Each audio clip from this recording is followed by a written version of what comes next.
its rather unglamorous title, Lectures on Ancient Philosophy, has been continuously in print since 1929, and the new edition is urgently required. Preface. In spite of its rather unglamorous title, Lectures on Ancient Philosophy has been continuously in print since 1929, and the new edition is urgently required. Preface. In spite of its rather unglamorous title, Lectures on Ancient Philosophy has been continuously in print since 1929, and the new edition is urgently required.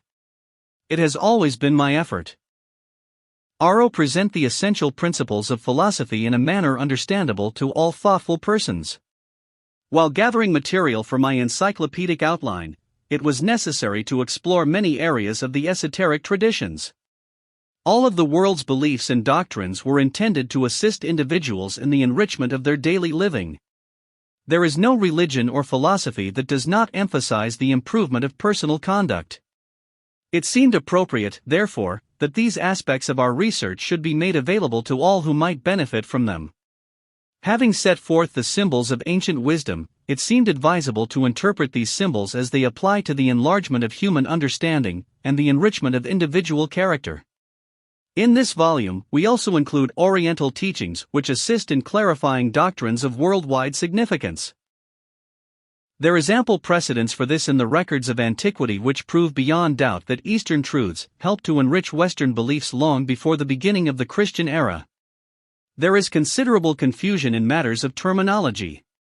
Different teachings have divergent definitions which are apt to prove confusing. Therefore, the definitions of such basic terms spirit, soul, mind, wisdom, knowledge, insight, and understanding have been enlarged. Unless definitions are mutually acceptable, discussion is comparatively useless.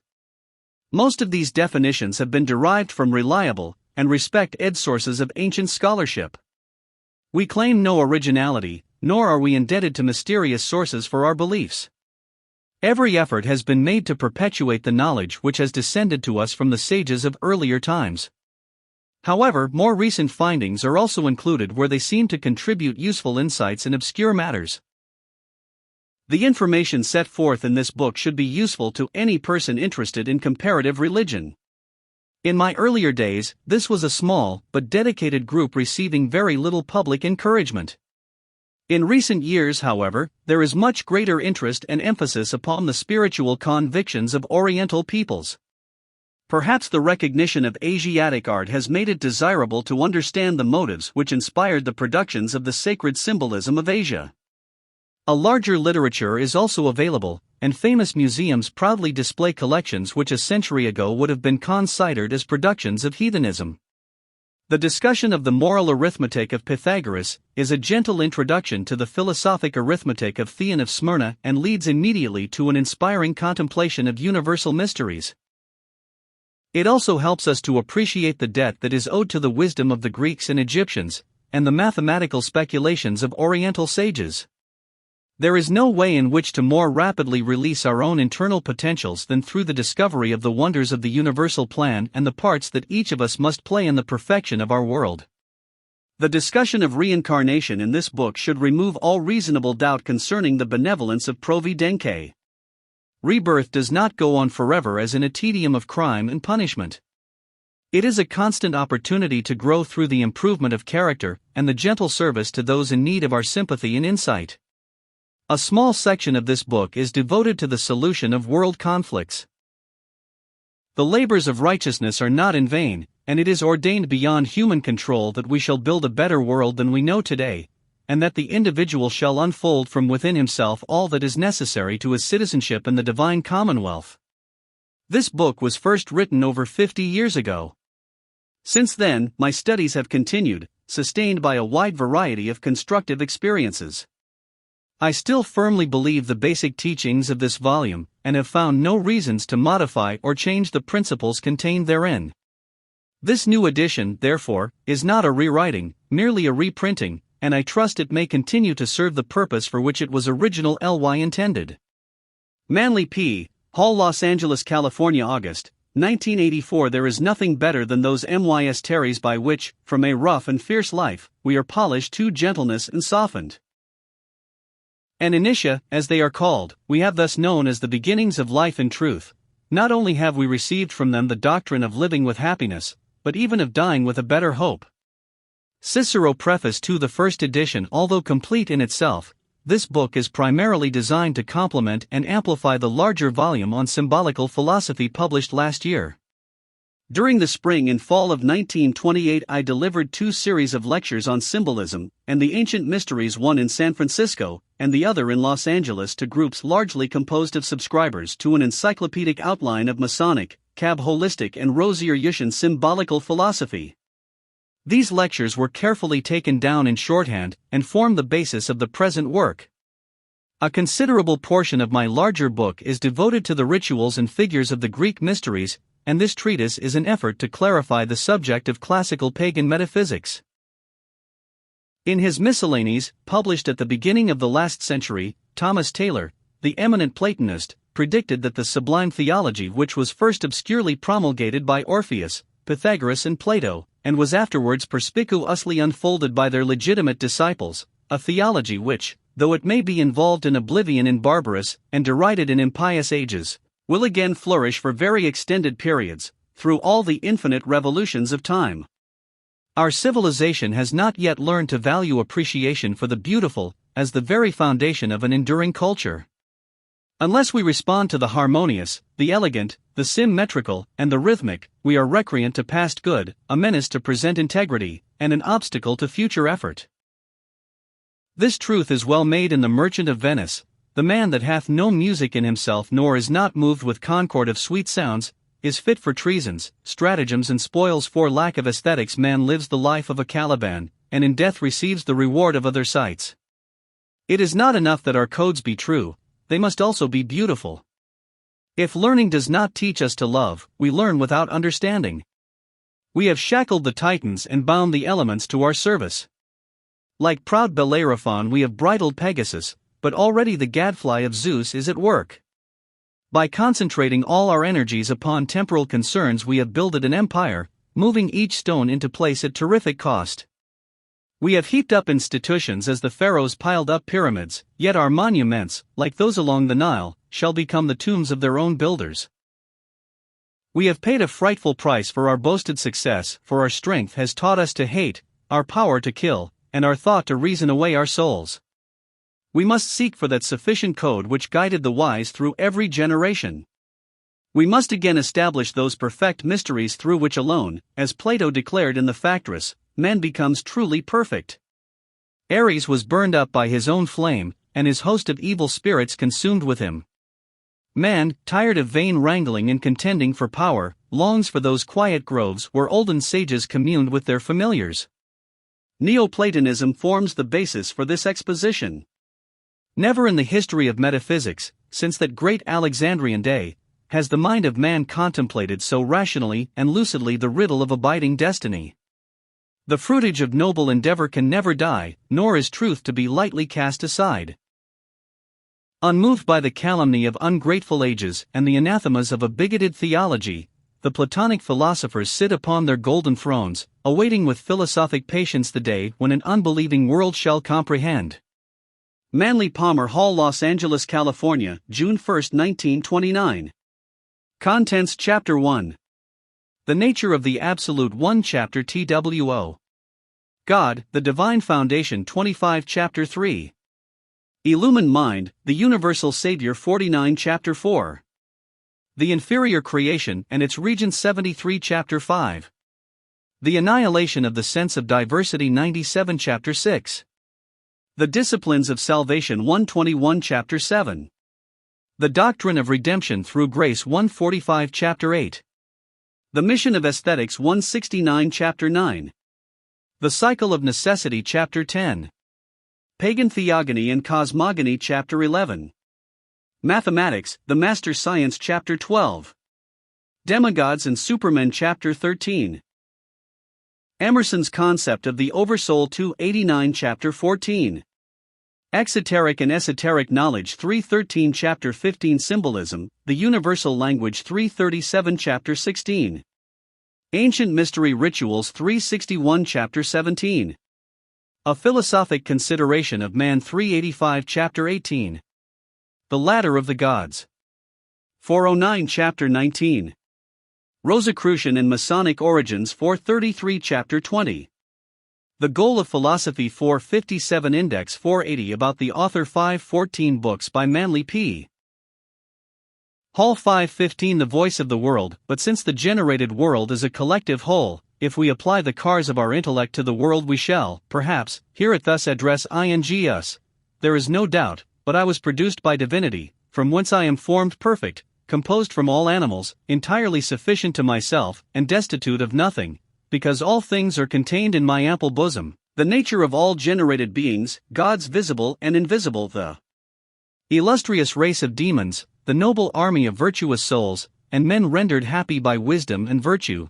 Nor is earth alone adorned with an endless variety of plants and animals, nor does the power of universal soul alone diffuse itself to the sea and become bounded by its circumfluent waters, while the wide expanse of air and ether is destitute of life and soul. But the celestial spaces are filled with illustrious souls, supplying life to the stars and directing their revolutions in everlasting order. Add too that the celestial orbs, in imitation of intellect which seeks after nothing external, are wisely agitated in a perpetual circuit round the central sun.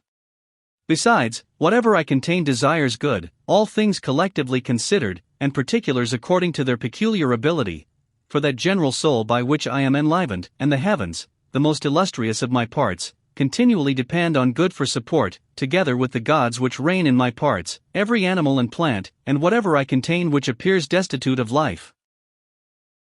While some things are seen participating of being alone, others of life, and others besides this are indeed with sentient powers, some possess the still higher faculty of reason, and lastly others are all life and intelligence, for it is not proper to require everywhere equal things among such as are unequal, nor to expect that the finger should see, but to assign this as the province of the eye, while another purpose is desired in the finger which can, I think, be no other than that it remains as a finger and performs its peculiar office. Plotinus on Providence. 1 Dhc Onk OKC Bamilful DK Good. The Homeric chain, the order of the gods of the three worlds, grouped in Chaldean triads, is here set forth according to the doctrines of Orpheus. This mystery was concealed by the first symbolists under the figures of the dot, the line, and the circle. To the mystic, the fables of the ancients are indeed resplendent with unsuspected truths. Jlexhuizon, Indent Philosophy Chapter 1 The nature of the absolute to define adequately the nature of the absolute is impossible, for it is everything in its eternal, undivided, and unconditioned state. In ancient writings it is referred to as the Nath ing and the All. No mind is capable of visualizing an appropriate symbolic figure of the absolute. Of all the symbols devised to represent its eternal and unknowable state, a clean, blank sheet of paper is the least erroneous. The paper, being blank, represents all that cannot be thought of, all that cannot be seen, all that cannot be felt, and all that cannot be limited by any tangible function of consciousness. The blank paper represents measureless, eternal, unlimited space. No created intelligence has ever plumbed its depths, no god has ever scaled its heights, nor shall mortal or immortal being ever discover the true nature of its substance. From it all things come, to it all things return, but it neither comes nor goes. Figures and symbols are pollutions drawn upon the unblemished surface of the paper. The symbols, therefore, signify the conditions that exist upon the face of space, or, more correctly, which are produced out of the substance of space. The blank sheet, being emblematic of the all, each of the diagrams drawn upon it signifies some fractional phase of the all. The moment the symbol is drawn upon the paper loses its perfect and unlimited blankness. As the symbols represent the creative agencies and substances, the philosophers have declared that when the parts of existence come into manifestation, the perfect wholeness of absolute being is destroyed. In other words, the forms destroy the perfection of the formlessness that preceded them. Symbolism deals with universal forces and agencies. Each of these forces and agencies is an expression of space, because space is the ultimate of sub 1-2 lectures on ancient philosophy stance, the ultimate of force, and the sum of them both. Nath ing exists except it exists in space, nothing is made except it is made of space. In Egypt space is called Tat. Space is the perfect origin of everything. It is not God, it is not nature, it is not man, it is not the universe. All these exist in space and are fashioned out of it, but space is supreme. Space and absolute spirit are one, space and absolute matter are one. Therefore space, spirit, and matter are one. Spirit is the positive manifestation of space, matter is the negative manifestation of space. Spirit and matter exist together in space. Space, spirit, and matter are the first Trinity, with space the Father, spirit the Son, and matter the Holy Ghost. Space, though actually undivided, becomes through hypothetical division absolute, or ultimate, spirit, absolute, or ultimate, intelligence, and absolute, or ultimate, matter. The most primitive and fundamental of all symbols is the dot. Place a dot in the center of the sheet and what does it signify? Simply the all considered as the one, or first point. Unable to understand the absolute, man gathers its incomprehensibility mentally to a focal point, the dot. The dot is the first illusion because it is the first departure from things as they eternally are, the blank sheet of paper. There is nothing immortal but space, nothing eternal but space, nothing without beginning or end but space, nothing unchangeable but space. Everything but space either grows or decays, because everything that grows grows out of space, and everything that decays decays into space. Space alone remains. Philosophically, space is synonymous with self, spelled with a capital S, because it is not the inferior, or more familiar, self. It is the self which man through all eternity struggles to attain. Therefore the true self is as abstract as the blank sheet of paper, and only he who can fathom the nature of the blank paper can discover self. The dot may be likened to spirit. The spirit is self with the loss of limitlessness, because the dot is bound by certain limitations.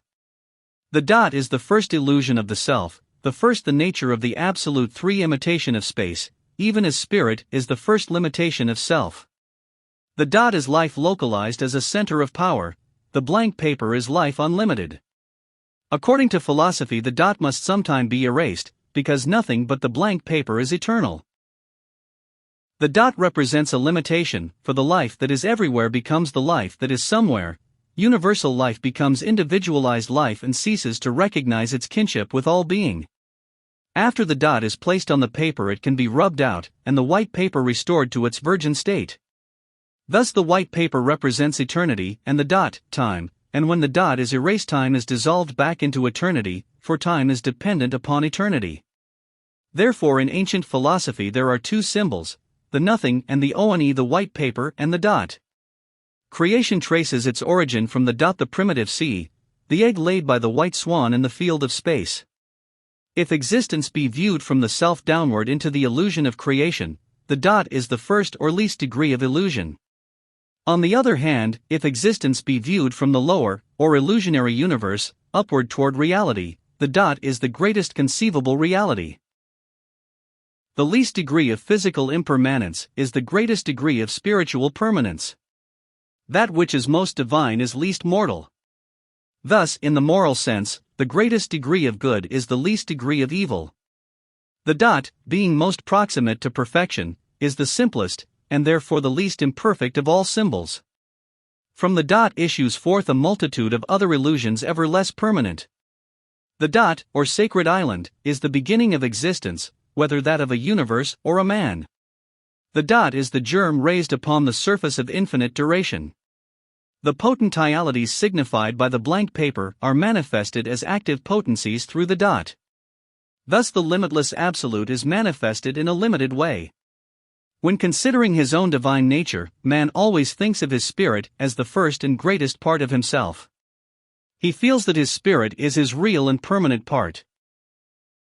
To the ancients, for lectures on ancient philosophy, however, the individualized spirit, to which is applied the term slash, was itself a little germ floating upon the surface of absolute life.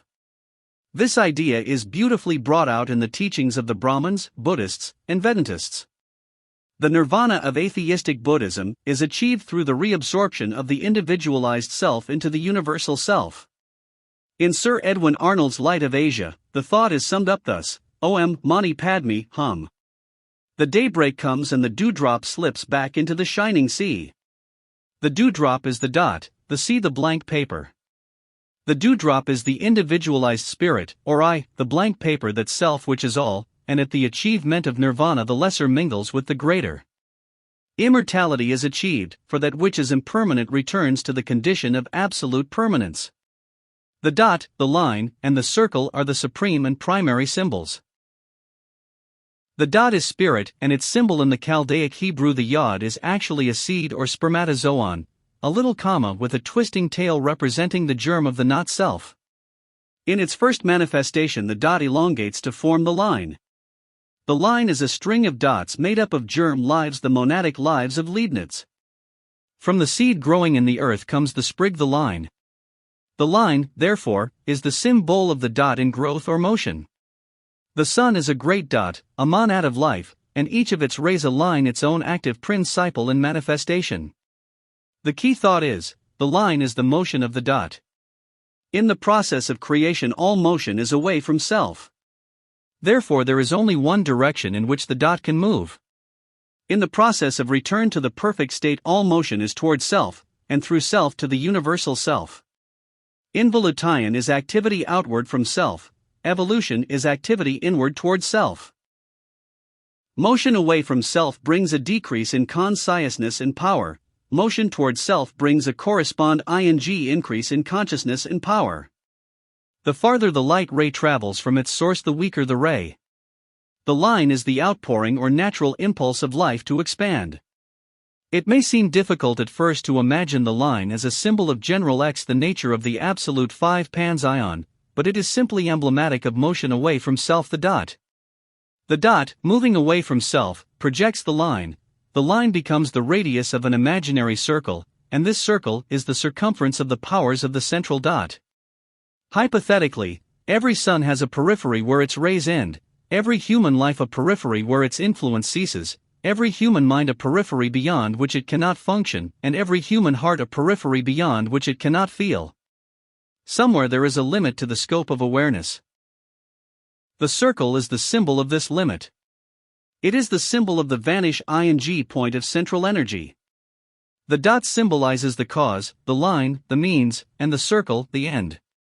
The Ein Sof of the Hebrew Kabbalists is equivalent to the absolute. The Jewish mystics employed the closed eye to suggest the same symbolism as that of the blank sheet of paper. The inscrutable nothing conveyed to the mind by the closing of the eyes suggests the eternal, unknowable, and indefinable nature of perfect being. These same Kabbalists called spirit the dot, the opened eye, because looking away from itself, the ego, or I am, beholds the vast panorama of things which together compose the illusionary sphere. However, when this same objective eye is turned inward to the contemplation of its own cause, it is confronted by a blankness which defies penetration. Only that thing which is permanent is absolutely real, hence that unmoved, eternal condition so inadequately symbolized by the blank sheet of paper is the only absolute reality. In comparison to this eternal state, forms are an ever-changing phantasmagoria, not in the sense that forms do not exist, but rather that they are of minor significance when compared to their ever-enduring source. While through lack of adequate terminology it is necessary to approach a definition of the absolute from a negative point of view, the blank sheet of paper signifies not emptiness, but an utter and incomprehensible fullness when an attempt is made to define the indefinable. Therefore the blank paper represents that space which contains all existence in a potent 6 lectures on ancient philosophy tile state. When the material universe, whether the zodiac, the stars, or the multitude of suns dotting the firmament comes into manifestation, all of its parts are subject to the law of change. Sometime every sun will grow cold, sometime every grain of cosmic dust will blossom forth as a universe, and sometime vanish again. With the phenomenal creation comes birth, growth, decay, and the multifarious laws which have dominion over and measure the span of chemicality.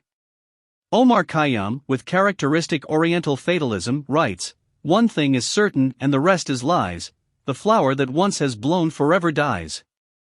The illusions of diversity, form, place, and time are classed by the Orientals under the general term Maya. The word Maya signifies the great sea of shadows, the sphere of things, as they seem to be as distinguished from the blank piece of paper which represents the one and only thing as it eternally is. The mothers of the various world saviors generally bear names derived from the word Maya, as for example, Mary, for the reason that the various redeeming deities signify realization born out of illusion, or wisdom rising triumphant from the tomb of ignorance. Philosophic realization must be born out of the realization of illusion. Consequently, the Savior gods are born out of Maya and rise through many tribulations into the light of eternity. The keys to all knowledge are contained in the dot, the line, and the circle. The dot is universal consciousness, the line is universal intelligence, and the circle is universal force, the threefold, unknowable cause of all knowable existence, the three hypostases of Atma. In man, the spirit is represented by the dot and conscious activity or intelligence by the line.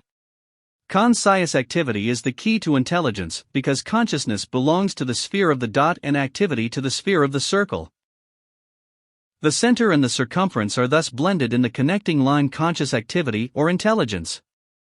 The circle is the symbol of body, and body is the limit of the radius of the activity of mind power pouring out of the substance of consciousness.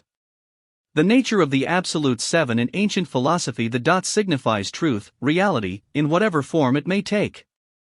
The line is the motion of the fact, and the circle is the symbol of the form or figure established in the inferior or material sphere by these superphysical activities. Take, for example, a blade of grass. Its form is simply the effect of certain active agents upon certain passive substances. The physical blade of grass is really a symbol of a degree of consciousness or a combination of cosmic activities.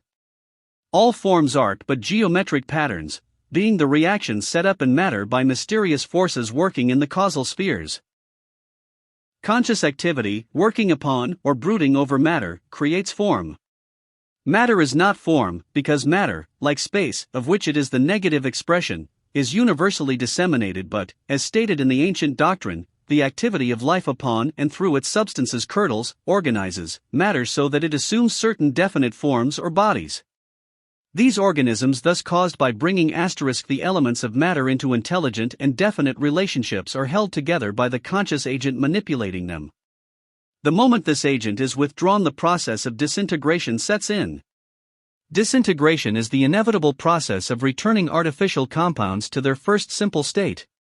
Disintegration may be farther defined as the urge of heterogeneous parts to return to their primitive homogeneity, in other words, the desire of creation to return to space. When the forms have been reabsorbed into the vast sea of matter, they are then ready to be picked up by some other phase of the creative agencies and molded afresh into vehicles for the material expression of divine potentialities. In its application to the divisions of human learning, the dot is the proper symbol of philosophy, in that philosophy is the least degree of intellectual illusion. It is not to be inferred that philosophy is absolute truth, but rather that it is the least degree of mental error, since all other forms of learning contain a greater percentage of fallacy. Nothing that is sufficiently tangible to be susceptible of accurate definition is true in the absolute sense, but philosophy, transcending the limitations of the form world, achieves more in its investigation of the nature of being than does any other man-conceived discipline. The 8 lectures on ancient philosophy more complex the form, the farther removed it is from its source. As more marks are placed upon the white sheet of paper, a picture is gradually created which may become so complicated that the white paper itself is entirely obscured. Thus, the more diversified the creations, the less the creator is discernible. Taking up the least possible space upon the paper, the dot detracts the least from the perfect expanse of the white sheet. Philosophy per se is the least confusing method of approach ing reality. When less accurate systems are employed, a cobweb of contending and confusing complexities is spread over the entire surface of the blank paper, hopelessly entangling the thinker in the maze of illusion. As the dot cannot retire behind itself to explore the nature of the paper upon which it is placed, so no philosophy can entirely free itself from the involvements of mind. As man, however, must have some code by which to live, some system of thought which will give him at least an intellectual concept of ultimates, the wisest of all ages have contributed the fruitage of their transcendent genius to this great human need. Thus philosophy came into being. Like the dot, philosophy is an immovable body. Its essential nature never changes. When the element of change is introduced into philosophy, it descends to the level of theology, or rather, it is involved and distorted by the disciplines of theology. Theology is a motion, a mystical gesture as it were. It is the dot moving away from itself to form the line. Theology is not a fixed element like philosophy, it is a mutable element subject to numberless vicissitudes. Theology is emotional, changeable, violent, and at periodic intervals bursts forth in many forms of irrational excess. Theology occupies a middle ground between materiality and true illumined spirituality which, transcending theology, becomes a comprehension, in part at least, of divine concerns. As has already been suggested, the line is the radius of an imaginary circle, and when this circle is traced upon the paper we have the proper symbol of science. Science occupies the circumference of the sphere of self. The savant gropes in that the nature of the absolute nine twilight where life is lost in form. He is therefore unfitted to cope with any phase of life or knowledge which transcends the plane of material things. The scientist has no comprehension of an activity independent of and dissociated from matter, hence his sphere of usefulness is limited to the lower world and its phenomena. The physical body of what man calls knowledge is science, the emotional body, theology, and the mental and supramental bodies, natural and mystical philosophy respectively. The human mind ascends sequentially from science through theology to philosophy, as in ancient days it descended from divine philosophy through spiritual theology to the condition of material science which it now occupies. Consider the great number of people who are now leaving the church at the behest of science. Most of these individuals declare their reason for dissenting to the dictates of theology is that the dogma of the church has proved to be philosophically and scientifically unsound. The belief is quite prevalent that nearly all scientists are agnostics, if not atheists, because they refuse to subscribe to the findings of early theologians. Thus the mind must descend from credulity to absolute incredulity before it is prepared to assume the onus of individual thinking. On the other hand, the scientist who has really entered into the spirit of his labors has found God. Science has revealed to him a super-theology. It has discovered the God of the swirling atoms, not a personal deity, but an all-permeating, all-powerful, impersonal creative agent akin to the absolute being of occult philosophy. Thus the little tin god on his golden throne falls to make way for an infinite creative principle which science vaguely senses, and which philosophy can reveal in fuller splendor. The primitive symbols now under discussion bring to mind the subject of alphabets. The ancient alphabet of wisdom is symbolism, and all the figures used in this supreme alphabet are taken out of the dot, the line, and the circle. In other words, they are made up of various combinations of these elementary forms. Even the Arabic numerical systems and the letters of the English alphabet are compounded from these first 310 lectures on ancient philosophy figures. In Oriental mysticism there are certain objects considered peculiarly appropriate for subjects of meditation. One of the most important of the native drawings is that of a lotus bud carrying in its heart the first letter of the Sanskrit alphabet, the letter usually made resplendent by gold leaf.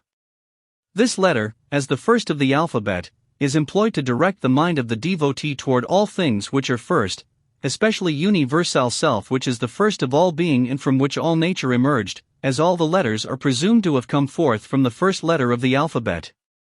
Thus from one letter issue all letters, and from a comparatively small number of letters an infinite diversity of words, these words being the sound symbols which man has employed to designate the diversified genera of the mundane creation. The words were originally designed as sound names, and were so closely related to the objects upon which they were conferred that by an analysis of the word the mystical nature of the object could be determined. St. Irenaeus describes the Greek cosmological man as bearing upon his body the letters of the Greek alphabet. The sacredness of the letters is also emphasized in the New Testament where Christ is referred to as the Alpha and the Omega, the first and the last, the beginning and the end. The letters of the alphabet are those sacred symbols through the combinations of which is created an emblem for every thought, every form, every element, and every condition of material existence. Like the very illusional world whose phenomena they catalogue, words are slayers of the real, and the more words used the less of the nature of reality remains. In the introduction to the Secret Doctrine, H.P. Blavatsky gives several examples of the ancient symbolic alphabets in which the mystery teachings are preserved. Writing was originally reserved for the perpetuation of the ancient wisdom. Today the mysteries still have their own language undefiled by involvement in the commercial and prosaic life of the unillumined. The language of the initiates is called the censor, and consists of certain magical hieroglyphical figures by which the wise men of all lands communicated with each other. The nature of the absolute 11 and the primordial symbols of the dot, the line, and the circle, are also set forth the mysteries of the three worlds. The dot is symbolic of heaven, the line of earth, and the circle of hell, the three spheres of Christian theology. Heaven is represented by the dot because it is the first world or foundation of the universe. In its mystical interpretation, the word heaven signifies a heaved up or convoluted area, and may be interpreted to mean that which is raised above or elevated to a state of first dignity. In a similar manner, the origin of the word salvation may be traced to saliva, though the kinship of the two words has long been ignored. Thus, salvation signifies the process of mixing gross substance with a spiritual fluidic essence which renders it cosmically digestible and assimilable. Heaven is a figure of the superior state or condition of power, and consequently is the proper symbol of the supreme part of the deity out of whose substances, or more correctly, essences, the lesser universe is composed. Heaven is the plane of the spiritual nature of God, earth the plane of the material nature of God, and hell that part of existence in which the nature of God, or good, is least powerful, the outer circumference of deity. The Scandinavian Helheim, the land of the dead, is a dark and cold sphere where the fires of life burned so low that it seemed as though they might at any moment flicker out. Thus hell may be defined as the place where the light fails, or in which divine intelligence is so diluted by matter as to be incapable of controlling the manifestations of force. In the ancient Greek system of thought, Hades, or the underworld, simply signifies the physical universe in contradistinction to the spiritualized and illumined superior worlds. The Greeks conceived the physical universe to be that part of creation in which the light of God is most obscured, and darkness not as primordial reality, but rather the absence of divine light. Darkness in this sense represents the privative darkness as distinguished from the darkness of the absolute, which includes the nature of light within its own being. So-called physical life begins at the point where matter dominates and inhibits the manifestations of energy and intelligence. 12 lectures on ancient philosophy. Spirit, so-called, is only 1/5 as active in the physical world as it is in its own plane of unobstructed expression. Therefore the physical plane is simply a sphere in nature wherein are blended 4/5 of inertia and 1/5 of activity. This does not mean that the inhabitants of this sphere are composed 4/5 of material substances, but rather that the greater part of their spiritual natures can find no medium of expression, and consequently are latent. Thus the spiritual nature signified by the dot is enclosed or imprisoned within matter signified by the circle, the result being the various ensouled forms evolving through the material sphere. It may be well to summarize in the simple terminology of the Alexandrian Neoplatonists, to whom the modern world is indebted for nearly all the great fundamentals of philosophy. If you will turn to the diagram at the beginning of this chapter, you will note 3 circles in a vertical column, and each horizontally trisected and overlapped. The upper circle signifies the power of the dot, the central circle the power of the line, and the lower circle the power of the circumference. Each of these circles contains its own trinity of potencies, which were called by the Chaldeans the Father, the Power, and the Mind. The 3 circles each trisected give 9 hypothetical panels or levels which signify the months of the prenatal epoch, and also the philosophical epoch as given in the 9 degrees of the Eleusinian mysteries. By this symbolism is revealed much of the sacredness attached to the number 9. By the method of overlapping, however, the 9 is reduced to 7, the latter number constituting the rungs of the Mithraic or philosophic ladder of the gods, the links of the golden chain connecting absolute unity above, or within, with absolute diversity below, or without. The first trinity, the upper circle, consists of God the Father and the nature of his triple profundity. The second trinity, the middle circle, God the Son in his triple sphere earth intellect ion. The third trinity, the lower circle, God the Holy Spirit, the formator with his formative triad which is the foundation of the world.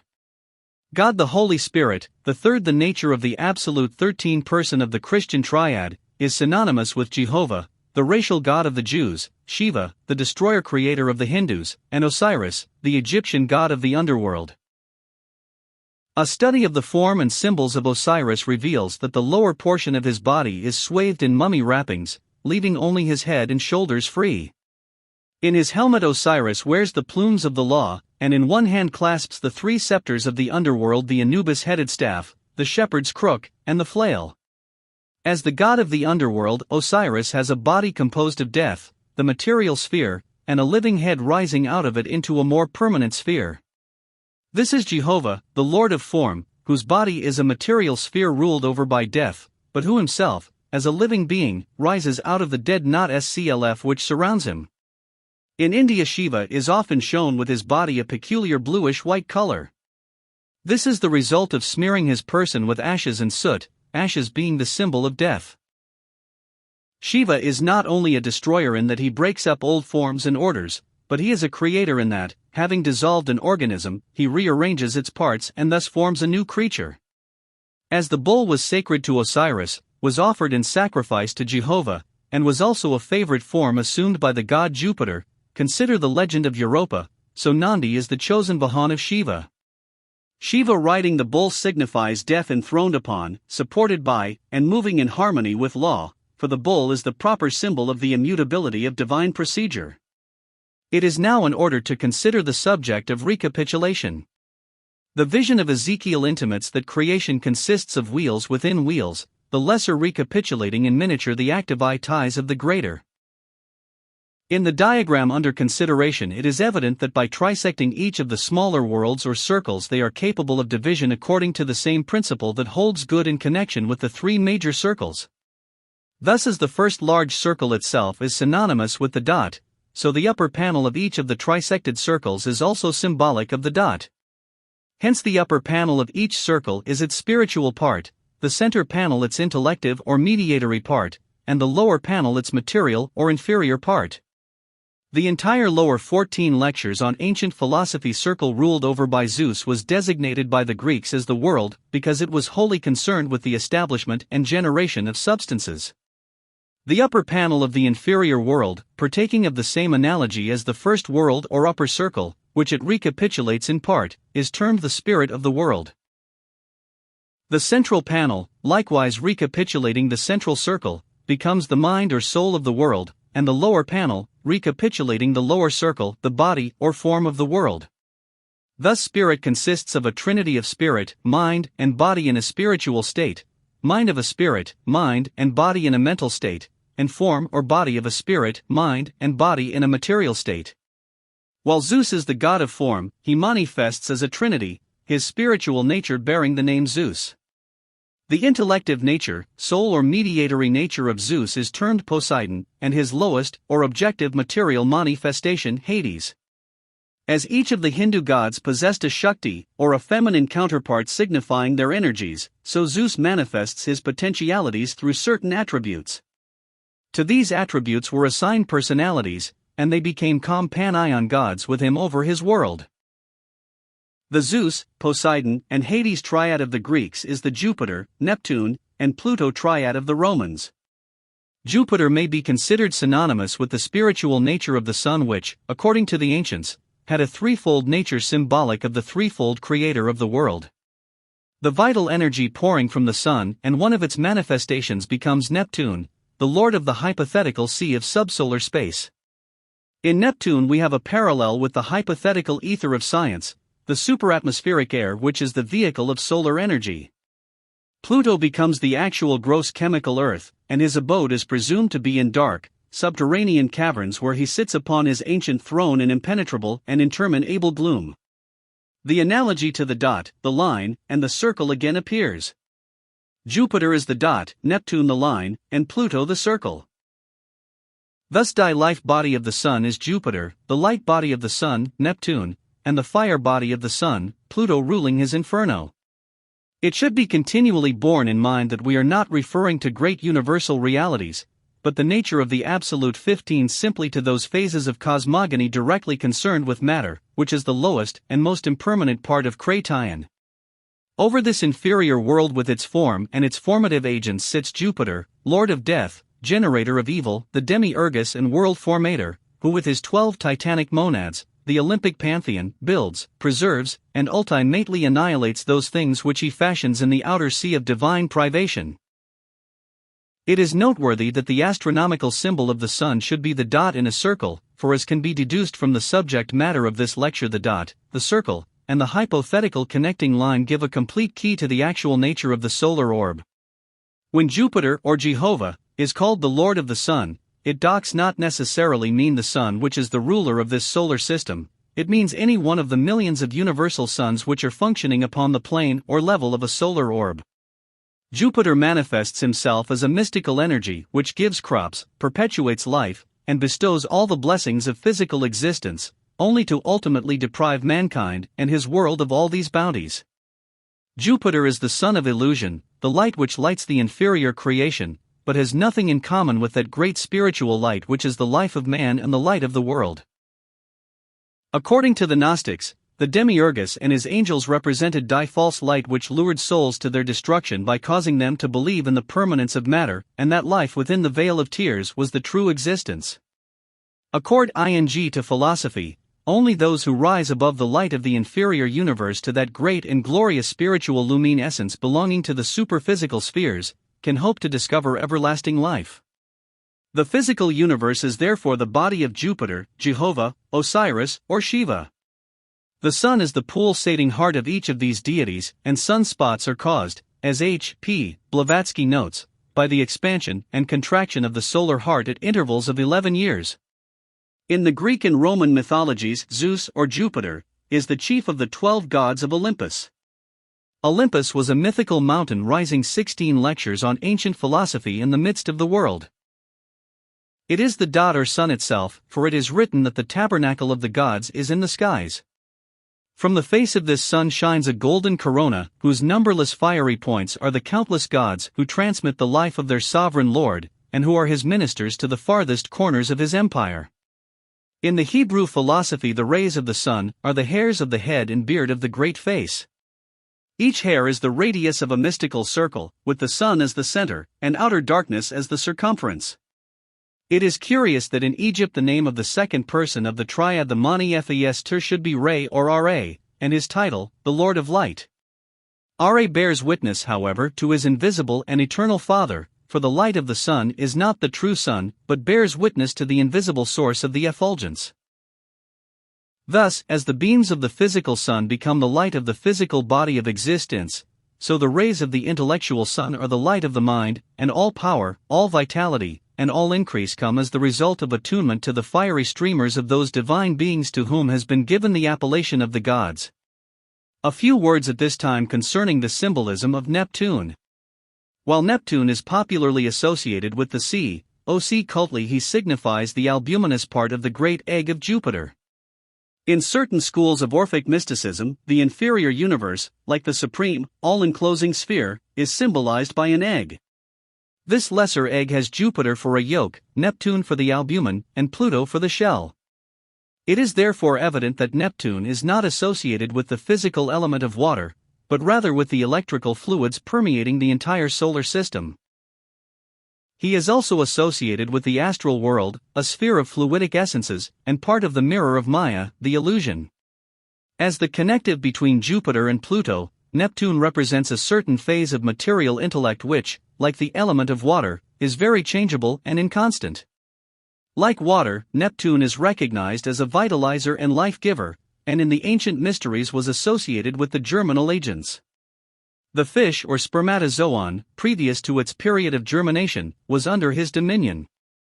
The nature of the absolute 17 descending from the sphere of cosmology to the life of the individual, it is important that certain analogies be made between Jupiter as the Lord of the world and the microcosmic Jupiter who is the Lord of each individual life. That which in our own nature we call is, according to mysticism, not the real I or self, but the Jupiterian or inferior I, the demiurgic self. It may even be said to be the false self which, by accepting as real, we elevate to a position greater than it is capable of occupying. A very good name for Jupiter is the human spirit as differentiated from the divine spirit which belongs to the supermaterial spheres. In man, Jupiter has his abiding place in the human heart, while Neptune dwells in the brain, and Pluto in the generative system. Thus is established the formative triad in the physical nature of man. As the physical universe is the lowest and least permanent part of existence, so the physical body is the lowest and least permanent part of man. Above the Lord of the body with his eons or angels is the divine mind and all-pervading consciousness. The body of man is mortal, though his divine parts partake, to a certain degree, of immortality. Over the mortal nature of man rules an incarnating ego which organizes matter into bodies, and by this organization foredooms them to be redistributed to the primordial elements.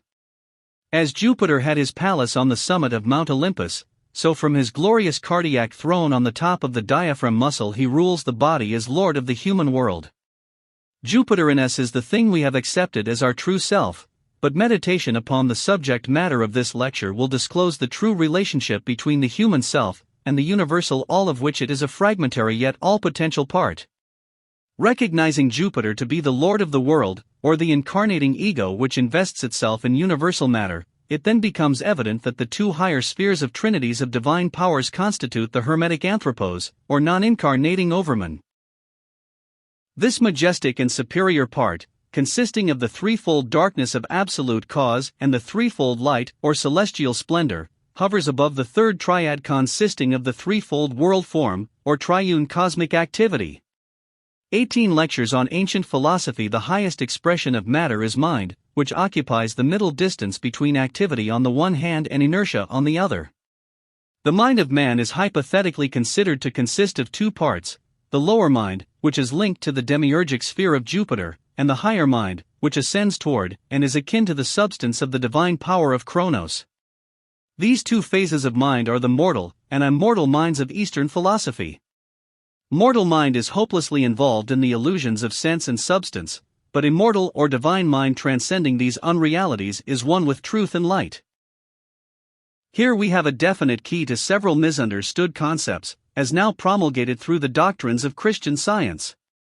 Since intelligence is the highest manifestation of matter, it is logically the lowest manifestation of consciousness, or spirit, and Jupiter, or the personal seven, is enshrined in the substances of mortal mind where he controls his world through what man is pleased to term intellect. The Jupiterian intellect, however, is that which sees outward, or toward the illusions of manifested existence, whereas the higher or spiritual mind, which is latent in most individuals, is that superior faculty which is capable of thinking inward or toward the profundities of self, in other words, is capable of facing toward and gazing upon the substance of reality. Thus the mind may be likened to the two-faced Roman god Janus. With one face this god gazes outward upon the world and with the other inward toward the sanctuary in which it is enshrined. The two-faced mind is an excellent subject for meditation. The objective or mortal mind continually emphasizes to the individual the paramount importance of physical phenomena. The subjective, or immortal mind, if given opportunity for expression, combats this material instinct by intensifying the regard for that which transcends the limitations of the physical perceptions. Subservient to Jupiter who, bearing his thunderbolt, and accompanied by his royal eagle is indeed the king of this world, are Neptune and Pluto.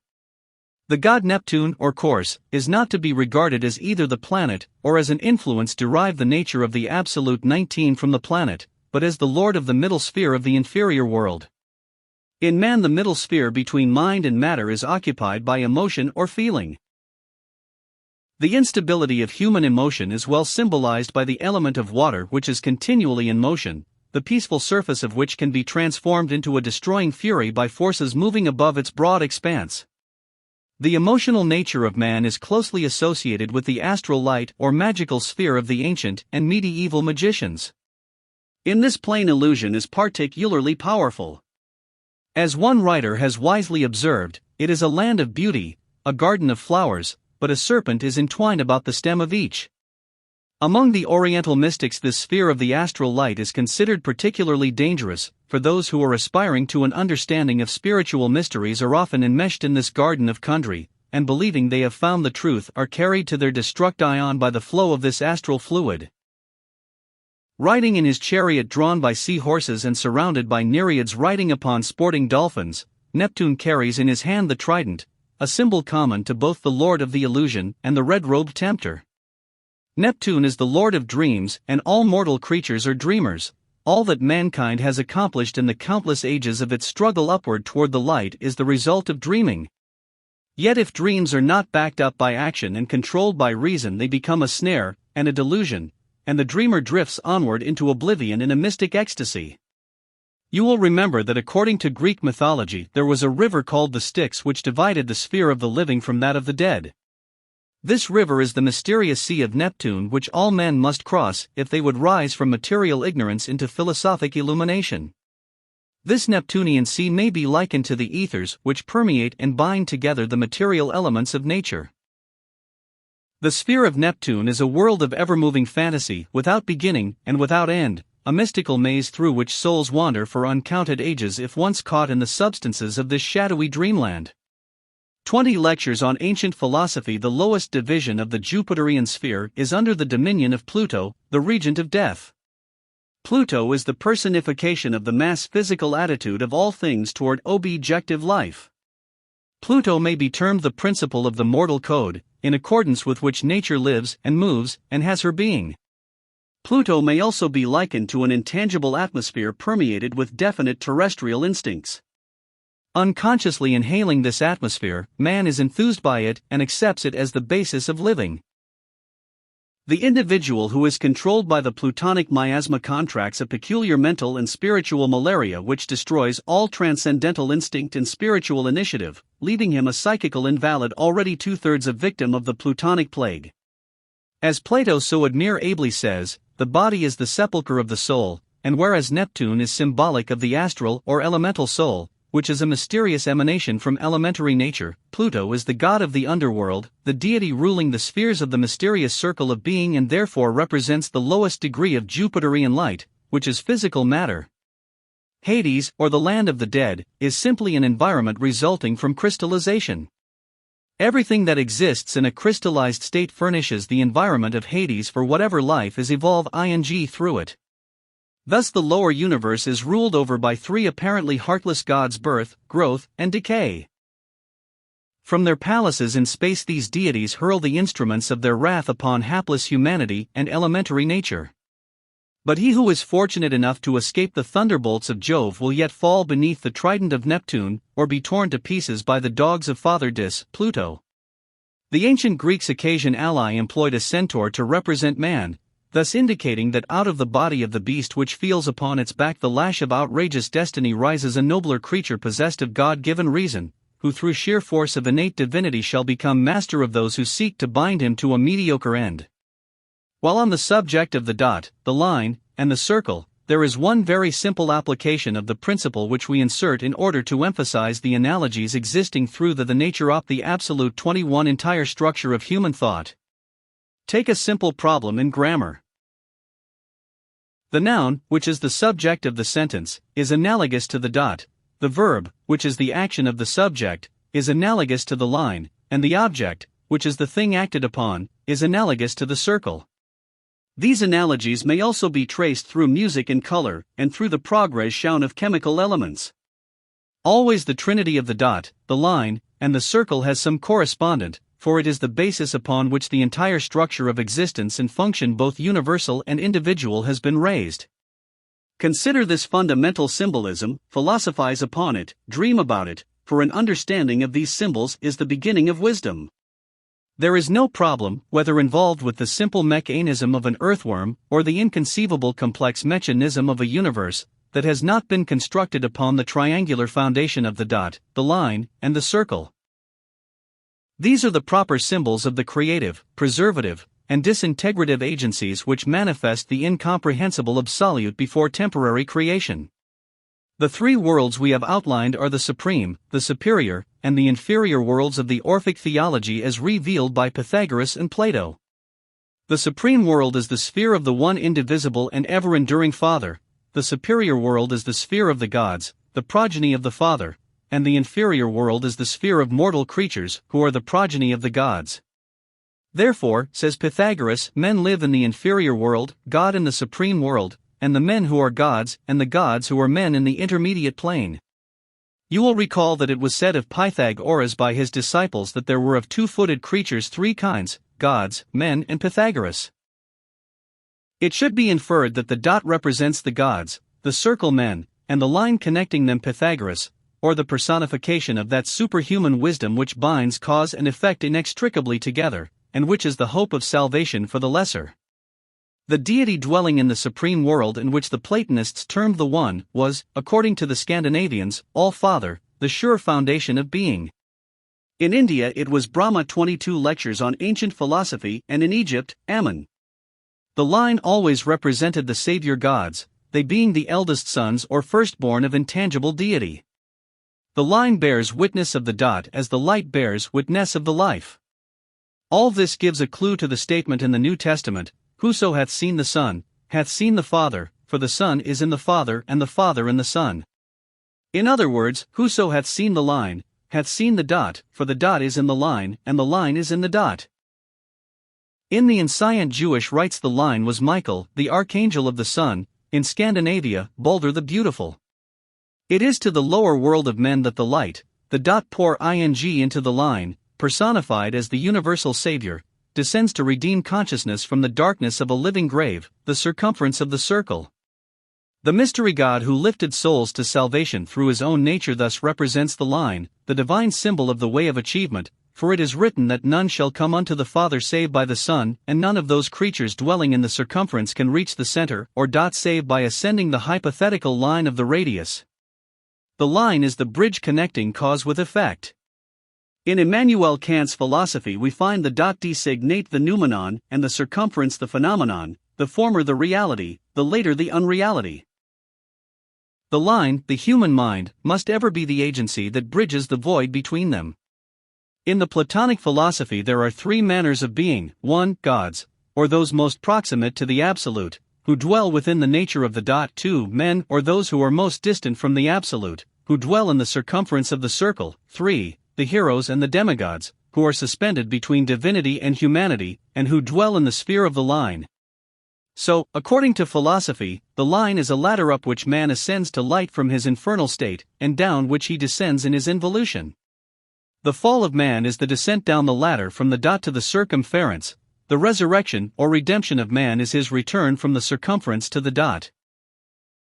Of such importance are the nature of the absolute 23 these primary symbols that we have felt it absolutely necessary to devote the introductory lectures of this series to the subject of the dot, the line, and the circle. It should ever be borne in mind that the veneration for symbols is not idolatry, for symbols are formulated to clarify truths which in their abstract form are incomprehensible. Idolatry consists in the inability of the mind to differentiate between the symbol and the abstract principle for which it stands. If this definition be accepted, it can be proved that there are very few truly idolatrous peoples. Philosophically, the literalist is always an idolater. He who worships the letter of the law bows down to wood and stone, but he who comprehends the spirit of the law is a true worshipper before the measureless altar of eternal nature upon which continually burns the spirit fire of the world. The VEDFCTRFMURTI is too proper that the leader of Universal should be regarded as the head of the carat UF1CHFCOMP science carat symbolized by faces. Speaking its D asterisk surf JTT5 TSU asterisk TG SSUCFR M TS mouth A asterisk CTCD syllable, by which surface of the three world are agitated and caused to assume the semblance of chapter TWO God, the divine foundation. From the preceding lecture it is evident that any description or definition of unknowable ultimates is possible only in the terms of negation.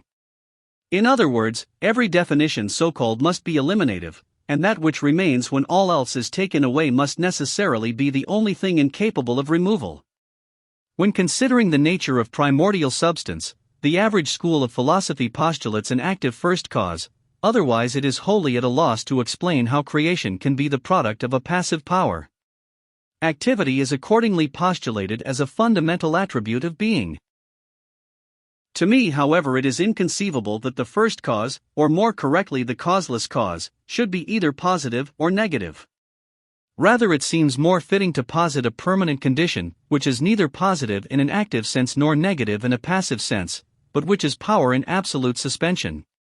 For lack of a better defining term we might conceive of eternal being as an enduring neitherness, partaking of neither the presence nor the absence of any tangible force or condition. The condition of the absolute can only be suggested by a suspended neitherness of both activity and inertia.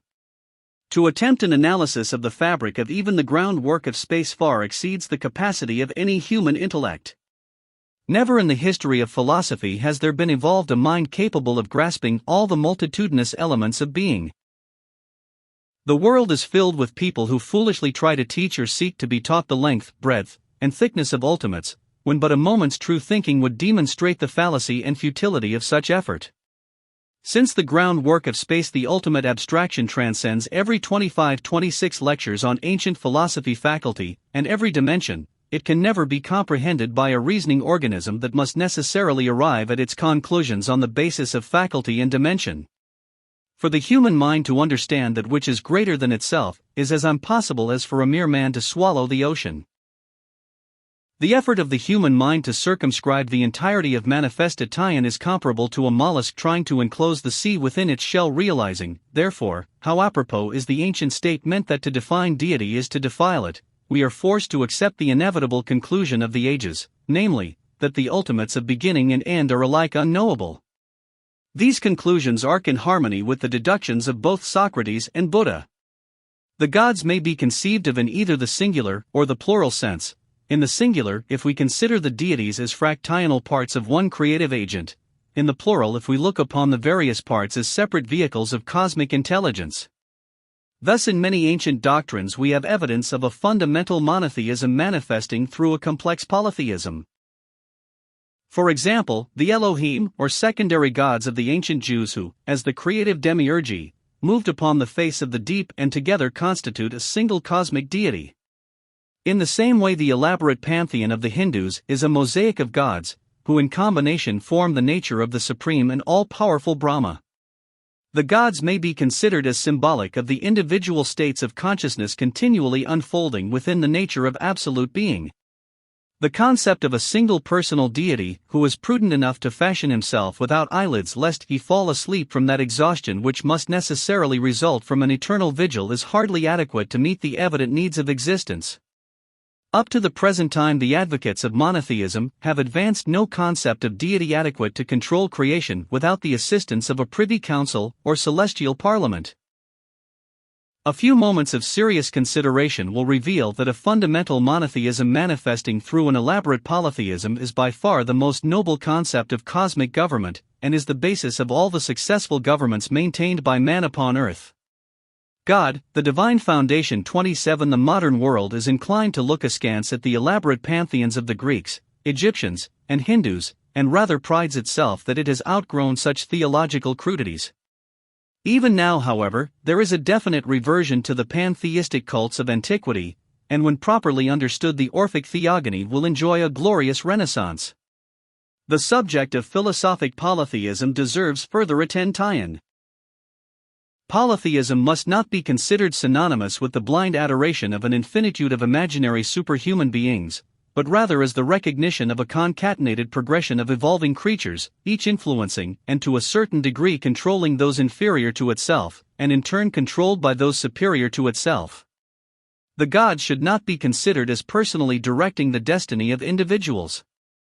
Rather, they are vast centers of radiant force consciously or unconsciously influencing anything that exists or subsists upon their sphere of manifestation. For example, a city does not willfully mold the character of its inhabitants; nevertheless, it is an active factor in determining the character of each individual unit of its population. This simile, while possibly not apparent at first thought, is particularly apt, for as cells exist in the human body, so man is but a cell in a larger organism which he pleases to term a god. The cells of the human body may feel a similar veneration for man, who in the light of cell intelligence must be a boundless and infinitely powerful deity. Polytheism therefore may be best defined as a veneration for causal agencies. Obedience to the will of the gods was regarded as the basis of human happiness and simply meant that only those who lived in harmony with natural law could hope for a tranquil existence. To the ancients it seemed essential that intelligence should manifest from an intelligent creator; in other words, the manifesting thought proved the existence of the unmanifested thinker. Intelligence exists in every department of creation. The entire universe is controlled by definite laws that evidence the omniscience of the eternal thinker. From the fountainhead of immeasurable mind the cogitations of deity stream forth, to make fertile with thought the whole 28 lectures on ancient philosophy area of being. Broken up by creations as upon a prism, the mind-light of deity becomes manifest as an infinite order of separate and specialized intelligences. Thus upon the surface of the sea of universal mind appear numberless foci, each controlling a definite phase of cosmic activity. The gods are such foci, so are men, but to a more limited degree. The sum of all these individual minds is the one universal mind, so that in the last analysis gods, men and worlds are each fragments of the whole. The philosophers of all ages have realized that the achievement of perfect wisdom lies in the elevation of the power of comprehension to that state where it is able to grasp the relation of parts of existence to the sum of existence, which the Buddhists designate the self. All great systems of religious philosophy agree that anterior to the gods is the one and undivided, who is the very fountain of manifested existence or the first limitation of absolute being, and who may properly be designated the father of gods and men. We shall now turn our attention to a consideration of the powers and attributes of this first of all mortals, the chief of those who die, the firstborn of absolute self. In 72 languages men call this first power God, the first and most perfect of creations, the eldest of the old, and the most ancient of the most ancient. God is best defined as the first manifestation of infinite existence, the limitation of limitlessness. In his adoration of deity man is prone to consider God as synonymous with all and that God is synonymous with all that man can hope to comprehend. But behind comprehension is that which is incomprehensible, the ice-black darkness which exists unhonored and unsung through the unmeasured duration of eternity, and upon whose placid surface time comes and goes, and beginnings and ends are but incidental. To return to the symbolism of the preceding lecture, God is the dot, the first island floating in and upon the permanent depths of unlimited existence. God is therefore capable of definition in the terms of the dervish, by whom as chief of beings he is denominated the axis of the world, or that immovable center about which all revolves. God, the divine foundation. 29 Before it is possible to approach deity through philosophy, it is necessary to nullify the traditional practice prevalent throughout Christendom of referring to deity as a masculine potency and ascribing to him most human vices, which, however, become virtues by reason of his unquestioned position as despotic arbiter of right and wrong. The modern religious thinker is no longer inclined to venerate a deity who is simply a highly glorified King George III. In that now vanishing picturesque period of absolute monarchies when fretful and senile princes, arrayed in ridiculous periwigs, ruled by divine right, God was invested with all the propensities of the blood royal, and the celestial hierarchies were metamorphosed into landed gentry. In spite of the repeated emphasis upon our age of enlightenment, the majority of people still continue the age-honored practice of molding God into a likeness of themselves. The reason for this probably lies in the fact that man, possessing a spark of divinity within himself, feels his kinship with God and believes himself privileged to rush in where angels fear to tread, and give definition to the undefinable. God being, as Ingersoll so well expressed it, the noblest work of man, we find in the attributes of the God people worship a definite key to their own ethical and philosophic status. It is noticeable that people with puerile intelligences and petty concerns conceive God to be localized as a neighborhood sprite who spends most of his time eavesdropping, and who can afford to ignore universal concerns while he heaps maledictions upon some poor, benighted wretch who did not keep his eyes closed during grace. On the other hand, those who have learned to know something of the greater verities of life worship a growing God. This does not presuppose that God is necessarily increasing, but rather that man's increasing capacity to comprehend ever reveals more of the stupendous nature of divinity. As a person approaches a physical object, the object apparently increases in size. The same is true of the mind as it approaches the subject of its consideration. Hence, to the philosopher God extends through the infinitude of time, distance, and thought, and to him it is inconceivable that even for a second deity should 30 lectures on ancient philosophy descend into a state less dignified than the all-inclusiveness of its intrinsic nature. Among many ancient peoples God was considered as being androgynous, and referred to as the Great Father-Mother. When the creator was represented by an image, various subtle devices were employed to indicate its hermaphroditic nature. The Lucifera of the Hindus is depicted with one side of his body male and the other female. In Greek and Roman statuary, frequent examples are found of a masculine divinity wearing feminine garments and vice versa, or a heavily bearded god may have his hair arranged in a distinctly feminine coiffure. Again, the structure of the face of such deities as Bacchus and Dionysus often shows a sensitive, feminine countenance disguised by a beard or some article of masculine adornment. In other cases, the feminine counterpart of the deity is considered as a separate individuality. For this reason, each of the gods was declared to have had his consort, or feminine aspect of his own being. Thus Mithras, the Persian light savior, is considered to be masculine, but a certain portion of himself divided from the rest becomes Mitra, a feminine and maternal potency. As previously noted, in India each god has his Shajay, Ti, or feminine part. Among some peoples deity has been considered for ages as primarily feminine, as the Brahmins who refer to God as the Great Mother. In Roman Catholicism there is also a definite tendency to idealize the feminine principle of God through the person of the Virgin Mary, who is elevated to a most exalted position as Queen of Heaven. The custom of depicting God either as male or female is the outgrowth of man's oldest form of worship, phallicism. Masculine and feminine properties are presumed to be positive and negative respectively. Hence God, being an active or positive agent, was conceived to be masculine. Nature, being a passive or negative body, was regarded as feminine in that it received into itself and nurtured to maturity the germinal essences of divine life. The proponents of a masculine God declare that in the beginning was activity, the positive cause of existence. On the other hand, the proponents of the preeminence of the feminine Fringe God, the divine foundation 31 disciple declare that activity first issued from a universal matrix. Consequently, that which comes forth from the matrix is subordinate to its own origin. To a certain degree the Madonna expresses this concept, for the man-child is creation born out of the womb of space, the Holy Mother of Ages. To the philosopher, God, as the first manifestation of unmanifested and incomprehensible allness, contains both the potencies of the Mother and the Father in equilibrium. Material existence is the result of the hypothetical division taking place within the nature of this androgynous deity, from whose higher, or masculine, nature is created the superphysical universe, and from whose inferior, or feminine, nature is divided the world of form. From this point of view, God does not act upon an extraneous body, but action and reaction are simply the interaction of the parts of one universal deity. The English language lacks a proper term with which to designate deity. The word God is comparatively meaningless, as it gives no hint of the gender or dignity of divinity other than merely signifying good. Since either a masculine or a feminine term is inappropriate and obviously incomplete, and a neuter term entirely too negative, a word is needed which will express the undivided potencies of both positive and negative in equilibrium.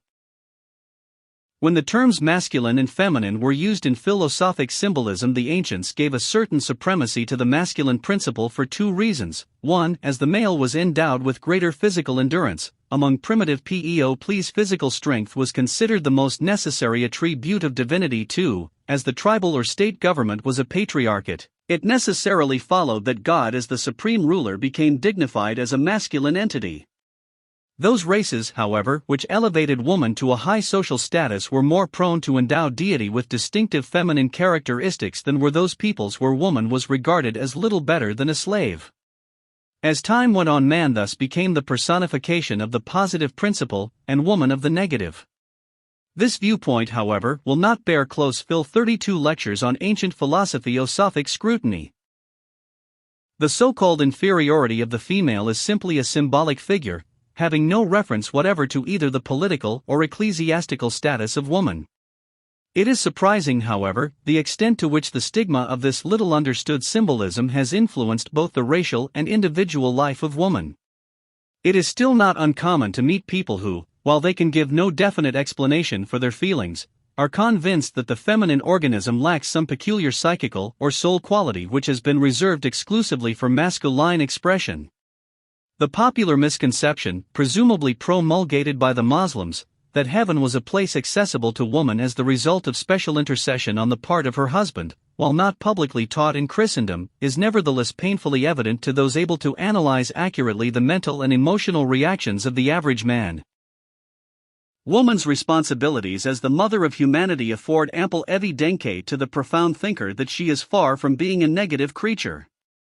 The maternal principle was elevated by the Greeks to first place, and the Mater Deorum, Mother of the Gods, was esteemed worthy of universal veneration. The relative superiority or inferiority of either the positive or negative principles leads to one inevitable conclusion, namely, that all manifestation being ordered by divine providence, it is impossible to determine intelligently the ultimate importance of conditions, each of which is essential to all. God as the Father impregnates space with his seed, God as the Mother receives this seed into herself and protects it through the ages necessary for its unfoldment, and God as the child is himself the very seed which as God the Father he sowed. Thus is explained the ancient Rosicrucian adage, all is in all is all. The commentaries of the Kabbalists upon the early Hebrew scriptures contain lengthy dissertations upon the nature of God as the first being or power to manifest itself upon the surface of Ayin Sof, the limitless and boundless sea of eternal potentiality. According to the Kabbalistic version, there appeared upon and in Ayin Sof a great, gleaming, jewel-encrusted crown. God, the divine foundation 33. This John Hayden calls the wise man's crown set with suns, moons, and stars and ornamented with archangels. 10 sparkling sapphires sent streamers of celestial splendor from their faceted surfaces, and the great crown, Kether, which was the foundation of the world, rested upon the intangible, but immovable foundation of the absolute divinity. From the crown issued forth the multitudes of divine and elementary beings who people the 40 spheres comprising the Kabbalistic universe. Thus, to a certain degree, the crown is an ark which, resting upon the hypothetical Ararat of limitless being the mount of eternity, caused to issue from itself by twos and by sevens all that pageantry of life which had been preserved within it through the pralaya, or deluge of cosmic oblivion. Kether, the ancient of ancients, the long face, the opened eye, the Holy One, and the Father foundation, enthroned in the midst of being, wills creation, and it is.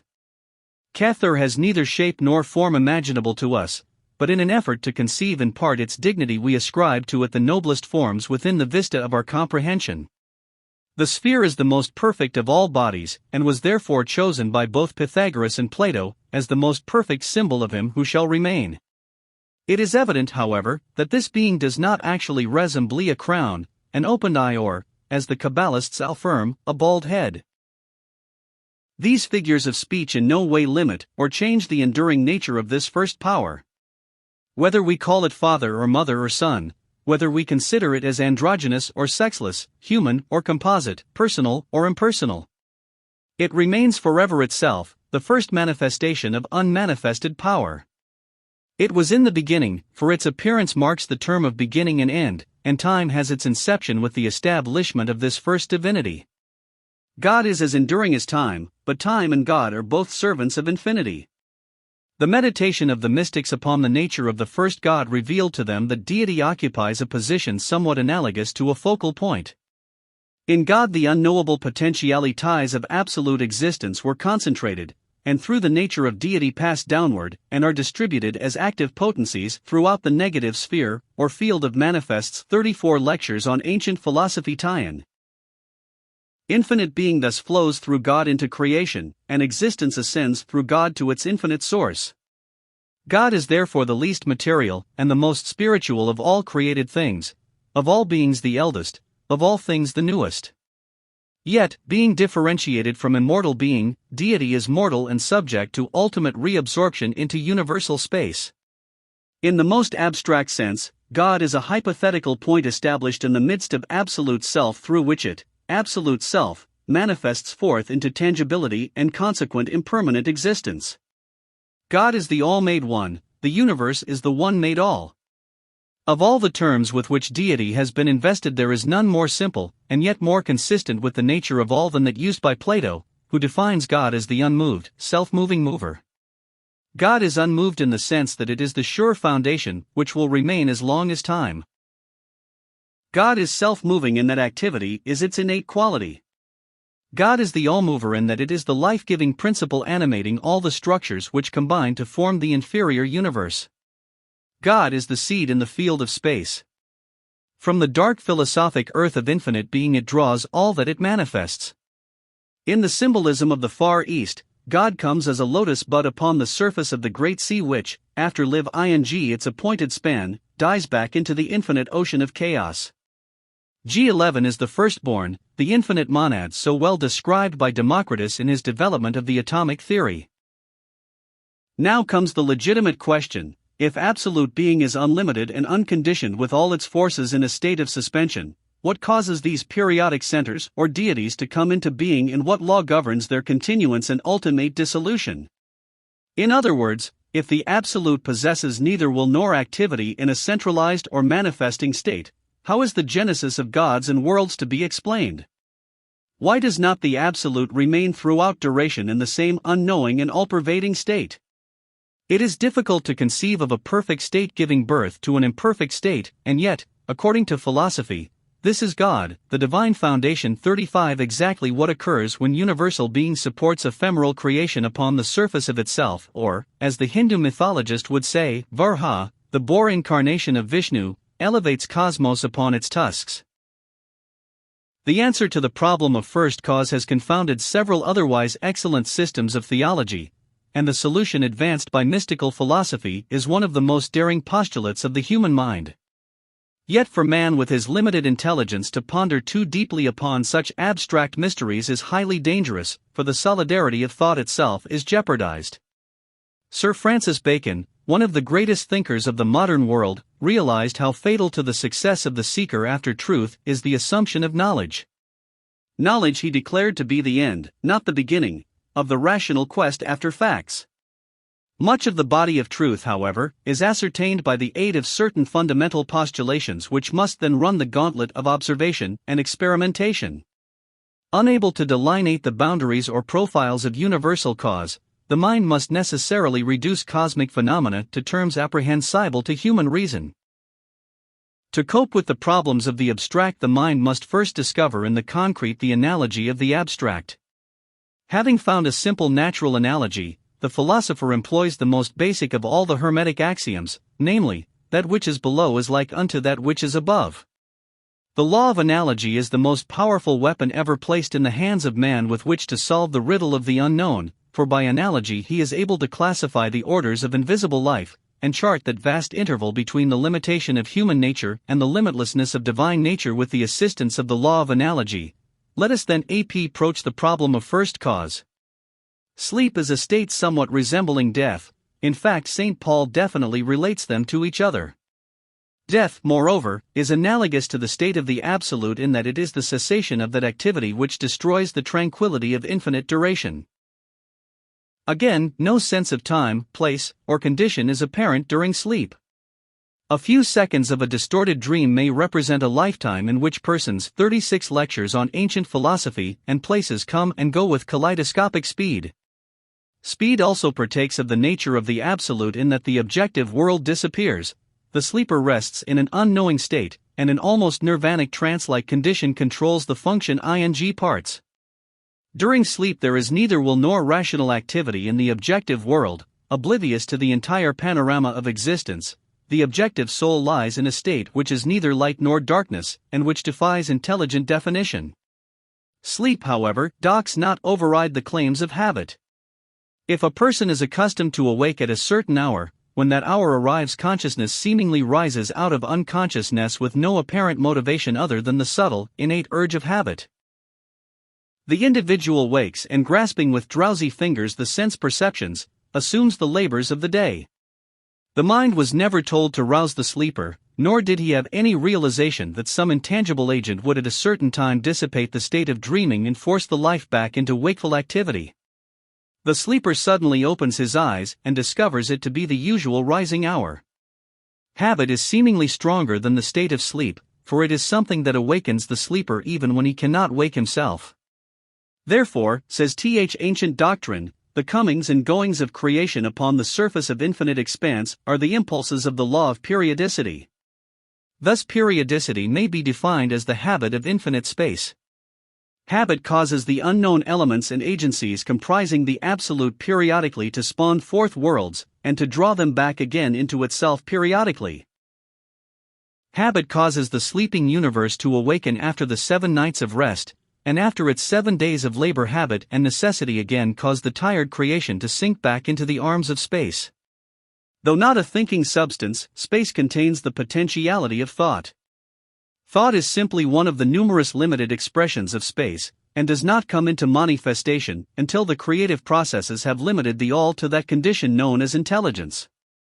That is the reason why the law of periodicity, or the spontaneous awakening of life, God, the divine foundation 37 is necessary, in that space possesses no tangible urge or force other than habit, which is itself a purely hypothetical term.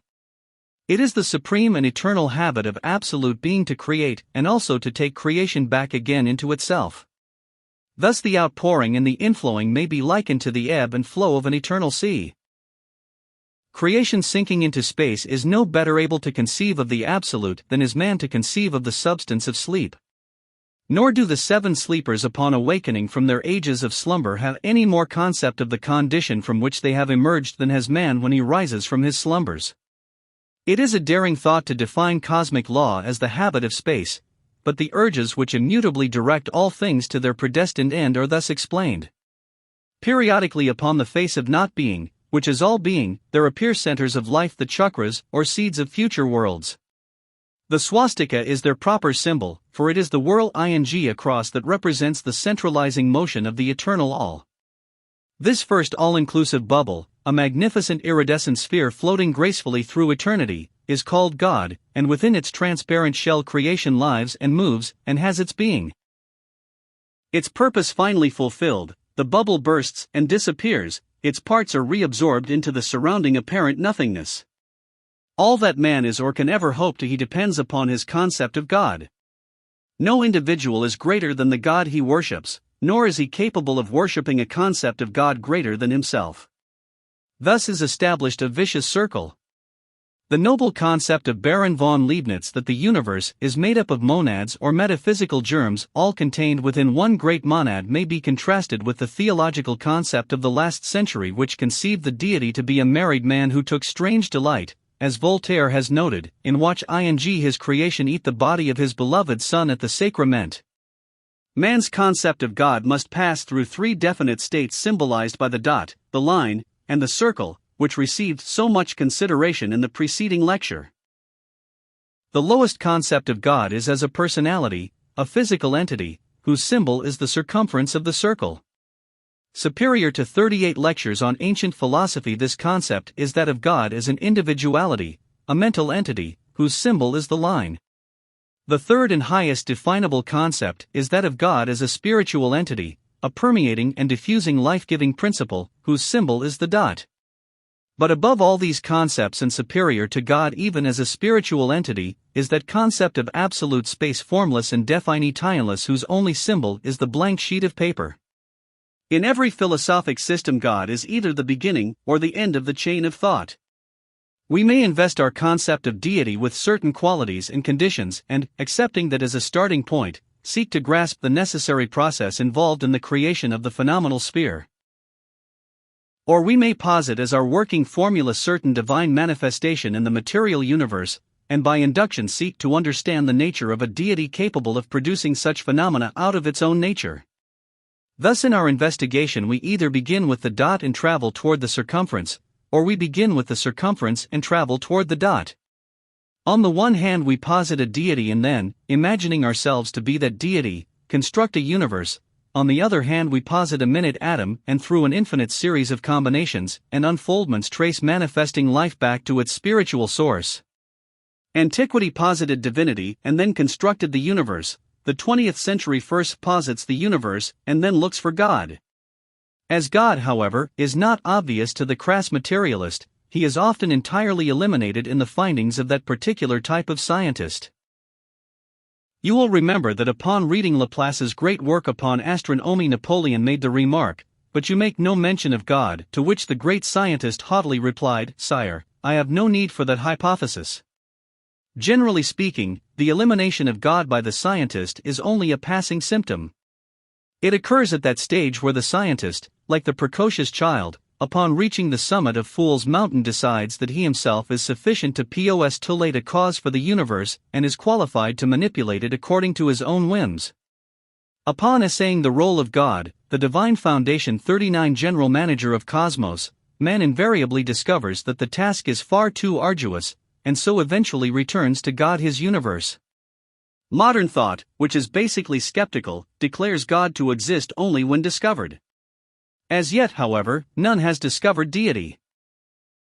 The only discovery thus far made is the absolute necessity of a first cause, and this paramount need for such a supreme activity is conclusive proof of the existence of such a force or being.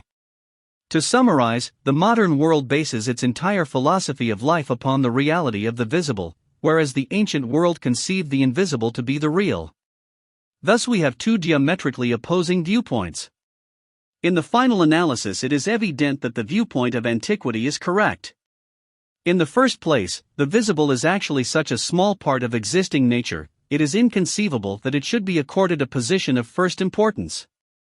All bodies float in a vast sea of space, forming but a fractional part of the contents of this great sphere of being. The invisible life must be superior to its vehicle of manifestation. Therefore the great reality life cannot truly be considered a part of the phenomenal universe. It is a strange but fundamental truth that the least permanent thing in the universe is a rock, and the most permanent is so-called empty space, for the time will come when the rock will cease to be, but space will never pass away. Form can be destroyed and is ever-changing, but space, by its very nature, is indestructible and forever the same. We now come to the nature of emptiness.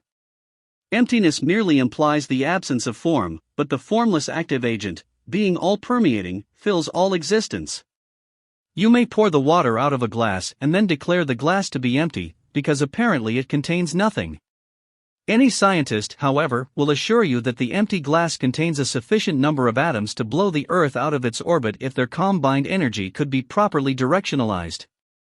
Emptiness, therefore, is paradoxically an incomprehensible fullness. Philosophically considered, the absence of form means impossibility of destruction. That which has no form cannot have the form. 40 lectures on ancient philosophy taken away. Emptiness, so-called, is consequently more permanent than fullness. In its conventional sense, fullness means that the container is filled to capacity with physical elements. The true fullness, however, is that area which is completely filled with spiritual and eternal agencies. Of such a nature is space which, far from being empty, may be likened to a spiritual solid, whereas the physical world may be best described as a spiritual vacuum. According to the Platonists, all the creations manifesting outward from the nature of God are arranged in the order of their proximity to first cause. Those nearer the source of life partake more of the celestial effulgence than those more distant. In other words, the light radiating from a flame more closely resembles the flame at the source than at the extremity of its rays. The order of the gods is therefore determined by their proximity to the central creative fire of the universe, which is termed the altar of Vesta, or the tower of the all-wise Father. The gods are not to be considered as independent entities or forces, but rather as monads with numerous subordinate powers and intelligences dependent upon them. Each deity is, in turn, a dependency of a superior being, until at last all unite in a common dependency upon the benevolence of first cause. Thus each individual deity may be symbolized by the dot, the line, and the circle. As a dot, each god is the central monad of a host of inferior dependencies. As a line, each god is a streaming radiance nourishing its subordinate parts, and as a circle or circumference each god is a fractional part of a still greater monadic entity. The majesty of these divinities is therefore established by the law of relativity. Each god is the father of a multitudinous progeny which exists within its own nature, and which must unquestioningly obey its dictates. Each deity is, in turn, part of the progeny of a still higher and more exalted power to which it renders homage. Thus each deity is both a creator and a creation in one. As man ascends the latter uniting effect with cause, he approaches ever closer to conscious realization of source. He therefore passes through the angelic choirs described by Dante in his Paradiso. These choirs in God, the divine foundation, 41 concatenated circles about the flaming throne of the eternal Father, represent the orders of divine emanations. Thus the central flame is ever surrounded by a many-ringed nimbus of subordinate lights supporting all creation. Let us approach the problem of macrocosmic interdependence through a consideration of certain microcosmic realities. The human body may be considered either as a single unit, or as a host of minute living organisms combining in accordance with certain definite laws. Each individual cell is a living and immortal creature, and it also has been definitely established that various organs of the human body possess at least a selective intelligence. Yet all these separate, living parts are suspended, as it were, from the single monad of the human heart. The heart is to the body what the sun is to the solar system and first cause to existence. If one of the cells within the body dies, the body still lives, but if the chief governing monad ceases to function, then all the cells or dependent parts partake of the general dissolution. As the life of the body is centralized in the heart, even though a general life is diffused throughout the body, so, while life may be discovered in every creature existing in the manifested sphere, all these subordinate lives are swept to a common destruction if the great monad upon which they depend be removed. The lesser lives have their origin in the greater, and must always remain its dependents. Deity as the first monad of the world is the foundation of the universe, the sacred island, sometimes analogous to Shambhala, the city of the gods. Upon this monad is erected all creation. With its dissolution the far-reaching and diversified phenomena collapse like a house of cards. Therefore God may be defined as that upon which a lesser part depends. Our God is the monad from whose nature we as lesser monads hang by hypothetical threads. Hence there are many gods, for all beings, both great and small, hang as dependencies upon the natures of superior forms of life. Next we must consider the philosophic principle of priority. Of a number of things related to each other, that which is fundamental is primary or first, and the rest are dependencies. 42 lectures on ancient philosophy. For example, a ship may carry a large and diversified cargo. If any part of the cargo be thrown overboard, the safety of the ship is not necessarily endangered. If, however, the ship should sink, all its cargo goes down too. Thus the cargo depends upon the ship for its preservation, but the ship does not depend upon the cargo. The priority of either a science or a living organism is established by the degree of its fundamental importance to all other sciences and organisms. The destruction of priority automatically annihilates all its dependencies. If you destroy that which is first, that which is secondary also ceases. If you destroy that which is secondary, you in no way injure that which is first, you simply limit some phase of its manifest tat ion. Pythagoras used the science of mathematics to illustrate the principle of priority. Remove mathematics and you destroy every form of human knowledge which is in any way dependent upon numbers or the theory of mathematics. For example, consider the relationship between mathematics and music. The science of harmonics is wholly dependent upon mathematics. If you remove the knowledge of music from the world, you destroy a certain phase of mathematics, but the body of numbers is left uninjured. On the other hand, if you remove mathematics from the world, the entire theory of harmonics perishes. Of the two, mathematics is primary and music secondary. Another simple illustration: the tree has one trunk and many branches. The branches are dependencies of the trunk, for if one of the branches be removed, the life of the tree is not seriously impaired, and the other branches remain unaffected. Destroy the trunk, however, and all the branches die together. In the search for knowledge, the highest wisdom is first to learn those things which have priority. To learn mathematics, for example, is to possess already a certain knowledge of all sciences, because it is the first among the sciences. For this reason the Greeks and Egyptians demanded of all disciples seeking initiation into the mysteries and understanding of mathematics. The identity of first things can be determined by applying the principle of priority. Things are considered of greater or lesser importance according to what they depend upon in God, the divine foundation. 43 What is dependent upon them? Man is master over those forms of life dependent upon him, but a slave to that infinity of forces which he depends upon for every expression and manifestation. The gods are merely symbolic representations of states of relative dependency. The gods are greater than man because they represent the members of existence upon which man depends. Such a chain of dependency is well represented by the institution of feudalism. A country was divided among a group of nobles whose relative importance depended upon the extent of their individual domains. A certain number of baronies constituted an earldom, and a group of earldoms, in turn, formed a dukedom. Above the dukedom was the principality, and over all the king, who on a smaller scale was the god of his nation. Greatness depends upon constructive and destructive power, destructive in the sense of changing rather than annihilating. A further thought concerning the term dependency. Our hands and feet are dependent upon us for their animating principle. We are dependent upon them for the expression of certain innate desires and attitudes. Our hands and feet protect us, but they are obviously less than that which they protect. They may be likened to vassals or stewards. In the days of knighthood, when knights went into battle, they were attended by esquires or stewards who rode behind their masters to free them from their heavy armor in the event they were unhorsed, or to arrange for a ransom with their conqueror. In ancient philosophy, the gods represent the hands and feet and vital bears of the cosmic body. Like the cherubim of the Jews, they run back and forth in the whirlwinds, executing the orders of the Most High even as our busy fingers carry out the dictates of our brain. The one supreme power manifesting throughout the cosmic organism should be considered as manifesting throughout all created things, each of which is a faculty or member of minor or major importance. An interesting story came to our attention of an East Indian pundit who was trying to explain to a rather bigoted Christian missionary the reason for the great number of heads of grotesque and unnatural concept of God. The pundit smilingly replied, "You do not understand our method of symbolizing divine agencies. In your own scriptures it is plainly implied that God is all there is, and that in Him we live and move and have our being. God is the heavens and the earth and all the creatures that inhabit them. You have a head, I have a head, all human beings have heads.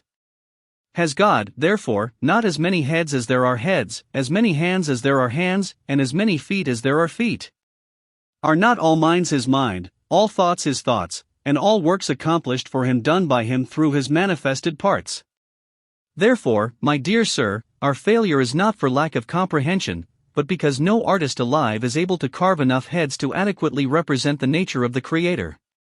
Philosophy is not solely an intellectual reasoning process whereby certain definite conclusions are reached concerning macrocosmic and microcosmic realities. Philosophy utterly fails in its mission unless that mystical elixir understanding tincture tours the whole. Understanding is the rarest of all faculties. It is a subtle power which adds to the intellectual concept a definite stimulating realization or intuitive grasp of the fundamental elements involved in any problem and their relationship to each other. Understanding is the ultimate stage of knowledge. It is the perfect realization of the purpose and meaning of things.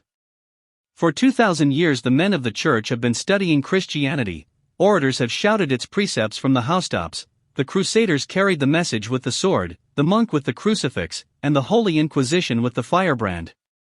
For nearly 2,000 years men and women of devout spirit have prayed and fasted and meditated. They have even died as martyrs that the spirit of their faith might go on.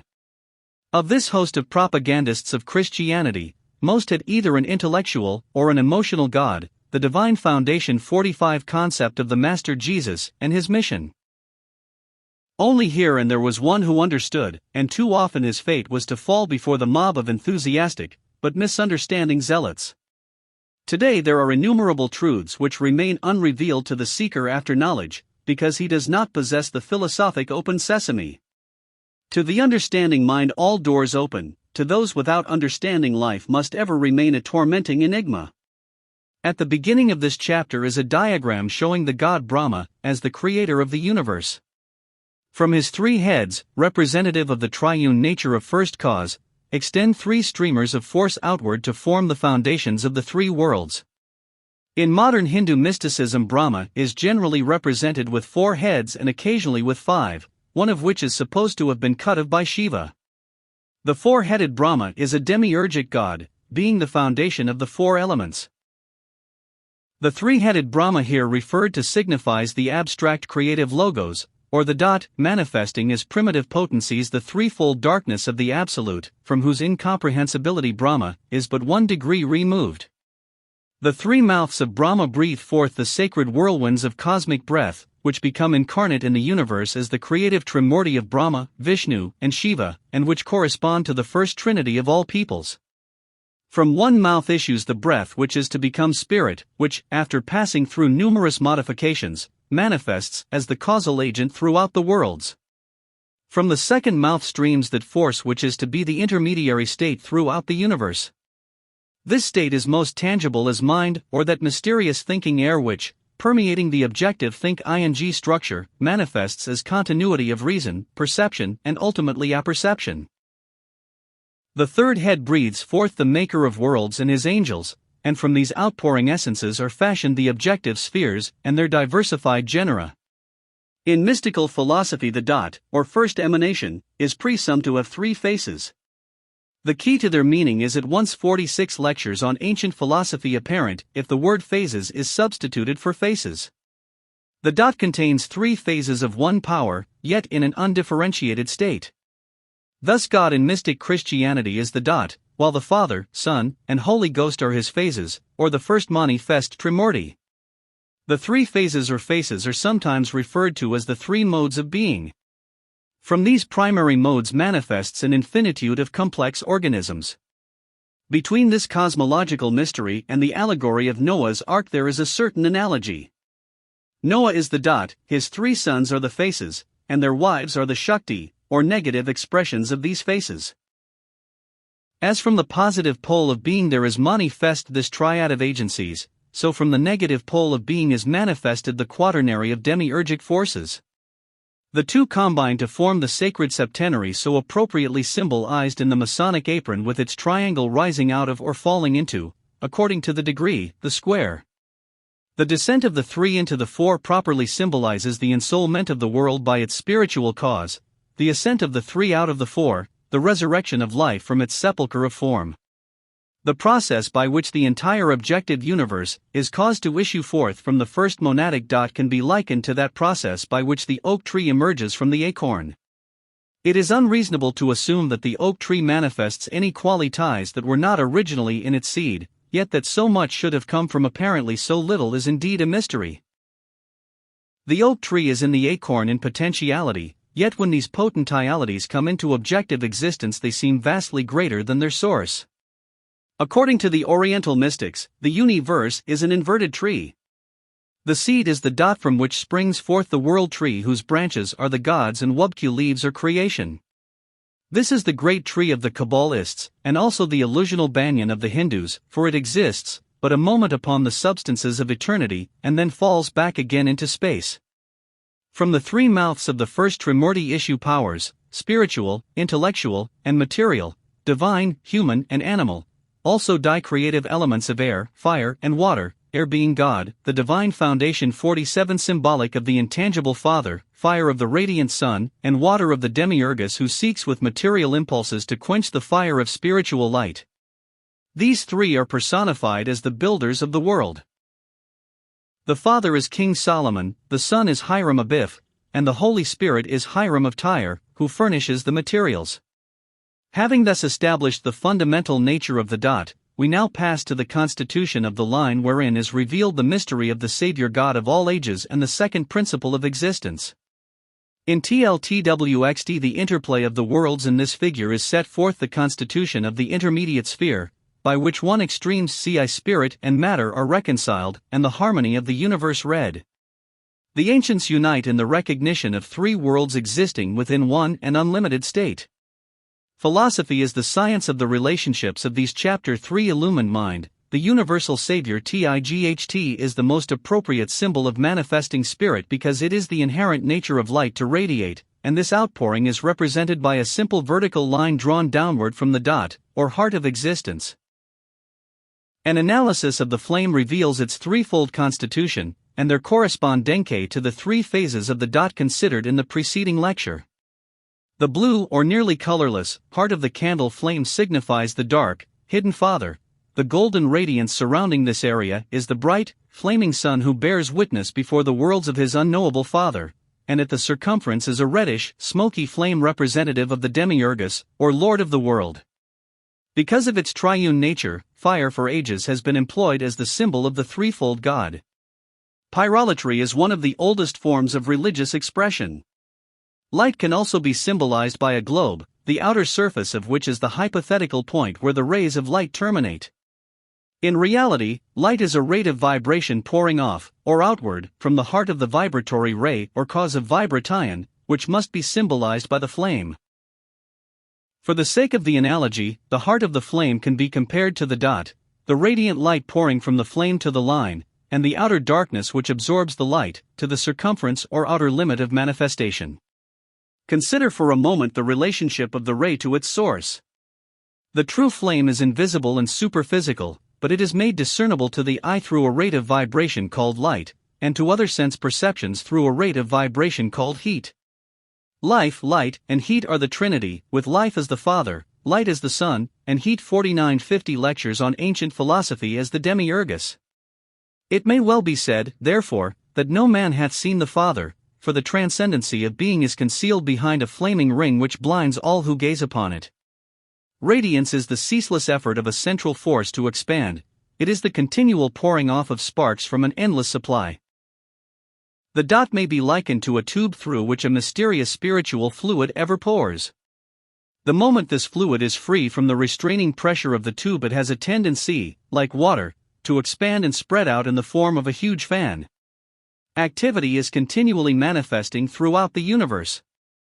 There is a never-ending battle between the effort of all life to expand and the effort of substance to resist expansion. A concrete example of this particular point may be helpful. By means of experimental balloons, it is possible to estimate atmospheric conditions above the Earth's surface. As the toy balloon ascends, it expands until at an altitude of approximately 11½ miles it will explode, in spite of every precaution that may be taken. The reason for this is that the outside pressure decreases as the atmosphere grows less dense, until finally the expanding quality of the gas inside the balloon meets with so little outside resistance that the walls of the balloon are unable to support the pressure. We have present in nature, therefore, a continual expansion from within which is offset by a continual pressure from without. Thus the physical nature of every organism is particularly adapted to the pressure of its environment.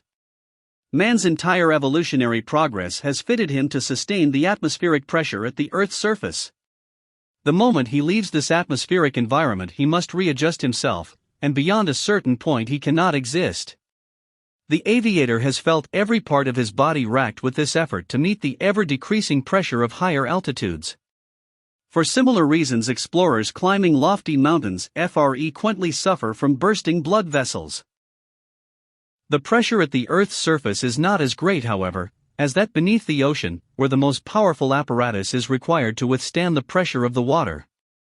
As man's physical existence illumined mind, the universal Savior 51 is confined to a certain stratum of air pressure, so spiritually he is likewise limited to a definite plane of cosmic activity. The denser the substances surrounding the individual, the greater the pressure from without. Hence materiality continu ally checks the natural expansion of the spiritual and intellectual self. The less material the environment, the greater the opportunity for the spiritual nature to expand, until finally at the gate of the absolute the little globe of individual consciousness like the toy balloon reaches the point where there is no outward pressure whatsoever. The shell itself is symbolic of a degree of external pressure, but when all pressure has been removed, consciousness now freed from limitation is diffused again throughout the nature of existence. Hence the absolute represents the vanishing point of external pressure.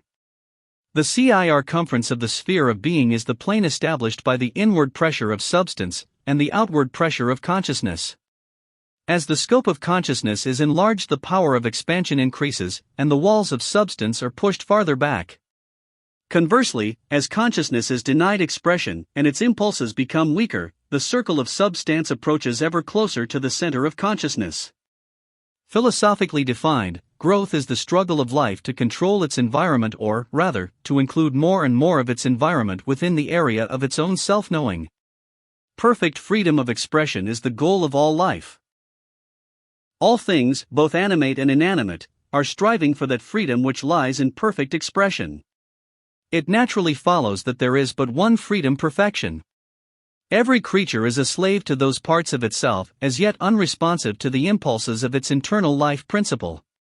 Every individual consequently is a slave to his own material constitution, he is a prisoner held in by walls of unresponsive substance. Thus the natural expression of the inner life principle is to refine and improve the qualities of its outer vehicles that it may the more easily control and direct them. It is evident that the more refined the substance, the more easily it is influenced by subtle forces. By a certain definite organization, consciousness equips its outer nature with 52 lectures on ancient philosophy organs of responsiveness, so that the lower self comes ever more nearly en rapport with its own cause.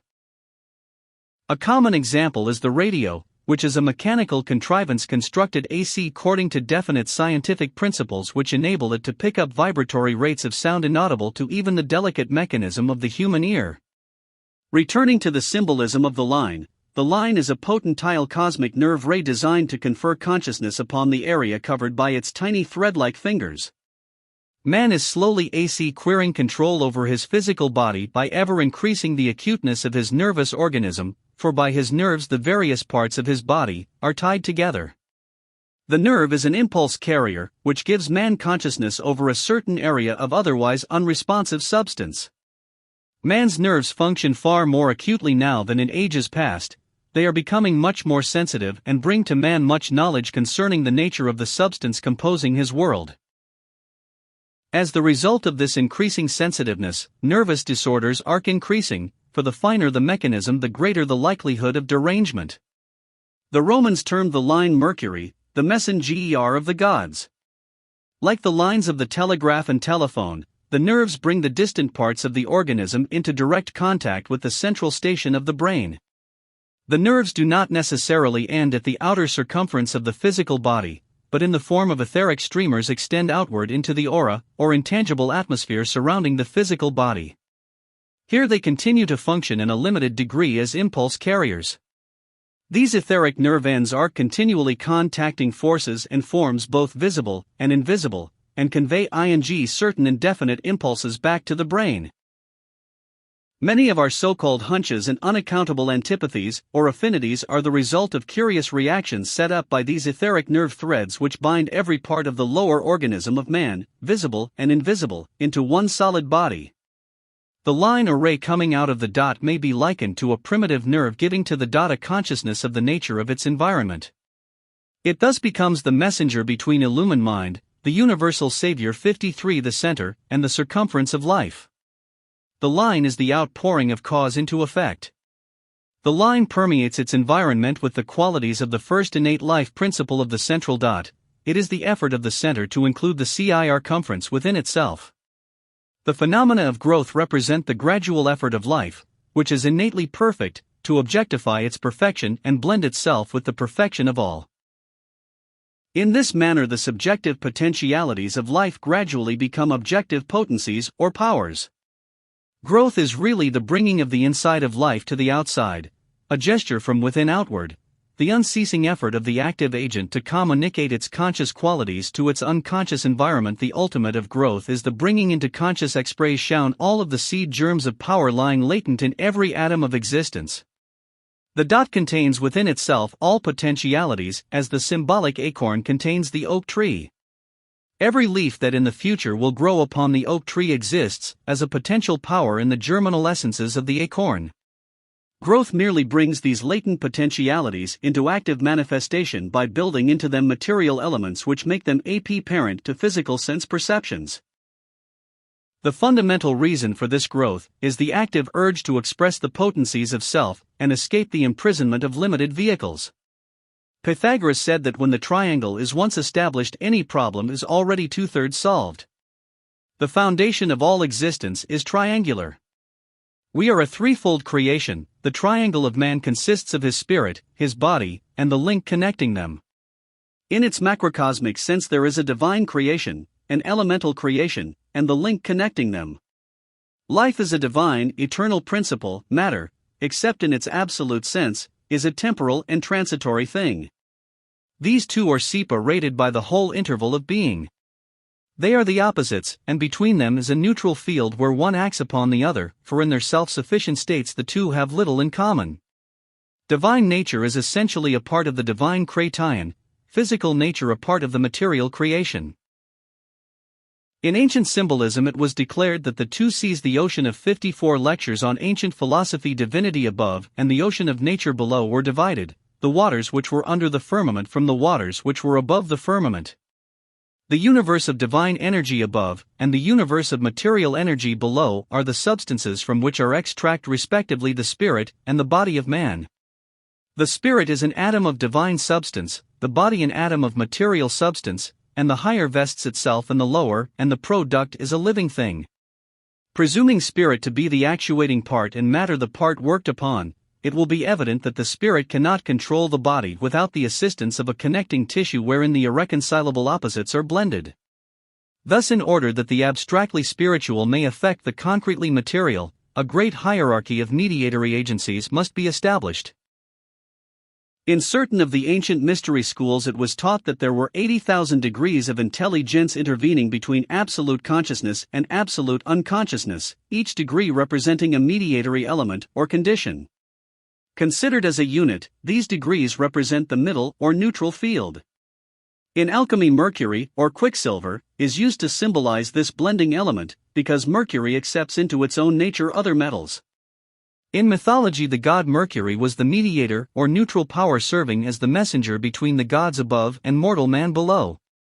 Still another pair of opposites must be considered, divine truth and human ignorance. Above, in the sense of proximate to cause, is divine reality, the one great need of all creation.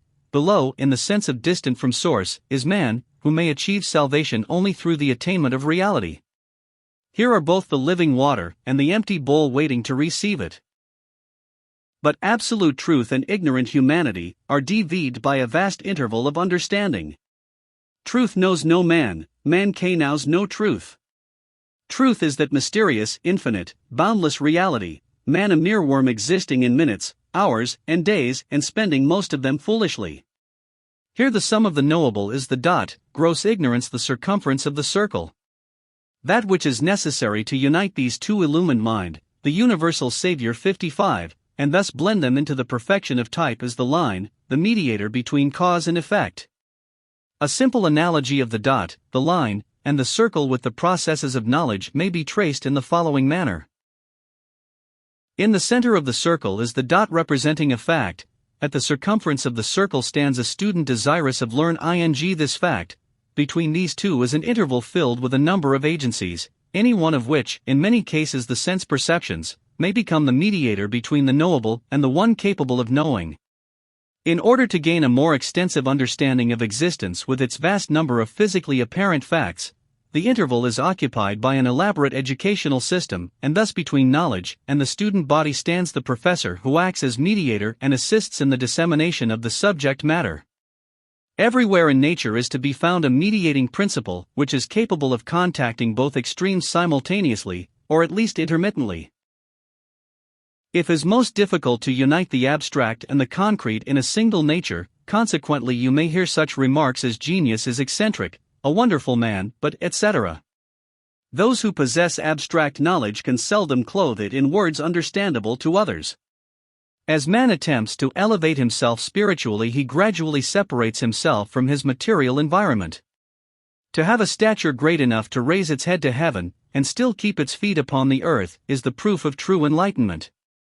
If wisdom is to instruct ignorance, it must be capable of appreciating the state of ignorance as truly as the state of knowledge. If the mind has raised itself above the consciousness of ignorance, it will never be able to impart wisdom to the ignorant. To instruct the minds of others, it is necessary to approach them along the lines of the familiar. They must be reached on a thought level commensurate with their own, otherwise they cannot grasp the problems presented. Since in the universal scheme the divine mediator must have the consciousness of both the upper and the lower, philosophy postulates three manners of beings: gods, who are great 56 lectures on ancient philosophy centers of intelligent power; men, who are little centers with marvelous potentialities; and godmen or man-gods, who act as mediators between the superior and the inferior. Thus is revealed the meaning of that enigmatic statement of the Pythagoreans that there were three kinds of creatures, gods, men and Pythagoras, the latter being representative of the mediator who was able to bind together the superior and the inferior creations. In a similar manner the identity of Jesus, according to the Gnostic traditions, is clarified, for in some places he is referred to as the Son of God and in others as the Son of Man. As the Son of Man he ascended out of the earth to the inheritance of a heavenly state, heaven in the sense of accomplishment. As the Son of God he veiled his sense of knowing in a mortal vehicle and descended from the mysteries of the higher eons into the state of human ignorance, and was thus able to converse with mortals upon the level of their own understanding. In the words of an ancient philosopher, he who has not even a knowledge of common things is a brute among men. He who has an accurate knowledge of human concerns alone is a man among brutes.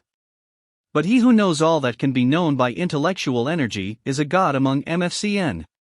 Man's status in cosmos is determined, therefore, by the quality of his thinking. Quality, as applied to mental processes, is not necessarily intensity, but rather refinement and delicacy. The trained scientist may reach a very high degree of intellectuality, and yet lack that beautifying element which is indispensable to true understanding. Unless the inner nature transcends the limitations of both the flesh and the mind, the self can never attain to a full measure of expression. Whether a man be a beast or a god does not depend upon his outward appearance, but rather upon the clarity of his inner perceptions. Many of the most respected citizens of every community are actually ravaging beasts concealing their primitive instincts under a thin veneer of culture. On the other hand, some whom the world regards as failures possess an innate beauty which elevates them far above the level of their fellows. The gods may be defined as those in whom the state of knowing has reached a degree of relative perfection, and beasts illumine mind, the universal Savior 57 those creatures in whom the state of knowing is asleep. Between these two extremes is man, who wanders about in a state of partial knowing, united to the bestial creation by his ignorance, and to the higher orders of divinities by his dawn rationality. Between the states of knowing and not know the Greeks postulated the middle distance, a point where consciousness and unconsciousness are blended in semi-consciousness. Between the light of spirit above and the darkness of matter below there is the twilight zone, which is the proper sphere of mind, and where creatures endowed with minds seek to read the book of their destiny by the ultimate sufficient light. This central twilight zone is divided by a hypothetical median line into two hemispheres.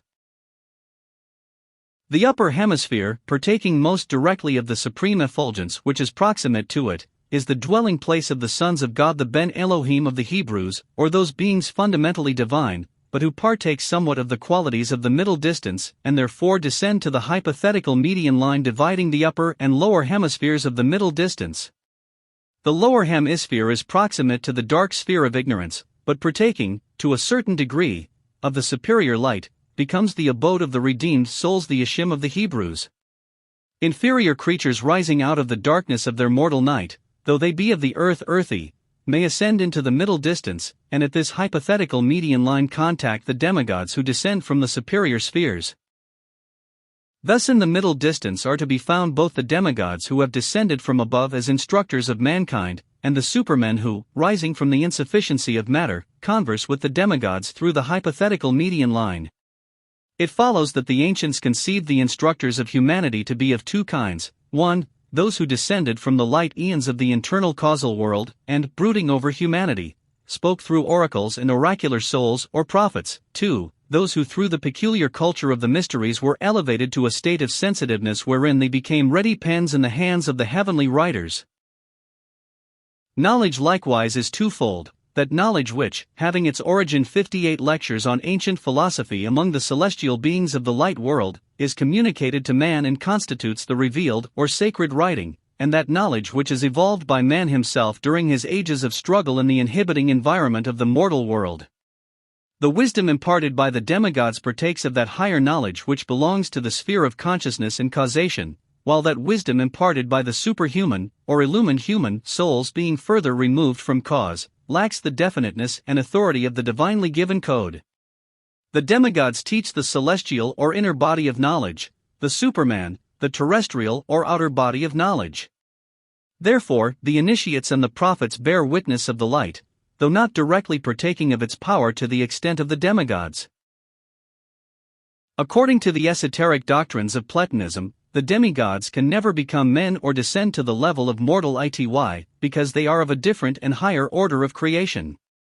On the other, but rather that he will create his own genus of gods, for the life of one creation can never become identical with the life of any other creation, but must evolve its own vehicles of manifestation. The same law that prohibits man from becoming like the gods also prohibits the gods from becoming like man, even though they control and direct his destiny.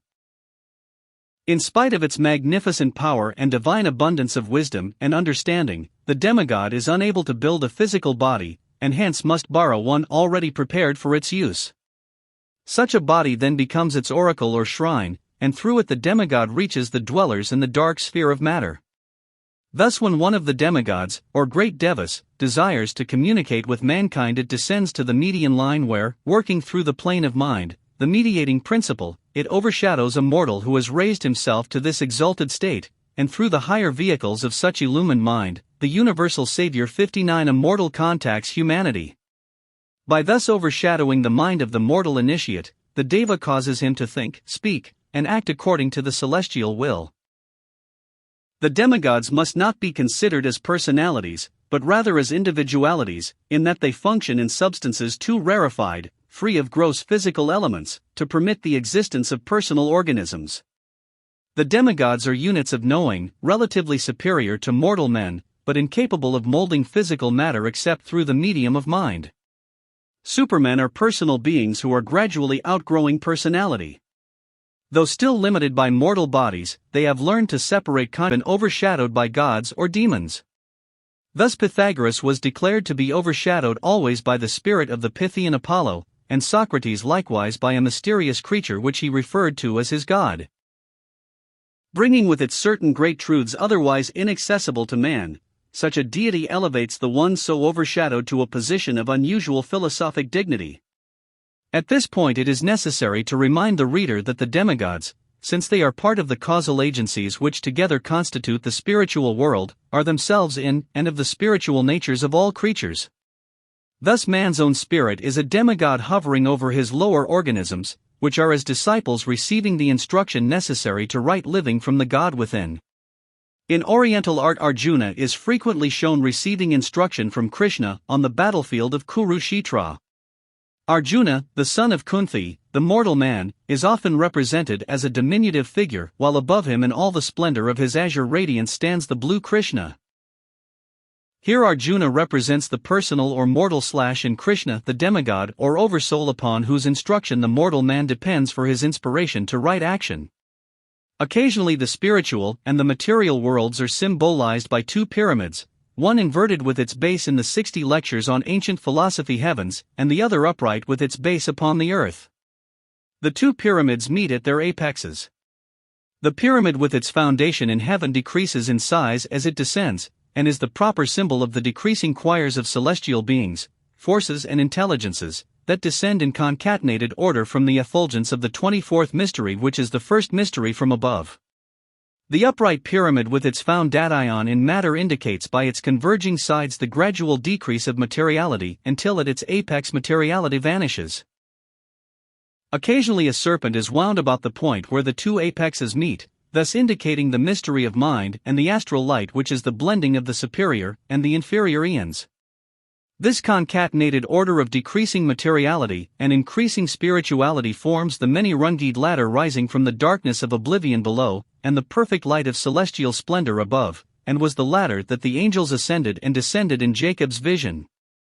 Man painfully climbs the many steps leading to the summit of the pyramid of material attainment, and upon reaching the apex finds himself at the foot of an incalculable flight of steps that leads upward to the very source of being. Upon this upper flight of steps stand the demigods, above them the gods, and around about the winged spirits who dwell in the middle distance and are the divine messengers. This entire picture must be considered, however, as a symbolic representation of the states and conditions of consciousness, intelligence, and force, which by their orderly combinations bring all phenomena into manifestation. The figure accompanying this chapter sets forth in a diagrammatic manner the interplay of the three worlds forming the basis of Greek and Hindu philosophy. Once this point is comprehended, the entire structure of ancient thought is revealed. The circles, of course, merely represent vast areas of spiritual activity occupying the same place at the same time but separated from each other by the vibratory rates of their atomic particles. The white sphere represents the causal nature, the black sphere the material universe. It will be noted illumined mind, the universal Savior 61 that the third, or intermediate sphere consists of a dotted area, the dots increasing in number below and decreasing in number above the horizontal line. The entire diagram is divided horizontally by a heavy line which represents the definite point of separation between the causal universe and the universe of effects. This diagram should be considered as applicable not only to cosmos, but to every organism in the universe, which by its very existence demonstrates that it is composed of spiritual and material agencies combined as shown in the draw ing. The ladder rising through the three worlds signifies the path of attainment that leads from darkness into light. That part of the ladder occupying the space below the central dividing line represents the mystery of water, which is purification. That part of the ladder above the central dividing line represents the mystery of fire, which is the baptism of the Spirit. Here is the key to the two baptisms of the Christian Gnostics, for John the Baptist is made to say, I indeed baptize you with water unto repentance, but he that cometh after me shall baptize you with the Holy Ghost, and with fire. In this figure is thus set forth the entire purpose of the ancient mysteries and the processes of human regeneration. Here also is set forth a still greater mystery, the mystery of the dying God, with which we must now concern ourselves. The Augustinian or outer interpretation of the dying God mythos declares the martyr Savior to be the line descending from the dot to the circle which, falling into the darkness of the circumference, is swallowed up, or allegorically dies, by becoming immersed in the irrational sphere of matter. Man is declared to have two souls, or rather, two hypothetical phases of one soul consciousness. The first and superior is the rational soul, the second and inferior, the irrational soul. The rational soul is that part of man which is ever in awareness of divine and eternal self. The irrational soul is that part which, being incapable of retiring into the mysteries of self, mistakes the outer nature for the inner and assumes the objective man to be the real.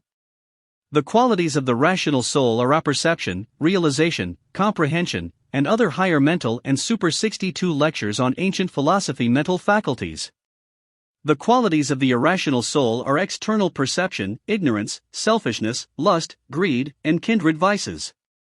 The rational soul is necessarily unselfish because it conceives self to be distributed throughout the entire substance of being. Glimpsing the universal ultimates of life, the rational soul is not hypnotized by the illusion of a personal self and therefore does not urge toward personal aggrandizement and accumulation. The irrational soul is fundamentally selfish because it conceives self to be isolated, and the service and preservation of self therefore becomes an all-important consideration. Sin and death are the masters of the irrational soul. Realizing the kinship of one with the all, the rational soul, however, attains immortality and omnipotence. Socrates defines man as a self-knowing being immersed in a not-knowing body.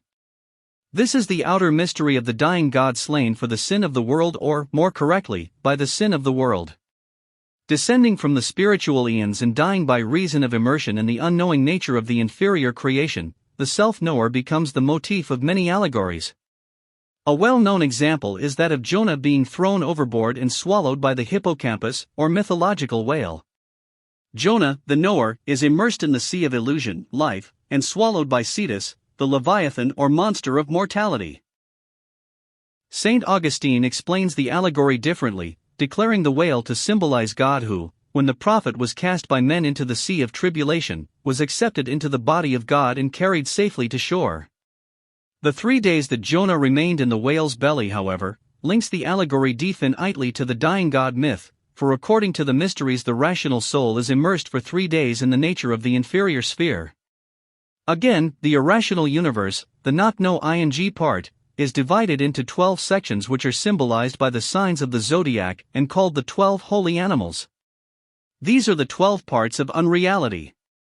In the Greek mysteries they are called the Titans or primordial giants who took the body of Bacchus, the rational soul, and tearing it to pieces devoured the flesh.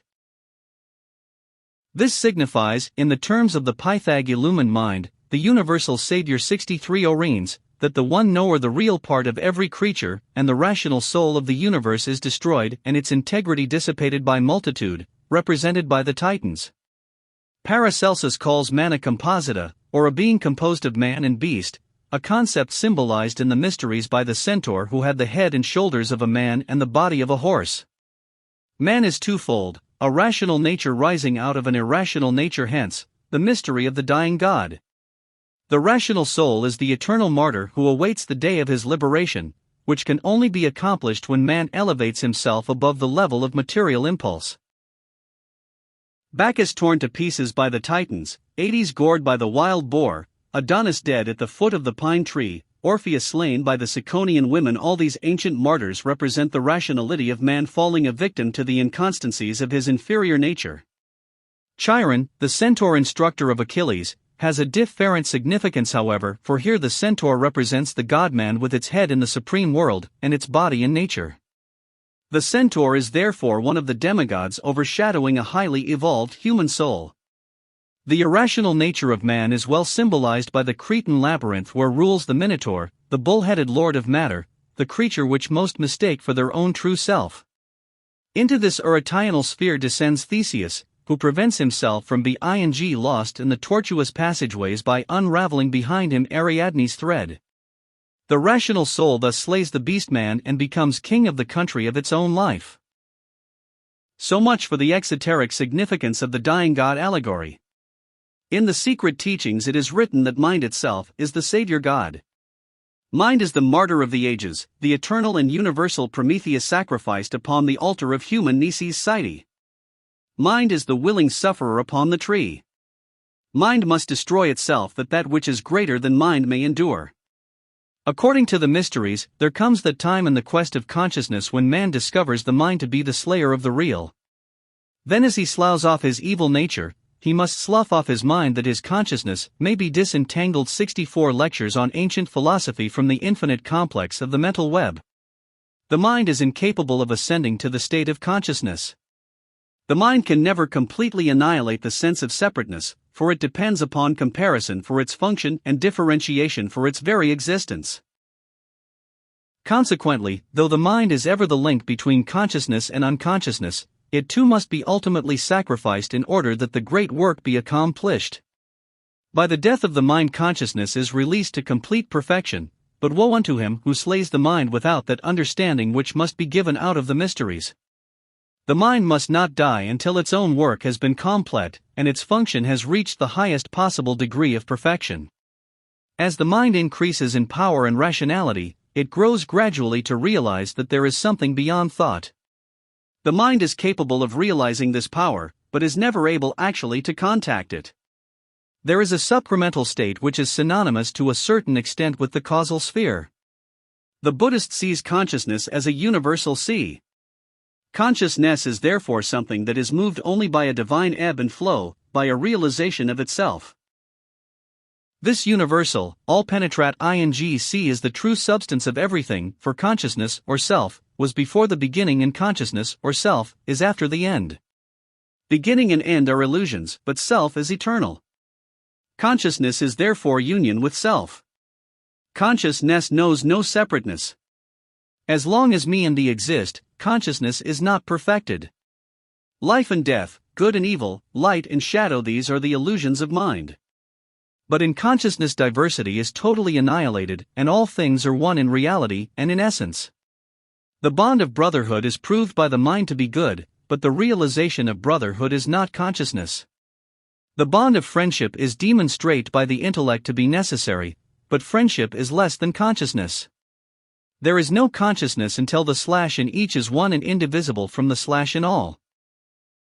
Until we arc everything that we in our ignorance believe surrounds us, there is no complete consciousness. We may study the star intellectually, but we have never attained consciousness until we arc the star, the illumined mind, the universal Savior 65 stone, the heavens, and the earth. When our consciousness is perfect, we extend from the heights of height to the depths of depth, we permeate the whole nature of existence. We are in everything, we are through everything, we are the whole nature of everything. The difference between intellect and consciousness is therefore the difference between a mental concept of an object and an actual mingling of our consciousness with the consciousness of the object itself. This latter state is realization. The intellectual concept, however, must to a certain degree precede the consciousness. As the mind is higher than the body, and the body must ultimately accept the thinking organism as its master, so consciousness is higher than mind, and the mind must ultimately give way to it. The mind is a bridge connecting consciousness and unconsciousness, but having crossed the bridge, it is left behind, its usefulness past. As a bridge, however, the mind is a vital necessity, and he who depreciates it is as false as he who permits himself to become the servant of its whims. The Buddhist priest entering into nirvana, and the Brahmin bridging the chasm between mortal consciousness and samadhi, both cast aside mind as a snare and a delusion, yet without it the very principles upon which they work would be incomprehensible to them. The Eastern mind, endeavoring to annihilate the unreal and mingle itself with the real, depends first upon the intellect to reveal the processes of illumination and the reasonableness of their abstract conceptions. The Western schools of philosophy differ from the Eastern in that they teach the perfection of the mind before its rejection, whereas the Eastern schools are prone to regard the mind as a hindrance, to be discarded at the very beginning of spiritual growth. Thus the Eastern mystic with his own nature slays the mind, while the Western philosopher, by elevating the mind to a realization of its own insufficiency, causes the intellect voluntarily to offer itself as a willing sacrifice upon the altar of spirit. The ability to feel with rather than for is the essential difference between consciousness and emotion. When we feel for things, we are emotionally moved. Pity, sympathy, and kindred 66 lectures on ancient philosophy feelings stir NS, and yet they seldom give any definite impulse that is of value in the adjustment of any chain of circumstances. When we feel with things, we are so much a part of them that we understand the innermost elements of their being. Thus understanding comes with consciousness, and knowledge with intellectual comprehension. According to the ancient doctrines, perfect consciousness, the ability to feel with everything as part of everything, was regarded as the ultimate state of so-called human unfoldment, and he who had achieved this had attained to godhood in his own right. The gods are simply emblematic of varying degrees of consciousness in that vast interval between ignorance and realization. At present humanity is semiconscious, conscious over the area of the known and unconscious over the area of the unknown. We have reached a degree of consciousness that enables us to study the exoteric, or outer constitution of things. We will never know the urges, however, that cause the diversified phenomena of existence up till we are united with the inner nature that animates the outer body. Consciousness is gauged, therefore, by our ability to unite ourselves with the soul urges of those creatures that surround us, and true greatness is measured by the power to come en rapport with the causes of objective manifestation. Many centuries ago there was founded in Korea a group of Eastern thinkers of Buddhist persuasion who developed the science of realization to a higher degree than any group since Gautama himself. The story is told that to one of the monasteries of this order in Japan there came a disciple who dedicated his life to the attainment of this inner consciousness. Year after year he struggled to master the illusions of his outer nature and find the infinite and all-pervading self within. His patience was tireless, his devotion unwavering. Yet the passing years found no apparent improvement in his spiritual condition. He was never able to be one with all the life that surrounded him. After having spent the best part of a lifetime in wandering and meditation without reward, he finally returned to the little monastery, having decided that if he could not attain to consciousness, life was useless, and he would destroy himself. Just illumined mind, the universal Savior 67 inside the monastery grounds was a tall tower, and climbing to the top the monk cast himself off with a silent hope that his search would end in the peace of death. While in the act of falling, consciousness came to him, and with it the realization that the earth below was so surely a part of himself that it would not injure him when he fell upon it. The result of this realization was that he landed on his feet uninjured after a fall, which would have killed the ordinary man. His face radiant with the inner conviction that had come upon him, he rushed to the abbot of the monastery who had been his friend for many years, and bowing before the aged man exclaimed, "At last I know, master, at last I know." Seeing the look of divine understanding upon the face of the mendicant, the abbot smilingly asked, "What do you know?" "I cannot tell you what I know, master. There are no words, no thoughts that can express it. If you know, you must know as one know. I can make no revelation of it to any man.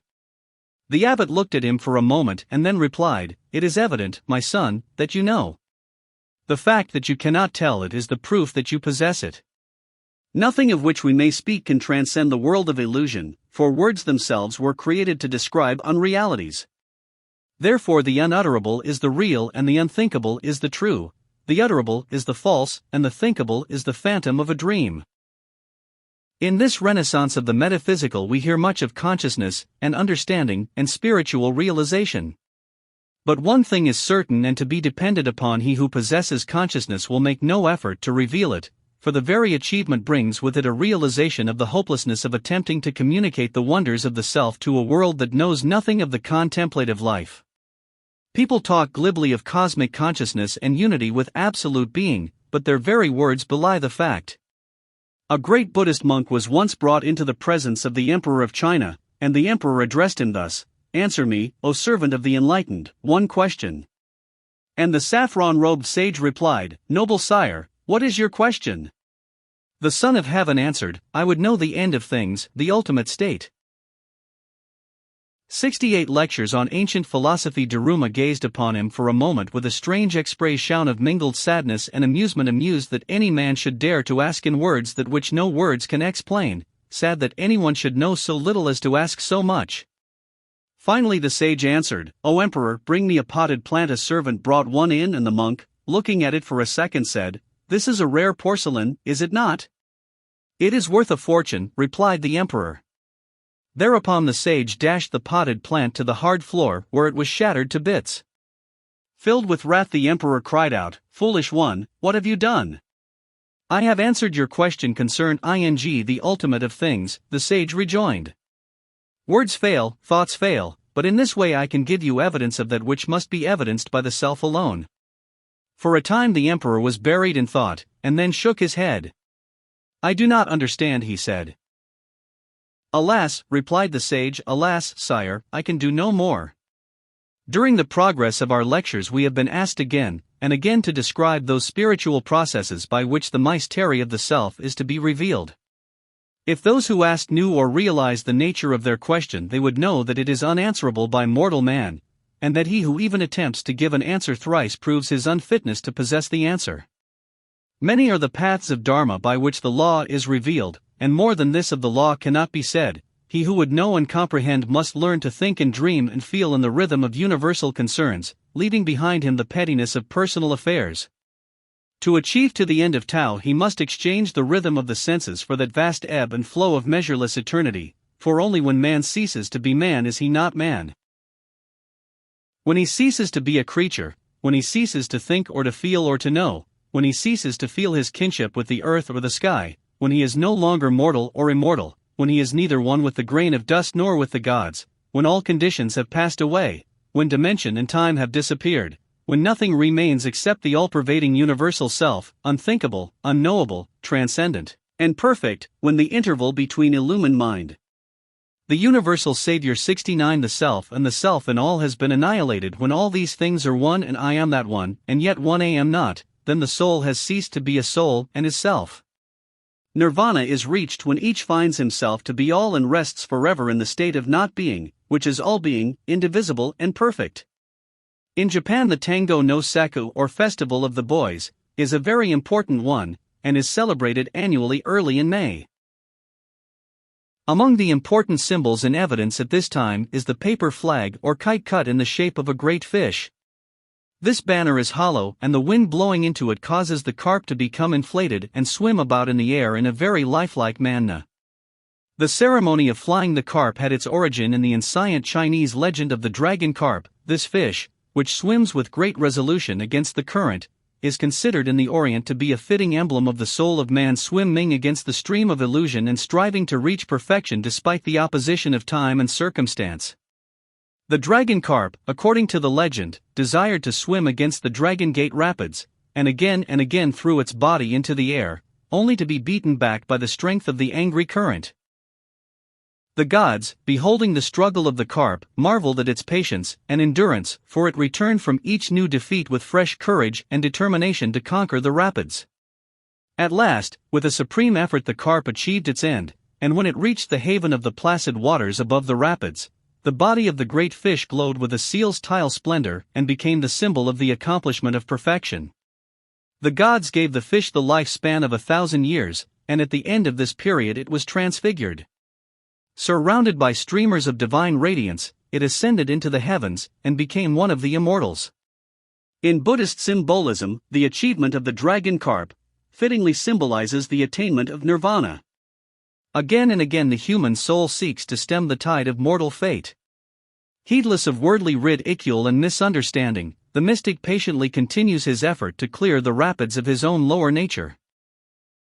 At last, passing through the maelstrom of the lower self he finds peace, 70 lectures on ancient philosophy, and being transfigured ascends into the heavens to be united in nirvana with all creatures and all ages. The difference between the intellectual concept and consciousness lies in certain indescribable realities too deeply embedded in the nature of being to permit description.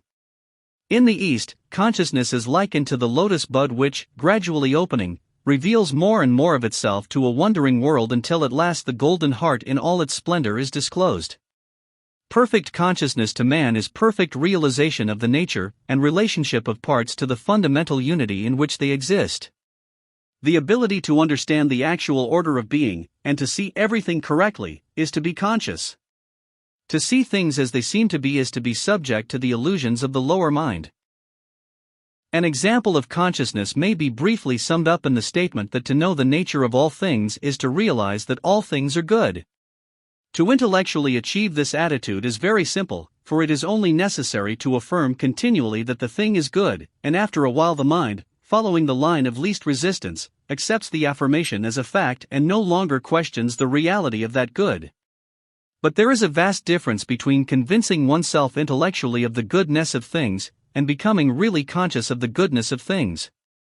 Consciousness is not the result of the mind convincing the self, consciousness is the result of the self convincing the mind.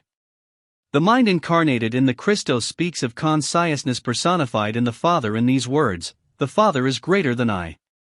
Consciousness is greater than mind, which is born out of, and is a limited expression of the Supreme Parent. What then did the Emperor Julian infer when he spoke of the sacred mysteries of the seven-rayed God who lifted souls to salvation through his own nature? Simply this: no more can reality descend to the level of ignorance than can the lesser of anything contain the greater. If man would grasp the infinite, it is therefore necessary for him to raise himself to the level of the infinite, and as he ascends the mystery becomes ever more clear. Universal mind is the seven-rayed Savior God illumined mind, the universal Savior 71 through which man must ascend from the primitive state of darkened mindlessness to the perfect state of all-knowing mindlessness. Thus mind is indeed the Savior God who leads the soul to the comprehension of self. But, as was true of Moses, the lawgiver of Israel, it is not written that mind shall enter into the promised land. Having led the children of Israel, the parts of the inferior nature, through the wilderness of sin to the portals of the gates of peace, the mind lies down among the bleak hills of Moab, its work accomplished, and rests in the law. His face illumined by the celestial radiance reflected from the sphere he can never fully understand. Mind, the universal Savior, dies at the gate of nirvana, while the souls he has redeemed pass on to perfection. The wheel of the law, the pathway of the generating soul, is here represented by a converging line force which, piercing the wall of the auric egg, descends, as is shown on the left one, into the demiurgic sphere. The soul then begins the ascent of the seven-spear ALS, by which it is ultimately liberated and diffused back again into first cause, as shown AI the right. Chapter 4: The Inferior Creation and its Regent Tn. The Platonic system of philosophy. The dot is called the *1. The early mystics held that being should be considered the first, in that one is a being. Plato, however, maintained that the one is all being, because being is a condition of the one and consequently dependent upon it. The fallacy of terms is again apparent. Being in this sense has no connection with the thought of to be or exist, but signifies that which is without existence in that it has neither a positive nor a negative state. Thus, while Plato assails the term, he still maintains in his philosophic writings the existence of a universal state preceding the one, but denies that this universal state should be called being, intimating that it should always be assumed by the mind, but no effort ever made to denominate it. The moment denomination is given, this abstract quality becomes the one, in that definition cannot possibly be applied to the absolute, the one being the highest definable state. The line out of the dot, or the one, is called the beautiful, the circle or radius of the line, the good. In this manner is established the great Platonic triad, the one, the beautiful, and the good. The Pythagoreans conceived the number 1 to be before all numbers. It is called the capstone of the pyramid of numbers. All other numbers are simply aggregations of L's. 2 is 2 Ts, 3 L's, a million L's. Remove the 1 and you destroy all numbers. Therefore it is the first and has absolute priority. The power and dignity of the number 1 are expressed in permanence, stability, immovability. In philosophy, beauty is a form of motion or emotion. The beautiful is an eternal flow, it is the one in motion. The good, which is the third and lowest aspect, contains or accepts into itself the nature 73-74 lectures on ancient philosophy of the beautiful, it is the manifestation of the beautiful in the sphere of creation. For example, he who has the beautiful within his own soul radiates the good, and is called the good. It may be said that to be beautiful is good, also that to be good is beautiful. Consequently, that is good which contains beauty.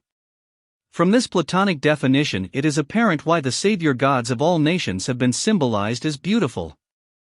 Aesthetically considered, beauty is the redeeming power. When the human soul opens itself to the reception of beauty, it is then transmuted. Beauty is a force into the presence of which none can come and remain unmoved. Beauty is an internal force symbolic of supersubstantial harmony manifesting through goodness. In its final analysis, good is symmetry, or the harmonious coordination of parts. In other words, that is good in which the parts work together. That individual is good in whom the natural forces function naturally. It also follows that a symmetry of parts is harmonious and harmony of parts produces a concord which is termed beautiful. According to the ancients, the world is the receptacle for the beautiful, which in turn manifests the all-knowing of the one. This lecture is to be devoted to a consideration of the world that is called good, and how, through the continual adversary, it ultimately affects the perfection and liberation of the rational nature. The world is a form, and forms are molded from matter. Matter ranges from an unrecognizable state of crystallization to an unrecognizable state of vitalization, both extremes alike intangible because of the inability of our sense perceptions to cognize any ultimate. Form exists not only in things that can be seen, but in such as can be perceived through the senses of hearing, touch, taste, and smell. Form therefore is not merely a physical body that can be seen, it may be a subtle emanation as light or sound.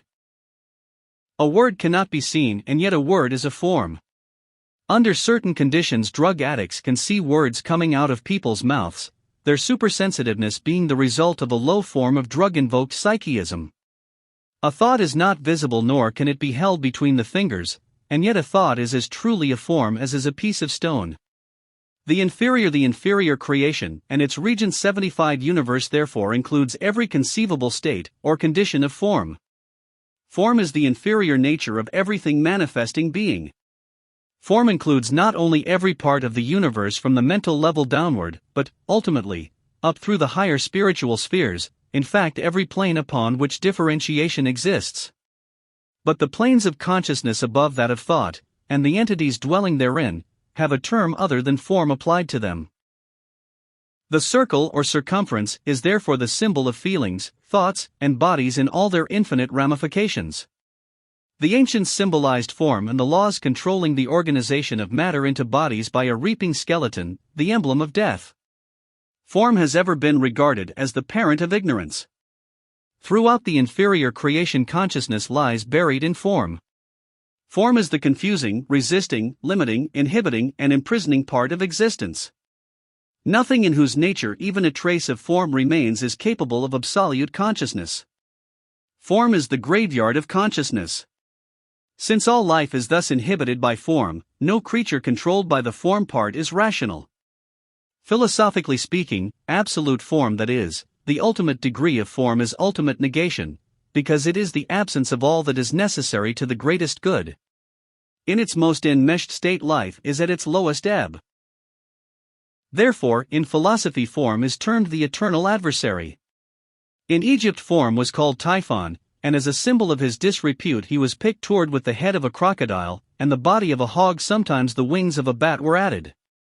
Form is always the destroyer. In India, form is known as Shiva, or Rudra, the lord of destruction, or rather, the principle behind the form is so defined.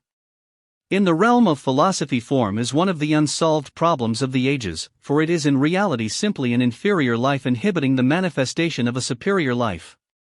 In this sea of confusing form elements men live and move, and have their being, and out of the ever-changing substances of form all mortal creatures build their bodies, which are thus destined to return to the elemental spheres from which they were derived.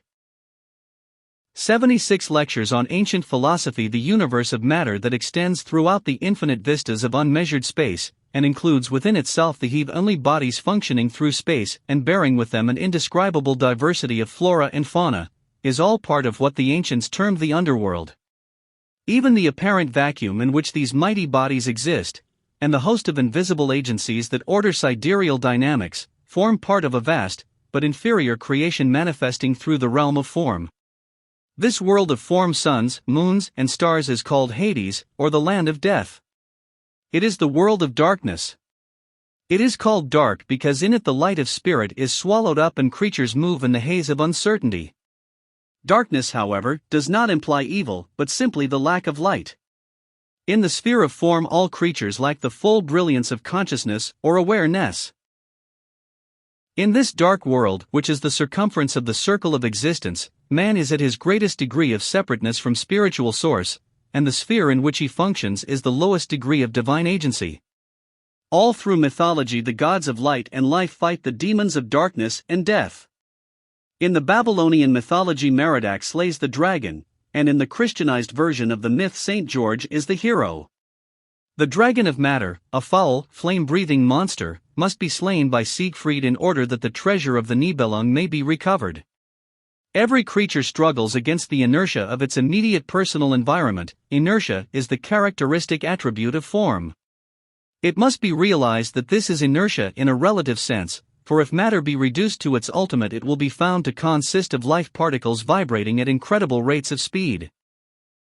In comparison to the consciousness of man, however, matter is unconscious. In comparison to the active principles of the universe, matter is negative. On the other hand, in comparison to orders of life undoubtedly existing, but unknown to us, matter may very well be considered positive. Matter, or form, simply represents the unconquered environment that surrounds every life struggling for existence. As the world of life and consciousness represents the spiritual nature of deity, so the vast ocean of matter, continually changing and manifesting in infinitude, the inferior creation, and its region 77 of forms, is the inferior part or body of deity. As all creators are made in the image of their universal creator, it follows that each has a spiritual nature which is part of and harmonious with the spiritual nature of the universe, and also a material nature which is part of and harmonious with the cosmic body. When the emphasis of the life is upon its spiritual part, we term the individual idealistic, but when the emphasis is upon the material part, we term him materialistic. Character is determined by the plane of his own nature upon which the emphasis of the individual's life is placed. Every human being has moments when he rises above his own level, also moments when he sinks below that level. This level may be termed in music the keynote of the individual, with the sharp as its higher and the flat as its lower phase. In Chaldean philosophy there is the wonderful legend of Ishtar and Tammuz. The story deals particularly with the descent of Ishtar through the seven worlds into Hades, the inferior sphere. The allegory simply signifies the incarnation of the rational soul in the substances of the irrational world. The irrational world is divided into 7 strata by the rings of the planets upon which sit, according to the mysteries, the 7 governors of the world, each of whom bestows upon the incarnating soul one of the 7 limitations of matter called veils by Hermes. However, in the myth of Ishtar, instead of the soul being veiled, or having certain adornments given to it, the allegory sets forth the limitation of spiritual power through the removal of certain divine attributes. These attributes signify the functioning of certain spiritual forces, which functioning is rendered impossible by the involvements of the soul in matter. The spiritual properties of the rational self are symbolized by a crown, jewels, breast and body adornments, and sandals. As Ishtar descends through the 7 gates of the 7 governors, each takes from her one of her spiritual qualities until, deprived of all the evidence of her royal birth, spiritual origin, she arrives in the house of no return, the dark and gloomy precincts of death. Each human soul entering into mortal incarnation has thus been robbed, by the 7 worlds of matter, of the manifesting 78 lectures on ancient philosophy proofs of its divinity until, helpless and impotent, the all-know spiritual man appears in the physical world as a wide-eyed babe incapable even of self-preservation. Thus the immortal assumes the dream of mortality and clouded by the veils of the 7 planets takes up the humdrum of mortal existence, all oblivious to the godhood within. Robbed of her adornments, Ishtar must patiently accept the infirmities heaped upon her by the irate goddess of death. After many tribulations, Ishtar is at last rescued from her infernal prison through the intercession of the deities, and ascending once more through the heavenly gates receives back the symbols of her royal rank and dignity. Then, speeding her wings, she soars upward to the spheres of light. Philosophically considered, the descent of the rational nature of man into its irrational body is involution, the resurrection of the rational nature from this condition of immersion, evolution. The physical universe is the sphere of ignorance where each creature is at its worst in that it has forgotten the best within itself. So thick and numerous are the veils of the rings that the light of spirit is obscured until but a dim haze bears witness of its effulgence. It naturally follows that accomplishment in the physical world is the greatest of all accomplishments, for it is under the most difficult of all situations. Here is a key to the story of the prodigal son, who represents the incarnating soul. The pigsty where he must eat and sleep with the hogs represents one ancient patriarch's concept of the physical universe. When at last the prodigal, having repented of his iniquities and having seen the folly of material existence, returned to the house of his father, the light world, the fatted calf was killed in his honor, for his accomplishment was great. Jealous of the attention bestowed upon the improvident youth, the elder brother made his dissatisfaction known to his father, who replied that there was ample cause for rejoicing in that the lost had been found and the dead lived again. The story carries the same thought permeating Egyptian philosophy, namely, that life in the mortal sphere without a realization of the divine plan is the true death, that resurrect the interior creation and its region 79 dawn from this state is the most desired of all attainments. Yet to rise victorious from the dark world of hopeless involvement is an accomplishment so noble that it elevates the conquering soul to a dignity exceeding that of the angels who are never confronted with this problem. The stupefying effect of matter, rather its organizations into form, is appropriately symbolized by cold. Those of you who have been out when it was 60 degrees below zero know what it means when the mercury freezes and the air is filled with a continuous crackling sound. Huge logs split from end to end with a sound like the report of a great gun, and even the nails seem to ooze out of the wood. It is hard to fight cold because it discourages the effort to resist its influence. Over the nature gradually comes a feeling of comfort and peace accompanied by an overwhelming desire to rest. No prospect seems so pleasant as to go to sleep in the snow, no effort seems so unnecessary as to fight against the innate urge to drift off into the sleep of death. Cold fights you by taking away your desire to resist. This is the most insidious of all foes, and is comparable to the way in which form destroys spiritual initiative. Materiality does not attack the body, or the conscious functioning of the mind, it assails the willpower and destroys the morale. As long as there is the desire to fight ignorance and degeneracy, as long as there is the inner urge to resist evil and the illusions of matter, it is possible to attain liberation with reasonable effort.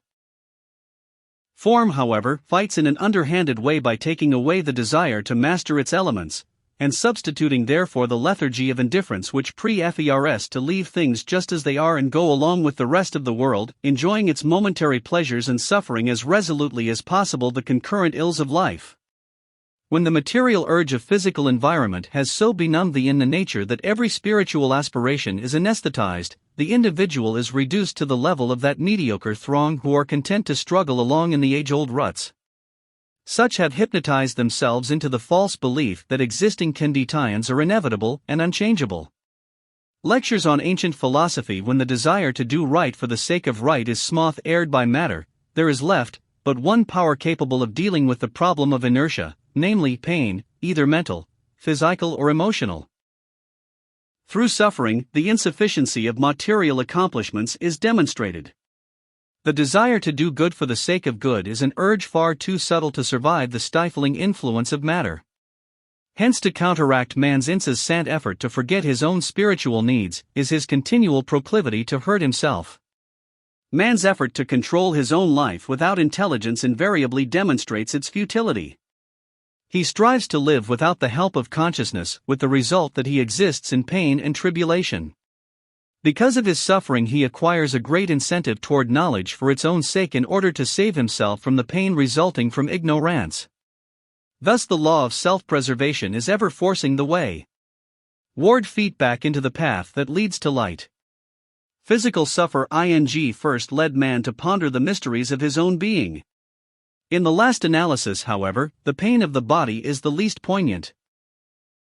Then came emotional suffering, the pain in the heart much more desperate and difficult to endure.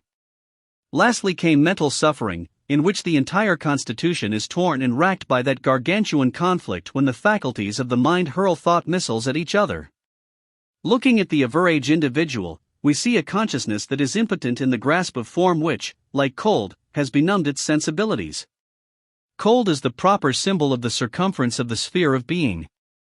The word hell, derived from the Scandinavian hell, means cold, though it has long been associated with its opposite term heat. This discloses a certain consistent inconsistency characteristic of the works of man. Some missionaries visiting the far north described in glowing terms the sulphurous nature of hell. As a result, the Eskimos were immediately interested, for the underworld was thereby made particularly inviting to a race that found extreme difficulty in keeping heat in their chilled organisms. Obviously, any intimate description of hell depends for its effectiveness upon the equation of longitude, the inferior creation, and its recent 81 in latitude. Just as life, light, and heat are associated with the quality of expansion, since the natural impulse of life is to expand, so death, darkness, and cold are related to the quality of contraction, since the natural impulse of death is to contract.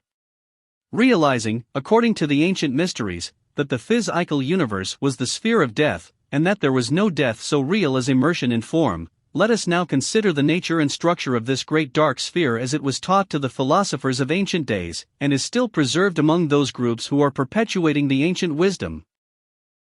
The material universe considered as a unit is the body of the Lord of form, or the master of the world. This world lord, whose consciousness is of the nature of mind, is the Jehovah or Ihvh of the Jews, the Zeus of the Greeks, and the Jupiter of the Romans. In the philosophy of the Gnostics and the Neo-Platonists, he was called the Demiurgus. The original interpretation of this word is difficult to ascertain, but it may be rendered in its philosophic sense as the false urge. The Demiurgus is therefore to be defined as the composite material universe considered as a personal being or power. The emanations from this Lord are called his powers, and are sometimes referred to as the princes of the world. You will remember that Jesus warned his disciples that the princes of this world would never understand him, and that they had nothing in common with him. The princes of the world are the divisions of the forces controlling the form universe, these forces being considered as gods. Philosophically, the Lord of the world is the great autocrat, for autonomy is a principle non-existent in the universal sense. This despot, who is conceived as using the earth for his footstool, and the heavens for his throne, is presumed to control his universe through the inexorable justice of law, which because of man's ignorance breeds fear, hate, and death. When you think of the philosophic trinity, remember that the third person of this triad is the Lord of the world, called the Heartless One because he is the slave driver of the cycle of necessity. He is the terrible ogre or giant of hate, so called, who grinds our bones to make his bread. 82 lectures. OK, ancient philosophy. The ancients were divided in their opinions concerning the real nature of the Demiurgus. Some affirmed him to be a devil because he is an agency that is ever destroying, but does he not wreak destruction in order that reconstruction may follow upon a higher level of manifestation? He is the Lord of Death because he controls birth and death, for these phenomena exist nowhere except in the world of forms. Again, some have attributed to him the diabolical genius of a madman, who created a nightmare universe where everything is as it should not be. He is the power that binds man to the world of illusion, and in the terms of the early church fathers, is the enemy of the eternal God good. Paraphrasing, however, the statements of Omar, the question may be asked, if he be evil, who placed him there? In Faust, Mephistopheles, the agent of the Demiurgus, is made to say, I am the spirit of negation, part of the power that still works for good while ever scheming ill. Accordingly, the second group of ancient philosophers declared the Demiurgus to be ever adding to the glory of God by demonstrating the insufficiency of the form world. He is therefore not the enemy of good but the eternal contrast to good necessary that man may realize the perfection of right. Who would know or appreciate good if he had not experienced the lack of it? The Lord of the world is therefore the master who whips man until, unable longer to bear the lashes of unkind destiny, the sufferer revolts against his own insufficiency and thus is directed into the way of light. In antiquity, the Lord of the world was well symbolized as the master of the whip and the wielder of the flail. The Egyptian pharaohs carried 3 scepters symbolic of their authority from the Demiurgus: the Anubis-caded staff, symbolic of the sagacity of the world lord, the shepherd's crook, symbolic of the priesthood and the authority of the world lord over the souls of men, and the flail, symbolic of the mastery which the Demiurgus exercises over the bodies of all creatures. Returning to our primitive symbolism, the Anubis-caded staff is symbolized by the dot, the shepherd's crook by the line, and the flail by the circle. These are representative respectively the inferior creation, and its regent 83 of rulership through wisdom, rulership through faith and rulership through force. Thus the dot is now termed government. It was once the crown, but now so large a part of government is administered by the people that the crown can only be used in its abstract sense. The dot, however, signifies government by the state. The line is the tiara, or government by the church, and the circumference is the people who are the beneficiaries of government. Thus we find 3 tremendous forces continually focused upon the objective life of man, and the perversion of these forces constitutes the threefold fountainhead of evil as opposed to the threefold fountainhead of light. Through the perversion of government we have ignorance, through the perversion of the church, superstition, and through the perversion of the people, fear. Thus come into existence the great Masonic trio of evils: ignorance, superstition and fear, the murderers of human liberty and the destroyers of understanding. Although we conceive ourselves to exist in a world amply lighted physically by the sun, and adequately illumined mentally and ethically by philosophy, religion, and science, we actually dwell in a sphere as dark as Egypt's night. There is but one true light in the universe, namely, the light of understanding, a trait in which humanity is woefully deficient. The presence of hope, belief, and fear is definite proof that the world lacks knowledge and adequate spiritual perceptions. The darkness of this underworld is so dense that we cannot perceive the hearts of our fellow men. We cannot sense the motives that inspire our neighbor to action, nor can we pierce the surrounding gloom and see that which lies but a few steps ahead. While humanity sojourns in this underworld of mortal light and spiritual darkness, it is actually passing through an embryonic state. Within the womb of matter, fetal man is being prepared for birth into the greater universe of divine realities. The physical universe may therefore be termed the antechamber of cosmos, the little room with the hole in the floor referred to in the mysteries. As infant man must be carried for the 9 months of the prenatal epoch before his organisms are able to bear exposure to external conditions, so 84 lectures on ancient philosophy the world must carry within the darkness of its own nature for 9 philosophic months that mortal who is to be born into life and unfoldment through the substance of higher spheres. In ancient philosophy this physical universe is referred to as a great egg wherein all manners of creatures are passing through prenatal epochs. People have the mistaken idea that when they come into physical existence they are born. In their egotism they have forgotten that all mortal things are embryo gods, who cannot achieve to divinity until they have transcended every vestige of mortality. Every living thing is an embryo. In some previous embryonic state we lost our gills and caudal appendage. The webs of our fingers and toes were also cut, and our tongues loosened, but even with these evidences of progress we come into this world imperfect and incomplete, or, as the theologian would say, we are conceived in sin and born in iniquity. This statement has no reference to indiscretions of our ancestors, but to the philosophic fact that the mortal universe, when compared to the transcendency of the higher worlds, is a sphere of sin and death. By physical birth we have merely exchanged the amniotic fluids of the womb for the somewhat less dense atmospheric fluids of the world. We are still bound to the earth by an umbilical cord of sense, interest, and desire, and not until through the development of our discerning faculties we acquire the power to sever this bondage to the inferior nature can it be said that we are really born. This great egg surrounding the material sphere has for its inner surface that canopy of the heavens which man vainly seeks to explore with high-powered telescopes. With each improvement in equipment he is enabled to penetrate a little farther into the blue haze of space. He always reaches a point, however, where vision fails and impenetrable space goes on. The moment man arrives at the limit of his own faculties, he reaches the walls of a hypothetical sphere that hem him in and isolate him from the rest of being. The Hermetists liken the physical universe to a glass globe in which were contained numberless vapors and seething forces. The inferior creator and its Regent 85, as the agonies of chemical change may be viewed through the walls of the test tube, so, like the Bunsen burner, that mysterious power called cosmic urge unceasingly agitates the chemicals contained within the globe of physical existence. While enclosed within this impenetrable shell, man cannot conceive of a universe beyond, of a state nobler or more enduring than his present state. Life is thus composed of a host of creatures, seemingly like atoms in space whirling round and round forever within this crystalline shell of the universal egg. At last, however, comes the great day, be with us, when the egg of the universe is broken, and the substances therein imprisoned flow back once more into their first and primitive absoluteness.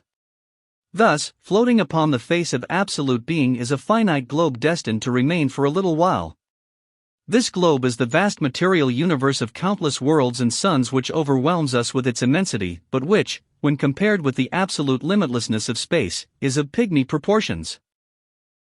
Though but an atom within the tortured body of this globe, humanity cherishes its dream of existence, striving with the feeble fingers of its mind to grasp the threads of universal wisdom by which the globe is held suspended from its unknown source. Although this globe filled with the contents of material existence is being hurled through space to ultimate destruction, the secret philosophy of the ancients taught that it was possible for the individual to free himself from the swirling mass and by right of his own divinity break through the shell of the world egg and thereby achieve individual liberation. Upon this hypothesis nearly all the mysteries of antiquity were established, a notable exception being the Jewish, which taught that there was no liberation for one apart from all. Alchemy offers an excellent symbolic description of the processes of spiritual liberation. At this point it is apropos to consider the philosophical definition of the word spirit. This has nothing in common with its accepted theological meaning. In philosophy, spirit is not the divine part of every nature considered as an individuality, but rather this divine part considered as one on 86 lectures on ancient philosophy divided causal nature permeating all life. In the Buddhist philosophy, spirit and soul are considered part of the illusion of matter in the sense that an individual who speaks of his spirit or his soul speaks without realization of the fact that there is but one spirit in the universe and all so-called divisions of it are purely hypothetical. Hence, though there may be an infinity of bodies existing in the sphere of Maya, there is but one consciousness, which the Oriental mystic pleases to term the self. Of not selves there are myriads, of self, but ope. To think of spirit as divided into a host of individual units, each embodied in a separate form, is to think in terms of error. To the mystic, the idea of the growth of his own spirit apart from the growth of the spirit of all is inconceivable.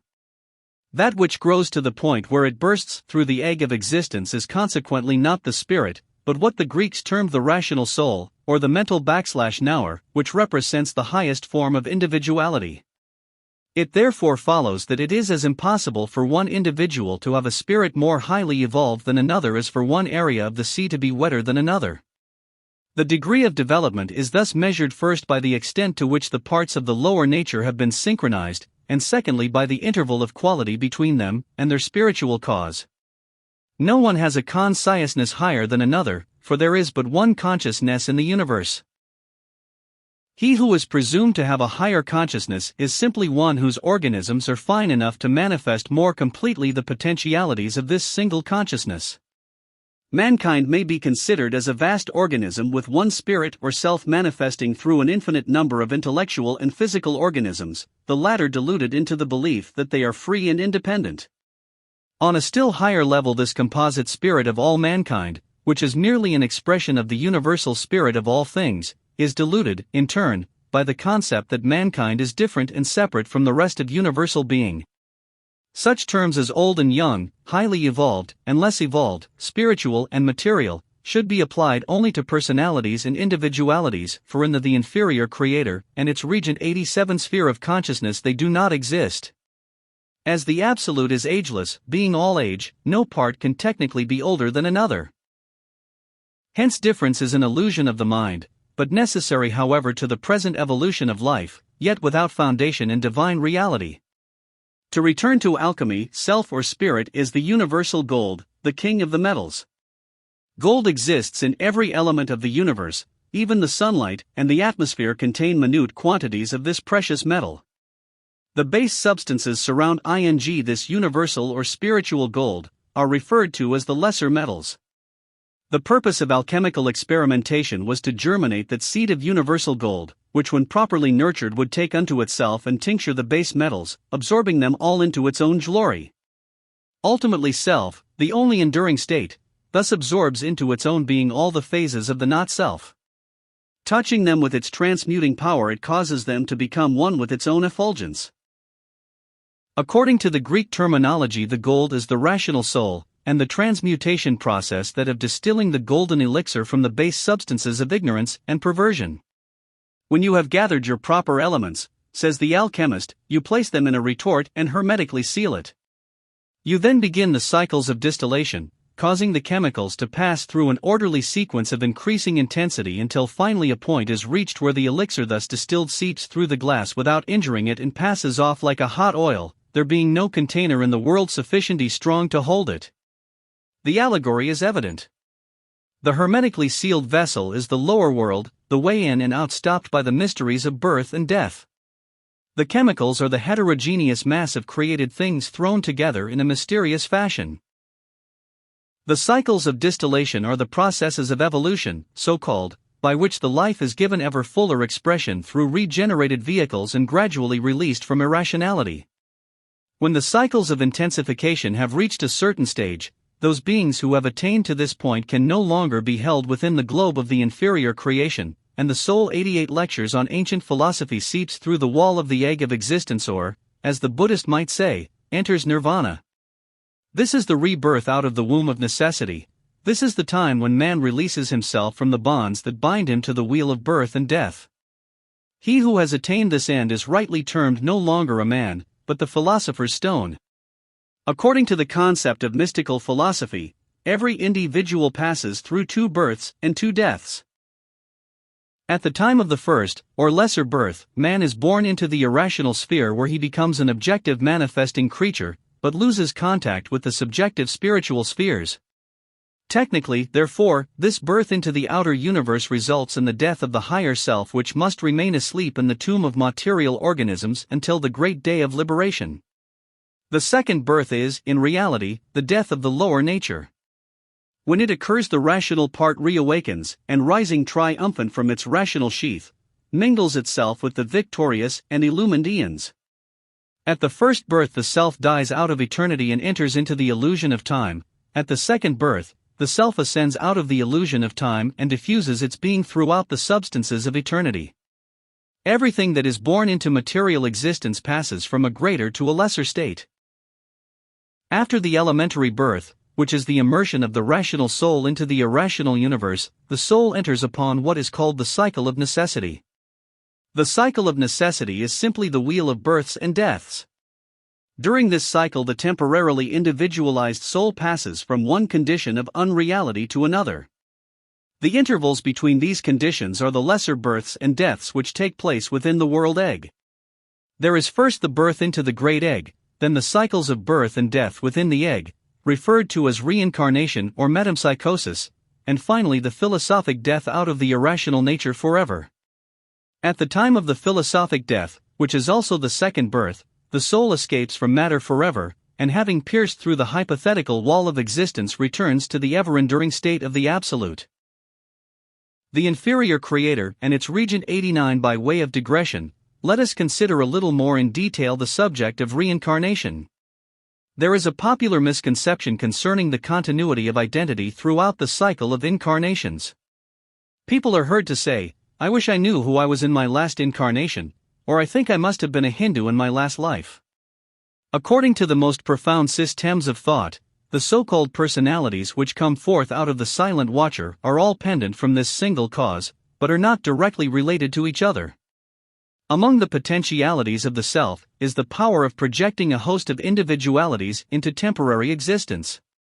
After existing their appointed span, these individualities are reabsorbed into the self from whose essences they were originally differentiated. Thus the spiritual causal nature of man is capable of objectifying periodically a chain of personalities, each a separate and individual creation endowed with separate and individual faculties. For example, John Doe is a personality, being objectified from an impersonal and transcendental nature, itself neither personal nor individual. When John Doe has finished the span of his physical existence, he is absorbed back into his own spiritual causal nature, which is not John Doe nor does it know John Doe, but which is an all-pervading supraphysical life. When John Doe has been returned to this universal state, he simply ceases to exist. He will never reincarnate again, nor will his characteristics and traits be perpetuated. The universe will never again know of John Doe. After a period of inaction, however, the spiritual causal nature which gave John Doe being will create a new personality. This personality will neither remember John Doe nor associate its life in any way with that of John Doe, and yet certain qualities will be manifest in the new personality which could not have come into expression had they not passed through certain definite stages of growth while in the personality of John Doe. Therefore, the incarnating individuality of one incarnation never incarnates again, but out of the spiritual origin in which this incarnating life was individualized, new individualized lives will be formed which will come into manifestation, and then in turn 90 lectures on ancient philosophy vanish. Thus the self gives birth to an infinite number of personalities, but it is the self, not the personalities, that endures. This self does not actually incarnate or reincarnate, but from itself it individualizes incarnating organisms. Consider for a moment the diagram at the beginning of this chapter. The large circle represents the egg of existence, the cosmic sphere, or aura, of the demiurgus, whose outer circumference is termed the ring pass not, or the extremity of manifestation. The line descending and piercing the wall of the great egg is consciousness emerging from the self and merging into the substances of the egg. The point where the descending line breaks the wall of the circle and enters into the limitation of existence is the first birth, the true philosophic death, for the egg is the sepulchre in which consciousness is buried. Having penetrated the wall of the egg, the line of consciousness begins the spiral path of the wheel of necessity. This spiral path is made up of lives and deaths, which are termed incarnations. At last, having through philosophy learned of the true mystery of existence, the consciousness breaks through the wall in the second death, or philosophic birth, and reascends to the sphere of universal consciousness, which is its true dwelling place. It will thus be seen that while the Buddhist theory differs in minor details from the philosophic atheism of the Greeks, its essential nature is the same. In Buddhism, which, as you know, considers deity only in the form of self, or absolute existence, and has no concept of a personal God, reincarnations occur within the lower spheres of the egg of being, those spheres being considered as the ground wherein is set up the wheel of necessity. Accordingly, one great Buddhist philosopher is declared to have said, "Of births and deaths there are a countless number, but one great death and one great birth is the measure of accomplishment." Thus are differentiated the greater and the lesser cycles. By divine prerogative, by the impulses controlled by law, which is the habit of space, life is periodically immersed in creation, where it continues its spiral progress in the smaller cycle until finally it escapes through the wall of being and finds the inferior creator and its regent 91 perfection in its own source. Thus we have physical existence contrasted with divine existence. The physical birth and death of man is a minor mystery. As sleep is a little death, so birth and death are miniature cycles of existence, but the great death and the great birth are the supreme cycle of existence and the grand mystery of life. Although its physical nature is alone susceptible of analysis, there is within each so-called material creature a spiritual, or superphysical, part. Whether we term it spirit, soul, higher mind, or consciousness it is that something within the shell of matter which is superior to and must eventually become master of the irrational universe.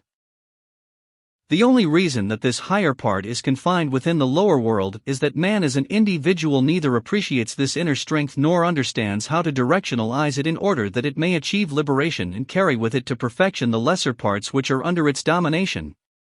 The rational soul, or spiritual life of man, has a higher origin, and is predestined to attain a far more noble end than is appreciable to the mortal mind with its limited comprehension.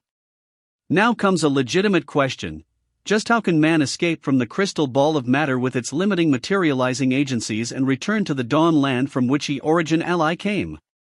Liberation is to be attained most simply, according to the Eastern school, through the projection of consciousness. We have already intimated that man lives upon the level of his thoughts.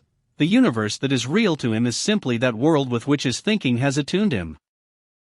When man causes his consciousness to accept the reality of the illusionary universe, he is swallowed up in the illusions he has thus affirmed.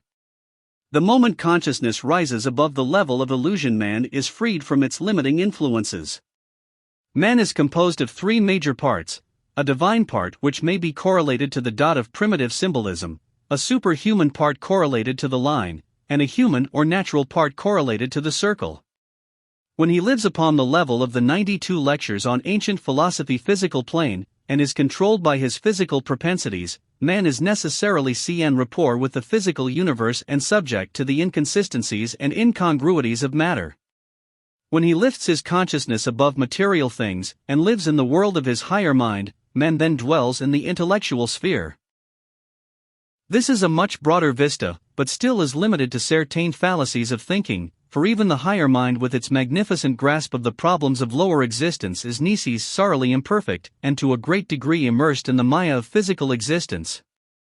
When ultimately he lifts his consciousness above mind and thought to spiritual realization, man then lifts his entire nature from the intellectual to the spiritual world.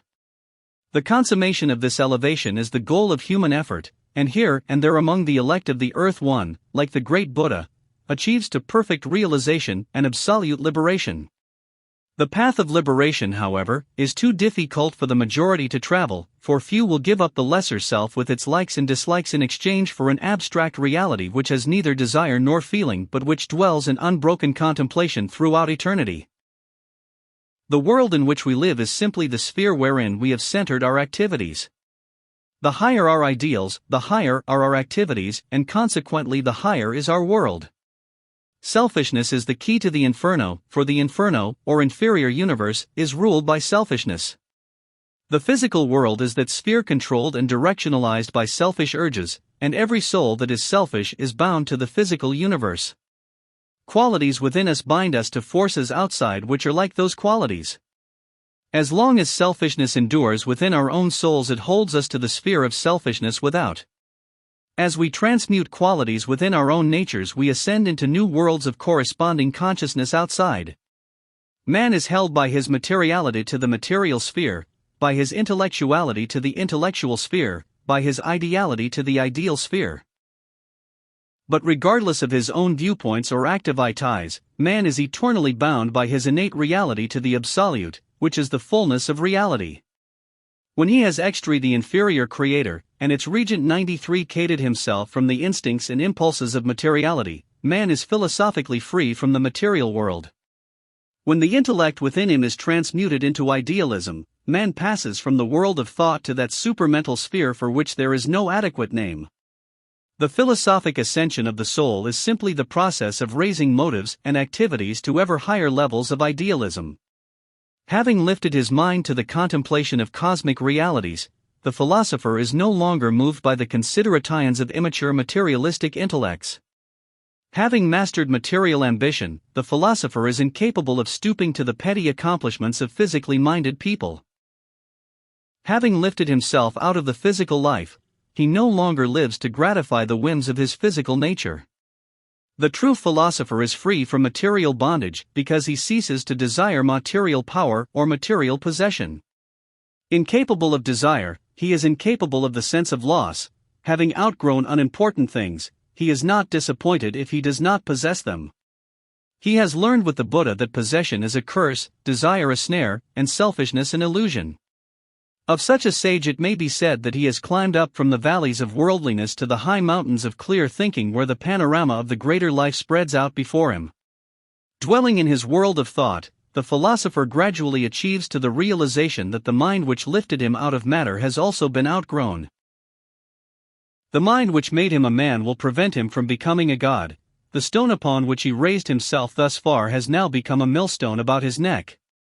Thus as the philosopher first casts off worldliness to dwell in the broader vista of the mind, so ultimately he casts off fullness that he may enter into the newer and greater vision, the rulership of intellect by spirit. He casts aside the thinker as he would a worn-out body, and rises from the mountain tops into the free air of space to vanish gradually as an inconceivable speck in the vast expanse of all. As the sage sits upon his mountain about to cast aside mind and rise into the nirvanic reaches of eternity, the world passes in panoramic review before his enlightened vision. He sees 94 lectures on ancient philosophy, the great inferno spread out below him. About him on the mountain tops the gods of the world the keepers see the veil of tears. The illumined sage beholds the ways and byways of the earth, a great crisscrossed labyrinth of complexities wherein immortal creatures mistakenly struggle not to prove their own immortality, but rather to establish the evidence of mortality. He sees life as a vast chamber with two doors, with birth as the entrance to and death the exit from this mortal span. He then understands the allegorical rituals through which he passed as a neophyte in that day when he himself was raised to light. He realizes that the world of mortal man is a gloomy subterranean sphere peopled with distort imps who, like the Nibelungen, hoard up treasures in ancient crypts in obedience to the dictates of their crafty king. The philosopher then grasps the import of the mystical allegory of the rope that is lowered into the pit that those who can cling to it may be drawn up to life. The rope is the secret doctrine, and those who catch hold of the swinging cable may be drawn up into the light of reality and truth. In the life of every struggling creature there comes a time when the insufficiency of life within the narrow confines of matter is apparent. By the disciplines of illumination the soul learns how to cast aside the inadequate coil of mortal limitation, and ascend into the sphere of reason, there to dwell in the luminosity of divine proximity. The words of Milton concerning the fall of Satan then become profoundly significant. Him the almighty power hurled headlong flaming from the ethereal sky, with hideous ruin and combustion, down to bottomless perdition, there to dwell in adamantine chains and penal fire, who durst defy the omnipotent to arms.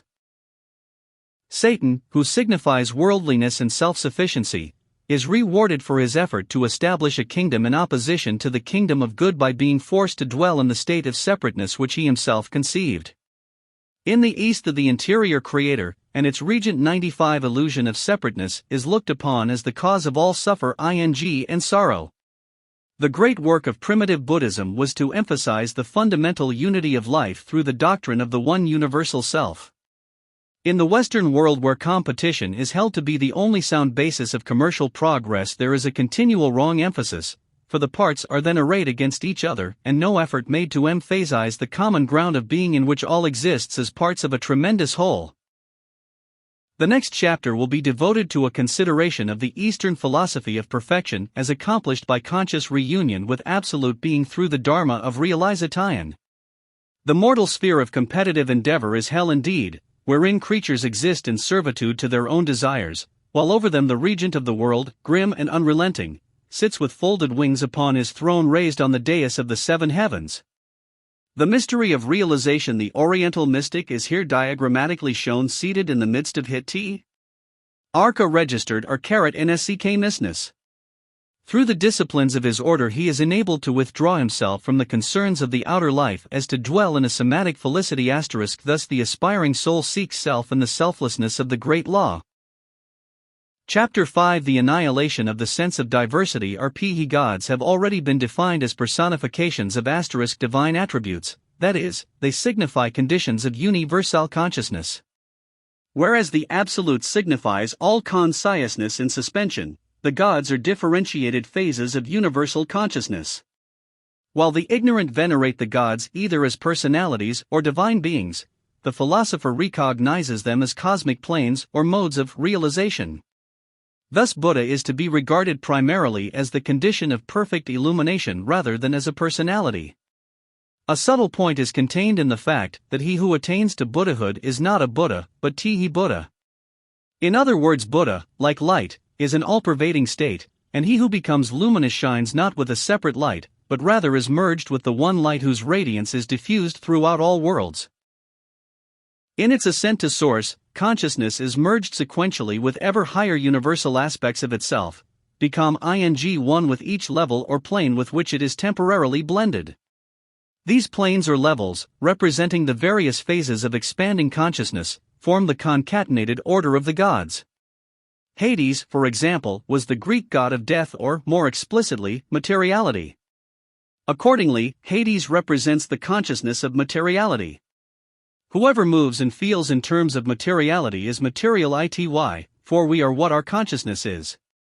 The modern thinker would term the material-minded person a materialist. The esoterist, however, would say that the material-minded person is materiality. Again, the Western scholar considers a law-breaker a criminal, whereas the Oriental thinks of the law-breaker as crime.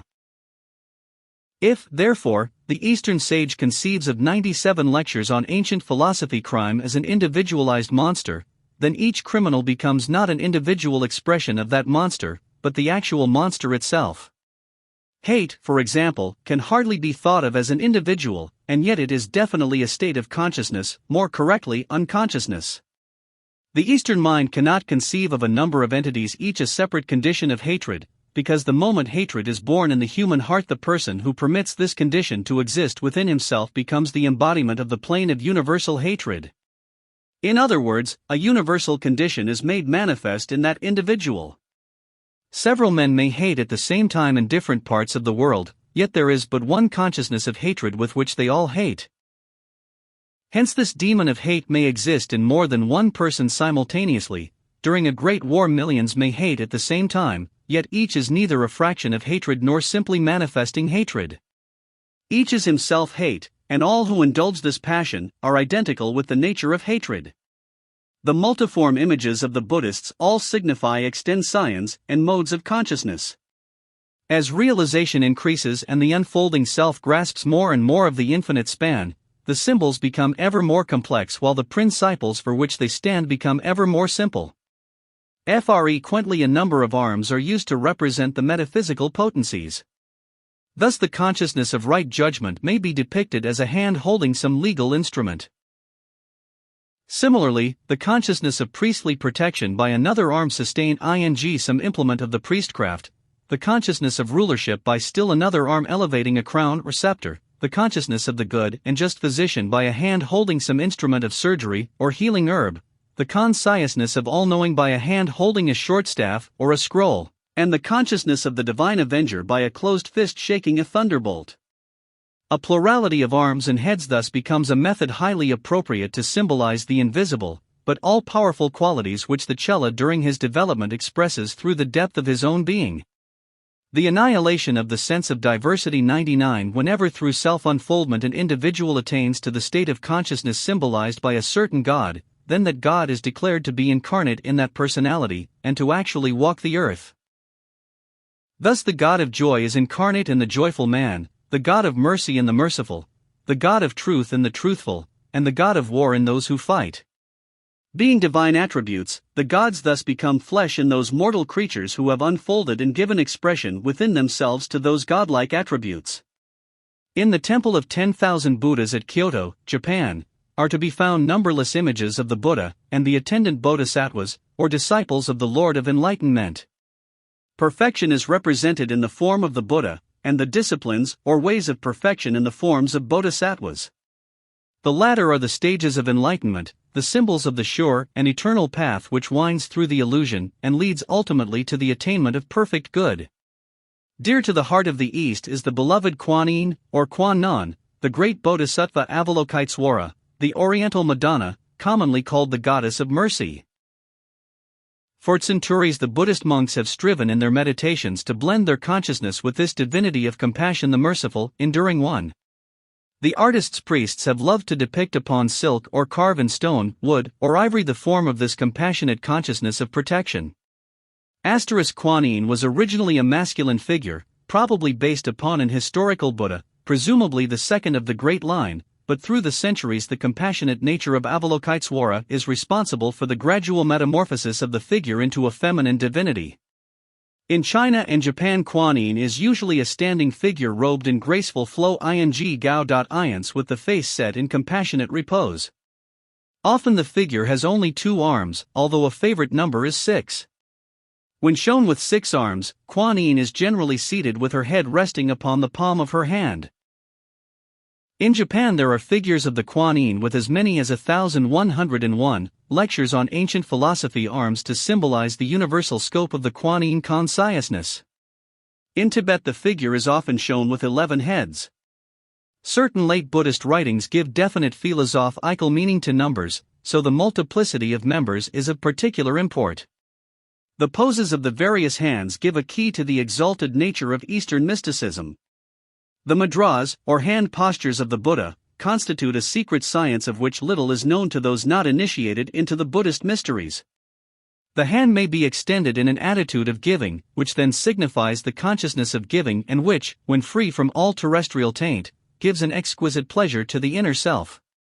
The joy of giving is a commendable state of consciousness, as is also the joy of receiving.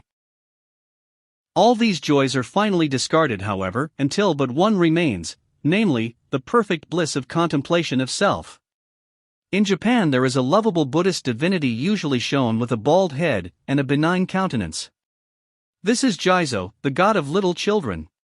Because of his great love for helpless child souls, Jizo has become their patron and protector. When a baby dies, according to the Japanese legend, it wanders in a gloomy cavern awaiting rebirth, where it has for its only task the heaping up of little piles of stones.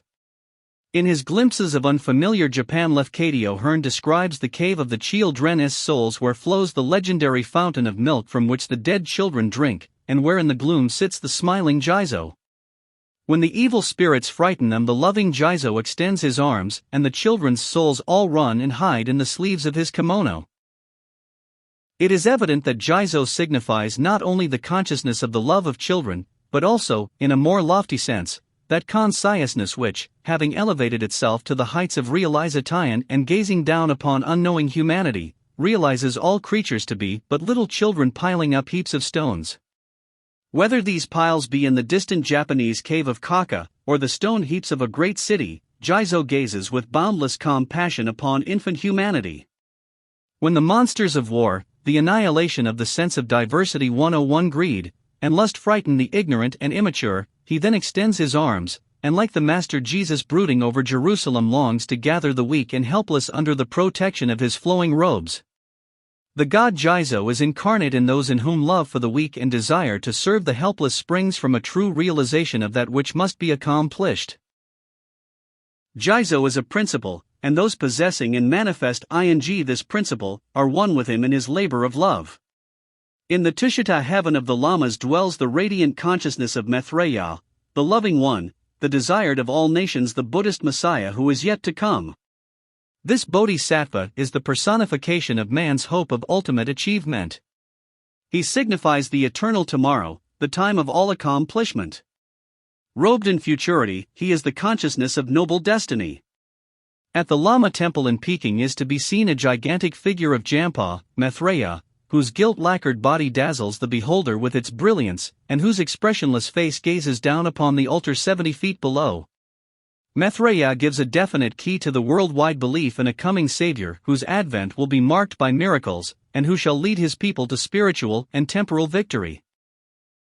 Maitreya is the consciousness of hope, and he comes to those who can sense, even abstractly, the existence of a nobler and more illumined state. According to popular superstition, the advent of Maitreya, like the 10th avatar of Vishnu, will be a particular and definite occurrence. In reality, however, Maitreya is continually manifesting as the circumstances that lead worlds, nations, and individuals up along the path of the law to final absorption with the Absolute. Maitreya saves the world by revealing to the world that it is capable of salvation, for out of the realization of possible perfection is born the hope and strength to persevere. Maitreya is therefore the embodiment of Dharma, and he who accepts the law shall be saved by the law. Jesus, another personification of the law, assured his followers that those who believed in him should not perish. Maitreya is the way, the truth, and the life which, coming to every life, redeems all who accept it. 102 lectures on ancient philosophy. In dealing with the subject of consciousness, it is possible to conceive of reality as permeating the entire area of space and gradually contracting itself toward the center, thereby limit itself and the establishment of unreality. Or, on the other hand, consciousness may be regarded as occupying a central point from which it radiates itself throughout all being, pour its effulgence into the abyss of the not-self, which is thereby redeemed. The Kabbalists reconciled both these viewpoints by affirming that Ein Sof, the Absolute, first retired from the circumference to the center to establish the illusion, and then diffused itself over the area private by its first withdrawal, thus re-establishing reality. The Ptolemaic system of astronomy, though untrue from a scientific point of view, clarifies one of the esoteric teachings of ancient learning so long misconstrued by modern scholars. By placing the Earth in the center of the solar system and divide the interval between the Earth and the inner wall of the heavens by a number of planes corresponding to the orbits of the planetary bodies, a diagrammatic figure of consciousness and its extensions is created. Outside the orbit of the Earth were the spheres of the Moon, Mercury, Venus, Sun, Mars, Jupiter, and Saturn in the order noted. Beyond the sphere of Saturn was the plane of the constellations which formed the inner surface of the zodiacal globe. Outside this globe was the empyrean, or dwelling place of the gods. The mysteries taught that man must ascend in realization from the Earth through the rings, or planes, of the planets to the circle of the zodiac. Having reached the wall of heaven, he was then to break through and enter the supreme universe. After realization has pierced the crystalline shell of being, it then ceases to be under the jurisdiction of the governors of the 7 planets and the vast body of cosmic agencies controlling all mundane creations. The student, however, should not conceive of his consciousness as rising, but rather of his inferior self ascending through various levels of consciousness to ultimate union with the all-knowing. This idea requires further amplification. What man pleases to call his spirit is, in reality, the level of self to which he is the annihilation of the sense of diversity 103 attuned by the quality and completeness of his realization. The Oriental symbolizes universal self as an immense sunburst, its inconceivably magnificent center surrounded by innumerable rings of petal-like emanations, which decrease in brilliancy as they recede from the center. This sunburst fills all conceivable space, extending from up to down and from in to out, and each of its petals, or rays, supports, in the sense of being the causal nature of, a definite genus of so-called evolving life. Thus the infinite diversity of manifestation reflects the infinite potentialities of the causal nature. The question may properly be asked how the self, though an absolute unity and hence incapable of diversity, can still exist in a number of apparently different states. To employ a simple analogy, let us take 2 goblets, one containing wine and the other water. The wine will symbolize self, the water, the illusionary universe of Privat of the self, the abyss of the German mystics. If a small quantity of the wine be poured into the water, the wine will undergo no actual change, yet it will be so diluted as to be apparently different from its original state. Then imagine all the wine to be divided into single drops which are allowed to fall into the water one at a time. Each drop will cause a minute but definite difference in the degree of dilution and, consequently, the wine will exist in as many conditions as there are degrees of dilution. Yet the wine will actually undergo no change, and regardless of how much water is added it will still remain a single substance. Thus the infinite diversity of manifestation has its origin not in separate spiritual agencies, but in the conditions which the self is capable of assuming in relation to its own absence. In East Indian philosophy the human figure is substituted for the earth, otherwise the Ptolemaic system of the planets is preserved, the outermost orbit becoming the boundary of limitation that separates the individual from the universal state. Sitting in meditation in the midst of his little universe, the philosopher by definite projection of the faculties of realization annihilates one by one the walls that enclose him until finally with one supreme effort he shatters the globe of his individual ity and achieves nirvana. 104 lectures on ancient philosophy. Let us try to conceive the process whereby the mystic transcends all environment and becomes en rapport with universal principles, recognizing in the orbits of the planets certain major levels of realization, it soon becomes evident that the mind per se and unable to cope with the situation, for in spiritual concerns the intellect is well nigh powerless. In an effort to explain simply the theory, let us presume that the Earth in the center of the Ptolemaic chart represents the state of absolute ignorance, and the empyrean beyond the circle of the zodiac, absolute wisdom or consciousness. Humanity numbers in its ranks many so-called worldly wise men, powerful intellects, thickly encrusted with the catalogued notions and superstitions of others. Since all material knowledge is added on from without, under the stress of desperate need the inner nature is discovered to be incapable of sustain the intellectual conceits thus foisted upon it.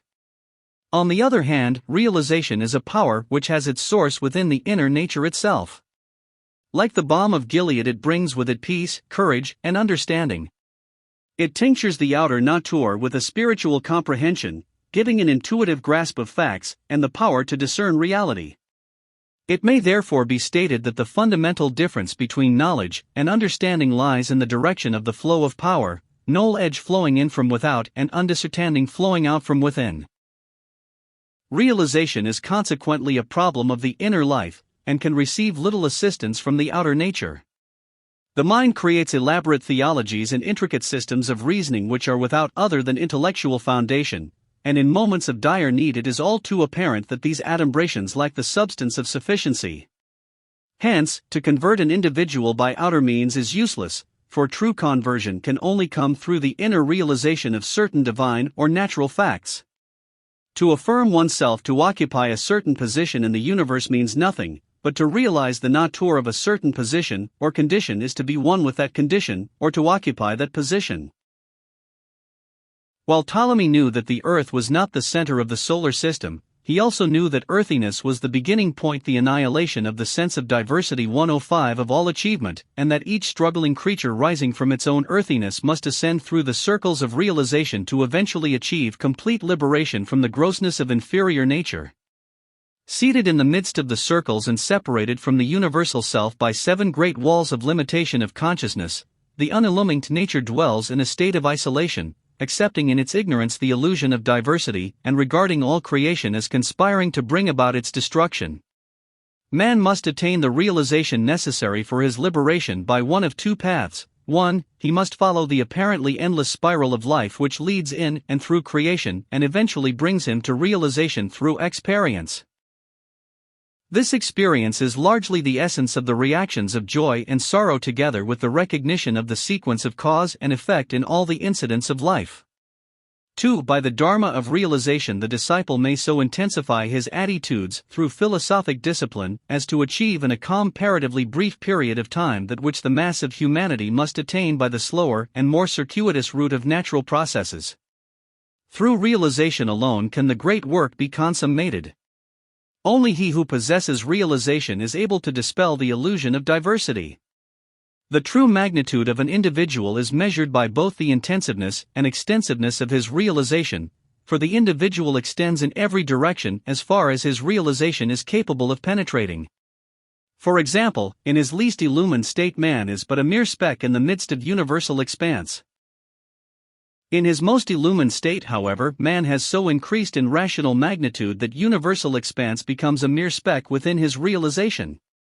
In his ignorance man conceives the universe as including him, only to ultimately discover that his divine potentialities are so boundless that, when adequately manifested, the universe and countless vistas unmeasured are but infinitesimal parts of his own being. In Pythagorean terminology, man in his relapsed states conceives himself to be one of many, only to find upon arrival at the fullness of understanding that he has encircled the many and resolved them into his own unity.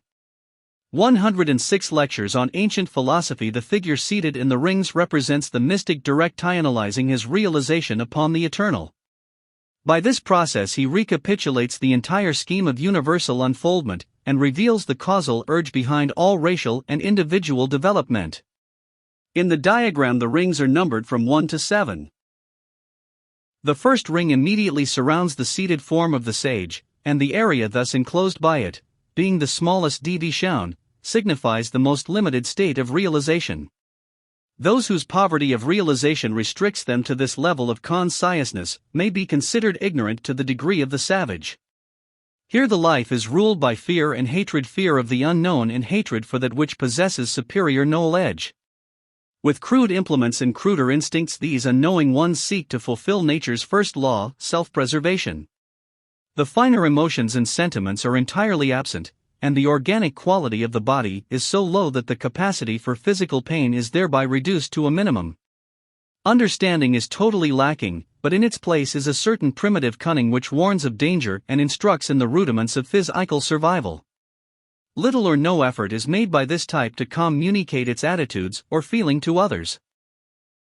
It does not establish any definite communal life, but lives by itself and for itself alone, and finally creeps away to die, leaving its unburied bones to bleach upon some wind-blown crag. Though civilization has reached practically every corner of the earth and savage tribes are fast vanishing before its advance, it is possible to veneer the exterior and still leave the interior nature as primitive as ever. The addition of a Prince Albert coat or a pair of spats does not necessarily result in a highly advanced degree of culture, for many people suspected of considerable refinement are still innately barbaric. In fact, all who advocate isolated individualism are reverting to aboriginal type. Whenever the activities of life are centered exclusively upon the aggrandizement of the lesser self, such an attitude is unfailing evidence of the survival of crookbone traits. Where the individual is completely wrapped up in himself, feels himself sufficient for himself, and regards all humanity as legitimate prey for exploitation, we have definite proof that his conscious the annihilation of the sense of diversity 107s is still limited to the narrow confines of the first ring. The universe beyond means nothing to him, for beyond his realization it has no existence. When the meditating sage elevates his realization, until it recognizes the insufficiency of such a code and can no longer live in this sense of utter separateness, then the first ring is said to be annihilated and the realization sweeps outward to meet the limiting confines of the second ring. The circle of realization has thus been considerably enlarged and the self has taken the first step to escape from the not-self. As growth is synonymous with increasing inclusiveness, the individual functioning upon the level of consciousness of the second ring accepts into himself a limited number of external objects. In the dawn of civilization, the family was lifted to a certain degree of equality with the individual who constituted himself its head. Such an individual still viewed the world as hostile, but out of it he chose a few, and these he accepted on a parity with himself. His sense of protection included them. His love of self regarded them as part of himself and consequently legitimate objects for his affection. To a certain degree he viewed the members of his family as possessions, but psychologically he possessed them because his realization included them, for nothing can be actually possessed unless it is enclosed by the realization of possession. There is to be found in human nature an inherent trait, which causes each individual to feel himself to be different from any other living thing and consequently superior to and free from the laws governing the body of creation. In this ring the individual rises to that state of consciousness where he decides that those of his immediate circle upon whom he confers his affections are likewise composed of this superior substance and, like himself, differ from the rest of society. However, the fact that even one or two are included with self demonstrates that the annihilation of the sense of diversity has begun, for as the self accepts into itself that which was previously a stranger to it, the cosmic march toward unity begins and continues until all existence has thus been absorbed. 108 lectures on ancient philosophy. Today, there are millions of people whose spiritual natures are the substance of the second ring. They will cheat the world that they may lavish their ill-gotten gains upon their own family circle. Humanity at large is still a stranger to them. Their realization fails to recognize in all mankind the common heritage of similar loves, hopes, fears, and aspirations. This particular thought brings to mind the plea of Shylock in the third act of The Merchant of Venice for scattered and downtrodden Israel. By taking a few liberties with Shylock's speech, a truth is established beyond the conception of those whose realization limits them to the consciousness of the second ring. Have not all men eyes? Have not all men hands, organs, dimensions, senses, affections, passions? Are not all men fed with the same food, hurt with the same weapons, subject to the same diseases, healed by the same means, warmed and cooled by the same summer and winter as you are? If you prick them, do they not bleed? If you tickle them, do they not laugh? If you poison them, do they not die? To summarize, the consciousness of the second ring covers blood relations and those upon whom particular affections are lavished: the mother, father, husband, wife, and child. These are accepted as parts of self, and the work of unification has been inaugurated. For while in the first ring these are 5 separate people, in the second ring they are included as bears of the one in whom the realization of their proximity has been established. When realization increases to the point where it includes the stranger without the gate, the spirit of friendship is born. A friend is one to whom we are related by consciousness rather than by blood. Pythagoras declared his friend to be his alter ego, his other self. At another time he stated friendship to be that condition in which one soul existed in 2 bodies, thereby elevating this relationship far above that of the ties of blood. Until realization reaches the third plane, friendship is impossible, because up to that point egotism is so dominant a motive that man's love for himself precludes all other affections. When realization annihilates the substances of the second ring, the annihilation of the sense of diversity 109, and flows through into its enlarged field of expression, the tribal, later the national, spirit is evolved. A certain clannishness is manifested, for though the great world without is still excluded, nevertheless the sense of inclusiveness has been increased to take in those having a similar origin or living in close proximity. Having one leader, the tribe is simply an enlarged family, the chief or head symbolizing the father, for nearly all tribal forms of government are patriarchies. Eventually the tribe grows into the nation, and there is born a curious mental attitude termed patriotism. Patriotism is merely an accentuated egotism which embraces the members of the tribe or nation to which the egotist himself belongs. Fundamentally it is based upon the belief that that of which the individual is a part, is, like himself, incapable of wrong. Consequently all examination of motive is regarded as superfluous, and the attitude that I and mine are right, and you and yours are wrong is an attitude to be assumed and maintained at all costs. Long regarded as a virtue, patriotism will yet demonstrate itself to be a most pernicious attitude, for it can be, and has been controlled and directionalized by personal interest, frequently to tragic ends. To affirm that an individual can do no wrong merely because he is of the same blood or clan as oneself, and to defend him because of such relationship is a fault, and contributes to his own moral delinquency, and the destruction of the nation. There can be but one true patriotism, namely, patriotism to principle. But those dwelling in the consciousness of the third ring are as yet unaware of principle, and to them their tribe or nation is elevated to a position approximating deity. Yet with all his faults and blindness, the one who has attained to this degree of consciousness has gone far in the mastery of diversity, for his realization has increased until in part, at least, it has included an entire nation within the range of common interest. True, it has not yet learned to understand the structure and consciousness of nations, but this comes later. Here is the man who will die for his friend, but cannot possibly understand his friend, for he serves not the consciousness of his 110 lectures on ancient philosophy friend, but rather his own preconceived standard of friendship. It may therefore be said, regardless of the actual integrity of the friend himself, that he dies nor for his friend but for his own concept of friendship.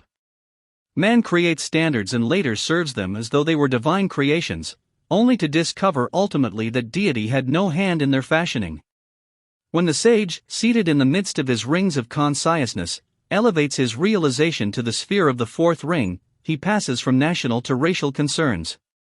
His ever-increasing vista of understanding has revealed to him that the inhabitants of Earth are not merely isolated individuals nor even families and tribes, but rather can be classified under a few racial headings. It naturally follows that the mind establishes comparisons between the relative superiority of these races, also that the unillumined man should upon some pretext or other elevate the particular race of which he is a part to the position of superiority.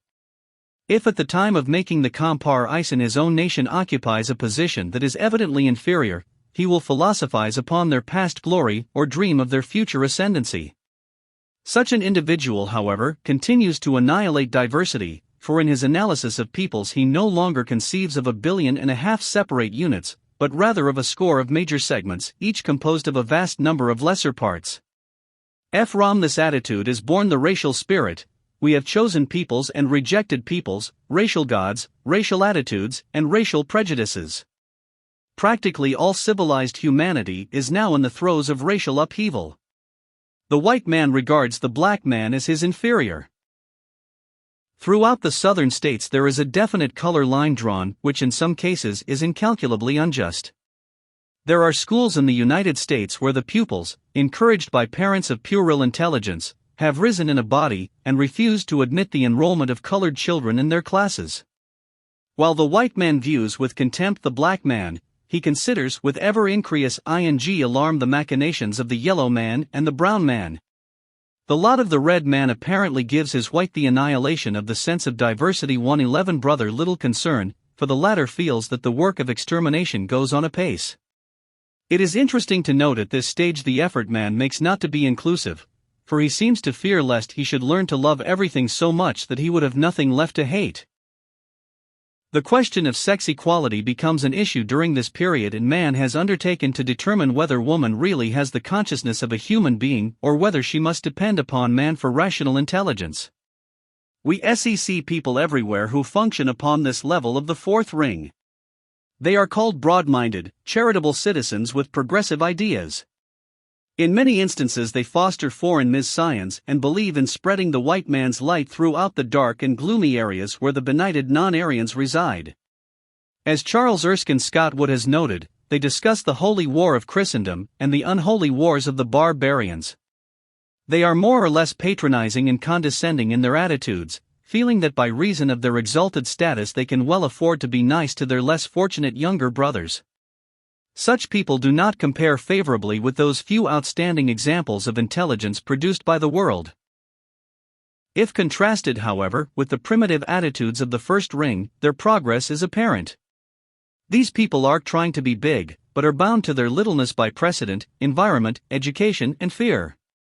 They dread to be on the unpopular side of any issue, yet sincerely wish that the popular side might occasionally be the right side. In ancient astrology, the fourth plane, that of the sun, was regarded as a middle point dividing the inferior or sub-solar planets from the superior orbs moving outside the solar orbit.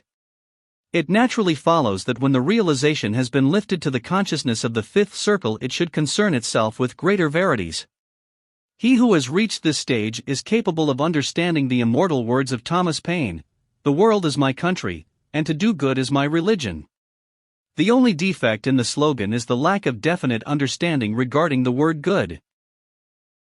The ideal is an excellent one, but 112 lectures on ancient philosophy, its fulfillment is very difficult, for good can never be discovered as long as the individual considers himself its true criterion.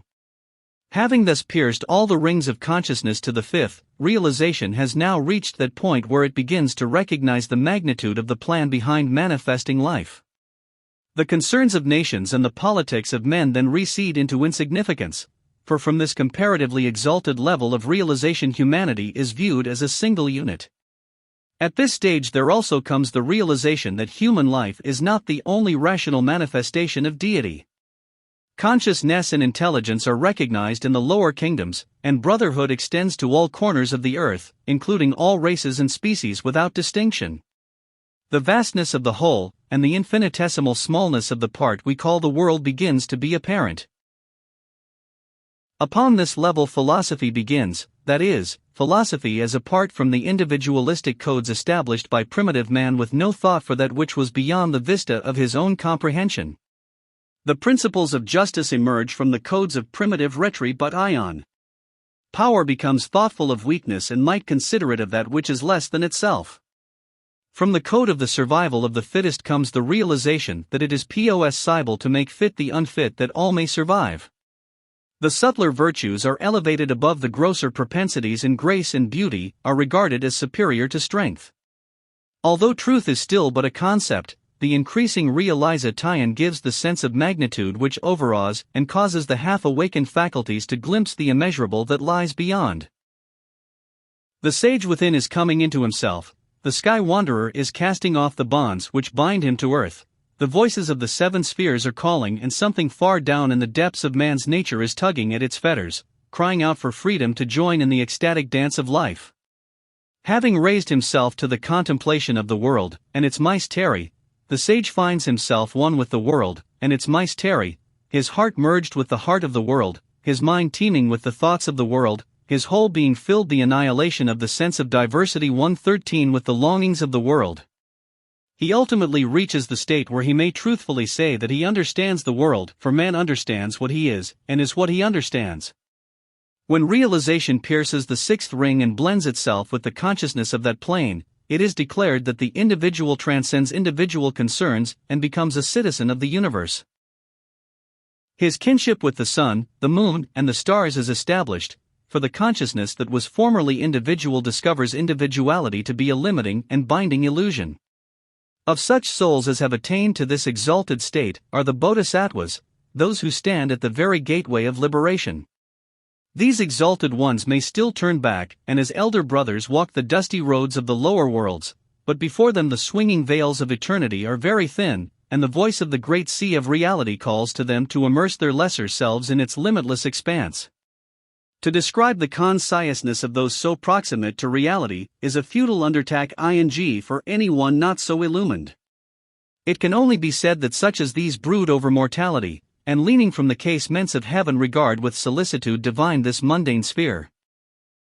These are the great ones who walk from star to star, whose souls are so vast that the whirling bodies of the firmament are encircled by them. These are the ones who gaze straight into the face of the sun unblind.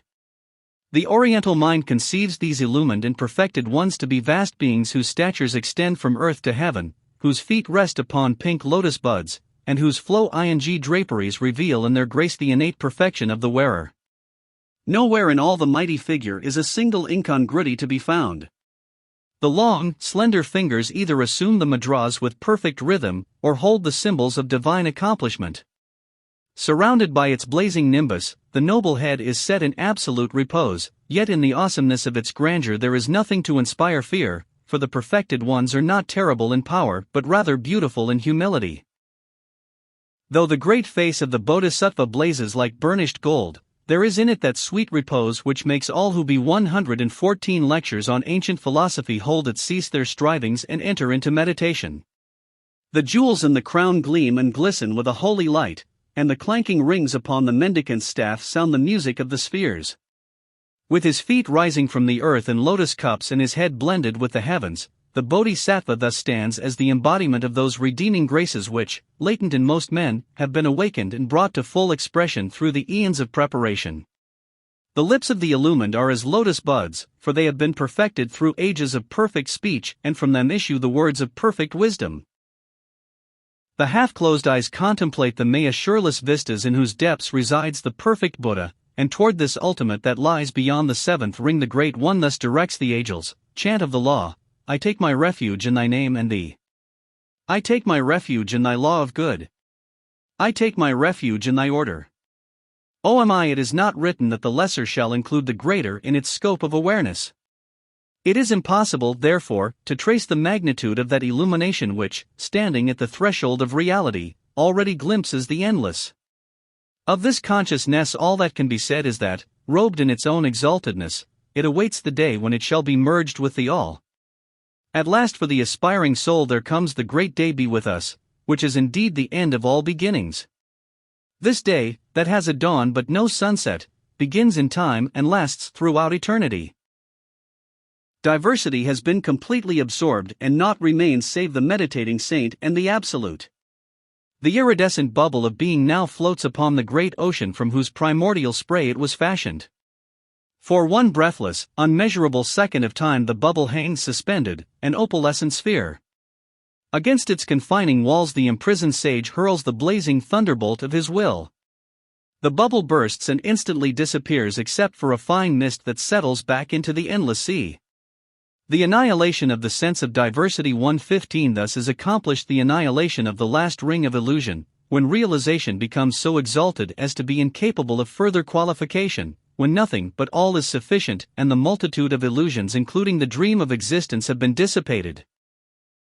The leering Yama, the god of illusion, who sought to grasp the bubble and its holy contents, retires discomfited, for the perfected one has escaped into the refuge that endures.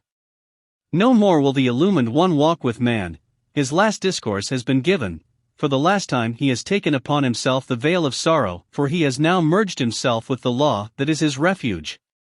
Those who seek the perfected one must search for him in perfection, for he has become one with all the good which he sought. He is identical with the beauty that he served, he is the truth whose actuality he conceived, he is the sure foundation that is the absolute necessity. To the disciples left behind, the Master who passes into Nirvana is one who has passed out of the world which shall cease, into the world which ceases not. He has become one with all the permanence that is, and through all the manifestations of infinite law he is revealed. He has become one with the finger that traces the sunsets upon the western sky, one with the God of morning who, parting the curtains of night, ushers in the day, one with the winds and the rains. He gazes down from the blue mists of heaven and up from the dark mystery of the earth. His voice is heard in the mantra, and his eloquence in the booming of the temple gong. His strength is made manifest in the law, and his meekness in the humility of the mendicant. The one gone has ceased to be somewhere, but has grown to be everywhere, for he has found reality, and is himself one with that which all men seek. One by one the aspiring soul has discarded the limiting rings of consciousness. From the least to the greatest he has risen, and this he has accomplished by becoming the least among the least. With one supreme effort of realization he has renounced death, and become deathless. He has willingly surrendered life, and become lifeless. So, lifeless and deathless, he remains immovable in eternity. 116 lectures on ancient philosophy. Climbing up the ladder of the stars he has followed the path to perfection, he has walked the middle road which has been established since the beginning of the world, he has followed in the footsteps of the sages gone before, and after him will come myriads yet unborn. Until sometime the way to Nirvana shall be the royal road by which all humanity passes from the ephemerality of mortal existence to the unchangeableness of divine existence. He who attains the Absolute is himself the Absolute, for while all men contemplate some world to which their consciousness has attuned them, he who has attained the Absolute contemplates only the inconceivable perfection of the Absolute itself. United with that which eternally endures, the perfected soul is freed forever from the illusion of change, of difference, of time, and of distance. It is useless, however, to attempt an analysis of the consciousness of the one in whom consciousness has thus been merged with reality. While we struggle impotently with the tangled skein of life, such a one has gathered all its strands together and rewound the line of life to its own beginning. While we are borne upon its surface, powerless to stem its currents, such a one has reversed the waters of the river of life, and caused them to flow back to their own source. Having revealed to all men through his life the fulfillment of the law, and having preached his farewell sermon that all might understand, the great Buddha entered Nirvana. Having by his resurrection demonstrated to all mankind the illusion of death, the Master Jesus ascended into the eons to be united with his heavenly Father. Having demonstrated that justice alone shall survive, Socrates drank the hemlock, and with perfect realization exchanged the death of life for the life of death. Certain of the reality that lies beyond, and given courage by ever-increasing vistas of consciousness, the aspiring soul proceeds to the annihilation of the unreal by hurling himself voluntarily through the wall of his prison into the embrace of the law which is his refuge and his end. The annihilation of the sense of diversity. 117. Having thus considered, in diagrammatic fashion at least, the principle involved in the unfoldment of realization, let us view the subject from the standpoint of the philosopher. If asked to describe the sensations through which he passes as he projects his realization inward toward the self, the Oriental mystic would reply that he first seats himself in the midst of the bustle and confusion of the world. Then, having established his physical body in the posture and state prescribed by the law, he begins the conscious withdrawal of himself from his outer life. Gradually the turmoil around him ceases until the physical world seems to sink away into space, leaving him alone immersed in a quasi-emptiness which is permeated, however, by the sense of protection and well-being. In its ascent realization passes through various states or conditions where, if right mindfulness is not employed, the mystic wanders off into a phantasmal world which the European magicians of the Middle Ages chose to call the sphere of the astral light. Here the sense of emptiness is no longer present, for space seems filled with strange and exotic perfumes, and the one in meditation beholds flowers falling from space upon him until he is literally buried beneath a mass of sweet-smelling blossoms. Over him then steals a bliss unalloyed and the compelling urge to drift off into the astral gardens which have thus suddenly materialized into being. As Eliphas Levi says, however, the serpent of evil is entwined about each flower, and he who tarries here will never find the real But, resolute in his defiance of the phantasms thus conjured up by Mara, the realization of the mystic rises above all these through spheres of light and color, through planes where endless music peals as from a heavenly organ. At length all phenomena cease, light and darkness cease, the realization of the personal self ceases. Slowly over the entire being descends an absolute peace, and the mystic is swept into infinite realization. At this point the sage will end his description, for here description fails. Realization is the power by which the great achievement is rendered possible. Realization, as previously stated, must not be confused with intellectual acquiescence in, or concept of an 118 lectures on ancient philosophy idea. Realization is the measure of accomplishment. Realization is the product of right thinking, right feeling, and right acting. Realization is not attainable except as the reaction of right doing. Only experience, renunciation, compassion, love, service, and ideality can build realization, and only realization is capable of elevating man through the various spheres of consciousness. Thus are definitely set forth the way, the means, and the end, but no man can take this path for another. Diversity is the paramount illusion. Only realization can overcome the concept of diversity. A great soul is obvious from his instinctive effort to synthesize the elements of life. Take, for example, the so-called body of knowledge. That which man believes he knows he has divided into a host of subdivisions, each of which is served by intellects naturally segregative and separative. The physicist, the biologist, and the anthropologist all live in worlds apart, each seeking with his own particular fragment of the body of knowledge to solve the riddle of it all. However, as consciousness reveals more and more of reality to man, all these man-made divisions disappear, and the multitude of streamlets converge to form the three great rivers of science, philosophy, and religion. These, in turn, eventually empty into the one great ocean of truth. Never will knowledge be possible, however, until we realize that each part is helpless without all the others, that all branches of learning are useless until merged in a single science representing the sun, of human thought, feeling, and belief. It is sad but true that with few exceptions what man thinks he knows actually stands between him and knowledge, for he who is rich in beliefs is usually a pauper in facts. The theorist is too involved in his own irrational complexities to recognize rational simplicity. Barring the individual from the path of attainment are not only the unrecognized absurdities of his own life, but also the cumulative prejudice, bigotry, and false emphasis of generations. The theology of his fathers, the philosophy of his ancestors, and the stupendous scientific institutions of his contemporaries all tend to overawe the individual into acceptance of the unreal.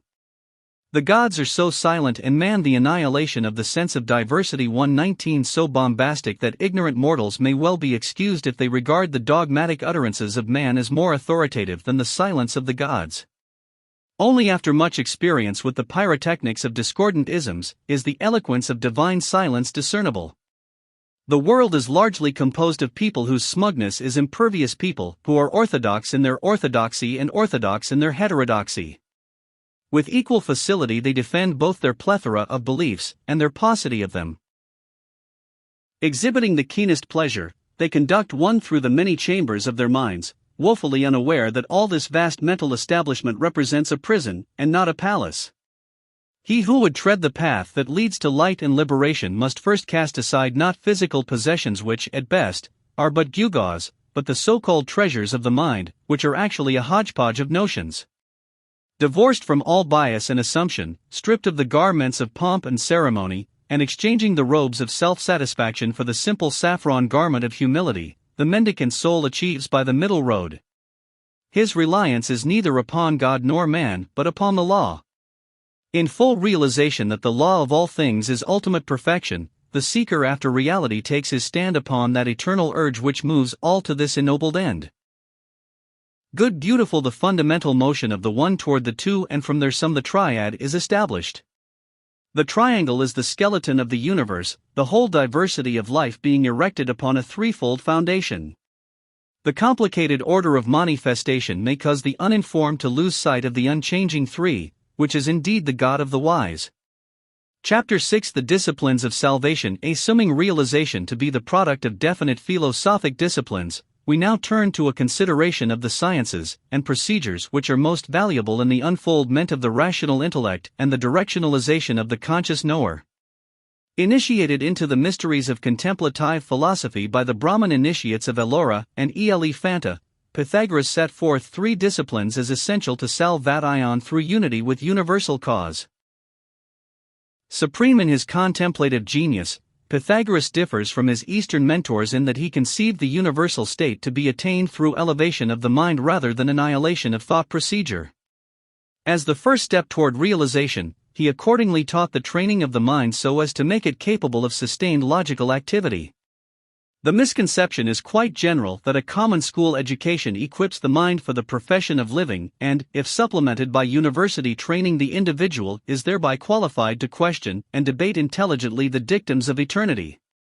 Modern education is not founded upon strict rational procedure, hence the mass of humanity is not educated but rather supports its notions by the vain mumblings of archaic dogma. Unless first subjected to definite disciplines, the mind is incapable of rational functioning. There are few, alas, who, like the young Dalai Lama of Tibet, are able to rise in their cribs on their natal day and recite the sutras in a convincing manner. If a man should approach us and say, "I am a human being and a biologist," simply because I am a born biologist, we would consider him ridiculous, knowing that many years of definite application must be spent in equipping the reason to cope with the issues of biology. Yet if someone else equally lacking in fitness comes along and 122 lectures on ancient philosophy says, "I am free, white, and 21, my thoughts, consequently, are as good and my conclusions concerning life as sound as those of any other man," we would smile benignly and exclaim, "Ah, vive la démocratie!" Since few people regard thinking as an exact science, an intellect such as Socrates could in a few moments literally rip to shreds the entire fabric of human notions. To learn to think intelligently requires more time and effort than any other profession known to man, and is only to be realized through the most exacting disciplines. Most worldly wise men are in the same position as the young patrician, Alcibiades, who because he wrestled well and played the lyre not too badly considered himself qualified to sit in the Athenian Senate. But all are not fortunate enough to have Socrates, the plebeian, barking at their heels, continually reminding them in no uncertain terms that not on a single count could they qualify. With the same delightful inconsistency characteristic of human procedure, when Socrates revealed to the Athenians their ignorance, they corrected the condition by poisoning the man who had the audacity to confront them with it.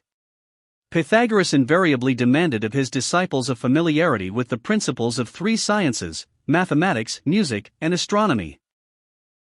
These sciences are today capable of filling the same ends which they served in ancient days, for they not only reveal to those familiar with their principles certain cosmic verities, but also instill the principles of order, rationality, and comparative values. The curse of the 20th century is the superficiality of its thought and the resultant insufficiency of the foundation upon which the structure of life is erected. What does it mean to become proficient in mathematics, music, and astronomy? Remember, we do not refer to the utilitarian aspect of these sciences, which too frequently realizes its ideal in the creation of the bookkeeper, the jazz pianist, and the elderly prognosticator who determines the annual precipitation from observation of the size of the sunspots. Those who approach life with the Oriental attitude name ly, that matter is a vast sea of illusion, may rightly question the disciplines of salvation. 123 The advisability of devoting years to the mastery of sciences wholly concerned with the substances of the illusion. Such individuals, however, must learn to regard a certain rational grasp of the tangible as prerequisite to a conception of the intangible. It is not what man actually learns that is of value to him, but rather the mental and spiritual activities within his own nature that necessarily precede and follow learning. Like the carpenter building a chair, the accomplishment is not the production of the chair, but the ability to build chairs. Thus thought in itself should not be regarded as an accomplishment or necessarily valuable, for only the ability to think represents a definite degree of unfoldment within the nature of the thinker himself. When the student realizes that the entire fabric of creation is permeated by certain exact elements and principles, he unconsciously begins to figure and think in terms of exactness. The philosophy of salvation is nothing if not exact. According to both Pythagoras and Plato, mathematics is the father of the sciences, the first and greatest of the mystical disciplines of exactness. Without mathematics as a foundation, nothing can endure. Upon its exactitude is raised the entire structure of order and sequence.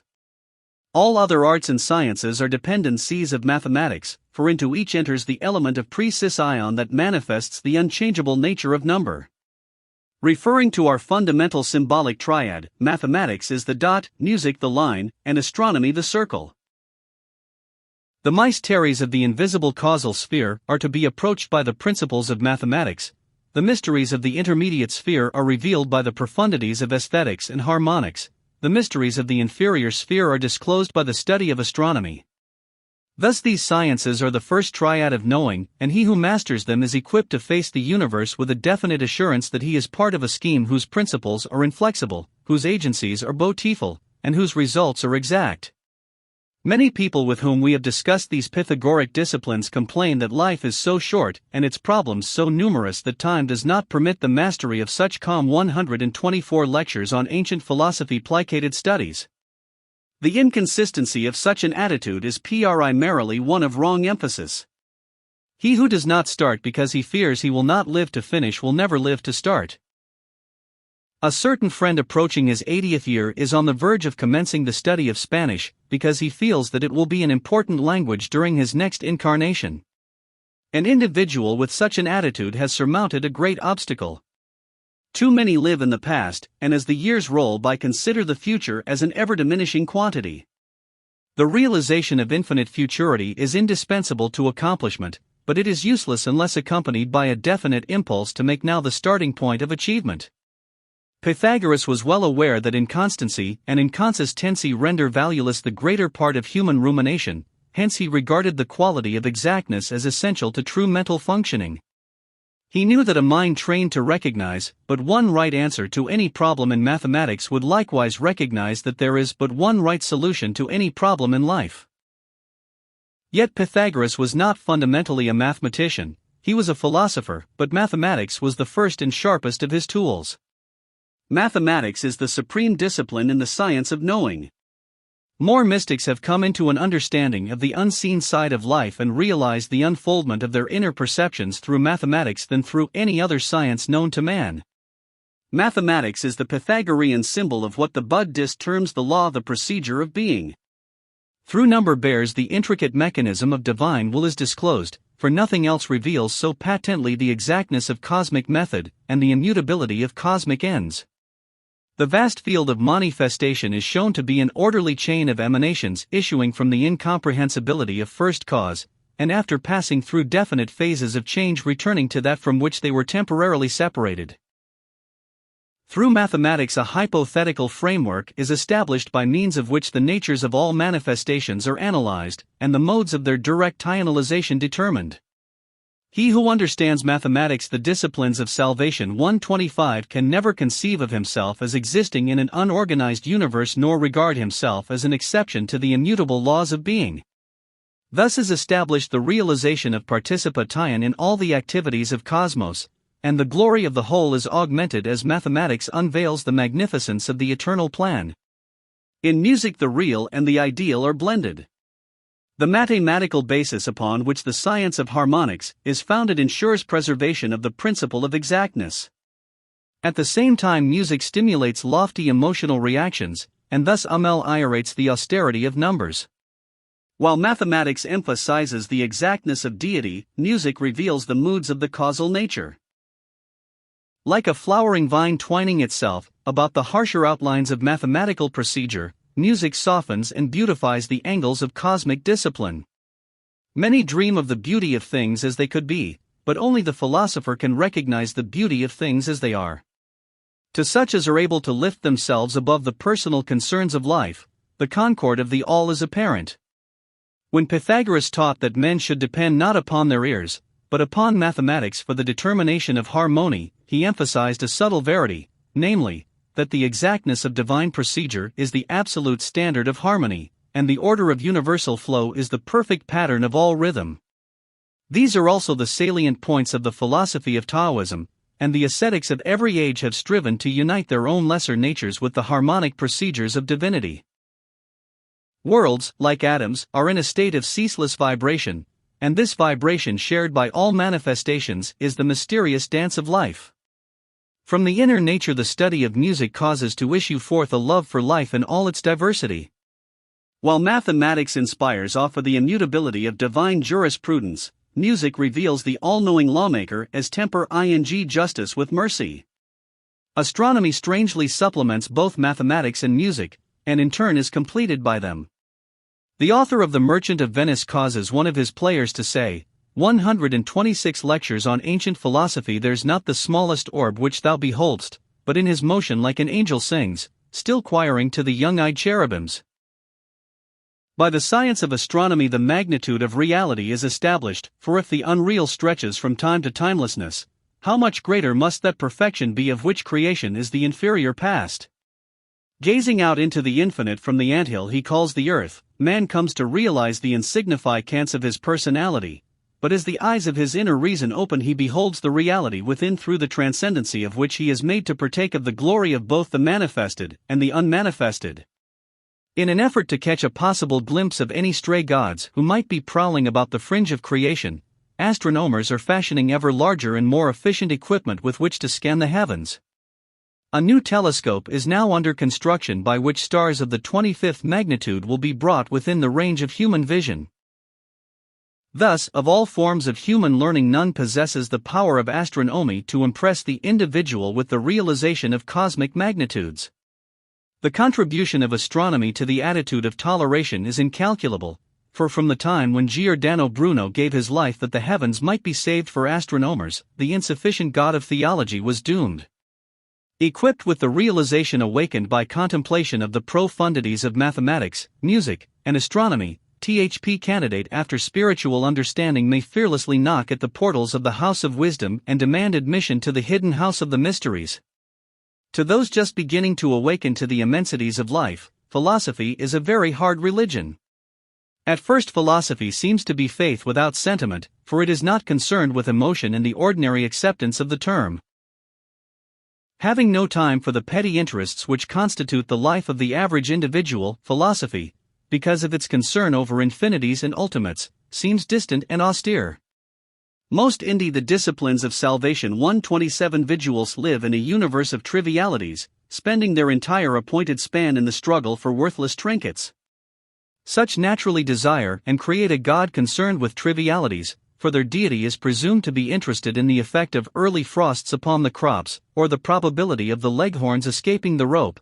He must also be invoked at conferences and hailed willy-nilly into court to act as sponsor for the integrity of those who testify. On Sunday he is likewise obligated to be in attendance at all the churches, not to mention the Wednesday evening prayer meeting. When philosophy attempts to dissipate this puerile conception of the causal agent, a great hue and cry goes up, and those who never had a God other than themselves cry out, "You have destroyed our faith, you have blasphemed our Creator, and you strive to take away our God." To such mediocre minds philosophy is assuredly a monster who demands a degree of intelligence requisite for attainment which would require time and application far beyond their willingness to sacrifice for such an end.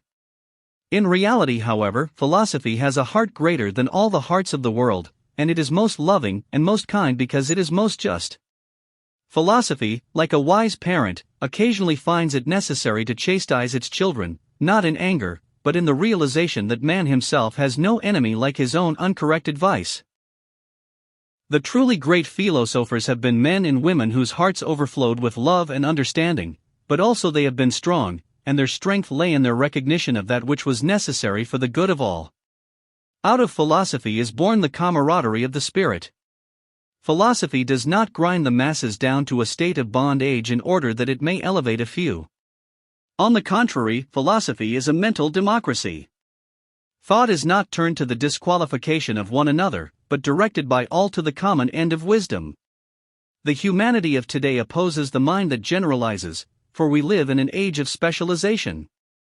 The fact that philosophers think in terms of cosmic immensity causes the conservative intellect to view them askance. While 128 lectures on ancient philosophy minds of small caliber are concerned with the issues of world politics, the philosopher contemplates that camaraderie which he has discovered among the sparks of infinite being that fill the endless vista of beginnings and ends. The philosopher is a wanderer through the fields of space. To him the earth is a tiny oasis in a vast wilderness. 2 or 3 palm trees, a little fountain, and a winding road, these constitute the caravan's cry where he rests between his daily journeys. To people who are selfish, who seek prestige and demand attention, who are superior to others, who feel that in their veins courses a noble blood, who believe that when God molded them he breathed upon them twice while upon less fortunate mortals he breathed, but once, to these and all other varieties of hypocrites philosophy is not pleasing, for it is the creed of honest men and can never come into its own until there are honest men. Philosophy stands for something infinitely superior to physical honesty, something far more difficult of attainment. It stands for mental honesty. It is the fellowship of those who understand, a brotherhood of as many orders as there are degrees of understanding. It is strange that in modern times those who espouse philosophy are prone to grow either unfeel-ing or eccentric. They are inclined to become mentally lazy. Trusting themselves to the laws of which they have but an insufficient concept, they cease that individual struggle which, after all, is the only measure of true greatness. They have not discovered that while law governs the universe, love is its administrator in the hearts of men. Hence, the knowledge of law is not sufficient. To such knowledge must be added the realization that we are the administrators of that which we know, and that within ourselves we have the privilege of tempering the blast of eternal glory, so that the shorn lamb may not be destroyed thereby. Observation, discrimination, and concentration are prerequisites of knowing. It is first necessary to observe the infinite diversity of phenomenal being, then to discriminate between that which is primary in importance, and that which is second. The disciplines of salvation 129 Dairy. Having determined that which is most worthy of consideration, it is then necessary to concentrate the attention upon the task of discovering the recondite truths therein contained. When these 3 faculties are properly combined, they result in a very high degree of rational penetration. Only such individuals as have learned to observe, discriminate, and concentrate are qualified to occupy executive positions in any walk of life. If, for example, these faculties had been possessed to even a reasonable degree by the early translators and editors of the Bible, what a different aspect would be taken on by the Scriptures, for instead of words, the spirit of Holy Writ would have been preserved. In what particular does observation differ from seeing? We prefer to think of observation as the perfection of seeing, and the perfection of seeing is not the mere beholding of an object, but rather the instant discernment of its inner constitution. Observation is not the mere seeing of things, but rather the ability to see through things, making transparent, as it were, their outer nature so that the causal agencies precipitating them may be estimated. Observation, therefore, not only envisages the inherent nature of an object, but also its relationship to that which precedes it as cause and follows it as consequence. Readers of the works of Sir Arthur Conan Doyle are familiar with the fascinating deductions of Sherlock Holmes which he was forced to explain in all their detail to the ever-bewildered Dr. Watson. Into the mouth of Sherlock Holmes his creator puts an excellent description of the powers of observation, for it is true that a man's shoes, the manner in which he holds his hands, his air and carriage all reveal to the trained observer the characteristics of the inner nature which must manifest through these physical peculiarities.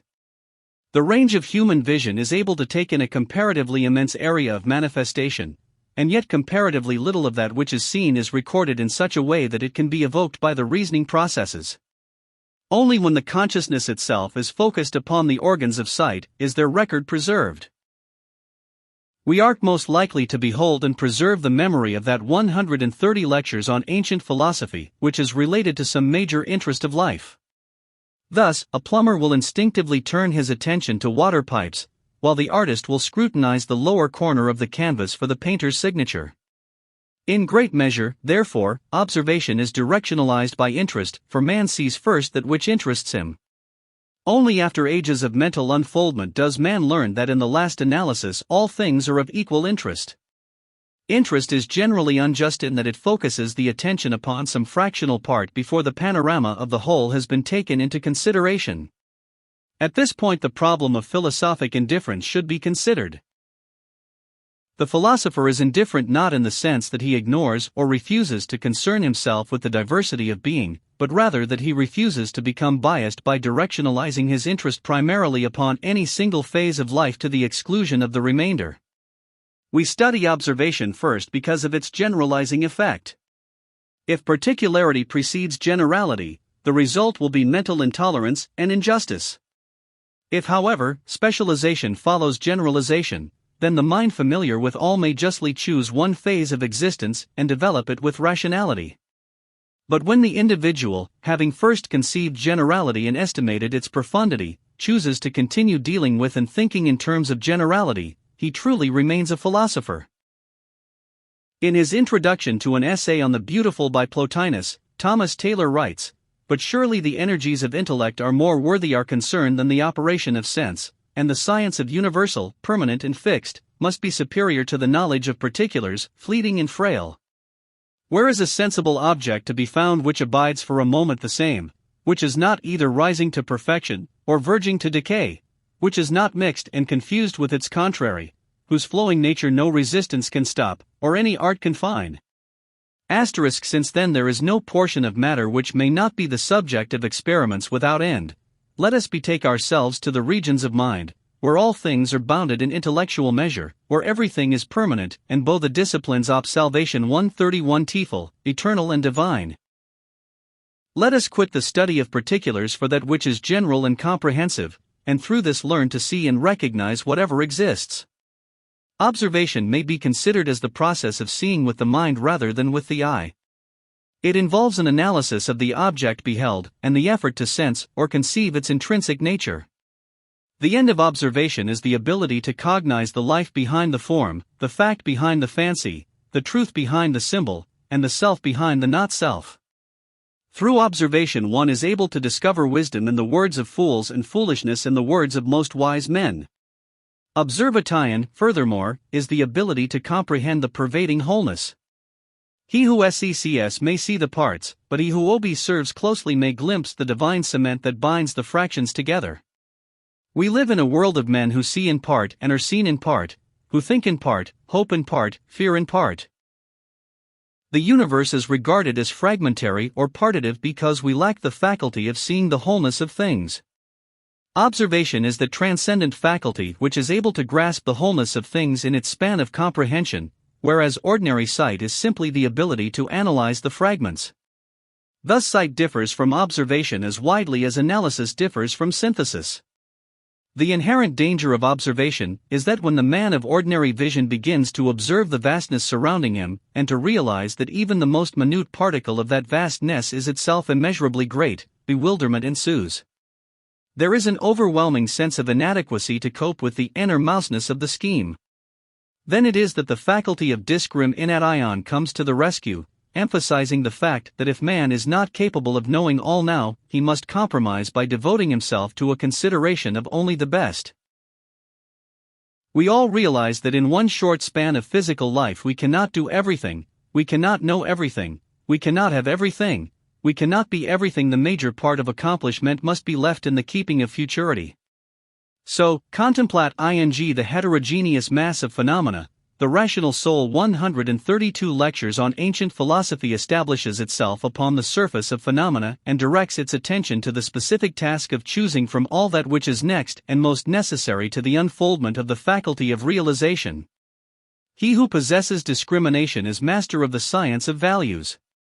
Discrimination is the value sense. It is the ability to look upon a number of objects apparently equally important and instantly, instinctively, unerringly recognize that which is chief among them. Recognizing the whole to be of paramount value, it is then necessary to determine the nature of those parts which contribute most to the whole, or that part of the tangible proximate to the intangible. According to the Greek philosophers, discrimination is that faculty which organizes things into their value sequence, that which is primary first, that which is secondary second, and so on ad infinitum. Discrimination is one of the most valued possessions of the inferior man, for it enables him to conserve energy, and thus evade the illusions of time, distance, and quality that he himself has established. Discrimination reveals to man that he has what he saves and loses what he wastes in the realm of the physical. By concentrating the energy upon that which is primary, and hence superior, discrimination results in the proper conservation of life. The length of life is not to be estimated by the number of years that we plow blindly through the mire of matter. Not time but accomplishment is the true measure of existence. The attainment of true wisdom in all its phases, spiritual, aesthetic, and ethical, is the supreme accomplishment. By directionalizing all the energies upon these more important matters, discrimination liberates the mind from the hopeless drudgery of the mediocre. There are three forms of discrimination. The first has for its goal the discovery of that part of visible and sensible things which is primary. It is limited to the form sphere and deals with the problems of multitude and magnitude. For example, in the human body, this form of discrimination determines the heart to be the chief part of the body. The second form of the disciplines of salvation 133 discrimination is that concerned with the relative integrity or excellence of innate characteristics. It is limited to the comparison of mental and moral excellences. This type of discrimination would elevate the idealist above the realist, the generous above the penurious, the unselfish above the selfish, the beautiful above the so-called practical, for it conceives the greatest good to occupy always the highest place. The third and highest form of discrimination is the power to differentiate between permanence and impermanence, reality and unreality. It is limited to an estimation of the degrees of spiritual permanence. Through this type of discrimination is established the philosophic fact that the spiritual, or invisible man is the real man. Only the one in whom the faculty of discrimination is highly evolved is brave enough to elevate to the position of first importance and greatest solidarity, that which to most men is an intangible mystery. Discrimination is essential to success in every department of life, spiritual, mental, and physical. Men and women in the physical world must choose means and methods of solving the problems of livelihood, and through the use of right discrimination the material activities can be chosen so as to produce definite benefit in the superphysical nature.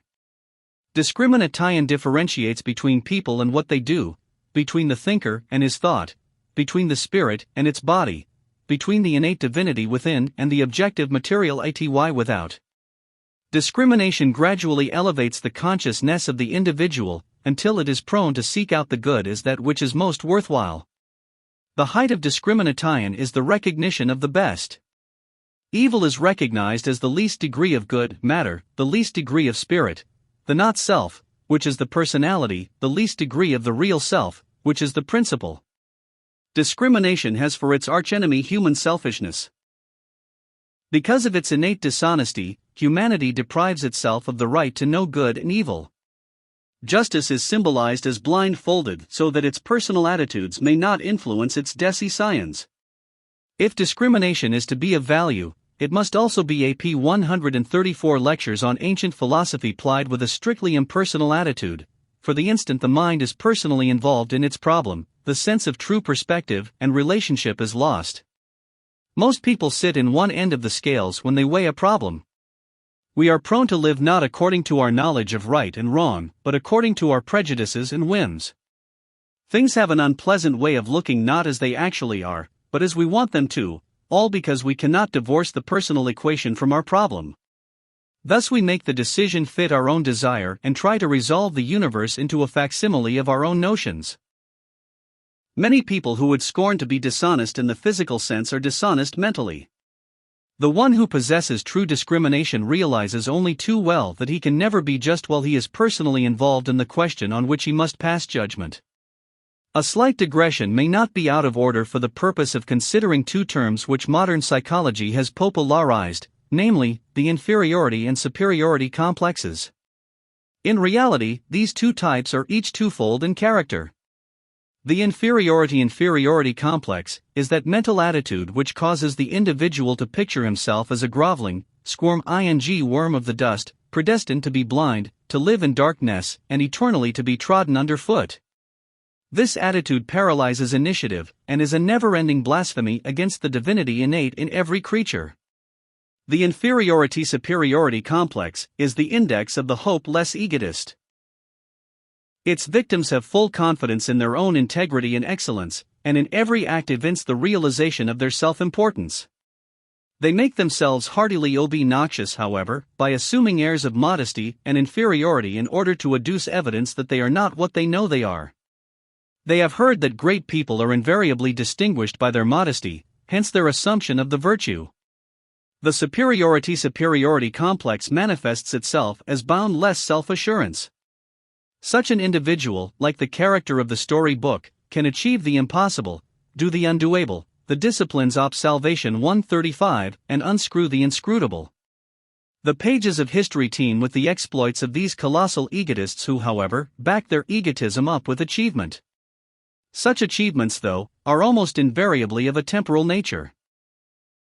Several philosophers also exhibited this moral obliquity, but are remembered chiefly for more worthy accomplishments. The superiority-inferiority complex is usually borne by an individual who is an inveterate but unconscious liar. Such a person gives an external exhibition of consummate nerve, while internally recognizing himself unable to cope with the situation. In other words, he is the high-pressure bluffer, the personality plus product of modern pseudopsychology.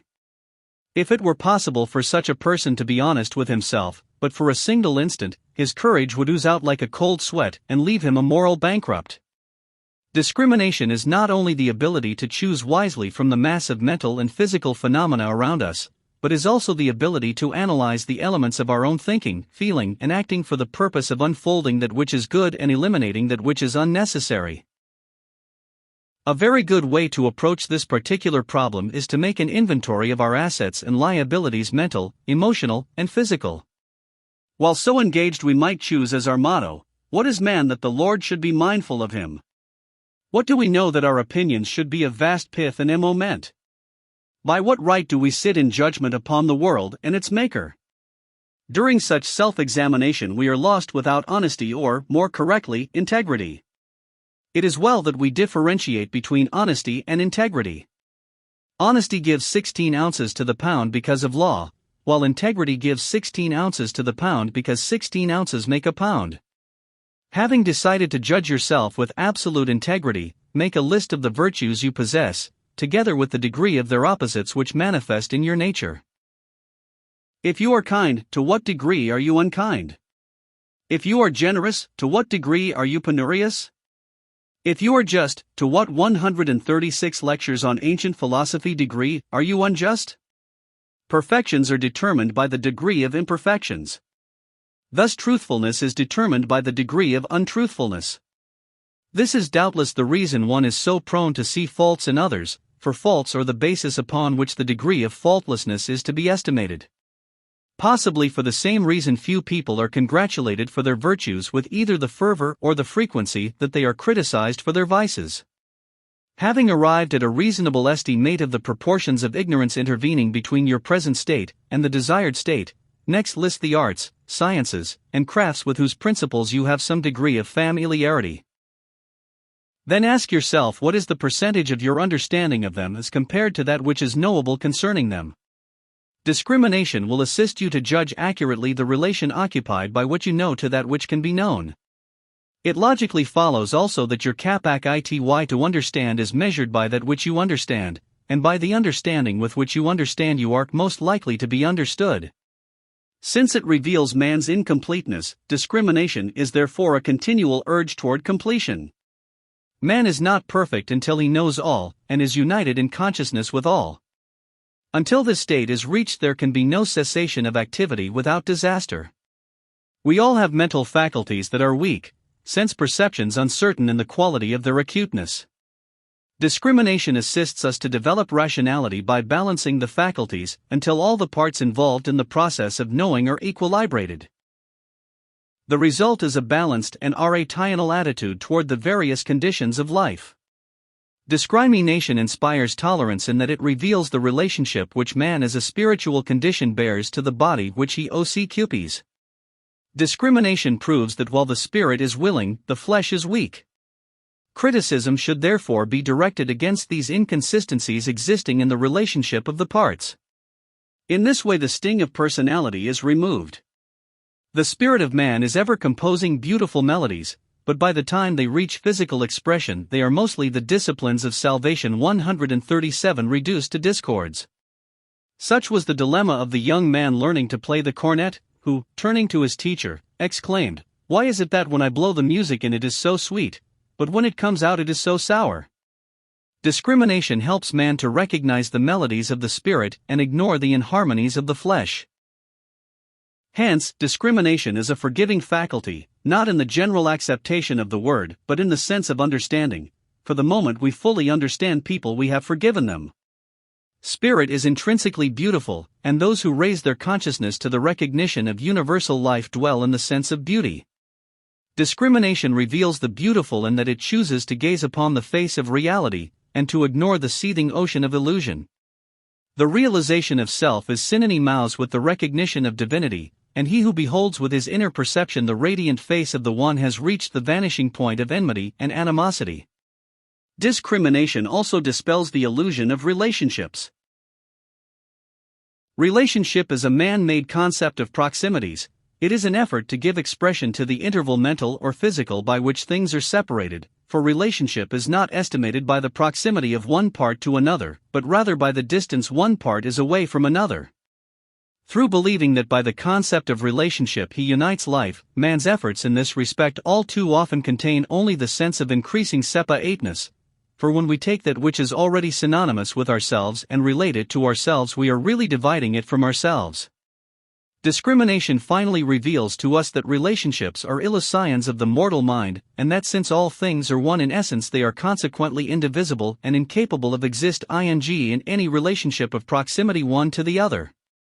Even the ideal of friendship, though the loftiest of man's illusional attitudes, is thus revealed as insufficient. But even as wisdom is merely the vanishing point of ignorance, so illusion exists in a state of orderly concatenation, with friendship as the last, and consequently the least degree of the illusion of relationship. 138 lectures on ancient philosophy. Having through discrimination attained to a state of right mindfulness, it is necessary to maintain such state and project it to perfection through the aid of concentration. Having discovered the purpose of life through observation and discrimination, man consummates that purpose through concentration of his faculties upon that single end. To concentrate means simply to focalize all the energies upon an appointed task. The mental activities of most people are scattered like spray when they are confronted by the solid wall of that which is to be known. Individuals read books while their minds are concerned with other interests. When the intellect is laden with responsibilities which it cannot cast off, it ceases to function with the acuteness necessary for philosophic perception.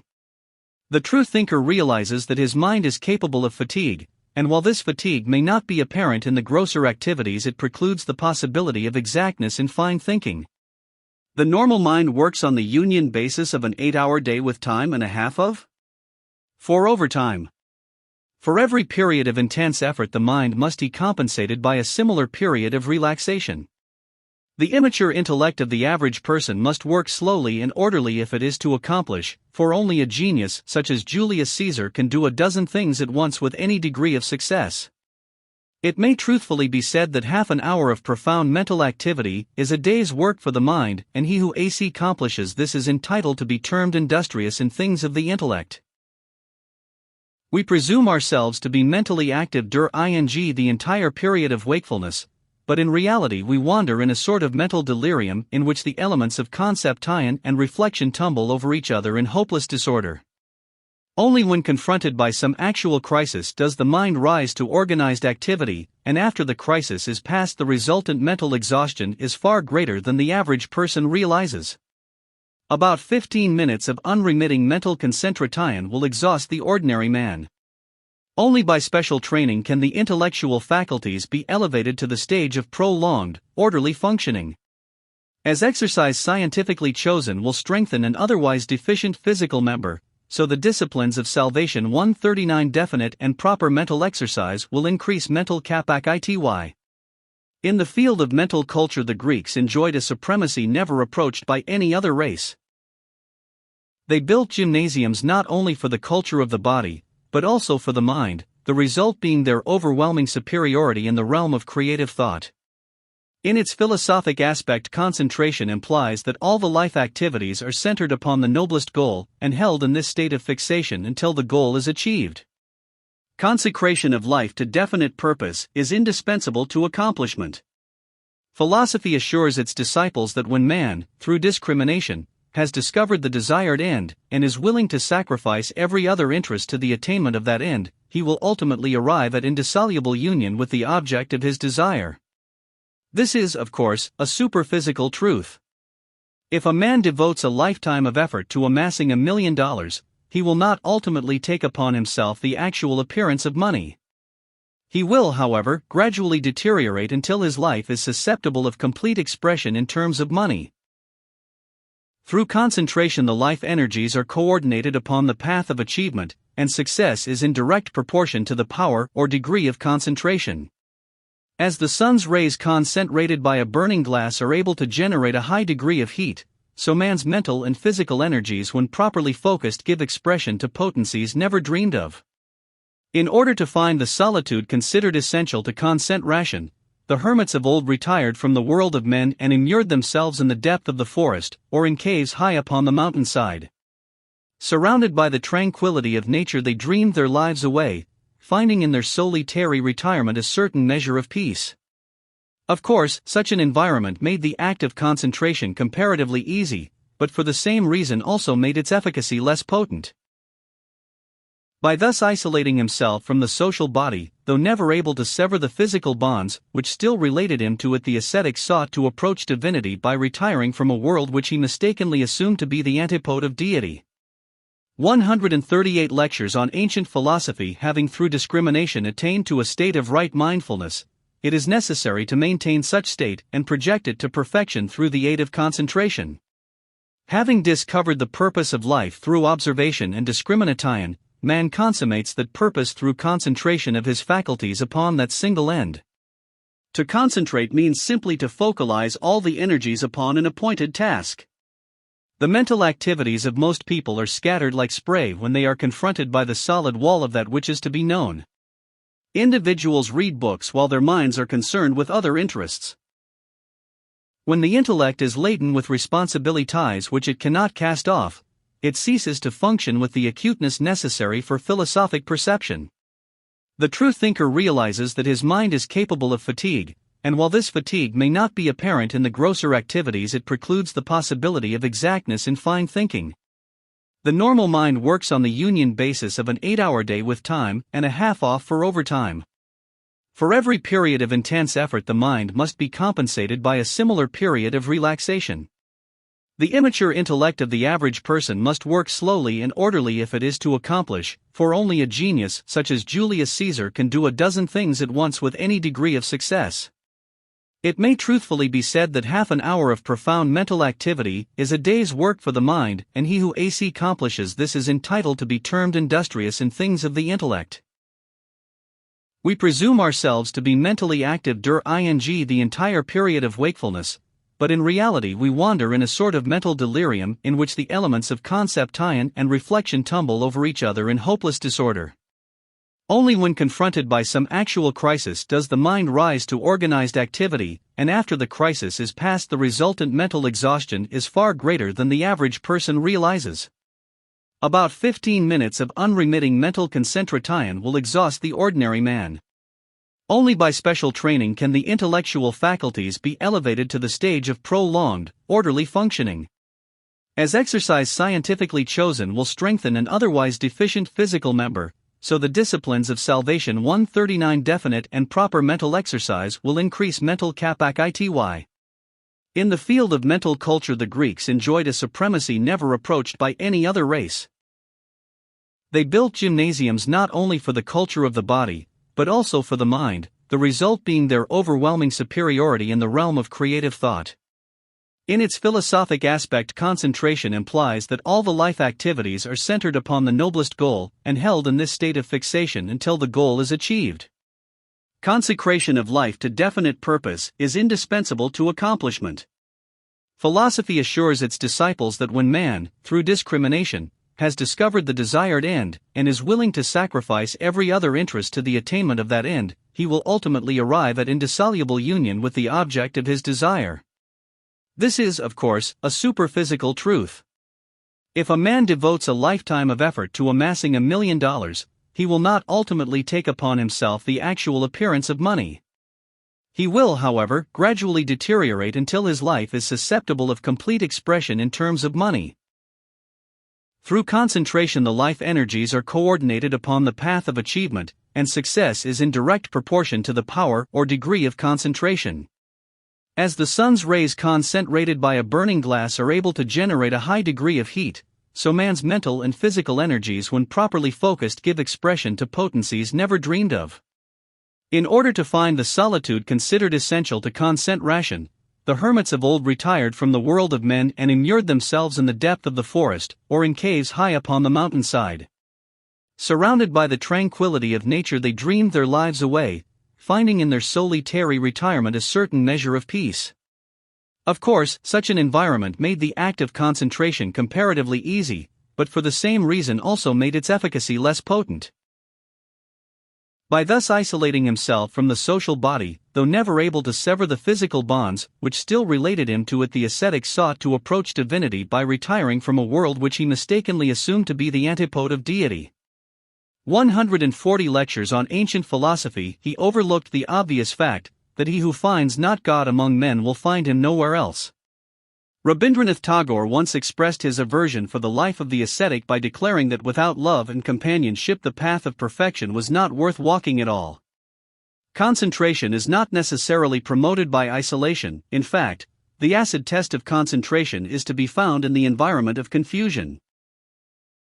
If the mind can be deflected from its goal by the phantasm of surroundings, it is incapable of concentration, for when concentration is perfected, all the faculties are united in the performance of a definite task, and no sense perceptions are left unoccupied with which to register external impressions. While concentration seems a Herculean effort to the mind that has not learned to coordinate its own parts, it is accomplished without effort by the trained thinker. In fact, many possess the faculty without the slightest knowledge of its existence. The musician lost in some rhapsody, the artist spellbound before his unfolding creation, the philosopher oblivious to the world as he ponders the immensity of space, the tragedian buried in his part, the financier frenziedly watching the blackboard of the stock exchange. All these not only exemplify the power of concentration, but also its application to various ends, worthy or unworthy, according to the clarity of discrimination present. Regardless, however, of the factor of worthiness, wherever we find true concentration we find excellence. The faculty of concentration also manifests through continuity, the least developed faculty of the American people. Continuity means the sequential unfoldment of a project from germinal beginning to final consummation, or the resolution not to relinquish the task until it is completed. This faculty is frequently lacking in children and seriously interferes with their efficiency in later life. When work seems arduous, we quickly tire of it, or because we are not sure whether we really want the thing for which we strive, we soon doubt our desire to gain it. When we are certain of our own minds, and carry labor to its legitimate end, our undertaking will be crowned with success. The Disciplines of Salvation 141. We are then confronted with the problem of whether the finished product is an aid or a hindrance to us in our quest for reality. We should never concentrate upon any desired end until discrimination has revealed it to be the supreme ideal, for the universe avenges itself for the misuse of its agencies by forcing us to abide by our own decisions. The ultimate ideal of concentration is attained when all the external parts are turned inward toward the contemplation of self. When all the forces of the outer nature are thus united, then is generated the strength with which to achieve perfection. The diagram at the beginning of this chapter sets forth in the figurative terms of Platonism the relationship of the elements under discussion. The threefold divinity, the one, the beautiful, and the good, manifests out of itself an inconceivable number of secondary triads. The secondary triad pertaining to absolute knowledge is composed of the rational principles now incorporated in the all too inadequate vehicles of philosophy, religion, and science. Thus it is demonstrated that philosophy partakes of the indivisible nature of the one and hence serves as the reconciling, unifying agent, being symbolic of the point of absolute intellectual convergence. Theology likewise reflects to an imperfect degree the nature of the beautiful, a postulate substantiated by the emphasis placed upon the fine arts by nearly all religious systems. Science, in turn, imperfectly manifests the nature of the good, and those who minister at its altars lay special stress upon utilitarianism. Descending to the level of method, we find a new triad established, namely, discrimination, concentration, and observation. Discrimination may be conceived to be the goal of philosophy, concentration the goal of theology, and observation the goal of science. On the mental plane, these three may also be considered as indispensable factors in the acquisition of knowledge. Observation is the sharpest tool of science, concentration is essential to the esoteric doctrines of theology, discrimination is the secret of philosophic insight. In the world of physical arts and sciences, the one becomes mathematics, the first and most exact of all the sciences, which 142 lectures on ancient philosophy partakes of the powers of the one through the succession of philosophy and discrimination. The beautiful becomes music, which partakes of the primal beauty through the succession of theology and concentration. The good becomes astronomy, which partakes of the original good through the succession of science and observation. Thus is demonstrated the soundness of the ancient Pythagorean doctrine that the establishment and relationship of triads is the true basis of philosophic procedure. If the diagram be considered from the standpoint of the Socratic school, we have an invaluable key to the unfoldment of the inner nature. Socrates affirmed the possibility of stimulating the superphysical nature by familiarizing the objective nature with those tangible arts and sciences that had their correspondences in the superphysical. For example, the study of astronomy increased the power of observation. Through its development, observation in turn produced the scientist, and the scientist, plying his scientific pursuits, ultimately achieved to a knowledge of the good. Thus, unfoldment of the inferior stimulated unfoldment of its analogy in the superior, and step by step in such indirect fashion the highest was ultimately attained. A question frequently asked by metaphysical students is how it is possible to stimulate the spiritual nature, and herein will be found the answer. Each part of the objective nature manifests some potentiality of the subjective life principle. The refinement and perfection of any part of the objective nature is a direct stimulus to its correspondence in the causal nature from which it was originally objectified. Thus, the physical activity of thinking, when properly directionalized, develops the entire mental nature or body. Similarly, the proper directionalization of physical emotion results in the unfoldment of the emotional body which, being invisible and intangible, can only be contacted through its pole in the outer nature. Even toolly man will be able to definitely relate all his physical parts and members with their incorporeal causal agencies. He can then it will stimulate his superphysical organisms through right directionalization of their corresponding physical organisms. The Disciplines of Salvation 143. The purpose of this chapter is to give a brief outline of what constitutes a rational beginning of the philosophic life. He who would achieve to the highest must realize that without the systematic culture of the entire organism, even a relative degree of perfection is unattainable. The general metaphysical practice of platitudes, affirmations, and denials is unsound in theory and barren of results, for the organization of the life is only possible through certain definite, exact, and unchanging disciplines that have been preserved to the present generation as the priceless heritage of antiquity. Many people possess to varying degrees so-called psychic powers. Such powers may be considered as natural to them, in other words, they have not been acquired by any definite effort. But regardless of how remarkable these natural endowments may seem to both their possessor and the world at large, they are a liability rather than an asset unless they are reduced to order through philosophic discipline. Nearly all so-called natural mystics have missed the goal for which they strove because they were satisfied to accept intangibles and indefinite attitudes as the lodestar of life. With few exceptions, such natural psychics conceive themselves to be very highly evolved souls, unmindful of the fact that the lowliest canine possesses psychic powers far exceeding their own, but incapable of rationally directing its powers. The animal must live and move, and have its being in bondage to man. The psychic who has not through rational discipline become master of these psychic endowments is in no way superior spiritually to the brute, and will ultimately suffer some brutish end for his irrationality. The fond illusion that perfection comes naturally to such people must go if true consciousness is to be attained. The sphere of grace herein is revealed the mystery of the universal soul, and the redemption of none through the doctrine of grace. When atonement is understood in its Platonic interpretation as an atonement, or reconciliation of the not-self and the self through the disciplines of philosophy, we come to sense the magnitude of spiritual redemption. Chapter 7 The Doctrine of Redemption Through Grace or PHE Christian theory of redemption is unique in that it emphasizes salvation as attainable in spite of vice rather than because of virtue. In fact, the prime saving virtue for the Christian is acceptance of the divinity of Jesus Christ. That a viewpoint so philosophically unsound could have gained so firm a foothold in the number and power of its adherents is more than passing strange. The early Christian theologians condemned nearly every normal attitude of mankind, advocating extreme practices and austerities that have produced a full measure of religious neurotics and worse. Regarded as sanctified souls, these abnormals engrafted upon the main body of their faith attitudes and disciplines which, being the products of irrationality, only added to the general confusion. It is philosophically inconceivable, for example, that deity should advocate flagellation as a means by which the flesh could be mortified into a state of piety. Nor has any utilitarian value, divine or human, yet been demonstrated to result from sitting like Saint Simeon Stylites for 30 years upon the top of a pillar 60 feet in the air.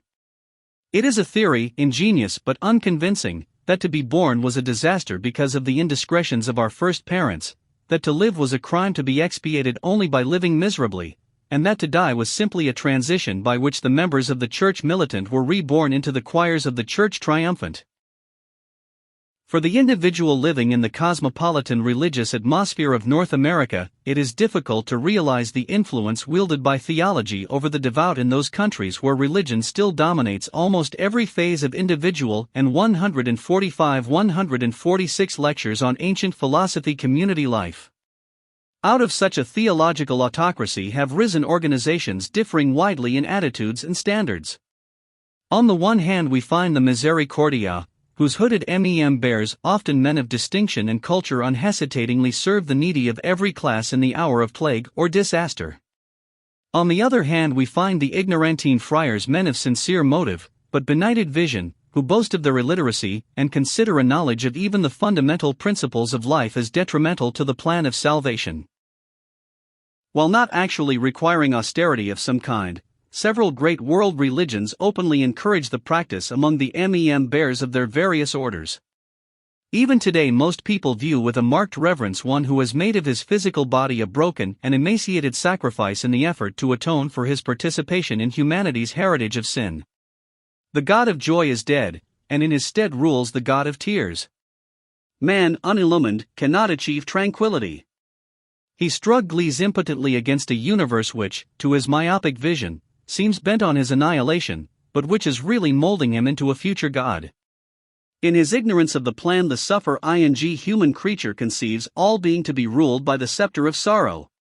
In that supreme dramatic achievement, Lazarus laughed, Eugene O'Neill enunciates the gospel of joy, a gospel which must someday supplant grief-stricken theology and lead man from the worship of death to the worship of life.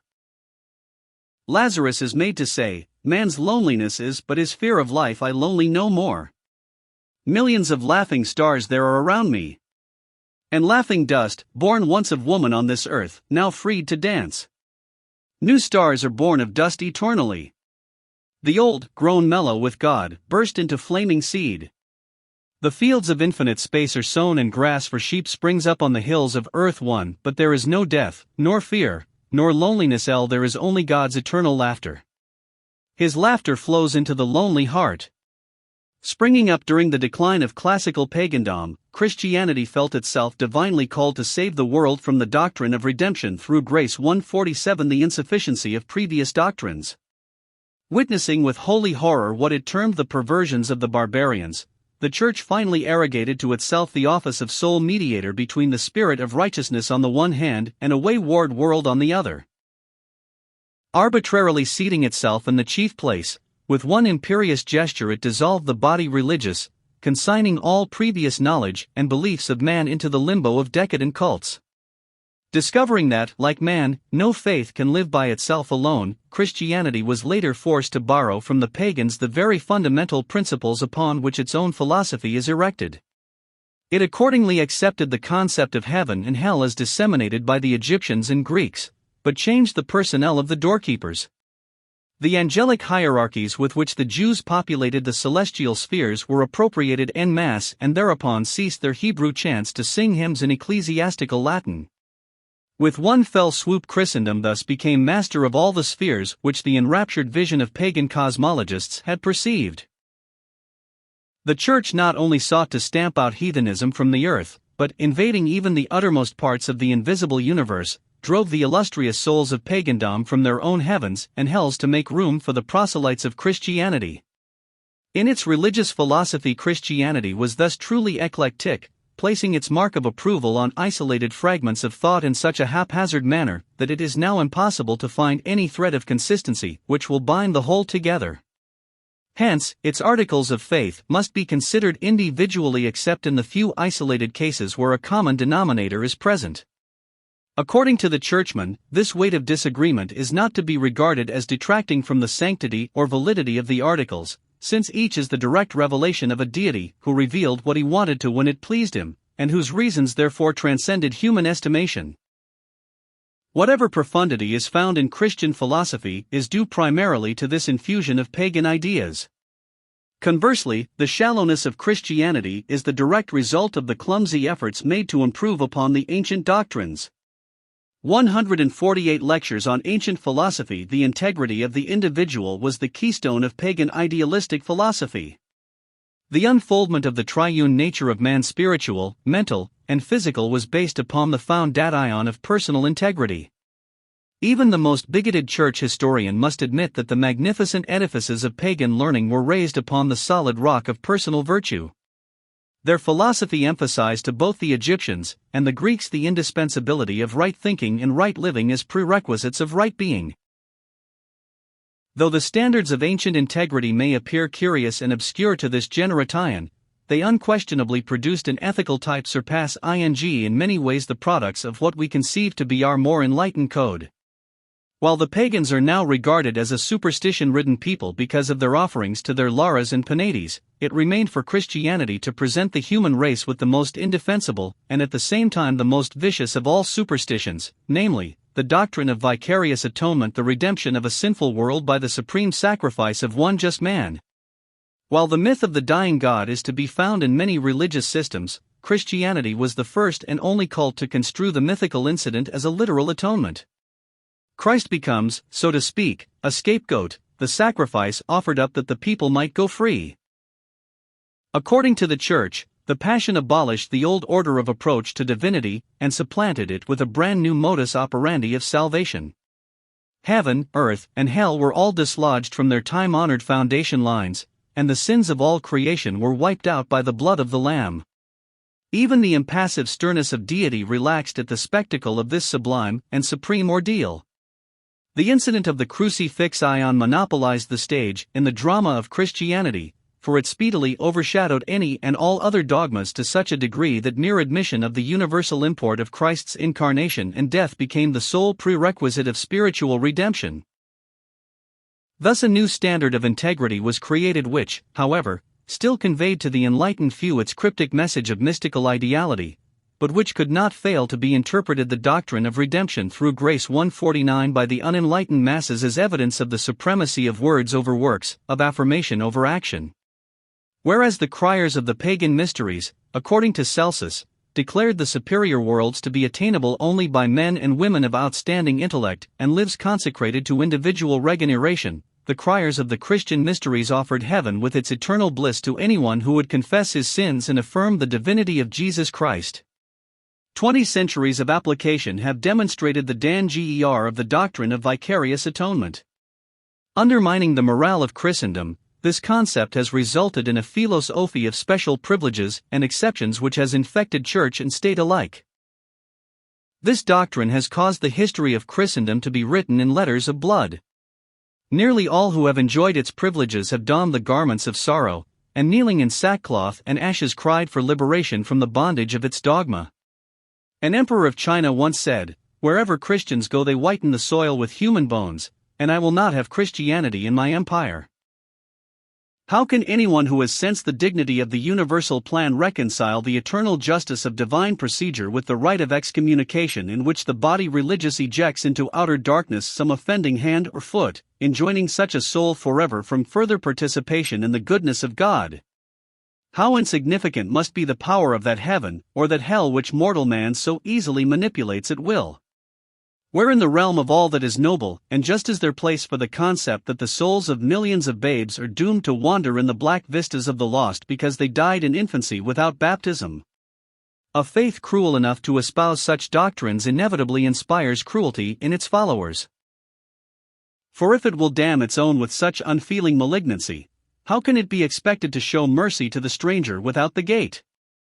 The survival of the Church, therefore, is contingent upon its own realization of how it has misinterpreted both the real mission of its founder and the symbolism of the pagan cults from which it derived the subject matter of its creed. Chris 150 lectures on ancient philosophy. Christianity will never be a great religion until its adherents recognize that it is merely a new body serving as the vehicle of an old idea, that when it departs from the original concepts to wander in the maze of theological absurdities, it defeats the primary purpose for which it was conceived. These unnatural attitudes of theologians toward life have resulted in the establishment of an unnatural faith wherein the lofty principles of the ancient philosophers have been distorted out of all semblance to their true import. Christianity as the only true religion is worthless. If the faith, however, be regarded as a definite step in religious evolution, it is then possible to estimate its importance with a reasonable degree of accuracy.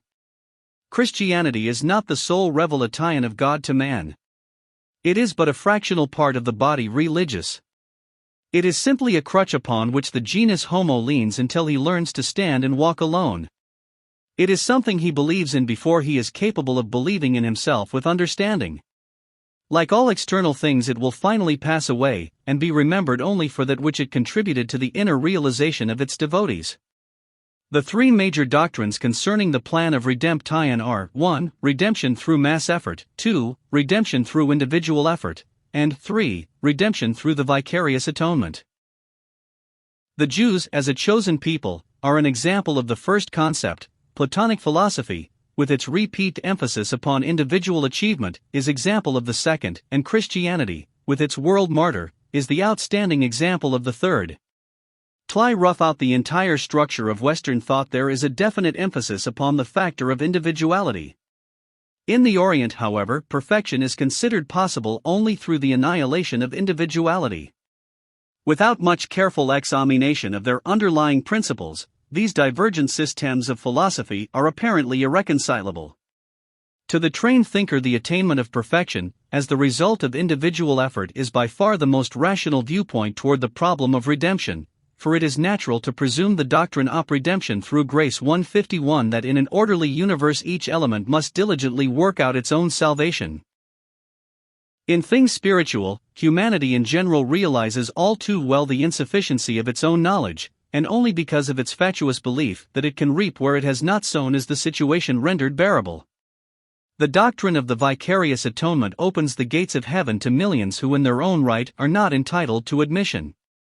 It is surprising the tenacity with which this idea retains its hold upon the public mind, even after modern educational facilities have dissipated the theory of a personal God. The palpable inadequacy of the literal interpretation of the vicarious atonement is almost conclusive proof that it has a more subtle significance only to be discovered by the most searching analysis of the philosophic elements involved. The doctrine of the vicarious atonement is based upon the debatable question of the precedence of love over law. It is written, "For God so loved the world that he gave his only begotten Son, that whosoever believeth in him should not perish, but have everlasting life." John 3:16. If the postulate of a personal deity is accepted, then it is not unreasonable that a just Creator should send his representative into the world to make known his will to man. It is not philosophically sound, however, that God should love the world more because that self-same world had crucified his only begotten one. In the early writings of the Church Fathers it is declared that Christ, by virtue of having died for mankind, appeared before the throne of his Father to intercede for the world for which he had sacrificed his life. Like his prototypes Bacchus and Dionysus, Christ was a personification of divine love, the inexplicable emotion. Since the dawning of his rational faculties, man has striven to understand the position occupied by spiritualized emotion in the universal plan. He is able to classify the entire procedure of life and postulate the laws by which the universe is governed, but the riddle of love has proved more elusive than even the riddle of life itself. Since man invests deity with feelings akin to his own, so God was considered to be not only the Lord of judgment and 152 lectures on ancient philosophy order, but also the Lord of love. Since man loved those who were close to him in the world, so he visualized the deity as likewise bestowing his affections upon those chosen peoples who obeyed his laws and made proper sacrifice. As the outgrowth of this man-made concept, the God of antiquity was ever swayed by caprice. At one time he would exalt his people and prosper their efforts, at another time he would scourge them with his wrath and wreak his vengeance upon them. Like Zeus on Olympus, the Creator was subject to inconstant moods, at one moment minded to scatter with his divine lightnings all his fashionings and the next to elevate them to a parity with himself. Since God had created man, it was assumed by theologians that he must also to some degree remember and love these imperfect products of his handiwork. Hence, to redeem an inconstant creation from its own inconstancy, the Word took upon itself flesh, and being fashioned in the image of man dwelt among men, preaching the law, and giving those who accepted the law an opportunity to survive the Armageddon which would sweep away the unbelieving. After that event the earth, it was presumed, would then become once more an Edenic garden where the elect would dwell in unbroken felicity throughout the uncounted eternities of futurity. The inner realization of the truth of this concept was redemption, and ensured membership in the body of the redeemed. To the scientist and the philosopher, however, it is evident that God is not a man nor in any way limited in his manifest ion by the laws governing the inferior creation. In spite of all theological argument to the contrary, it is unthinkable that the universal spirit whose dwelling is immeasurable space, and in whose vast nature suns, moons, and stars are infinitesimal atoms could have localized itself in a little Syrian town and been born in the image of a man. In our search for fundamental truths, we must discard the notion that the various elements in this mysterious drama are personalities, and thus restore them to their true dignity as universal principles. For many centuries it has been believed that to destroy the personality of God was to detract from his magnificence, the doctrine op redemption through grace 153, when in reality to invest him with a personality is to degrade him to the estate of man. Impersonality is a divine attribute. It is a state inherent in the nature of God and a condition to which man must attain in the quest of his own divinity. If the personality, yes, even the individuality of God is discarded as an illusion of the human mind, deity is thereby elevated to its true philosophic estate, namely, an all-pervading, universalized essence. It naturally follows that this essence is without either footstool or throne. It does not hover over either communities or individuals, but is distributed without partiality throughout the entire substance of space. But the Orthodox Christian will exclaim, how did the prophets and saviors of old have face-to-face interviews with such a deity? The answer is simple, they didn't. Wherever such conversations are recorded, they are symbolic references to the inner experiences of the spiritual life. They come under the same general heading of what psychologists now term the mystical experience, and are concerned solely with extensions of consciousness and degrees of realization. The phenomena accompanying these experiences are simply allegorical descriptions of mystical conditions couched in language suitable for the moral instruction of those in whom this inner nature is still dormant. The impersonalizing of all the host of spiritual agencies introduces an entirely new aspect into the problem of the vicarious atonement, for it is quite evident that the cause of humanity could not be pleaded before a tribunal composed merely of symbolic figures of universal agencies. Archangels could scarcely be present when archangels are emblems of spiritual forces. And that God should appear in wig and robe is as inconceivable as that the Holy Ghost is actually a dove. At first glance the whole idea may savor of sacrilege, but upon sober reflection the reader will realize that it is the first step toward the elevation of deity to an estate worthy of the universal parent. A consideration of the problem of the vicarious atonement, if confined purely to the present superficial and conventional lines of treatment, must inevitably subject the doctrine to honest 154 lectures on ancient philosophy, doubt, and ridicule. Hence, the student of theology must cast about for the fountainhead in which the doctrine had its real inception. Christianity borrowed so much from the Orphic philosophy that the student should not be criticized, but rather commended if he turns in that direction. Nor will he be disappointed. The Neoplatonism of Alexandria also furnishes a clue, and Gnosticism, especially the Alexandrian branch, is permeated with valuable suggestions. The diagram at the beginning of this chapter should be studied carefully in connection with this subject.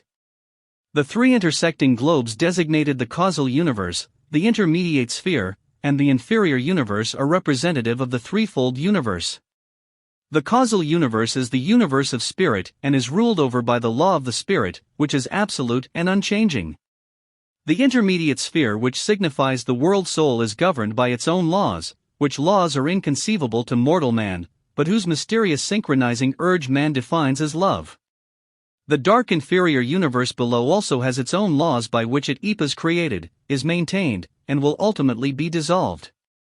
These are called the natural laws of life, but have been elevated by theology to the dignity of divine laws.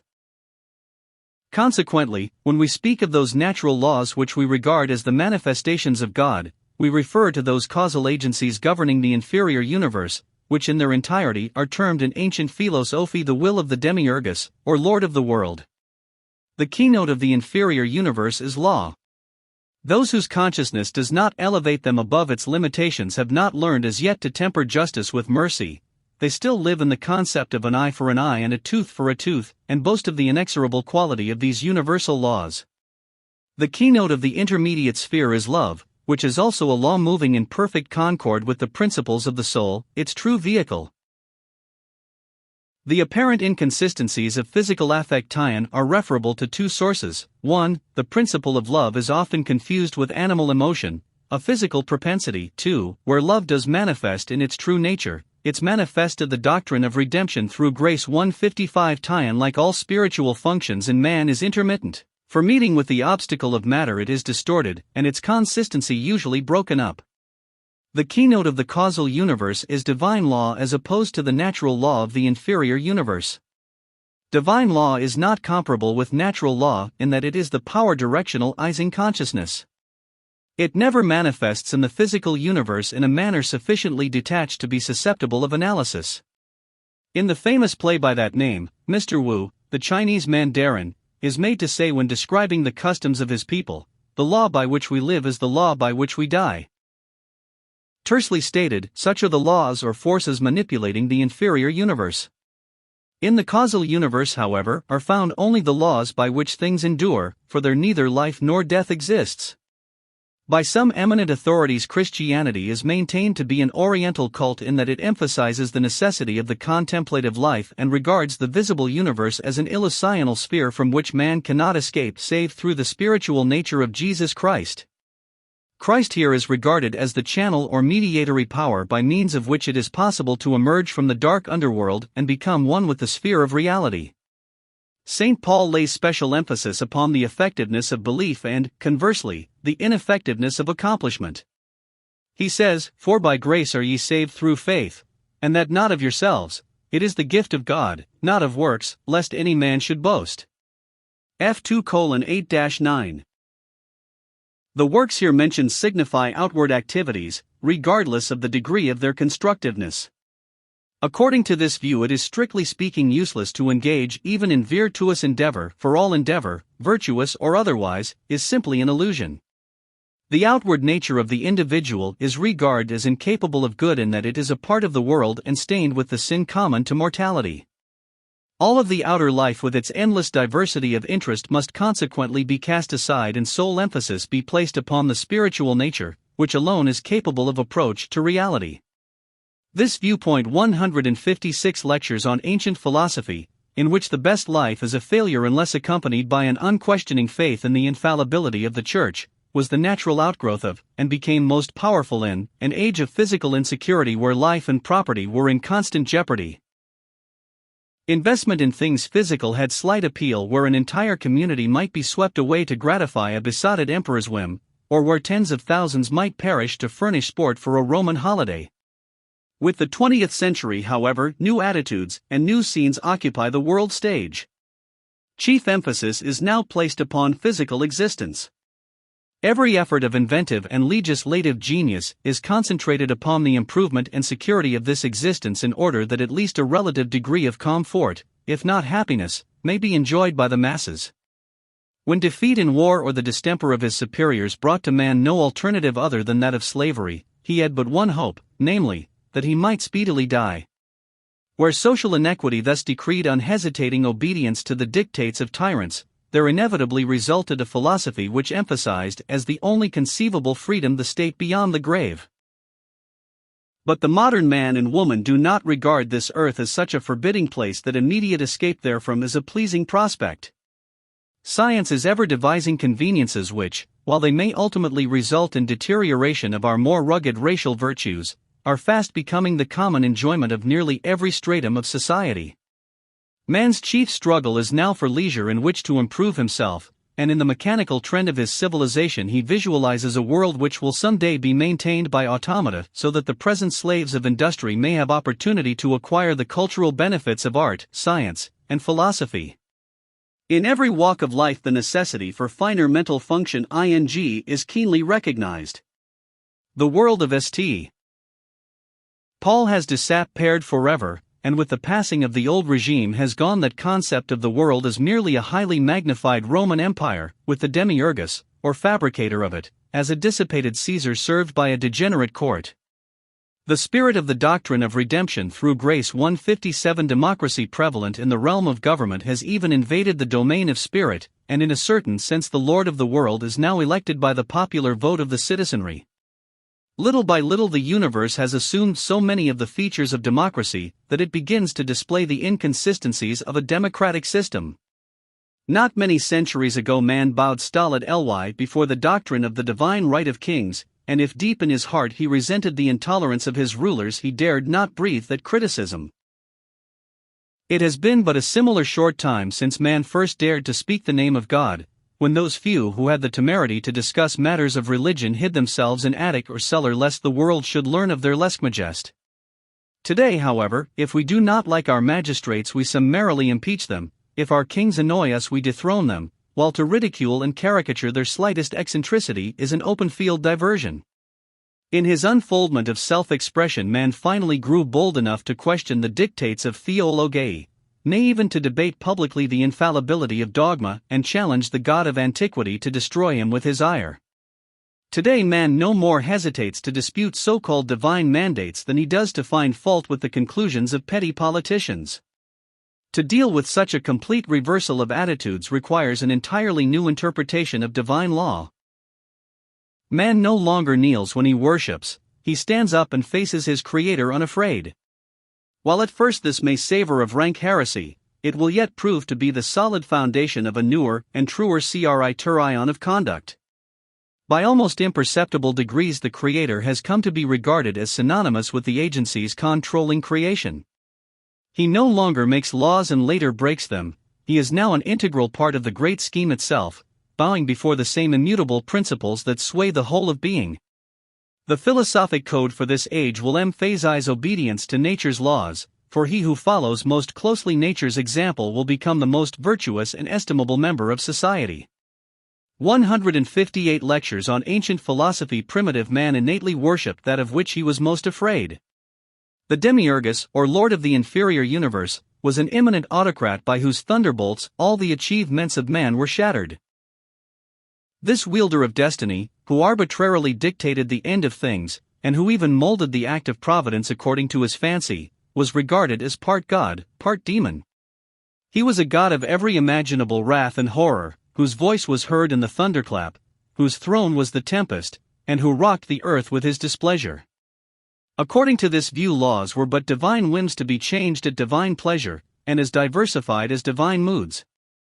None dared to question the right of deity to elevate one man and debase another for the same deed. The universe was run at the pleasure of an erratic agent who moved individual and nations like pawns upon a chessboard, and when he tired of the game simply brushed them all away with a gesture of his hand. While entire races languished in the benighted state of savagery, this god concerned himself particularly, as Voltaire has noted, with the number of bells on the petticoats of his high priest. In terms of modern psychology, this demiurgus functioned in the detail mind. While the demiurgus was an important figure in all ancient philosophy, it remained for Christianity to elevate him to chief position among the gods of the universe. To the Greeks he was known as Zeus, who, though father of the gods and lord of the world according to popular concept, was in the enlightened eyes of the sage a subordinate deity who might thunder at his pleasure without ruffling the disposition of the wise, for only such as accepted the reality of ignorance, fear, and death could be controlled by the demiurgus. As philosophy annihilated these three superstitions and liberated man from bondage to his own terror, those who drank of its life-giving waters escaped from the sway of the demiurgus and became citizens of a greater and nobler world. It is not difficult to understand the misconception that elevate the regent of the physical universe to chief place among the gods. We understand best that which is most like ourselves, the doctrine of redemption through grace 159, and the demiurgus partakes so abundantly of human frailties that we can almost truthfully declare that we understand him. When he casts down a rebellious people who insist on making altars round in form when he desires them square, he is simply treating us to that arbitrary exhibition of power which most men would like to exhibit if they possessed it. This God is therefore very close to the human heart, as close in fact as human concepts of hate, revenge, and destructiveness. The divine spirit, superior to all this petty bargaining for favors, in whose nature virtue is supreme, and who with infinite mildness and perfect compassion broods over the tiny of cosmos, is so unlike benighted humanity that man cannot estimate its qualities other than by intellectual means. Hence, the first person of the ancient triad of gods was the recipient of little veneration. Ammon is said to have had but one temple in Egypt, whereas Ra and Osiris, the lesser bears of the creative triad, had sanctuaries to the number of many thousands. In India the shrines of Vishnu and Shiva dot the landscape on every hand, but where are the temples of Brahma? Throughout Christendom where are the altars of God the Father? His Son has churches unnumbered and even the Virgin and the saints all have niches in conspicuous places, but God, the sole Creator, is apparently forgotten or rather absorbed in the glory of his own emanations. God our Father will thus remain without place of worship until men become capable of comprehending the principle for which divinity stands. When the Spirit of God the Father takes up its abode in their lives, then will his symbols representative of understandable principles be present in the world. The new religion to come will worship God in his creative aspect as being superior to his preservative, the Christos, and his destructive, the Jehovistic, aspects.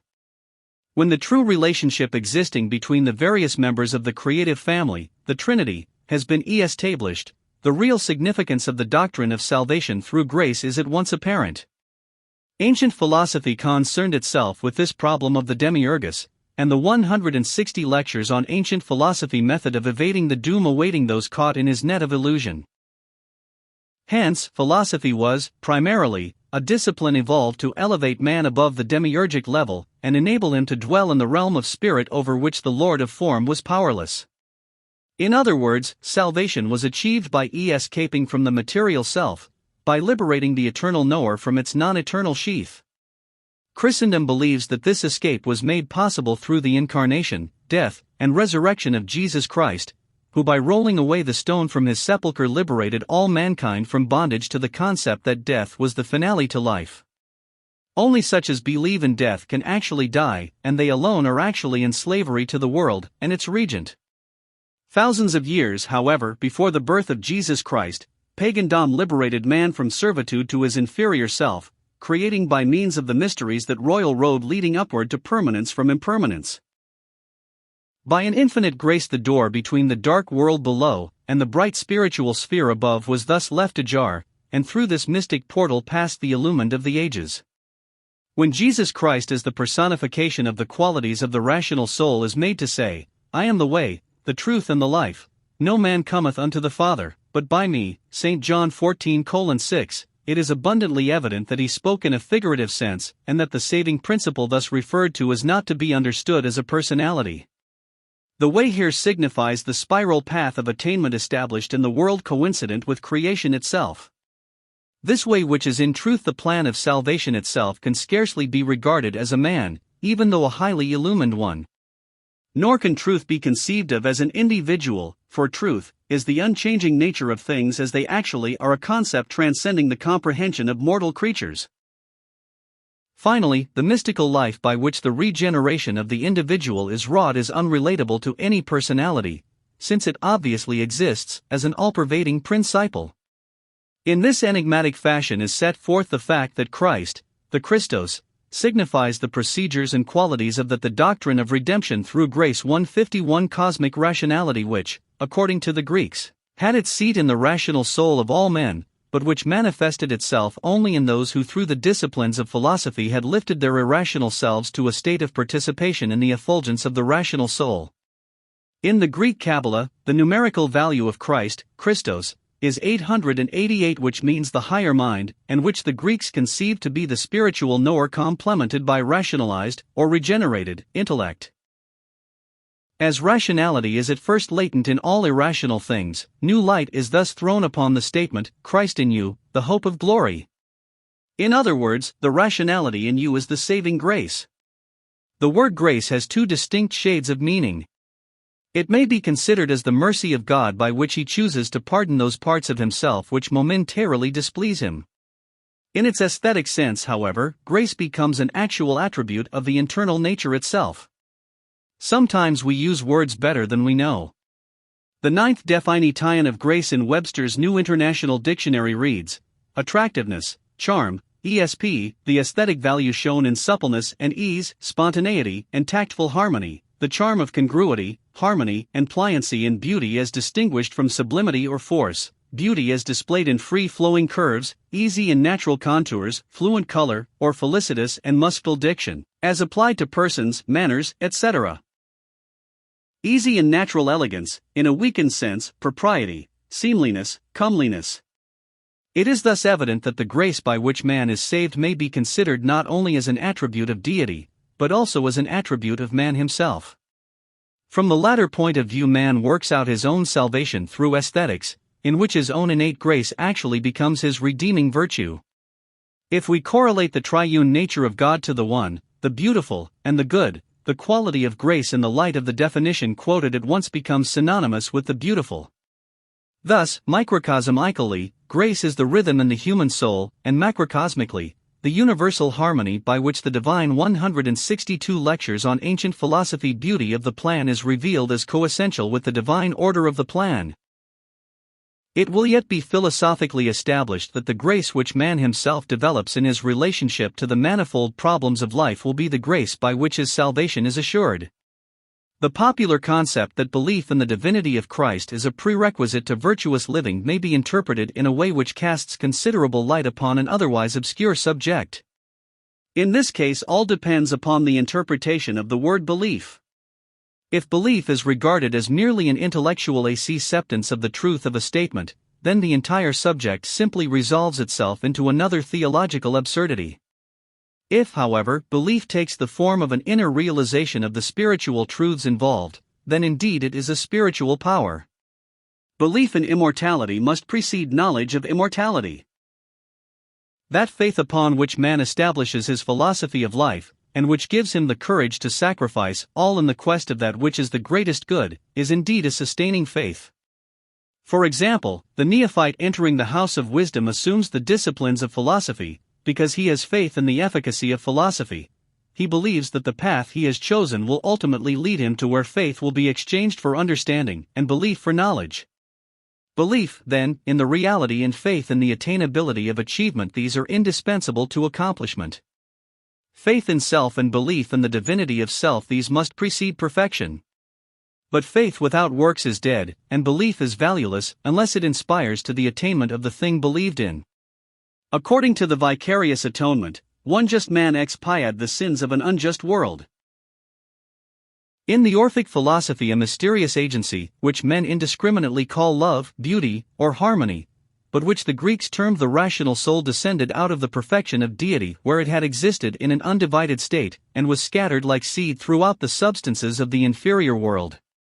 As the demiurgus could control only matter, these seeds from a higher sphere were of too exalted a nature to be dominated by the doctrine of redemption through grace 163 edict. These seeds remained apparently lifeless, however, through the dawn period of the world, the demiurgus molding the substances of matter at his pleasure and ignoring the germs lying dormant therein. Worlds and men were thus gradually fabricated until the whole genera of life appeared, but still the seeds remained inactive. Man wandered hopelessly in the gloom of mortality, living and dying without light or understanding in his servitude to the demiurgus and his host of spirits. At last the spirit of rebellion entered creation in the form of Lucifer, who in the guise of a serpent tempted man to revolt against the mandates of Jehovah, the Demiurgus. In Greece this character was known as Prometheus, who brought from the gods the impregnating flame that would release the life latent in this multitude of germ-like potentialities. In Christianity, Christ, the Christos, is the divine fire which, striking the latent germs of immortality, liberates them from their ages of impotency. As man emerged from barbarism and began to cultivate what may be called the intuitional, or soul qualities, an environment of beauty was thereby created wherein the germ of the rational soul could be stimulated and made to grow to the point where it would completely remold the life of man in terms of the beautiful and the true. In a purely technical sense, there are three definite methods by which man may impregnate this germ of spirituality within himself. The first method is known as worlds and in antiquity was symbolized by the soldier who went forth to fight the good fight. The age of chivalry was the natural product of the ideal that the greatest good could be accomplished by destroying the forces of evil, and thus attempt to re-establish the golden age upon earth. The second method is love, under which heading is included the factors of faith, belief, and service. Through prayer and devotion to noble ideals a certain glorification is awakened in the life. Love is elevated and impersonalized until it becomes a great spiritual urge stimulating all that is true and noble within the soul. The third method is philosophy. The venerable sage, contemplating the wisdom of the ages, thus sought to elevate his rational nature until it could gaze unafraid upon the vast 164 lectures on ancient philosophy-ness of being. The understanding thus created excites a noble intellectual passion which brings with it the stimulation of the soul qualities. In all three methods there is a crowning state, a condition of apotheosis, or ecstasy, in which for a moment man actually dwells upon the plane of his ideals. The knight in deadly combat rose to heights of heroism wherein he gladly gave his life for principle. Titios, in whom faith is the dominant factor, are elevated to a condition of overwhelming proximity to deity, as testified to by the enraptured visions of the mystic. To the philosopher there comes the gradual realization of cosmic immensities, and at length the sublime spectacle of it all picks him up and sweeps him into the philosopher's heaven, a state where all thought is clarified and the rational faculties become momentarily able to cope with the riddle of existence. Regardless of the means by which this clearer and larger vision is attained, its purpose is ever the same. The ecstatic state becomes like a bolt of fire which, striking the germ of rationality within the physical nature of man, causes them to burst open and release that universal redeeming and rationalize ing power which was mixed with primordial matter before it was molded into worlds. Thus what Jacob Boehme calls the tree of the soul has its beginning. Its roots are in the dark earth of mortality, but gradually the tiny shoot whose very nature is divinity grows upward to blossom forth into a beautiful and noble plant. When once the seed of divinity has been quickened, the power of the Demiurgus is broken. The Lord of the world may thunder his displeasure. Though he slay man 1,000 times, yet shall that man live, for life has been awakened within him. Though all the furies of Creation may attempt to destroy that tiny soul plant, yet shall it prevail against them, for it is composed of the substances over which death and destruction are powerless.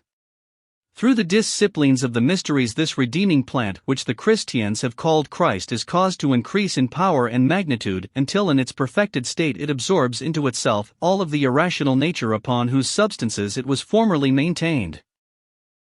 The doctrine of redemption through grace 165, when it is realized that antiquity postulated a period called the Golden Age during which the rational soul so controlled universal manifestation that all things lived together in a state of harmony, beauty, and goodness, all the elements necessary to complete the world drama of salvation are at hand. The rational soul is therefore the beloved of the Father, dwelling with God, the One, in a state of absolute felicity. Again, the spirit of beauty and truth is symbolized as the beloved Son of the universal Spirit, through whose rhythmic principles the immeasurable dignity of the first cause is most adequately manifest.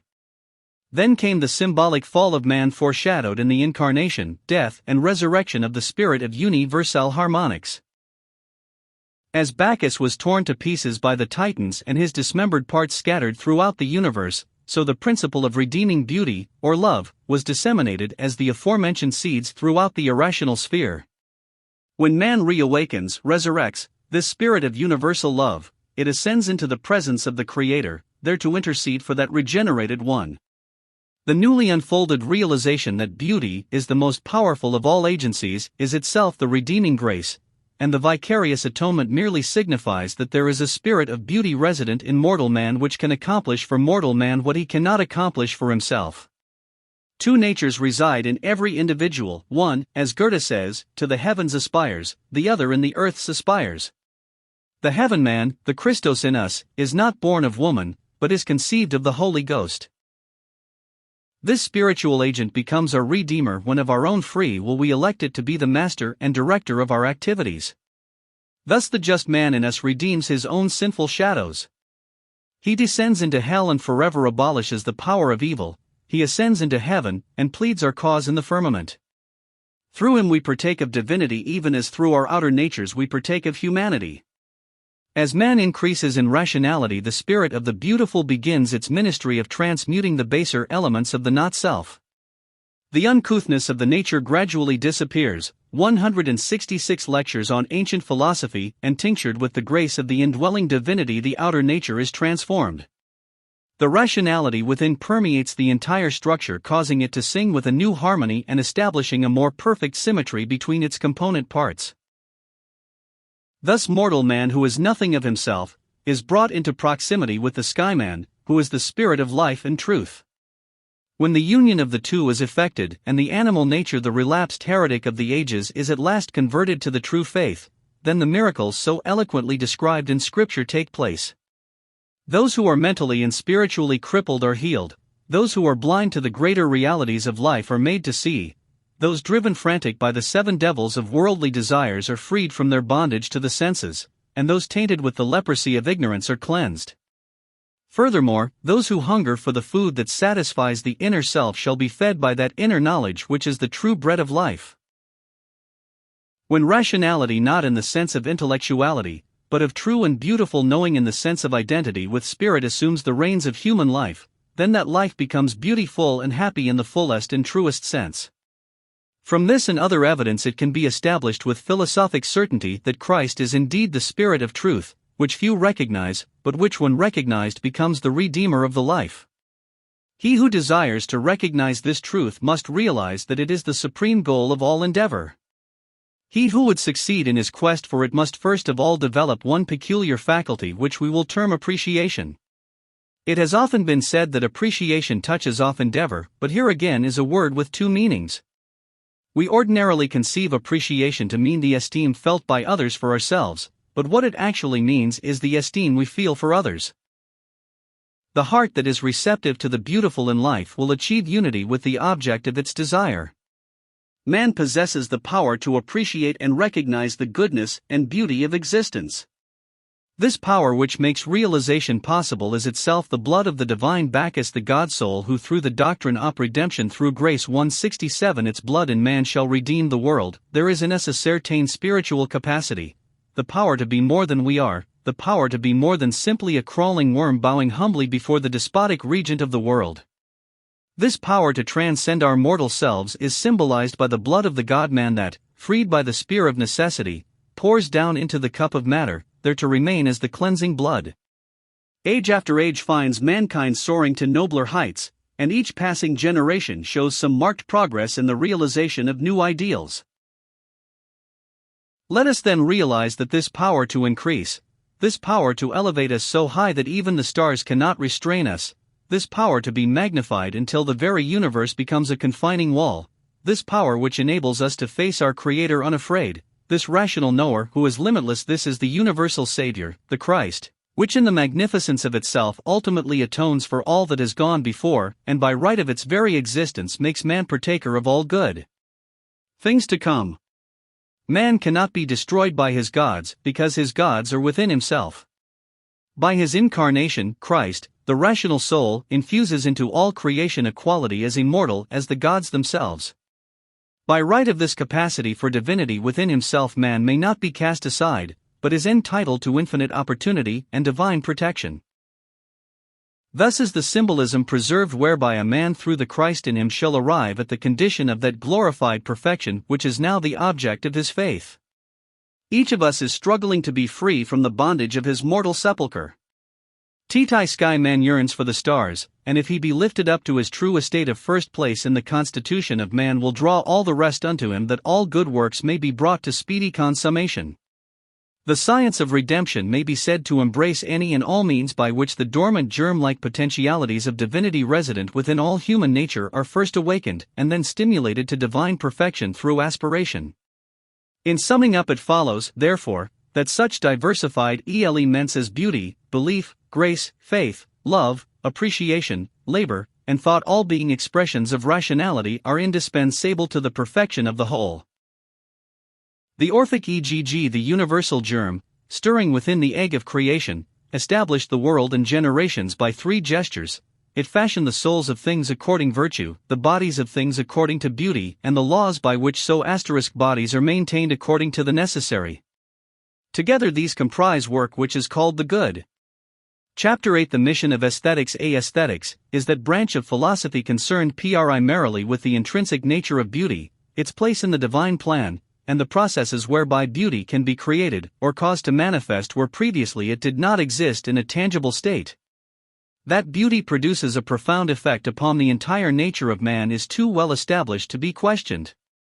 Just what constitutes beauty, however, and why it wields so profound an influence is still a subject of controversy. Is environment the basis of an aesthetic standard? That is, does the familiar become the standard of aesthetic propriety? In a limited sense, this must be true.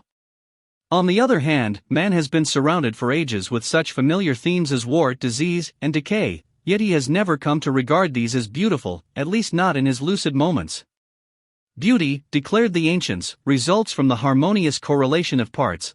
The spectacle of the mutual agreement of all the elements involved in a common pattern creates a pleasant reaction in the sensory organism of man. That the urge toward what man terms the beautiful is universally present in nature was also asserted. Certain natural processes were cited in support of this belief. For example, vines and creepers rapidly grow up to hide the gaunt outlines of a rotted tree, and flowers in profusion blanket the shell-torn fields of Flanders once made horrible by the unleashed fury of man. Standards of beauty vary with the evolutionary status of races and individuals. The preference displayed by the Nobile Ity of Hawaii for stoutness of figure proved rather embarrassing to the court of Queen Victoria. The henned whiskers of the Rajput gentry, while very chic in Rajputana, arc a striking 169-170 lectures on ancient philosophy incongruity to Western standards of aesthetics. The quaint African custom of distending the lips and ears by the insertion of loops of bone or pliable wood is productive of a type of beauty totally beyond our Occidental comprehension. Furthermore, though our poets wax eloquent over the graceful lines of a swan's neck, die Burmese belles, who achieve the literal effect by stretching their necks with iron rings, find our modern versemongers strangely unresponsive to their charms. It is difficult, perhaps impossible, for the individual to view life with any aesthetic standard other than his own. If it were possible to analyze the sensory organism that can see symmetry in the bound and distorted foot of a Chinese lady, one great mystery of aesthetics would be well nigh solved. The gradual evolution of man's concept of beauty seemingly depends upon both the power of observation and the sense of proportion. For example, the child recapitulates, in some measure at least, the racial evolution of which it is a product. Children, while fond of drawing, are generally incapable of recognizing perspective, and among primitive types nearly all art is two-dimensional. When a child designs a crude little house the size of a postage stamp and draws a man beside it several inches high, it senses no inconsistency in the possibility of the man to enter the house. In a similar way, the little girl regards her doll as alive and intelligent, although well aware that its head is made of porcelain and its body of sawdust. Great battles are fought with little tin soldiers on a nursery floor, and both the little chinchilla bear and wooden horse are endowed by their juvenile owner with all the qualities of their living prototypes. The sculptor of the Stone Age, probably likewise unaware of the crudity in his technique, evidently viewed his art as a striking reproduction of the person or principle he sought to portray. When the medieval artist drew upon canvas faces which were as expressionless as eggs, he endowed them, so he believed, with all the beauty and vividness of his model. The evolving standards of symmetry, however, have outgrown his ideal, making the products of his brush now valuable for their oddity rather than their merit. Thus, while we are able to estimate the in the mission of aesthetics 171 consistencies of the past when contrasted with the apparent consistencies of the present, we are wholly unable to realize how inconsistent the present will appear in the light of future standards. Some may still recall the time when Dame Fashion decreed bustles and leg of mutton sleeves for milady, and when gentlemen had the creases pressed out of their trousers lest they be suspected of buying ready-made clothes. While all admit the revolutionary changes of fashion, the mental process that justifies these changes and ridicules that which it previously justified is more difficult of analysis. The average individual believes that beauty in style is established by the caprice of the modiste and fashionable tailor, who find it lucrative to cater to the love of novelty innate in human nature. While this may be the superficial explanation for these cycles of change, the definite trend of the centuries is produced by certain psychological tendencies. In discussing such problems of aesthetics as simplicity and complexity, a modern writer has arrived at some remarkable deductions. Simplicity has long been accepted as the chief prerequisite of beauty. This is definitely opposed to the barbaric tendency toward adornment. It is reasonably certain, for instance, that clothing, except in the most frigid zones, is the outgrowth of the desire for ornamentation rather than the dictate of utility. The theory is also now advanced that complexity is used to conceal weakness, and simplicity to reveal strength. The evolutionary trend of aesthetics is obviously toward simplicity, for complexity invariably creates the sense of discord by scattering the faculties of comprehension. Man originally conceived ornamentation as complementing his personal dignity. He considered adornment a setting wherein he might be shown to better advantage. Illustrative of the degree to which this element has eclipsed the personality is the story of two ladies watching a third go by wearing a very expensive ermine cloak. Turning to the second lady, the first remarked, "Did you see that magnificent cape that just passed by?" Thus, in the effort to be beautiful, humanity has become a race of mannequins, hopelessly enslaved to fads and styles which, if not actually 172 lectures on ancient philosophy detrimental, are at least unnecessary. Greek supremacy in aesthetics is based upon the fact that they achieved the objectification of the beautiful, while at the same time preserving utter simplicity. Never did they permit principles and ideals to become involved in complicated forms of manifestation, so that they were even partly obscured. In Greek art the idea was ever apparent, and with the objectification of that ideal labor forthwith ceased, for beauty was recognized to be a principle so elusive that it invariably escaped if the means to capture it were unduly stressed. Apropos of this truth is the saying that it requires two men to paint a great picture, the first is the artist, the second, a near friend whose duty it is to shoot the artist at the psychological moment. The plea of Greenwich Village, art for art's sake, while it expresses a theoretical ideal, is often misapplied. There is a tendency to produce technicians who become so skilled in the manipulation of various mediums that they overlook the fact that all mediums are useful simply for the expression of an idea. The great artist is not necessarily a great technician, he is rather a man with a great idea. It is a curious, but nevertheless noteworthy fact, that those with the best knowledge of grammar and composition seldom write the best books. Those who become slaves to means or methods are prone to lose sight of ends. Words are sound mosaics which by their combinations create pictures in the mind of the one who hears them. It is the ability of the speaker to create this picture in the mind of his audience that is of prime importance. His greatness is measured by the sublimity of that picture. What words are to the orator, pigments are to the artist. Through their infinite combinations eternal and intangible verities are expressed in a language comprehensible to the understanding soul. All the arts and sciences are such mediums of expression, fulfilling their purpose when they are developed not for their own sake, but for the sake of those inner convictions which through them alone can be shadowed forth to become an impulse or urge in the external life. It is his own short-sightedness which invariably thwarts the ends of the mission op aesthetics 173 Nikian. A certain thrill which accompanies the possession of an intricate and adequate mechanism of expression has a tendency to fascinate the mind and hold it as in a hypnotic spell. The fact that words, like colors, are susceptible of such a variety of combinations often intrigues the mind from pursuit of an ideal to lose itself in the maze of approaches to that ideal. The desirable knowledge of method is thus acquired, but the chief purpose has been frustrated, namely, arrival at the true goal. The result is a wasted life in the sense that self-expression has failed to be objectified. To the ancients, the arts and sciences were all sacred to the gods, and upon being admitted to apprenticeship the future craftsman dedicated whatever proficiency he might later acquire therein to the service or expression of eternal truths. Man studied that he might not only learn, but that he might use intelligently. And what may be termed intelligent use? The answer is, a use that is beautiful, virtuous, and necessary, since these are the true characteristics of divinity, for God was regarded as the most beautiful, the most virtuous, and the most necessary of all things. In its truest sense, therefore, aesthetics may be considered a philosophic discipline by which the consciousness of man is equipped to estimate the degree of beauty, the degree of virtue, and the degree of utility inherent in the nature of an object, also the power to discern how these qualities may be increased to ultimate perfection.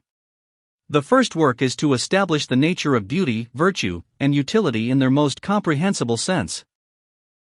Before beauty is cognizable in other than its transitory and inconsequential sense, the consciousness must be elevated to that level of rationality on which the principle of beauty exists, dissociated from the clumsy efforts of man to express its qualities.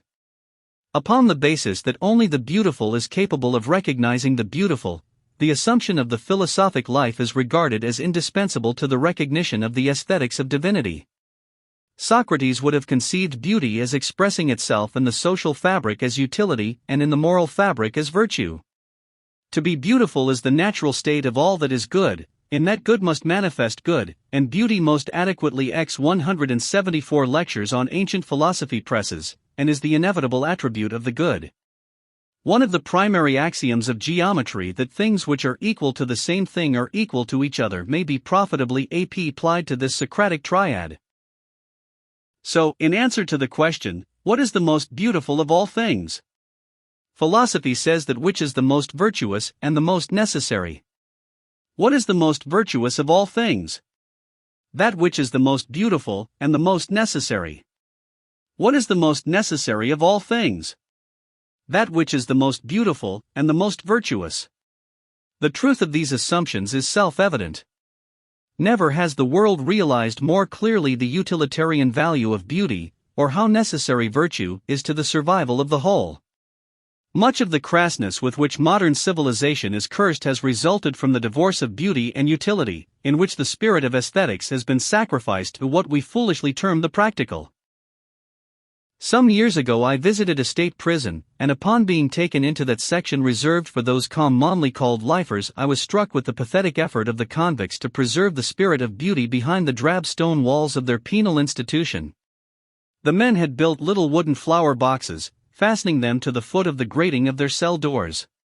In these boxes were planted creep-ing vines which, growing upward, entwined themselves about the gratings, and made of the iron bars a trellis. Also in the tenement districts of large cities where thousands are huddled together in an atmosphere of squalor and vice, the little potted geranium on the fire escape is a familiar spectacle, bearing witness to that spark of aesthetics which the Lord of the whole hid deep within each human heart. Although to a certain degree an intangible asset, beauty is the molding factor in racial and national life.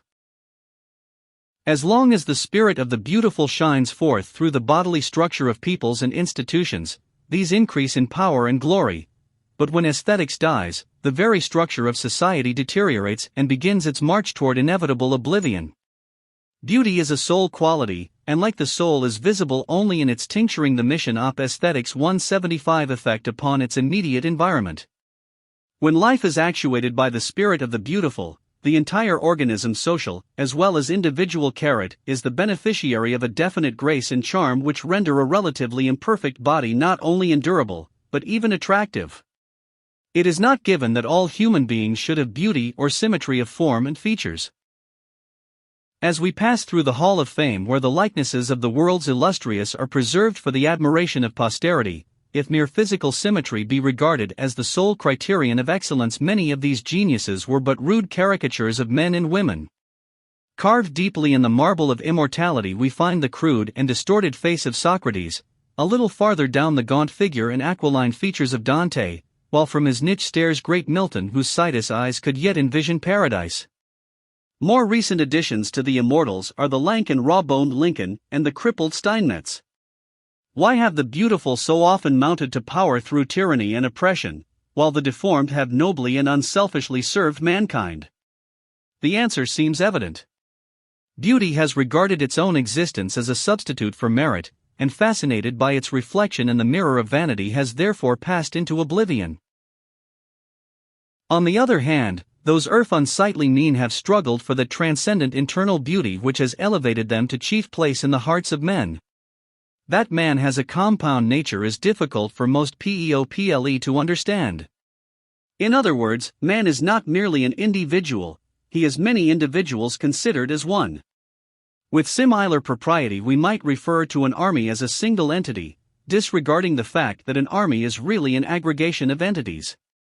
The brain of man is actually composed of over 40 lesser brains, each a specialized organ of thought. Each of these complete thinking organisms vies with every other to dominate the entire organism of thought, and through this competition of parts the compound mental attitude is established.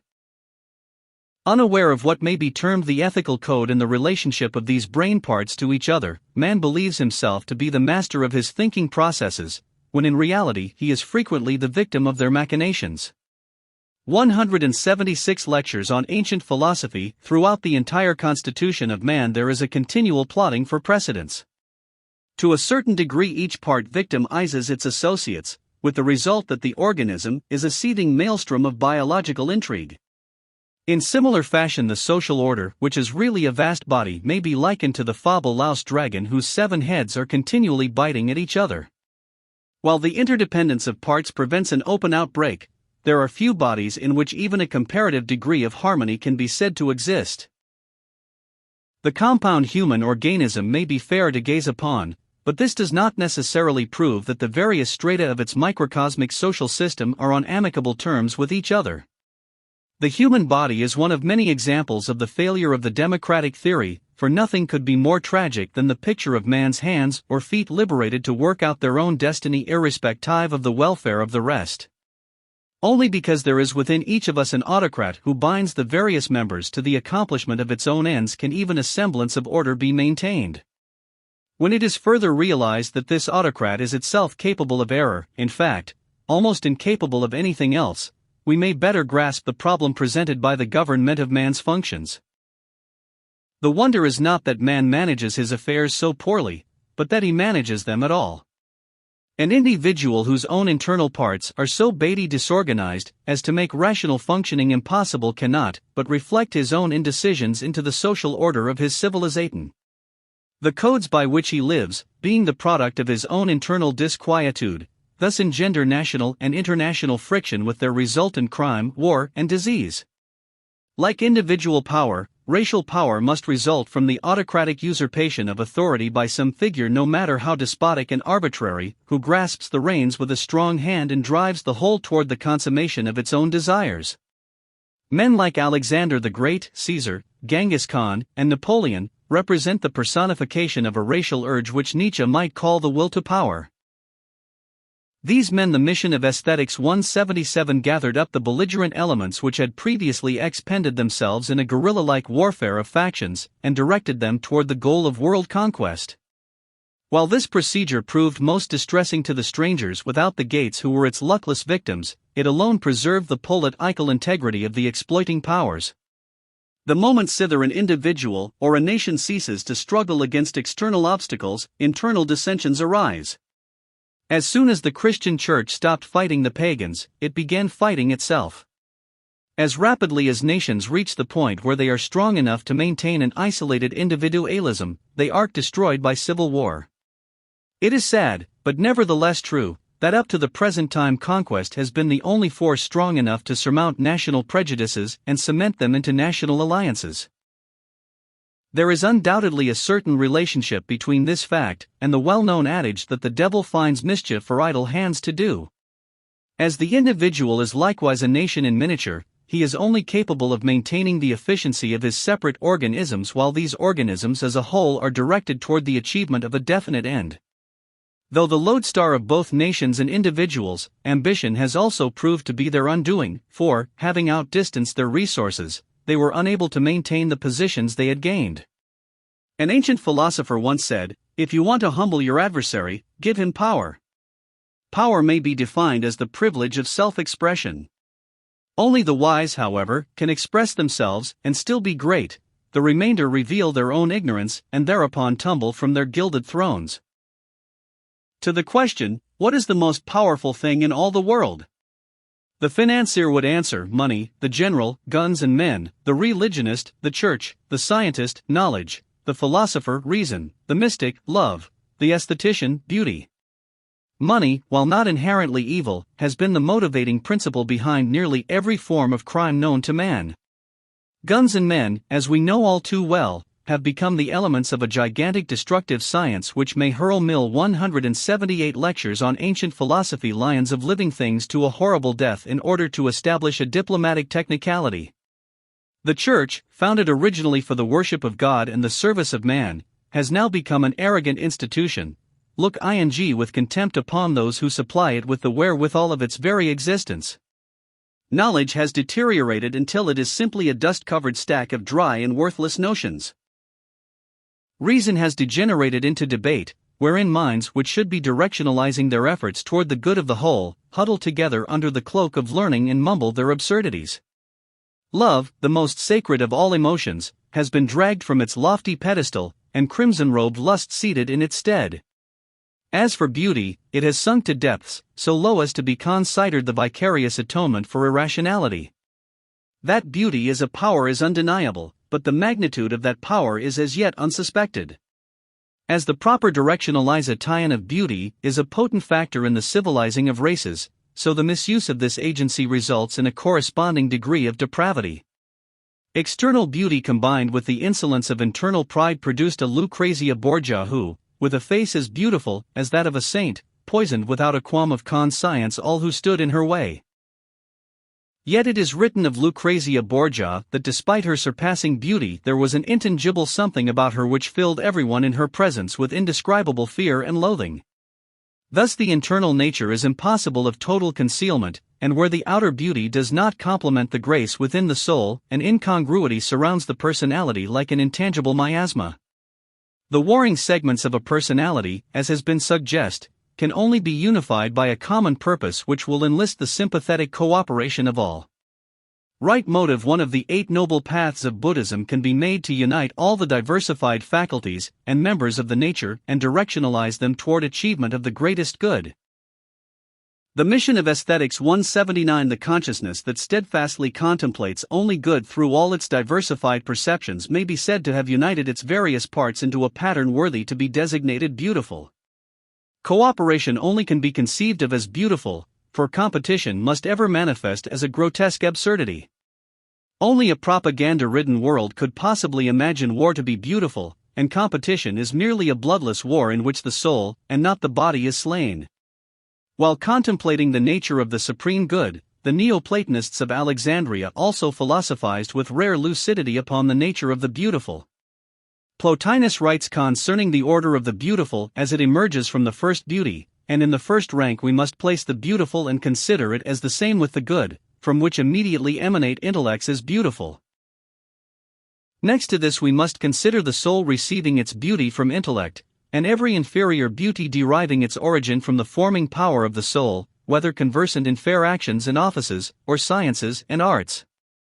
Lastly, bodies themselves participate of beauty from the soul, which, as something divine, and a portion of the beautiful itself, renders whatever it supervenes and subdues, beautiful, as far as its natural capacity will admit. Beauty, existing independent of form, and as a divine principle, is likened to the fountainhead of existence, from which streams of beauty flow forth to permeate and beautify the whole inferior creation. Furthermore, the beauty of the inner nature greatly transcends the beauty of the outer, for the spiritual essences constituting the supersubstantial man, being more proximate to cause, partake more fully of the nature of cause, which is true beauty. Hence, as Plotinus also observes, there are those who on perceiving the forms of gods or demons, no longer esteem the fairest of corporeal forms. The quest of the truly beautiful is therefore identical with the quest of self, for self in its perfect and universalized sense. The all-pervading consciousness postulated by the sage is the perfect source of all beauty, and therefore partakes in perfect measure of all that which is manifested from itself. That this 180 lectures on ancient philosophy supreme truth was taught by the sacred institutions of antiquity is further evidenced by Plotinus, who continues, just as those who penetrate into the holy retreats of sacred mysteries are first purified, and then divest themselves of their garments, until someone, by such a process, having dismissed everything foreign from the God by himself alone, beholds the solitary principle of the universe, sincere, simple, and pure, from which all things depend, and to whose transcendent perfections the eyes of all intelligent natures are directed, as the proper causes of being, life, and intelligence. The Neoplatonists did not confine themselves solely to a theoretical consideration of mystical truths. They deemed it also essential that the disciple learn to actually partake of the verities disclosed by intellectual contemplation. If perfect beauty was synonymous with perfect good, then the achievement of perfect participation in its effulgence was of first importance. As the ephemeral beauties of the outer, or material, world were sensed chiefly through the eyes, so the eternal beauties of the inner, or spiritual, world could only be sensed through a mystical perception which they termed the eye of the soul. We must enter deep into ourselves, again says Plotinus, and leaving behind the objects of corporeal sight, no longer look back after any of the accustomed spectacles of sense. For it is necessary that whoever beholds this beauty should withdraw his view from the fairest corporeal forms, and convinced that these are nothing more than images, vestiges, and shadows of beauty, should eagerly soar to the fair original from which they are derived. For he who rushes to these lower beauties, as if grasping realities where they are only like beautiful images appearing in water, will doubtless, like him in the fable, by stretching after the shadow, sink into the lake and disappear. For by thus embracing and adhering to corporeal forms he is precipitated, not so much in his body as in his soul, into profound and horrid darkness, and thus blind, like those in the infernal regions, converses only with phantoms, deprived of the perception of what is real and true. While the Alexandrian mystics shared the Oriental attitude concerning the attainment of reality through rejection of the mission of aesthetics 181 illusions of sense, they had more definite conclusions as to the method whereby the causal beauty was to be realized. Their instructions read thus: recall your thoughts inward, and if, while contemplating yourself, you do not perceive yourself beautiful, imitate the sculptor who, when he desires a beautiful statue, cuts away what is superfluous, smooths and polishes what is rough, and never desists until he has given it all the beauty his art is able to effect. In this manner must you proceed, by lopping what is luxuriant, directing what is oblique, and by purgation illustrating what is obscure, and so continue to polish and beautify your statue until the divine splendor of virtue shines upon you, and temperance, seated in pure and holy majesty, rises to your view. To the ancients aesthetics was not only the science of beauty, but that discipline whereby each individual in his quest for truth might elevate his own level of functioning so as to become luminous with the reflected light of universal beauty and ultimately identical therewith. Two forms of beauty were postulated: that which is intrinsic to the nature of a body, and that which is extrinsic or communicated from some external source. In man, for example, beauty was the natural attribute of the spiritual nature, but the material nature partook thereof only by reflection. Being a rational creature manifest ing through an irrational animal organism, man has the capacity to recognize and estimate the excellence of order, symmetry, and grace. Even as that which is base finds response in the baseness of the material nature, so that which is beautiful awakens a pleasant reaction in the rational part. As Bacchus was dismembered by the Titans and his parts strewn throughout the irrational sphere, so the rational soul of man is scattered throughout the substances of his irrational animal nature. To the presence of this element of confusion is referable the inability to recognize or appreciate such soul qualities as harmony and beauty. The pleasurable sensation which beauty awakens in the beholder was said by the Greeks to arise from an internal symmetrical nature beholding an external body with qualities. Sim 182 lectures on ancient philosophy Eiler to its own. As the internal nature dwells in perfect order, it thus rejoices in order and recoils from disorder. To a certain degree beauty is order, and as such is compatible with that internal orderliness which inevitably follows the liberation of rationality from the disorganizing effect of matter. Beauty rejoices in its own nature, and even the faintest shadow of it awakens a glad response. The infinite diversity of standards by which beauty is measured result from the various combinations of rationality and irrationality present in the soul. That which is beautiful to one is not necessarily beautiful to another, and yet beauty as a principle is common to all. We consider that to be beautiful which approaches most closely the symmetry of our own internal natures, and as the inner nature evolves more perfect harmonies, we become more discriminating in our responsiveness to external stimuli. Gradually, symmetry of form gives place to symmetry of thought, and the beauties of the inner nature are then revealed as surpassing the beauties of the outer form. The Neoplatonic theory of beauty may be summed up as the rationality of the beholder rejoicing in the evidence of our ationality in the thing beheld. Grace, symmetry, harmony, and order are unquestionable evidence of a rational consciousness, and we rejoice in this evidence to the same degree that we possess the ability to recognize them. That is most beautiful, therefore, which elicits most perfect response from our inner perceptions. Through philosophy we ascend from that beauty communicated from an external source to the recognition of that beauty identical with source itself. Having ultimately attained through right thinking, right feeling, and right living to the condition of the beautiful within ourselves, with enraptured vision we can respond in perfect measure to the eternal beauty which flows from the inexhaustible fountain of the one good. In the present century, two great opposing systems of thought are struggling for supremacy. On the one hand is idealism, which declares that to be practical which is beautiful, on the other hand is realism, which asserts that to be beautiful which is practical. It is difficult to estimate the profound effect caused the mission of Aesthetics 183 by this simple interchange of the words practical and beautiful. Practicality must be interpreted to imply the greatest good to the greatest number, and there is no question that, if so interpreted, that which is of the greatest good to the greatest number is the beautiful necessity. However, we may well ask if what we now term practical is actually fulfilling this ideal.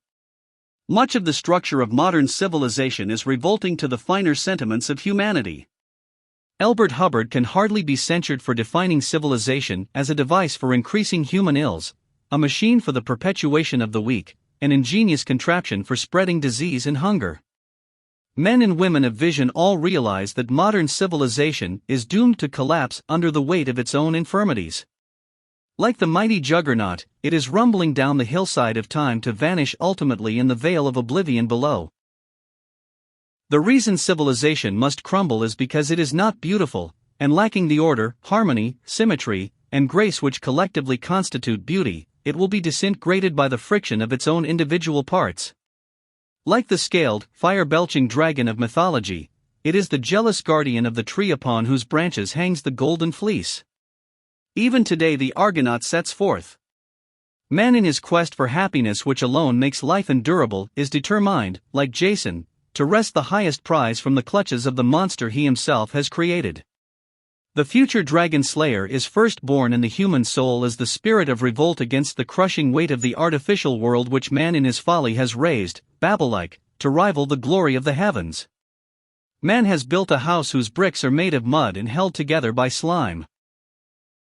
Indifferent to the laws of social architecture, he has raised this mighty edifice upon shifting sand, and now its walls of their own weight threaten to collapse about the heads of the foolish builders. Seated on their golden thrones, the titans of finance gaze down, like the huge stone Memnons of Egypt, upon a devastated land. Like the pharaohs of the ancient Nile, their sandals are pounded from the golden crowns of vanquished kings. 184 lectures on ancient philosophy. Wall Street may be likened to that gloomy ravine which led down to the depths of Dante's Inferno. Here souls lost in the maze of their own greeds and passions wander in the dim light that finds its way down between the towering skyscrapers that rise cliff-like on either hand. Wall Street is a most appropriate symbol of the path of glory which General Wolfe declared leads, but to the grave, for at one end of that short, but awful thoroughfare lay the murky and polluted waters of the river, at the other stand the crumbling and moss-covered headstones of Trinity's churchyard. There is a common saying upon the street that those who succeed are laid away in pomp to the chime of old Trinity's bells, while those who fail are found floating upon the turbid breast of the river. As one gazes downward upon the teeming world maelstrom of human endeavor where millions of creatures in ant-like confusion struggle to survive, with no time, no strength, no opportunity to dream, to hope or to aspire, he can better sense the incubus of civilization. To what end all this cyclopean struggle in which destruction is ever the victor? As one regards this seething cauldron where, like the witches of Macbeth, the three sisters ignorance, superstition, and fear brew their poisonous broths, he cannot but recall the prophetic words of Prospero in The Tempest: the cloud-capped towers, the gorgeous palaces, the solemn temples, the great globe itself, yea, all which it inherit, shall dissolve, and like this insubstantial pageant faded leave not a rack behind. We are such stuff as dream are made on, and are little. Life is rounded with a sleep. When the Bishop of Ripon suggested to the British Association for the Advancement of Science that it take a 10-year vacation for the good of the human soul, this venerable churchman precipitated a storm of protest. The very greatness of his, man's, recent achievements, declared the bishop, would seem to make his ruin more certain and more complete. While the mission op aesthetics 185 any cessation of man's effort to improve his own status would undoubtedly prove disastrous, there is no doubt that the bishop has sensed an impending catastrophe, that ever-widening gap between the spiritual and the material life of man. Man's internal progress has failed to keep abreast with the growth of his conveniences. With the advent of the washing machine, it cannot be said that we have registered corresponding improvement in our standards of beauty, ethics, and aesthetics. The popular superstition that if the body is comfortable the spirit will take care of itself has not been justified by experience. Although too many churchmen wander in a maze of theological complexities, still for the most part they recognize the need of spiritual education.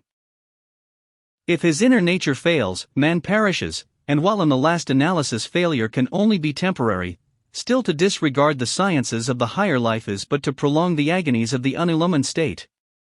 The enlightened theologian does not desire to tear down the achievements of science or belittle the blessings that it has conferred upon mankind. The true spiritual thinker merely affirms the necessity of elevating the sciences of the soul to a parity with those of the body. He regrets that man should learn to live so well only to ultimately die as badly as before. Whereas, according to the theologian, man may live in this world but a few score years, he is predestined to endure in a transcendental state throughout all eternity. If he is willing to spend so great a part of his life equipping himself for the little span of earth life, should he not, argues the bishop, also give some consideration to that greater life of which the present is but the vestibule? A just criticism against modern science is that as it magnifies by its repeated emphasis the importance of terrestrial concerns, it belittles in like measure the still nobler concerns of the spirit. Savants are too prone to solve the problem of the after-death state by disdainfully rejecting the concept of immortality as but another survival of primitive superstition. Thus the day of greatest physical light bids fair to become the day of greatest spiritual darkness. It is questionable if science will 186 lectures on ancient philosophy ever be able to make the earth such a desirable locale that world-worn souls will not ultimately be glad to escape from its stifling environment. The goal of science apparently is perpetuation of the physical life, which seemingly is the only life of which it is sure. Since woman is devoting more of her time to consideration of world problems, she may be gratified to learn that one scientist assures us that within the next century babies will be manufactured in the laboratory to meet any and all specifications. Physical immortality, therefore, may be regarded as the ultimate goal of science, which can conceive of no other form of immortality. Thus, the modern scientist actually seeks that same elixir of life which he ridicules the medieval alchemist for declaring to be a reality. The Church very properly opposes this so-called practical attitude, since if physical immortality be the real goal of existence, the universe is without integrity, for how can the dead past share in the immortality of the unborn future? The mystic also realizes the insufficiency of this new physical urge which worships a word and pays homage to its own achievements as summed up in the term practical. To him the word is a synonym for the prosaic in whose presence the finer qualities of life must inevitably languish and die. No sane man would block the progress of human thought or condemn any real contribution to the life, happiness, or efficiency of the race. Men and women with vision would, however, rejoice if they could see growing up in the world an institution both vast and beautiful which would serve the aesthetic needs of the individual, and would ensure that life would be not only efficient, but also beautiful, that man would enjoy not only health of body, but be possessed of healthy emotions and ideals. The population of Earth is sufficient to assure science that it will never be without a body of informed men and women to carry forward its ideals. There are enough also to form another group as strong, as noble, and as true to preserve those aesthetic principles which existed long before the dawn of modern thought, and without which science as an institution could never have existed. The mission of Aesthetics 187. When by some joyous exception of nature we find the scientist in whom the beautiful is an awakened and radiant force, there results a type of mind as constructive as any modern society can produce. It will yet be demonstrated that no scientist can achieve to the highest in his chosen field until he acknowledges the existence of a superphysical nature which survives the dissolution of its temporal parts. Even as men in primitive times fashioned crude images and then bowed humbly before their own creations, so the scientist of today has but elevated his superstitions to a more dignified level, for having fashioned with his own reason the entire body of science, he now contemplates with an awe-approaching blind adoration the craftsmanship he has wrought. Without doubt the prosaic attitudes of scientific men have done much to turn thinking minds from the contemplation of aesthetics to the more utilitarian themes of biology and physics. Science has the unquestioned advantage of tangible evidence of its utilitarian value.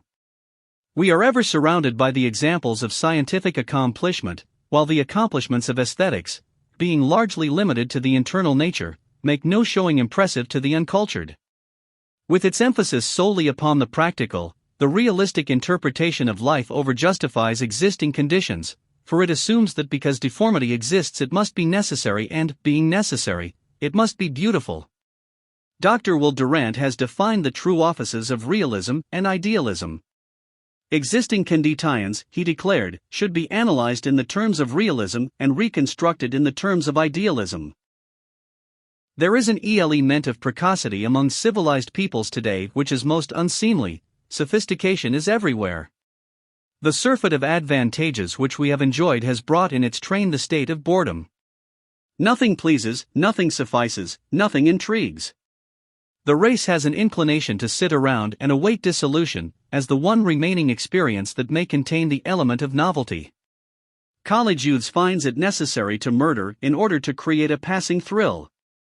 Externally we are simply over-civilized, internally we are morons.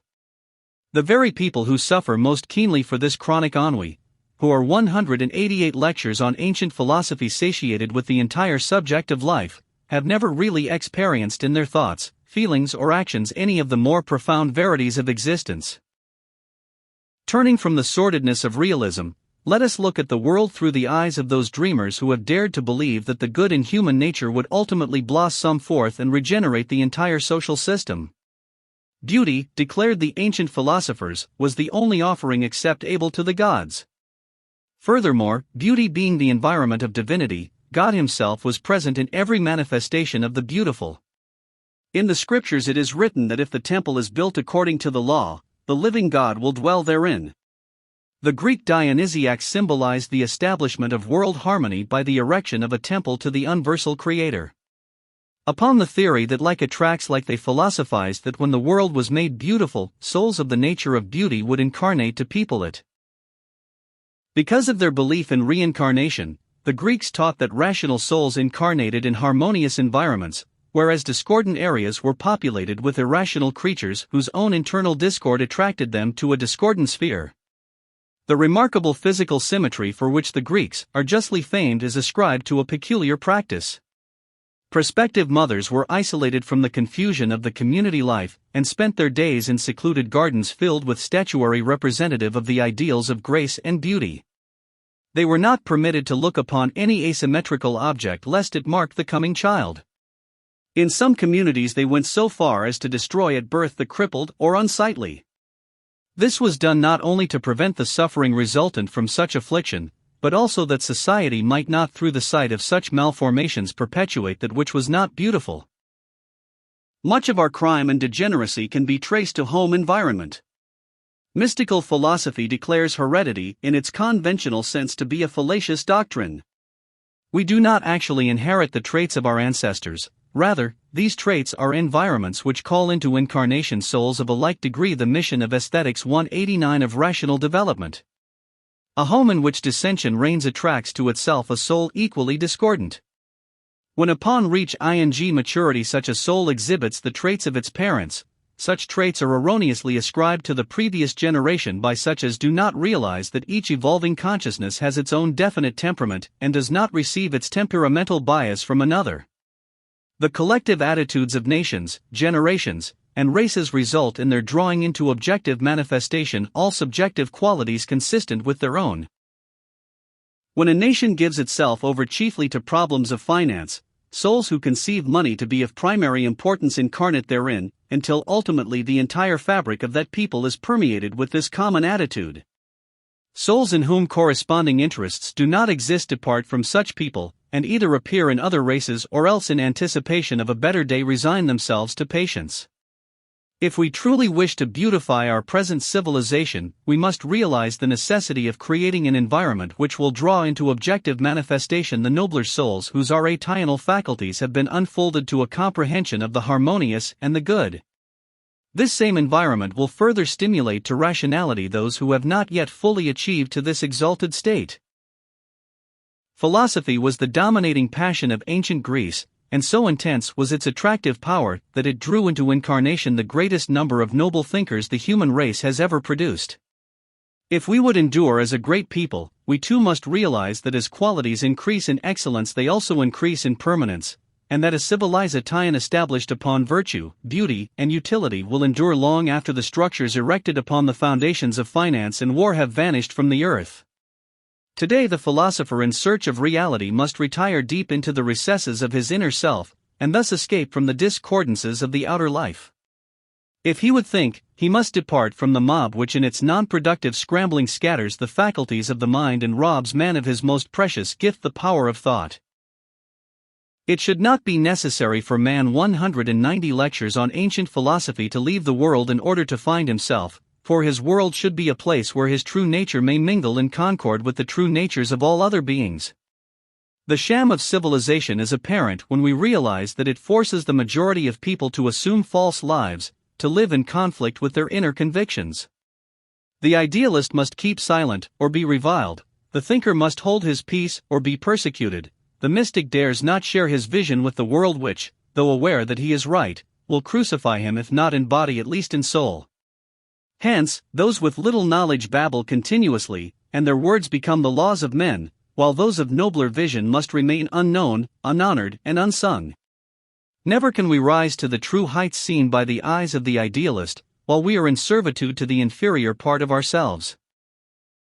Man does not realize the weight of that curse by which he was cast forth from the light of truth to wander in the darkness of his own making. He feels helpless in the presence of the vast industrial mechanism which has required centuries for its perfection, and which has now assumed an appearance so formidable that even those who consider themselves its masters tremble, and are afraid.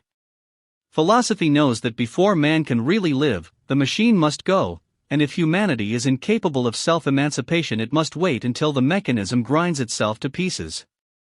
It is predestined that the golden age shall come again, that men shall live together in love and understanding, and the earth shall become once more a garden of surpassing beauty, as it was in the beginning. In that time men shall learn all that they learn now. There shall be great institutions for research and record, the arts and crafts shall flourish. But unlike preceding generations this era shall not pass away, for the god of it shall be beauty, and where beauty in its various aspects rules a people, that people shall remain as permanent as eternity. It is not necessary that we tear down the entire structure of our present system or revert to some savage type and start anew. It is merely necessary that we tincture utility with the mission of Aesthetics 191 beauty, that we add the soul qualities of symmetry and grace to the products of our schemings. Beauty is the deadly enemy of every excess, for into its constitution enter the elements of grace, proportion, symmetry, and harmony. 1,000 means have been suggested by which the injustice of men may be offset, but all these must ultimately fail unless aesthetics becomes an integral part of our social fabric. Until the soul reaches that degree of rationality wherein it is able to recognize the supreme importance of the beautiful, it cannot withstand the urge of selfishness and greed which ever lure nations as well as individuals to their destruction.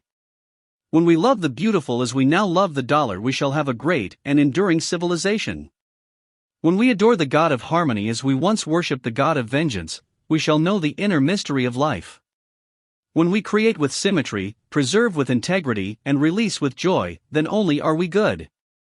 Never until we have become one with the good can we be happy, for happiness is the realization of internal beauty which joyously goes forth to mingle itself with the beauty that dwells in space. The ladder of life, man is ever ascending from an inferior to a superior state according to a which was established coeval with the foundation of generation. This law *s one philosophic ladder, which is treated more in detail in chapter 17. It is the mysterious Masonic ladder, that ancient symbol of the secret work. Chapter 9, the cycle of necessity. What relationship does the little life we know bear to that vaster existence which is our hope and which Rabelais would call the great perhaps? 3 questions have ever vexed the rational faculties of mankind. Life is the beginning of what? Love is the fulfillment of what? Death is the end of what? The essential attribute of an enduring religion or philosophy is the rational solution which it offers to this threefold riddle. If physical existence be regarded as the whole of life, then the hopelessness and inconsistency of the scheme is apparent, for as Manilius writes, we begin to die as soon as we are born, and the end is linked to the beginning. Hence universal order can only be restored when we regard physical existence as a fragment of a nobler and more complete cycle of duration. Somewhere in the chain of his speculation the philosopher will ask, is the corporeal state natural or accidental to man? In other words, is man destined by virtue of inherent qualities to abide forever as a terrene creature, or is he like the hero of that Gnostic classic, the hymn of the robe of glory, an exiled prince seeking the way which leads back to his father's kingdom, the spiritual dawn land? Knowledge of the purpose of life is essential to right living. Unless we comprehend, in part at least, the order of which we are a minute, but consequential part, we cannot achieve the greatest good here and now. The past and future like mighty trees meet overhead and shadow the present. The field of today's endeavor is bounded on the one hand by unborn tomorrow and on the other by dead yesterday. Our attitudes toward these opposites, the fateful past and the destined future, must be the measure of our present achievements. When 194 lectures on ancient philosophy he says, the present only is great, the past is dead, the opportunist little realizes that he himself is the past, for all that goes before lives again in that which follows after. The today man worships is but a fleeting second, yesterday was without beginning and tomorrow without end, yet all are embraced within the span of the eternal philosophic now. From the obscure fountains of futurity the waters of time flow down through the turbulent cataracts of present endeavor to mingle finally with the boundless ocean of the past. All men worship either life or death. Philosophers worship life by affirming it to be imperishable, the non-philosophic worship death by accepting it as a reality. Being essentially incorporeal, life is not limited to place, but in the terms of Neoplatonism is everywhere, not with interval but impartibly. In his auxiliaries to the perception of intelligible natures, Porphyry tells us that things essentially incorporeal are not locally present with bodies, but are present with them when they please, by verging toward them so far as they are naturally adapted so to verge. They are not, however, present with them locally, but through habitude, proximity, and alliance. Being free from the limitations of place, used in its Platonic sense, life animates forms by approaching them, and by its subsequent withdrawal into its own nature causes the forms to exhibit the phenomenon called death.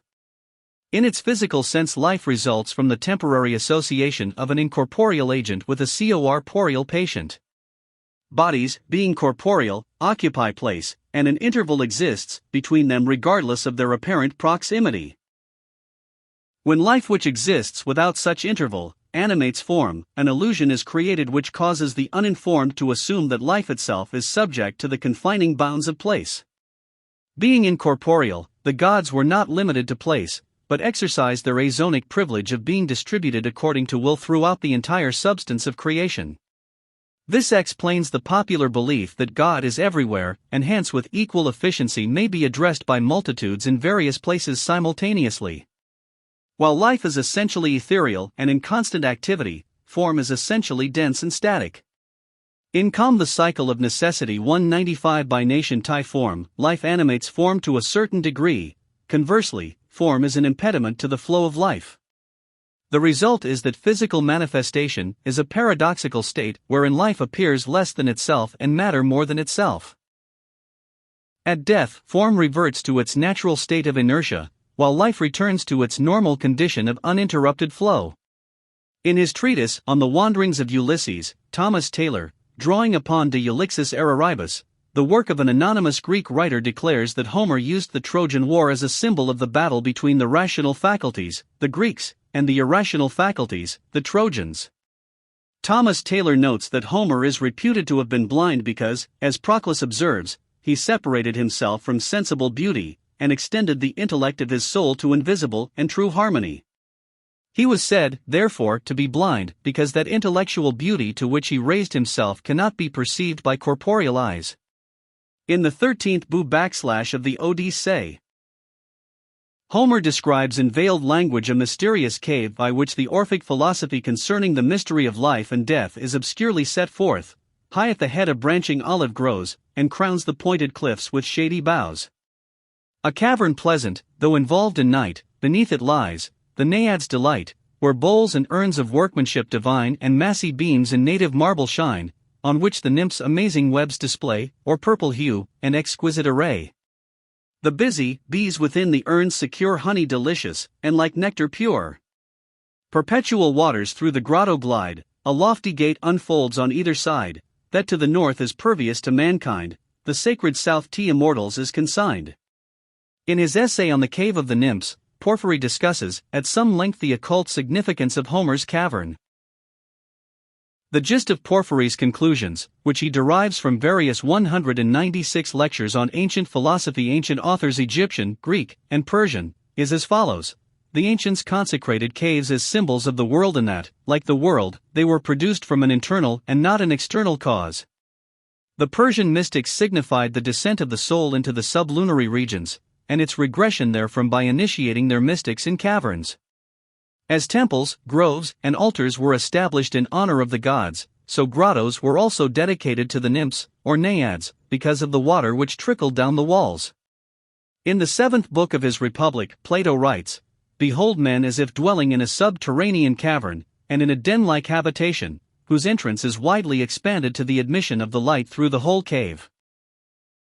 The ancient theologists considered caverns as appropriate symbols of mundane powers and of the sensible world, because these rocky openings are dark, stony, and humid. Furthermore, the dampness existing in the cave was analogous to the humid ity of the world, which the Greeks conceived to be indispensable to the generation of souls. The soul may be platonically defined as the first of bodies, and the individualized source of bodily life. Heraclitus says, that moisture appears delightful and not deadly to souls. The etheric humidity which incarnating souls find indispensable to their body-building processes caused the philosophers to declare that these souls must be profoundly steeped or drenched in moisture as they enter into the sphere of generation. But pure souls do not desire to generate and hence absent themselves from the sphere of humidity, which causes Heraclitus to remark, "A dry soul is the wisest." Porphyry then declares that souls proceeding into generation and enveloped in this ethereal moisture are properly called naiads. The naiads are nymphs, presumably water spirits, and their esoteric meaning as given above was revealed only to the initiated.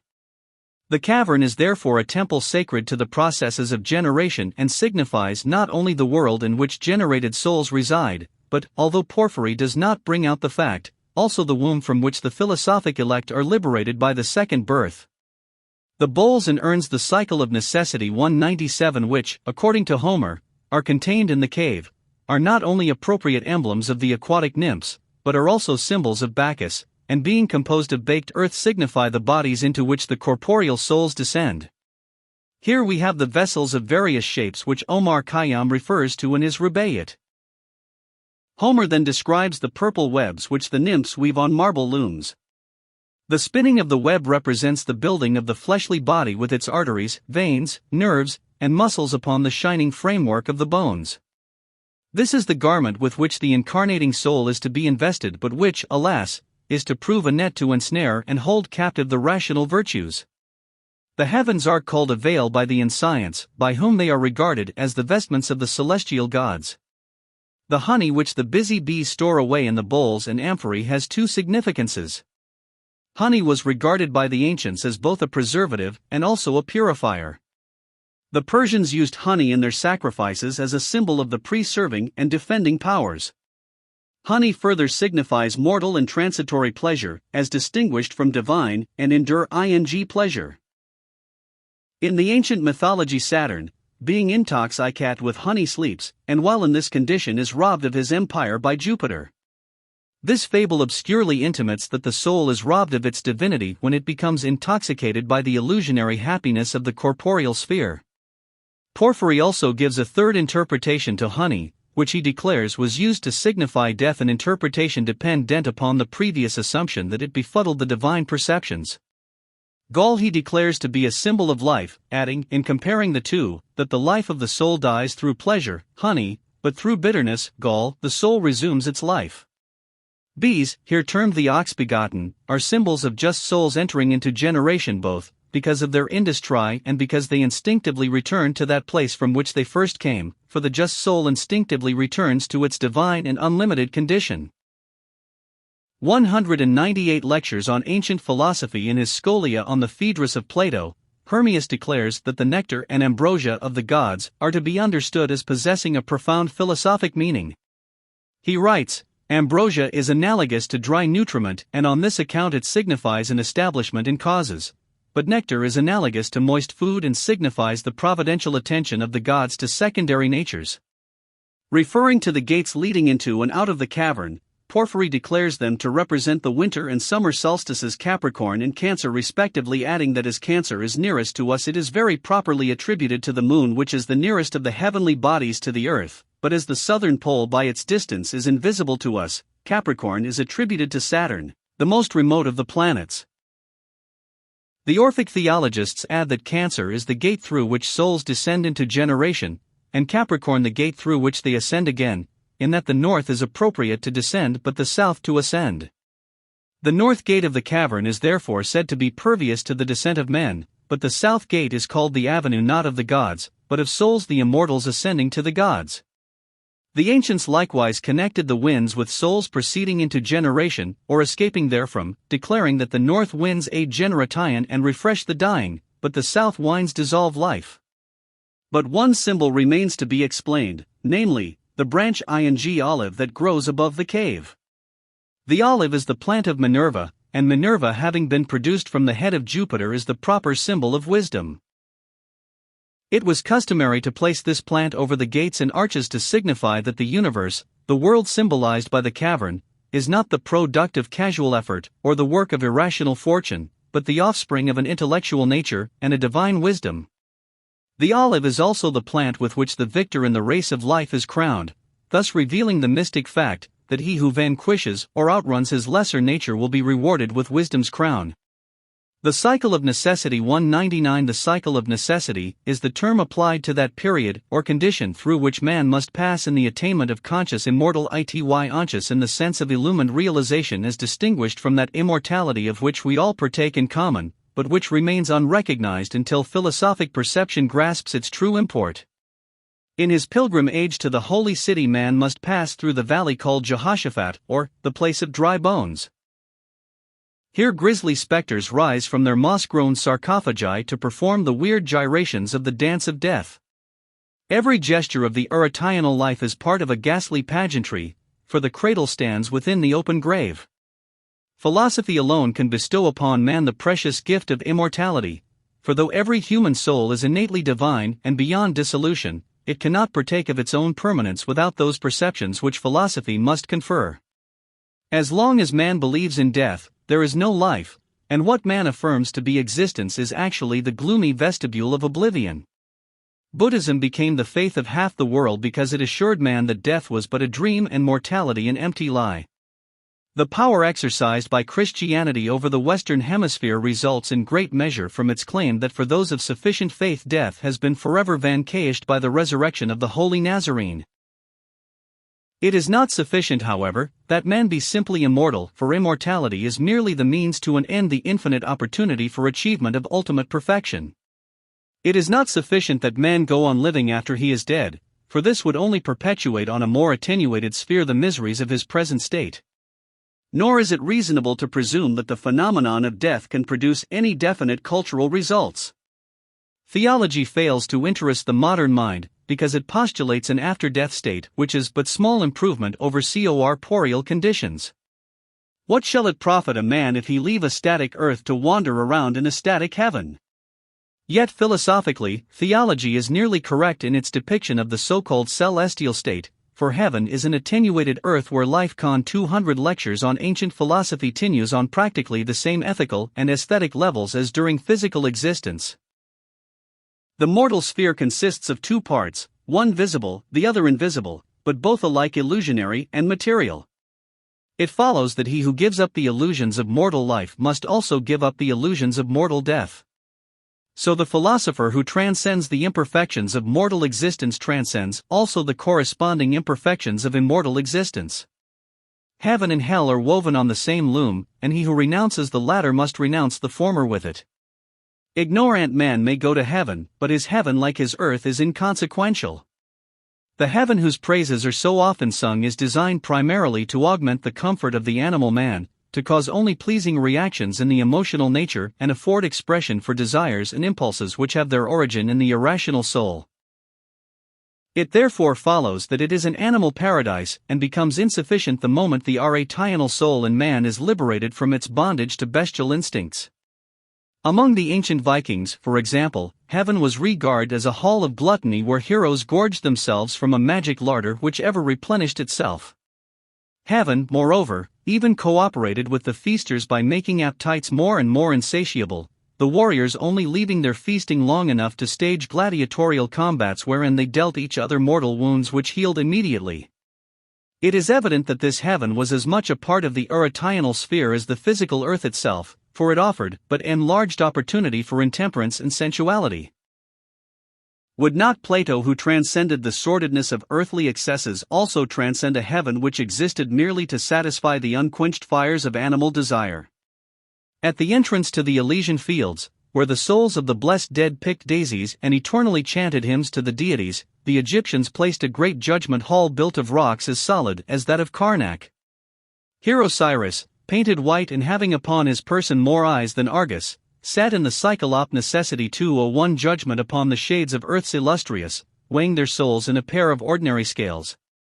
A jury and a motley group of immortals watched the proceedings with keen interest for probably the 100,000,000th time. Does not such a picture afford ample evidence that man's ignorance, unaffected by such episodes as birth and death, continues until the advent of our rational consciousness? At this stage, a logical subject for speculation is what happens to an individual who, believing in the reality of the theological heaven, starts out after death in search of the pearly gates and golden streets. Does their non-existence disappoint him?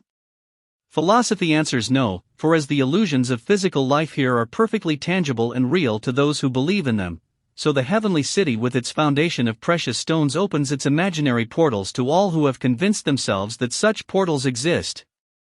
As surely as humanity can delude itself with the belief that there is such a thing as a rich man, it can believe that the gods are richer still and hence can bestow wealth untold upon certain favored dead. We all live in a world of make-believe, and as we pass from the make-believers of life to the make-believers of death, we simply step up our imagination to a higher level and keep right on dream declaring that to be true which never had and never will have aught of fact within its fabric. Conversely, hell is simply that state which is created for us by our own realization of the fact that if the universe has any integrity whatsoever, we deserve to burn for a few millenniums at least. Stupid fears generate our hells and inane wishes our heavens. In what manner would the plan of existence be glorified by having the souls of men roasted on hot spits throughout eternity because they broke some imaginary statute of the celestial code, or in what way would the glory of God be magnified if more fortunate souls were given grandstand seats and permitted to witness the inspiring spectacle of the devil, sitting as high inquisitor, meting out perdition? When Parsifal, standing in the enchanted garden of Kling Sor, the evil magician, elevated the holy spear and traced with 202 lectures on ancient philosophy it in the air the sign of the cross, the chimerical world of the sorcerer disappeared. The enchanted garden vanished, the flower maidens faded into thin air, the great gloomy castle was shaken, and the liberated stones came tumbling down to vanish like mist before the rising sun. So it is with these spectral worlds heaven, earth, and hell which the senses have taught us to believe are real. With the open eye of his rational perceptions the sage gazes out upon a very different world.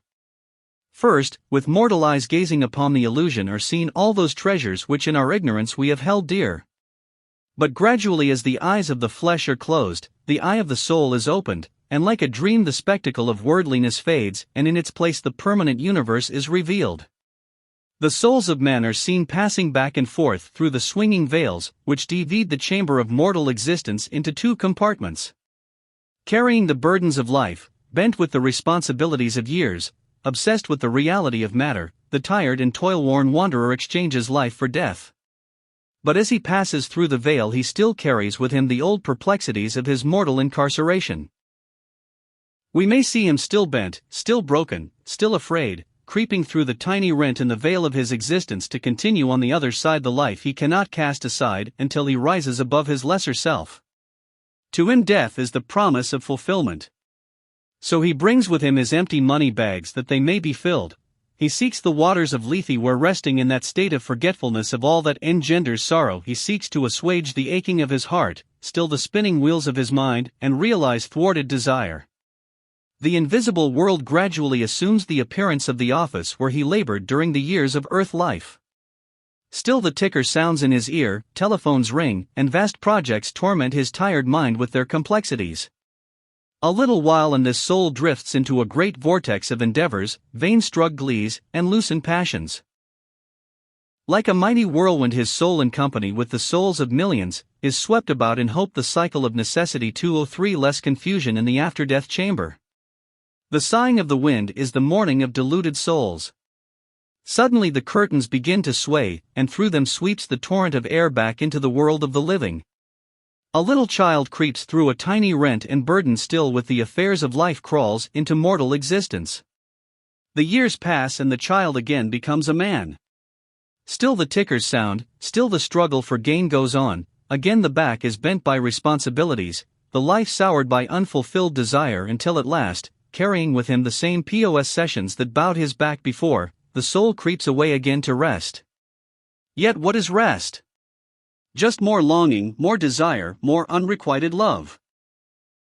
Thus age after age the wheel of the law goes round, age after age man comes and goes, bound to its spokes of agony, and this fools in their folly have termed life.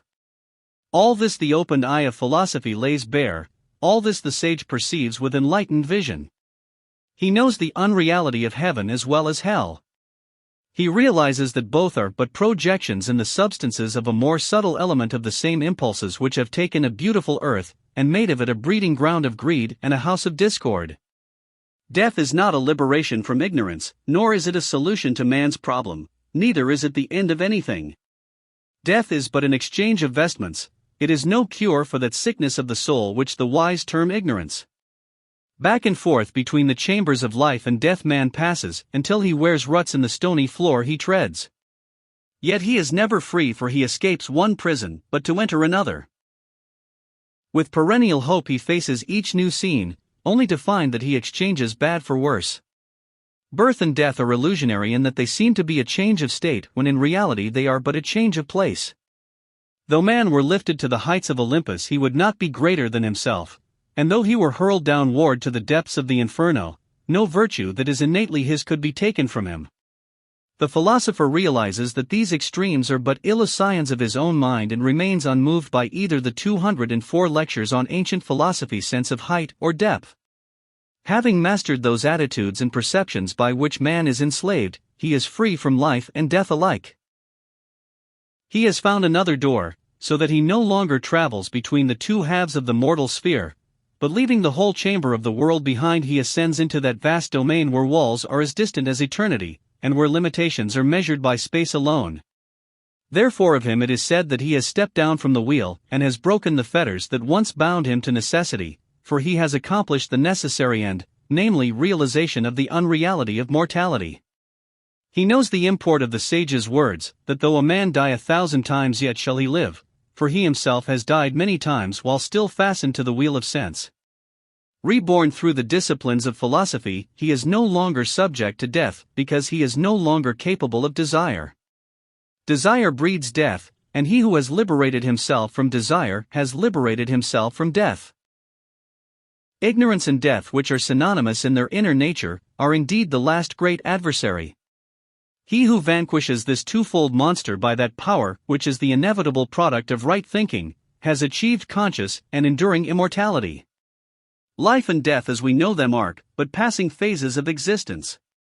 This does not mean that the philosopher achieves to the state of physical immortality, for no one who is wise desires to live forever in any one slate. It means that the rational soul, neither slumbering nor sleeping but forever awake and contemplating the face of truth, has been so liberated from the limitations of erroneous perceptions that, though bodies come and go, it remains unmoved, preserving forever that unobscured vision and unbroken continuity of reflections which alone constitutes immortality. A quality characteristic of the gods is endurance, and man approaches to divinity when he increases the span of endure-ing consciousness.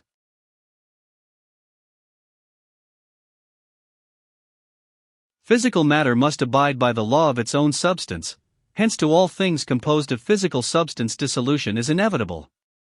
As the animal nature is, the cycle of necessity 205 philosophically, an exudation of the mortal substances, is ultimately dissipated with the decay of forms. Consequently, he who has placed all his faith in this decaying part shall experience mentally the blight of death, for he shall behold the disintegration of that which he has pleased to term himself. If, however, he has established his rational and divine part as real, he shall remain unmoved when its inferior vehicle is dissipated, and because his faith is vested in reality shall dwell forever in rapturous contemplation of permanence. Life and death are measured by our belief, permanence is determined by our consciousness, and perfect immortality is achieved by perfect realization. Strangest of all, perfect immortality is synonymous with ultimate dissolution, and of all the illusions that must go, not the least is the illusion of individuality. Having completely mastered this, the last phase of death is conquered, for as long as man believes in individuality he fears that unknown but certain ultimate when individuality is dissolved back again into the universal state. It is strange but true that all the things man fears become the instruments of his liberation. Man fears the loss of individuality, yet perfection is not attainable without it. Man fears death, yet death is simply the necessary polarizing of life that he may endure, until he has learned to exchange the living death of form for the deathless life of spirit. If it were not for the opportunity that death gives us to go behind the scenes occasionally, we might become so obsessed with the dream play of mortal life that we would never wake up to its unreality. The process of alternating manifestation between the visible and invisible spheres of the inferior universe is erroneously termed metempsychosis. A swinging pendulum has been employed to symbolize that monotonous motion of the unawakened soul which results in the phenomena of successive lives and deaths. In the East Indian classics it is written that certain is death for the living and certain is life for the dead, but though the wheel spins incessantly, by the very nature of its motion it ends where it began. When the philosophers describe the descent of the soul into generation, they do not mean what 206 lectures on ancient philosophy is now termed incarnation, but rather that the rational part has become immersed in the substances of a generated and gene-rat-ing world where it must remain until through the liberation of its innate rationality it escapes from the tangled web of sense and circumstance. Pythagoras tells us that the sphere of Hades or Pluto extends downward from the Milky Way through the rings of the zodiac, the orbits of the planets, and the spheres of the elements. Pluto's domain is therefore synonymous with matef, not only matter that is physical, but also its invisible counterpart from which the so-called invisible world is fashioned. The sphere of generation merely signifies that inferior part of nature wherein manifestation depends upon the generation of vehicles. Generation is limited to the world of forms in that all forms are generations, being the temporary vehicles of ungenerated and immovable souls. Physical bodies as we know them are generations in that they are the fashionings of an invisible agent who creates them for the peculiar workings of its will. The fact that the soul can fabricate a physical body is proof itself that the soul is manifesting upon the level of generation, and incarnation is that process whereby the spiritual nature establishes itself upon the level of generation in order to become the formator of innumerable corporeal vehicles. Having assumed the idea of generation, the soul is capable of generating, and bodies are its generations. In order to generate, the soul becomes individualized and ultimately abstractly personalized. Therefore, it is said arcanely that there is a continuity of personality throughout the cycle of incarnation, but this personality is the sole personality posited at the apex, or causal point, of the triangle of the generating sphere. The ancient philosophers affirmed that 777 physical earth lives constitute the incarnation of the human soul.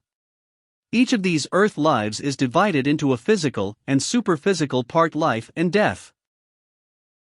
Occupying the middle ground between the spiritual part and its generated vehicles, the soul hangs suspended from its own cause, and from it are suspended the physical personalities which manifest for a day, only to be the cycle of necessity 207 dissolved by death into their primordial state. From this it is evident that the physical phenomena of life and death have little effect upon the spiritual status of the individual, for this status is actually measured by the degree to which he has disentangled his soul from the illusion of generation, and has no reference to the corporeal or incorporeal condition of his body. The true fall of man was the descent of his soul into the cycle of necessity, or sphere of generation, and his true resurrection is the ascent of the soul to its former state of non-involvement. Thus, life both before and after death is simply an allegorical ceremony during which, as in the pageantry of the mysteries, a curious ritualism is performed which recapitulates upon the physical level the entire story of man's superphysical dilemma. The bodies shadow forth the rationality of the soul. While the idea of generation is upon the soul, the bodies manifest the qualities of materiality.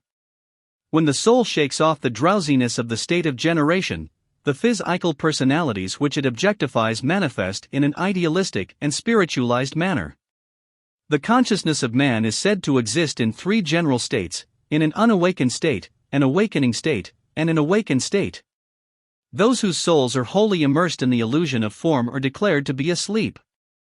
Although they may manifest activity in the phenomenal sphere, this activity being of their outer and not their inner parts, is not regarded as an evidence of wakefulness. Such souls are symbolized as lying asleep throughout the span of life. Occasionally they are depicted as covered with cobwebs as symbolic of the weaving of their own fancies. Their bodies also are partly buried in that dust which collects upon all inert objects. This dust represents that inactivity which soon dulls the perception of the unwary, but which the just man shakes off by endeavor.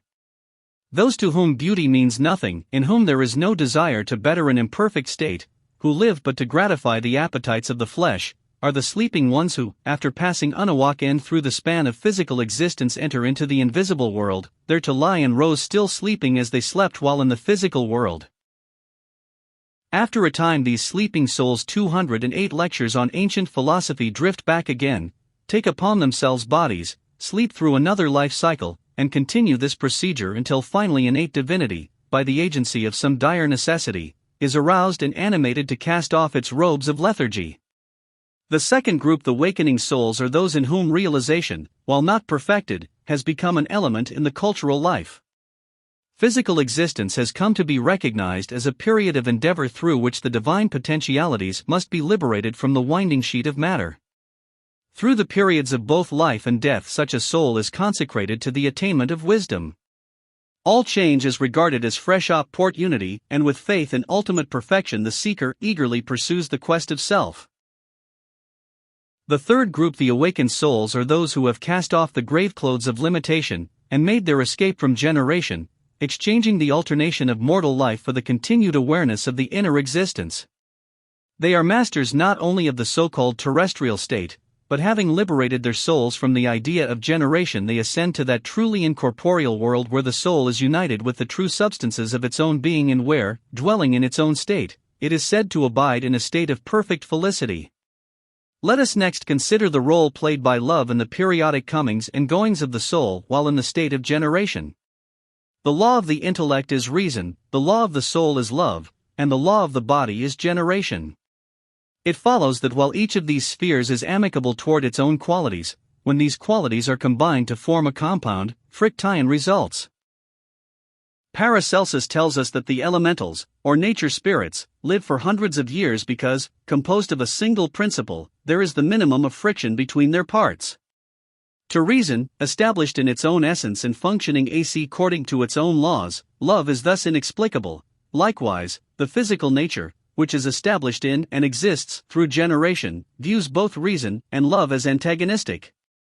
The plans of reason are frequently thwarted by the claims of love, and both reason and love are often overwhelmed by the cycle of necessity. 209 touts of the animal nature, though reason unfailingly reminds the latter of its own insufficiency.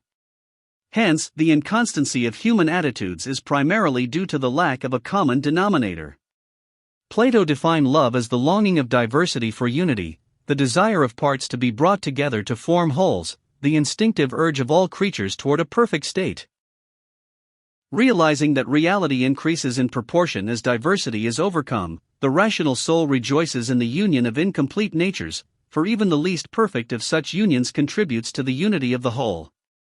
The same urge that first causes souls to come into generation and unite themselves with corporeal substances later causes them, after they dissociate themselves from corporeal substances, to rise toward and mingle themselves with spiritual reality.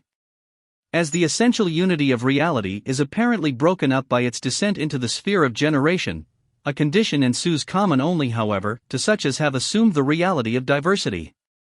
Laboring under the illusion of separateness, the fractional parts function in the consciousness of isolation. Probably no feeling can sweep over the nature of man more terrifying than that which causes him to feel absolutely alone. This doneness means the stifling of all expression. Joy and sorrow alike must be relieved by expression, otherwise they infect the temperament with a curious disease which Robert Burton rather inadequately terms melancholy. This feeling of isolation is invariably accompanied by one of utter hopelessness, for man is essentially a social animal. While his unenlightened animal sociability causes him to seek the companionship of the phantoms of matter, still it is a necessary though imperfect expression of that spiritual quality which will ultimately unite him with the whole order of being. Physical life may be likened to a gloomy dungeon where those convicted of materiality sit in solitary confinement, each in his own little cell. Like the prisoner of Chillon, who vainly longed for the blue sky and the comrades of yore, the soul of man locked in the life of form yearns for companionship. And 210 lectures on ancient philosophy understanding. In the tarot cards is one called Temperance, showing a winged figure pouring water from one urn into another. In the Kabbalah also it is declared that Chachma flows into Bina, that is, wisdom flows into understanding. As man at nirvana inverts that bowl which he calls himself, and pours his soul into the infinite, so throughout all the ages of his unfoldment there is within his life an inherent urge to flow forth and mingle with other lives in a mystical communion. The irrational soul is ever building walls which the rational soul is ever tearing down. The irrational soul is ever emphasizes the intervals which separate living creatures, which intervals the rational soul annihilates by the realization that the divine nature can be limited by no place or condition. The mythological marriages of the gods signify the union of a principle with its form, for the god is a creative principle and his consort is the vehicle of that principle. Thus when the soul enters into generation, a mystic marriage takes place in which a rational agent is wedded to the sphere of generation, which is to be its vehicle of manifestation. At death, when the rational soul casts off generation, another marriage takes place in which the rational agent, having divorced its inferior part, is united by a symbolic ceremony to the sphere of liberation. Several philosophies differ as to the place occupied by sex in the cycle of necessity. Those who assert that sex is differentiated in the spiritual nature itself maintain an untenable hypothesis, since it is philosophically evident that spirit, which partakes of the divine wholeness though containing the potentiality of diversity, does not manifest that diversity while in a spiritual state. While androgynous may not be the true defining term, it may be employed to express the undivided state of sex in spirit, where it exists in no form other than that of a latent attribute. This theory brings up the inevitable question: if spirit is inherently androgynous and perfect, why should it manifest through a vehicle less perfect in gender? The common theory of a divided spirit, with the resultant quest of the severed parts for each other, has proved to be more poetical than practical, for unity, which is the primary attribute of the cycle of necessity. 211 Causal nature is destroyed if two complete organisms are postulated as manifesting independently from a single cause. The modern woman, moreover, has registered in unmistakable fashion her dislike to be considered a subordinate or vagrant fraction of the masculine temperament. The secret schools of ancient philosophy postulated man as a twofold entity, which when masculine in its outer nature was feminine in its inner nature, and vice versa. In each sex, therefore, one pole is objectified and the other subjectified, one nature facing outward and the other facing inward. Each sex possesses the qualities of the other, but manifests them in an inhibited degree.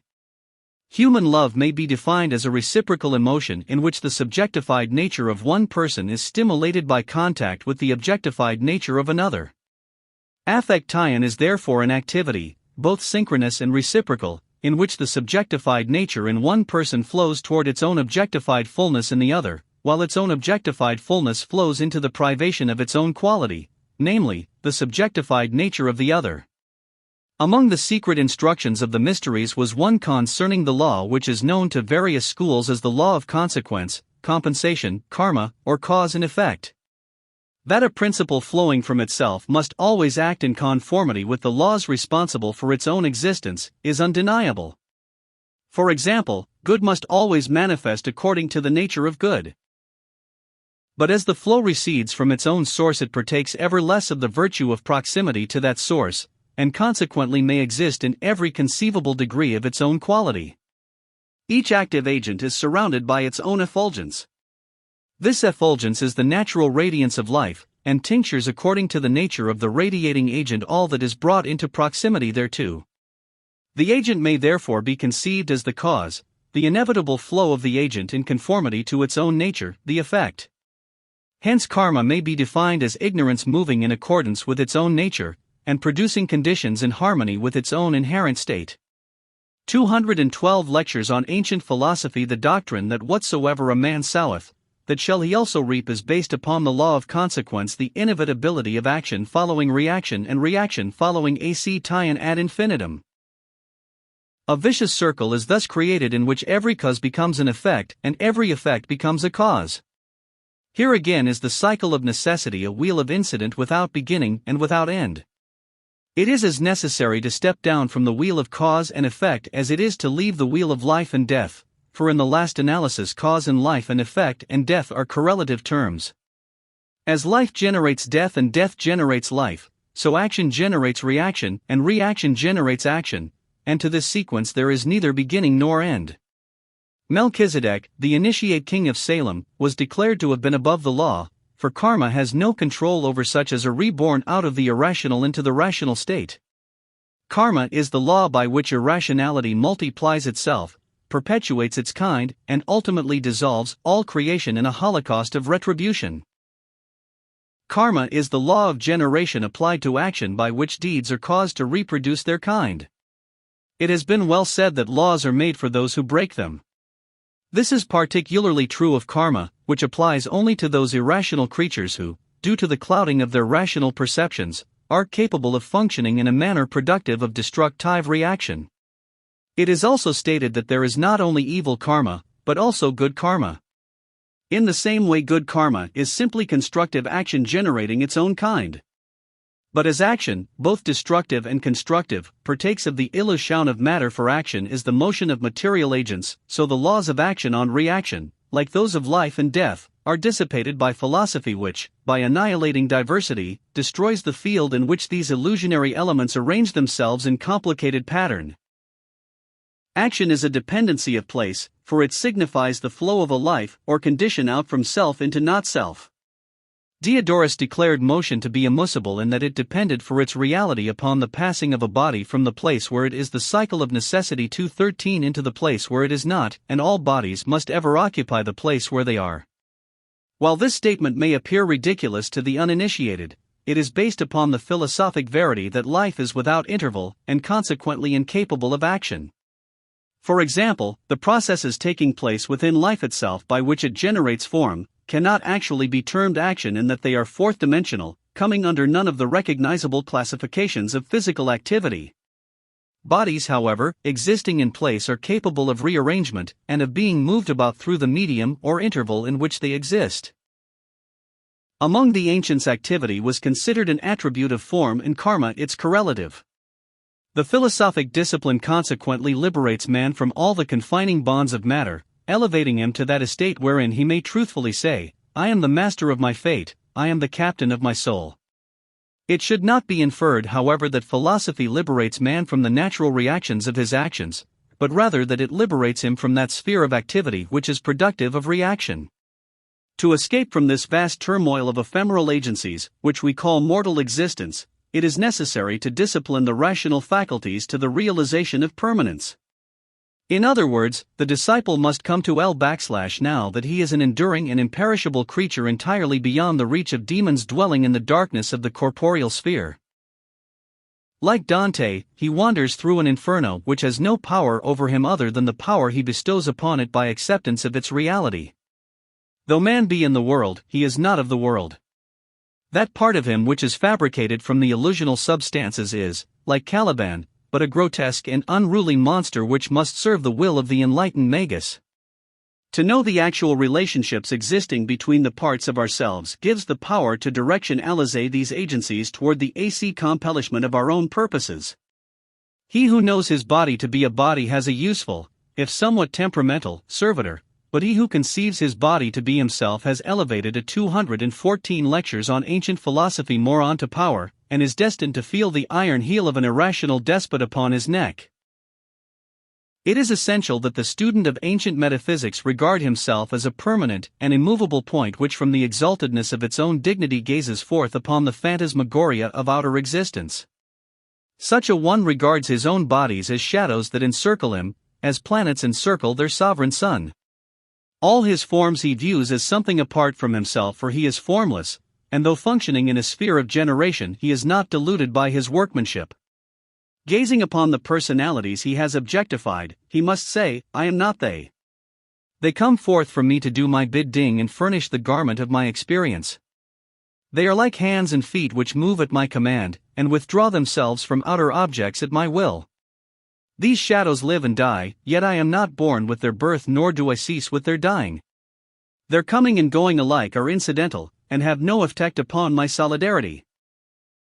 Immersed in the confusion of mortality, these shadows experience the twin illusions of joy and sorrow, health and sickness, gain and loss. Yet if they gain all the shadows of possession and encompass the whole illusion, they are no greater than before, for the thing they gain is nothing, and the thing they lose is of equal value.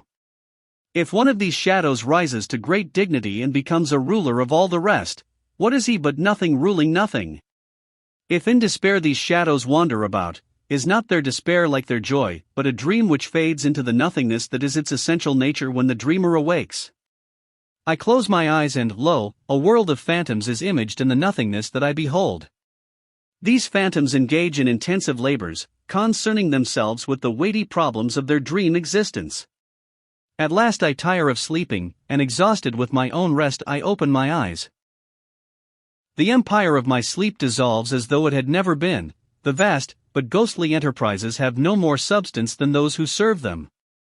In the daylight of conscious wakefulness all the shadows of the darkness melt away, to leave in their stead only a vast expanse of the cycle op necessity 215 luminosity. The many have vanished and the one remains. Instead of worlds there is only the I, the eternal and unchanging ing self which dreams creation, and upon its awakening dissipates the whole. But woe unto him who in his dream unites himself with his shadows and loses sight of his mastery over them, for he then assumes the concerns of his phantom forms. He struggles for the achievements of concreality, he seeks to build empire out of a dream, only to finally discover the senselessness of the fabric with which he wrought, since permanence cannot be fashioned out of impermanent stuff. Then the self is tormented with every problem of the not-self. The joys and sorrows man images become so real that the goodness of life is blotted out, and crushing despair broods over all. The wise live not in dreams nor in the world of dreams, but in reality. They have opened their eyes and scattered forever the shades of night, they have left behind the trooping pageantry of incident, and upon the solid foundation of eternal and enduring self have builded a destiny that shall not pass away. The Varha incarnation of Vishnu. There was once a Daitya who desired to rule the earth. He grew so powerful that he stole the planet and carried it with him into the depths of the Osha Vunu, in the form of a boar, dived into the abyss, and slaying the evil one resto the earth by raising it upon his tusks. Chapter 10 Pagan Theogony and Cosmogony. Rom. The Greek mythology that had its genesis in the Revelacaritions of Orpheus, and its efflorescence in the erudition of Plato, the Neoplatonists extracted a sublime philosophy. In his introduction to the Six Books of Proclus on the theology of Plato, Thomas Taylor writes, "According to this theology, therefore, from the immense principle of principles, in which all things casually subsist, absorbed in superessential light, and involved in unfathomable depths, a beauteous progeny of principles proceed, all largely partaking of the ineffable, all stamped with the occult characters of deity, all possessing an overflowing fullness of good. From these dazzling summits, these ineffable blossoms, these divine propagations, being, life, intellect, soul, nature, and body depend, monads suspended from unities, deified natures proceeding from deities. Each of these monads, too, is the leader of a series which extends from itself to the last of things, and which while it proceeds from, at the same time abides in, and returns to its leader. And all these principles and all their progeny are finally centered and rooted by their summits in the first great all-comprehending one. Thus all beings proceed from, and are comprehended in the first being, all intellects emanate from one first intellect, all souls from one first soul, all natures blossom from one first nature, and all bodies proceed from the vital and luminous body of the world. And lastly, all these great monads are comprehended in the first one, from which both they and all their depending series are unfolded into light. Hence, this first one is truly the unity of unities, the monad of monads, the principle of principles, the God of gods, one in all things, and yet one. Prior 218 lectures on ancient philosophy. The concluding sentence of the quotation establishes beyond all cavil the monotheistic foundation of Greek philosophy. In fact, to the discerning it is basically a philosophic atheism, for this supreme deity actually is neither a personality nor a principle, but the principle of principles, the most abstract of the most abstract, so universalized and unlimited in its inherent nature as to be incomprehensible. When such a deity is compared with the popular theological concept of a personal God, the supremacy of philosophy's God is at once apparent. The God of ancient philosophy is the deity whose sufficiency will yet be vindicated by modern science. Men will never outgrow the God of Plato, but one by one the gods of creeds and sects will be driven from their thrones by the unfolding intellect of man. The modern world already demands the abdication of that despotic regent who has ruled the universe for the past few thousand years. The foregoing quotation also reveals how from this first and perfect unity infinite diversity proceeds in sequential order.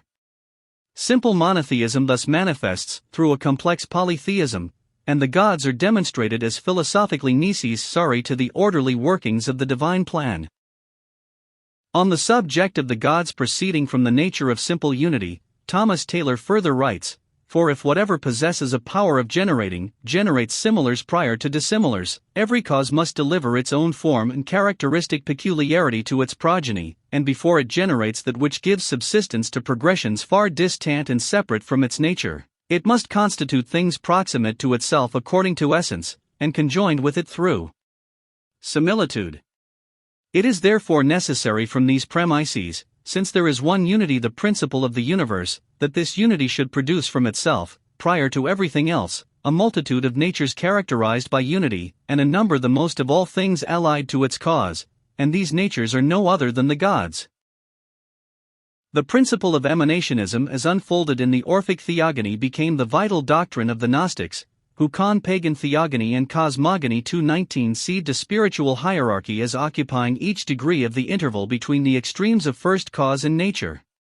The 7 grand divisions into which existence is divided are termed in Neoplatonism: 1. The principle of principles, which is inscrutable and analogous to the threefold darkness of the Egyptians, 2. Being, the first point of the triad of cause, 3. Life, 4. Intellect, which completes the triad of causes, 5. Soul, which is the apex of the triad of generation, 6. Nature, and 7. Body, which completes the triad of generation.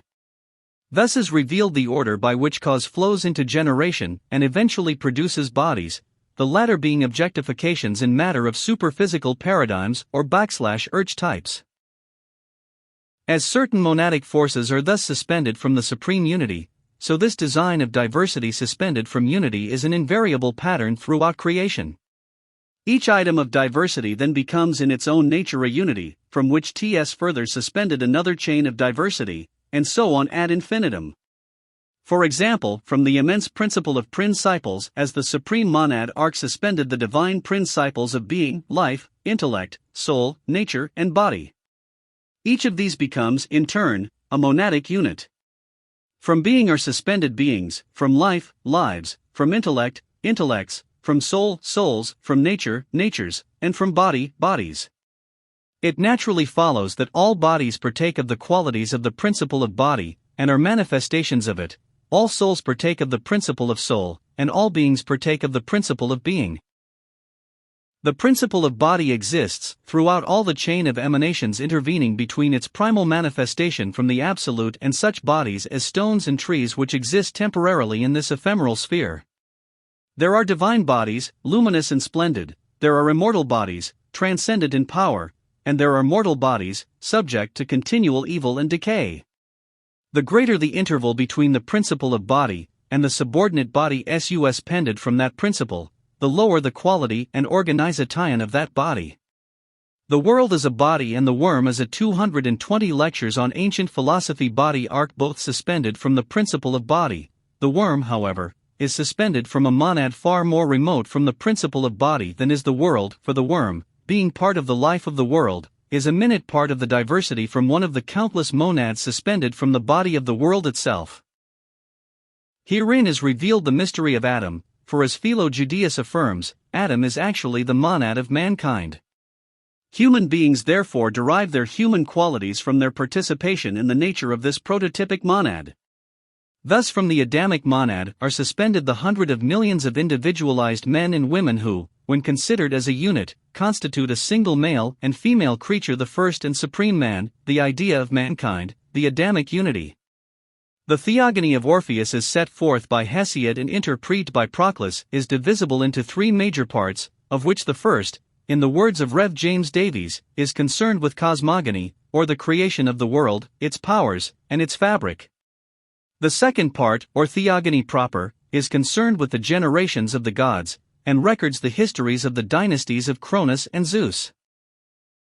The third part is concerned in a fragmentary way with the generation of heroes, who sprang from the intercourse of mortals with immortals. Both space and the purposes of this chapter limit us to a consideration of the first, or cosmological, division, together with a brief outline of the generation of Cronus and the rebellion of the Titans.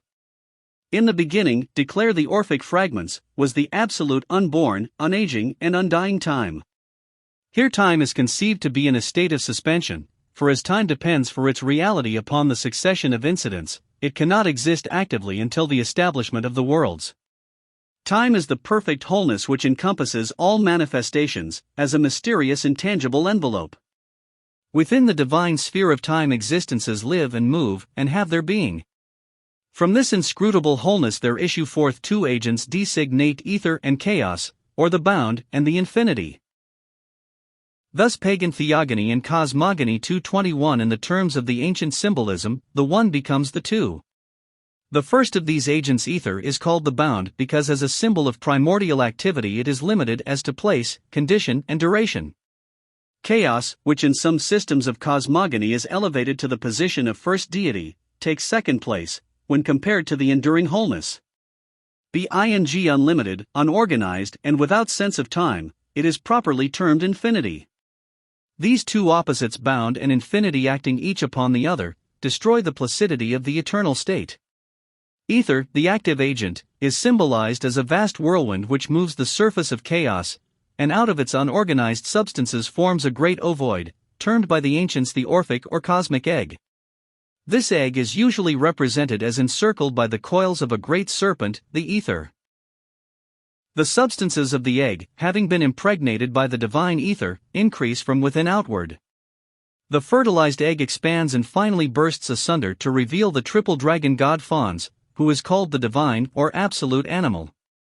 Fons is described as an incorporeal god, bearing golden wings on his shoulders, but in his inward parts naturally possessing the heads of bulls, upon which heads a mighty dragon appears, invested with the various forms of wild beasts. The point is also repeatedly emphasized that Fons, while possessing wings and a human head, is without a body, his entire being consisting of a vast ring of radiant effulgence. The ancient commentaries, especially those of the Neoplatonists, identify Fons with the cherubim of Ezekiel and the composite monster of the Chaldaic Egyptian mysteries.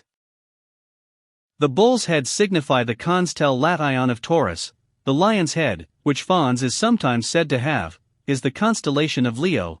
The dragon is the constellation of Scorpio, and the human head with wings upon its neck is the constellation of the god-man, Aquarius. Thus the four hierarchies called the Lords of Generation are set forth. In the Christian system, these animals and winged creatures are ascribed to the four evangelists to indicate that the Gospels are the source of spiritual life. The specially emphasized fact 222 lectures on ancient philosophy that the head of Fons is without a body reminds the disciple that the lower or bodily universe has not yet become objectified, but remains as an unapplied idea of the first deity.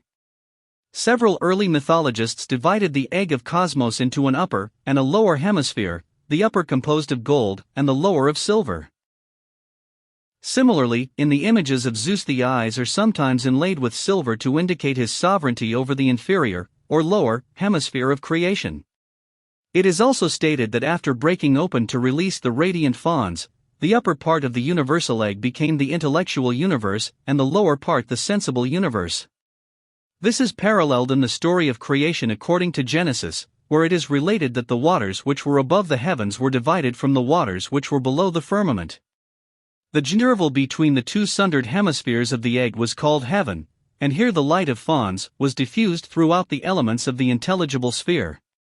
It is most significant that heaven should be located between the extremes of intellect and sense, since its correlate in the body, the heart, is situated between the intellectual nature above and the animal nature below. Fons is referred to as the triple god because he is a triad of powers, with himself as the principal, or monad, and Ericopaeus and Metis as his lesser aspects.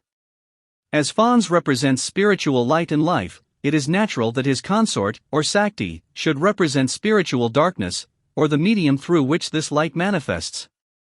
The mother of the gods was therefore called threefold night, and she alone mingled in perfect union with Fons, who is described as giving to her his scepter that she might in queenly manner rule his world. By right of her threefold powers Night brought forth two children, the first of her progeny, called Heaven and Earth. The latter is to be understood as a divine cosmic earth, and not the terrestrial globe with which we are familiar.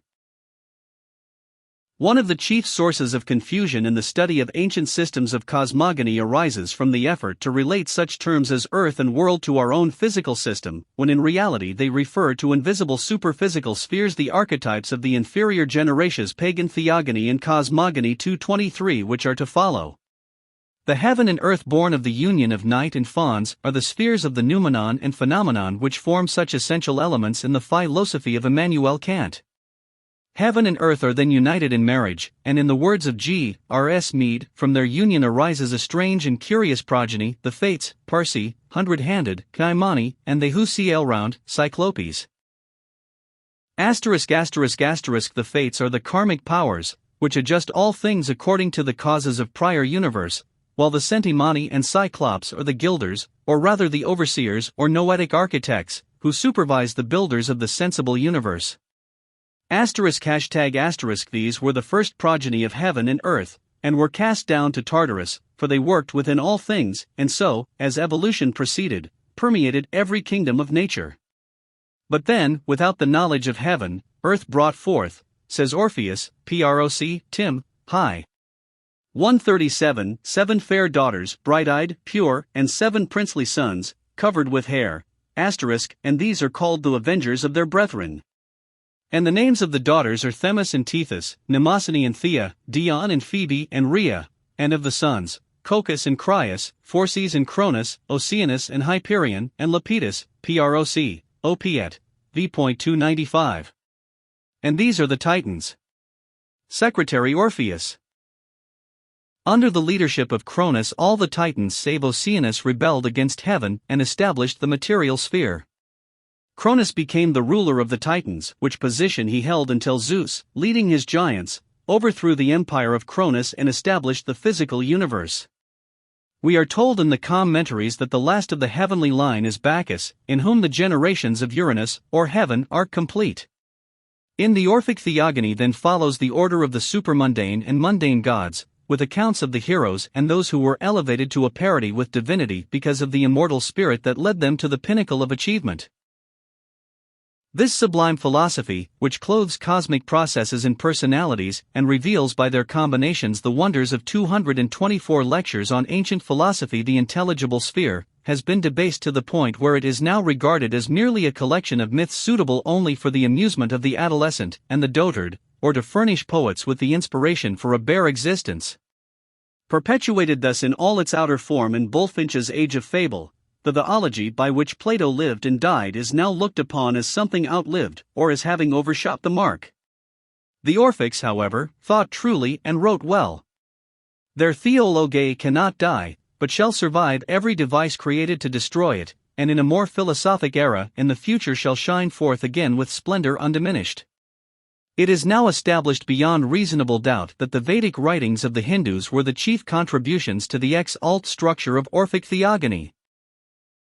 It is even asserted that the first Orpheus was a Hindu. A number of early Greek philosophers, moreover prominent among them Thales and Pythagoras, were initiated into the mysteries of the Brahmins.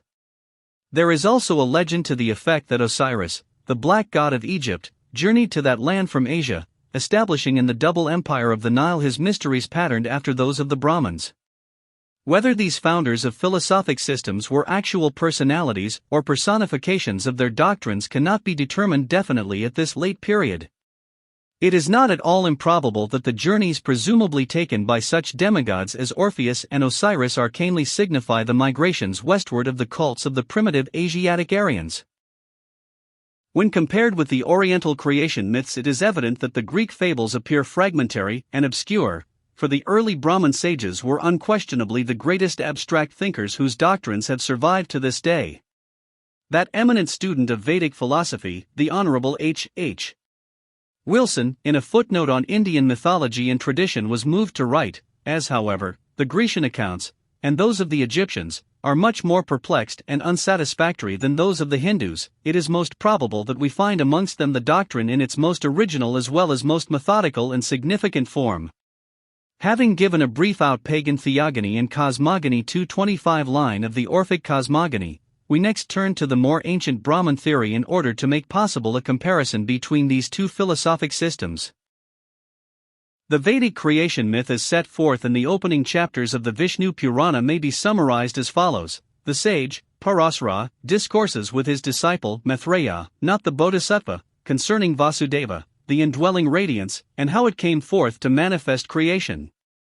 Parasara begins his account with this prayer: Glory to the unchangeable, holy, eternal, supreme Vishnu, of one universal nature, the mighty over all, to him who is Hiranyagarbha, Hari, and Sankara, the creator, the preserver, and destroyer of the world, to Vasudeva, the liberator of his worshippers, to him whose essence is both single and manifold, who is both subtle and corporeal, indiscreet and discrete, to Vishnu, the cause of final emancipation. Glory to the supreme Vishnu, the cause of the creation, existence, and end of this world, who is the root of the world, and who consists of the world. Upon completion of his prayer, Parasara enters upon the main theme of his discourse with the declaration that Brahma, the supreme, eternal, unborn, imperishable, and uncaying Lord, first exists in the forms of Purusha, spirit, and Kata, time. From Purusha next proceeded two other forms called the discrete and the indiscrete. Thus primary matter, spirit, visible substance, and time, are declared by the wise to be the pure and supreme condition of Vishnu, which is Brahma in the state of quiescence.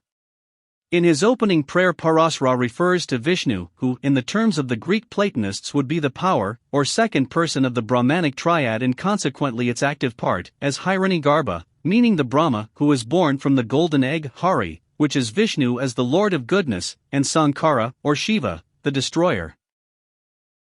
Taking upon himself the capacity of Brahma, Vishnu becomes the creator, assuming the nature of Shiva, or Rudra, he is the destroyer, and in his true nature as Vishnu he is in equilibrium between them. 226 Lectures on Ancient Philosophy. In a footnote to the description of the four elements composing the nature of Vishnu, Professor Wilson states that the Purusha, or spirit of the Hindus, is analogous to the Phons of the Orphics, Pradana, or primary matter, to the Orphic chaos, and Kala, or time, to the Orphic Cronus. As Phons consisted of a triad of powers, so Pradana is declared to be endowed with three qualities in equilibrium, and to be the mother of the world. Therefore it is written, "There was neither day nor night, nor sky nor earth, nor darkness nor light, nor any other thing, save only one, unapprehensible by intellect, or that which is Brahma and Puman, spirit, and Fadana, matter." It is then written that the supreme Brahma of his own will enters into spirit and matter, and the season of creation having arrived, agitates the mutable and immutable principles. This is accomplished in an occult manner. As fragrance affects the mind from its proximity merely, and not from any immediate operation upon mind itself, so the supreme influenced the elements of creation.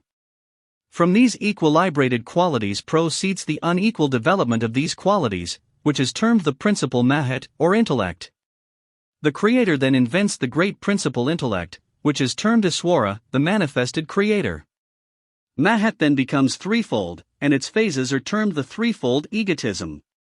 The Vishnu Purana continues, elementary egotism then becoming productive, as the rudiment of sound produced from it ether, of which sound is the characteristic, investing it with its rudiment of sound. Ether becoming productive, engendered the rudiments of touch, when originated strong wind, the property of which is touch, and ether, with the rudiment of sound, enveloped the rudiment of touch. Then wind becoming productive, produced the rudiment of form, color, when light, or fire proceeded, of which form, color, is the attribute, and the rudiment of touch enveloped the wind with the rudiment of color. Light becoming productive, produced the rudiment of taste, whence proceed all juices in which flavor resides, and the rudiment of color invested the juices with the rudiment of taste. The waters becoming productive, engendered pagan theogony and cosmogony. 227 The rudiments of smell, whence an aggregate, earth, originates, of which smell is the property. When the rudiments had united themselves with the properties here described, they assumed the character of one mass which, directed by spirit, and with the acquiescence of the indiscrete principle, intellect, and the rest, formed an egg which gradually expanded like a bubble of water. This vast egg, zero sage, compounded of the elements, and resting on the waters, was the excellent natural abode of Vishnu in the form of Brahma, and their Vishnu, the Lord of the universe, whose essence is inscrutable, assumed a perceptible form, and even he himself abided in it in the character of Brahma. Its womb, vast as the mountain Meru, was composed of the mountains, and the mighty oceans were the waters that filled its cavity. In that egg, O Brahman, were the continents and seas and mountains, the planets and divisions of the universe, the gods, the demons, and mankind. And this egg was externally invested by 7 natural envelopes, or by water, air, fire, ether, and ahankara, the origin of the elements, each tenfold the extent of that which it invested. Next came the principle of intelligence, and finally, the whole was surrounded by the indiscrete principle, resembling thus the coconut, filled interiorly with pulp, and exteriorly covered by husk and rind. Vishnu was the principle of immeasurable power, and the quality of goodness preserves these creations through successive ages until the end of a kalpa, or period. Then he assumes the form of Rudra and swallows up the universe. Having thus devoured all things, and converted the world into one vast ocean, the Supreme reposes upon his mighty serpent couch amidst the deep. He awakes after a season and again, as Brahma, becomes the author of creation. Thus the one only God, Janardana, the object of mortal adoration, takes the designation of Brahma, Vishnu, and Shiva, accordingly as he creates, preserves, or destroys. Vishnu as creator, creates himself, as preserver, preserves himself, as destroyer, destroys himself at the end of all things. 228 Lectures on Ancient Philosophy. The Kalpa, or Day of Brahma, is the period of manifestation of a creation, and at the end thereof the Mighty One retires into himself for an equal period, after which he comes forth again in a new creation. From the method employed to calculate time in the Vishnu Purana, figures are obtained which are overwhelming in their magnitude.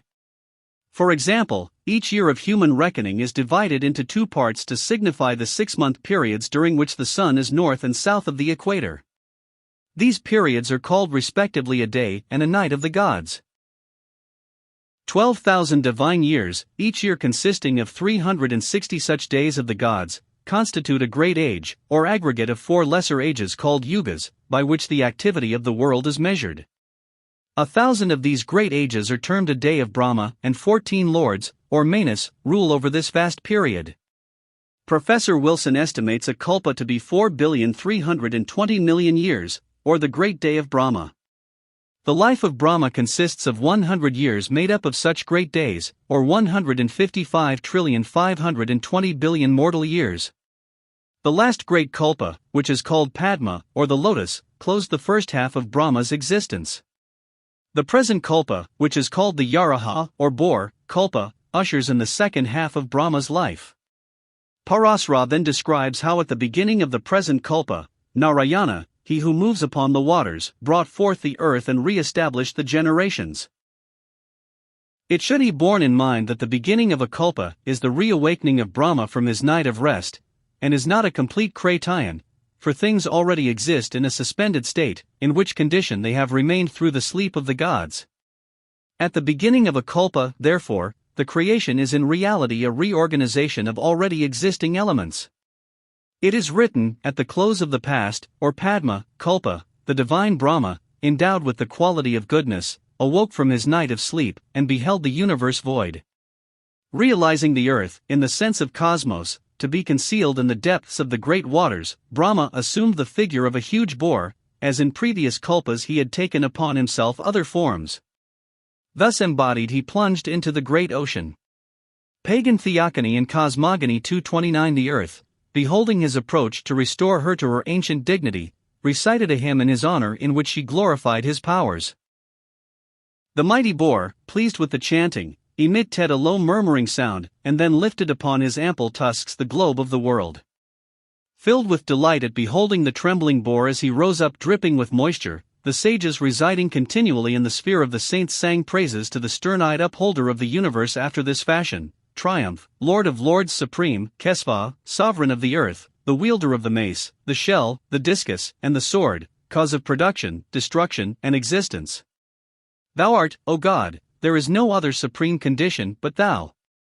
Thou, Lord, art the person of sacrifice, for Thy feet are the Vedas, Thy tusks are the stake to which the victim is bound, in Thy teeth are the offerings, Thy mouth is the altar, Thy tongue is the fire, and the hairs of Thy body are the sacrificial grass. Thine eyes, O Omnipotent, are day and night, Thy head is the seat of all, the place of Brahma, Thy name is all the hymns of the Vedas, Thy nostrils are all oblations, O Thou, whose snout is the ladle of oblation, whose deep voice is the chanting of the Sama Veda, whose body is the hall of sacrifice, whose joints are the different ceremonies, and whose ears have the properties of both voluntary and obligatory rites, do Thou, who art eternal, who art in size a mountain, be propitious. Quickly raising up the world, the great boar placed it on the summit of Di Ocean, where it floats like a mighty vessel sustained by its expansive surface. Then he who never wills in vain divided the world into portions, 7 in number, the planes. He likewise created the spheres of the elements and the worlds of the immortals, and prepared for the coming of organized life which was to blossom forth again spontaneous ly after the pralaya, or sleep of the great night. From this point Brahma concerns himself with the orders of mundane life, and the re-establishment of his faith and order among men. Those who desire complete details of the story are referred to the Vishnu Purana as translated from the original Sanskrit by H. Wilson, or the Vishnupuranam in prose English translation by Monmouth Nath Dutt.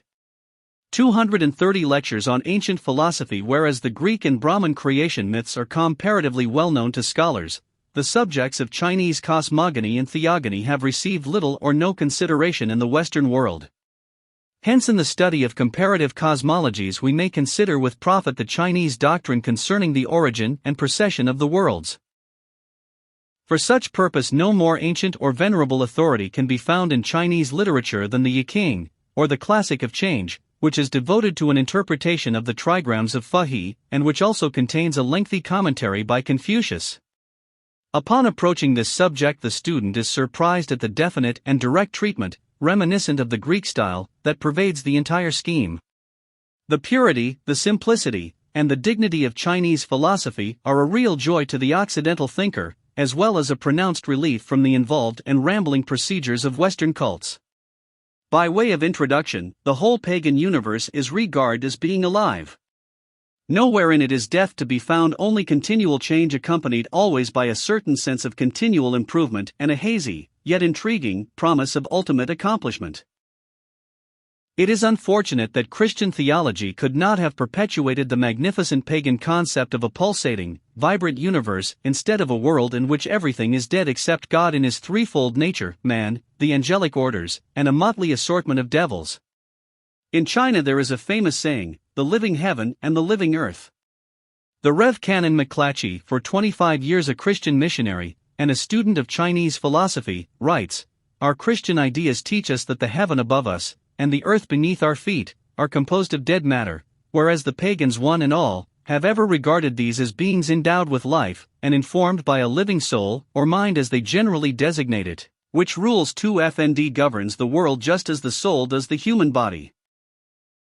Western theology ostensibly postulates the earth as simply a mass of inert substance slipped in under a falling humanity to prevent it from dropping through space indefinitely. Not so pagan theogony and cosmogony. 231 long ago theologians viewed heaven as a great dome with the constellations suspended like elaborate chandeliers from its inner surface, these lights owing their existence presumably to the fact that divinity trusted creation so little that he feared to leave his children alone in the dark. Somewhere also in this most substantial vault was a ventilator, or skylight, which could be opened to permit the descent of the New Jerusalem suspended on 4 cables, and a windlass. Invidious comparisons made by Christian writers as between pagan and Christian theologies demonstrate the perennial difficulty of creeds to see the beam in their own eyes, for in no respect is the heaven of theology a worthy substitute for the heaven of pagan philosophy, and nowhere among the cultured pagans do we find a concept of the universe so hopelessly inadequate as that assumed by Christendom. To exchange the oppressive atmosphere of an inanimate universe for the sweep of that animate world of the Chinese, is to escape from the prison house of sense into the larger world of mind and spirit. The unsolvable problem for theology is how the Creator could fashion the universe of things out of the vacuum of nothing. Such an achievement must indeed be ascribed to divine legerdemain. Again, if nothing pervaded all eternity, then even the substance of deity itself becomes a legitimate question. According to this theological concept, the Creator is a vast personality with abstract parts and members more or less, who in some unaccountable manner must have issued forth from the very emptiness with which he is enveloped. The element of rationality is nowhere apparent in the theory of a Creator who dwells alone forever in the void of nothingness, but who occasionally amuses himself by manifesting mud pies out of this nothingness, and then with childish fretfulness resolves them back again into the nothingness from which they came. The asseverations of the Church to the contrary notwithstanding, this primordial nothingness can scarcely be conceived of as a pliable or workable substance, nor can the procession of universes said to issue from this literal vacuum be regarded as other than a miracle which would overtax the capacity of even the deity. And yet the Rev. McClatchy 232 lectures on ancient philosophy blandly assures us that the biblical student, for example, is aware that one of the most essential and important doctrines taught in the first verse of Genesis is the non-eternity of matter, but in translating a pagan classic, he should be acquainted with the fact that all heathen systems without exception assert the eternity of matter, and that this is one of the most prominent differences between the cosmogony of Moses and that of all pagan writers. If matter is eternal, it must necessarily be divine and a god, and hence it is altogether vain and fruitless to expect to find, in heathen materialism, any being whom it is not idolatrous to worship.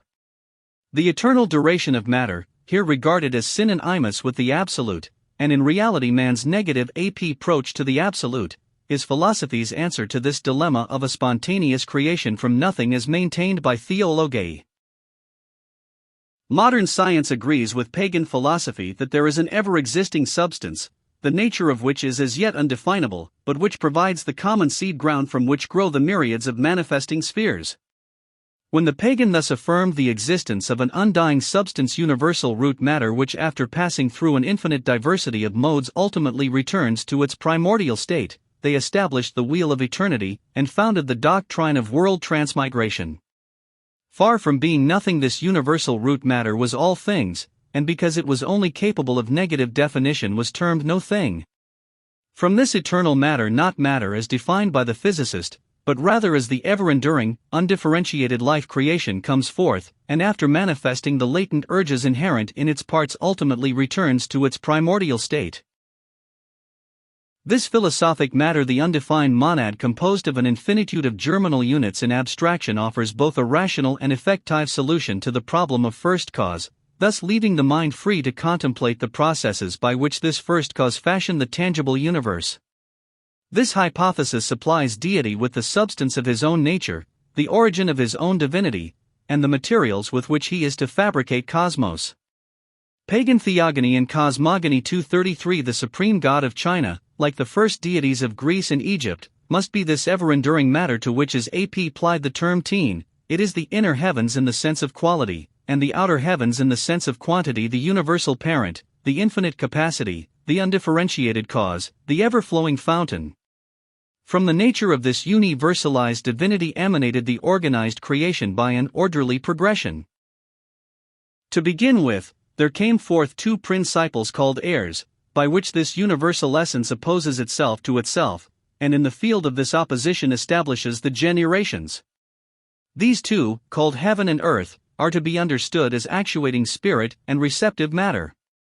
Their proper names are the Great Father and the Great Mother, which together form a vast anthropomorphic deity whom the Chinese call Shang-Ti, or the Sky Emperor. Shang-Ti, the heavenly ruler of the celestial empire, is revered through his positive aspect, heaven, and is therefore termed the Emperor of Heaven. His descendant upon the earth, the human emperor, is called the Son of Heaven and rules by right of the authority vested in him by his Sky Father. In his aspect of heaven, Shang-Ti consists of a triad which is termed heaven, earth, and man. The third member of this trinity is the world emperor who, as a sort of Platonic monad, contains within himself all mankind. The elements of the Brahmanic system primary matter, spirit, visible substance, and time have their parallel in the Chinese teen, heaven, earth, and Puanku, which together are termed Shang-Ti, the creator. As the Great Father, heaven, consists of a triad of qualities, so the Great Mother, earth, also manifests three natures which complement the three principles of the Great Father, resulting in what are called the 8 trigrams or figures, of which Qin, the father, and Quan, the mother, are the origin.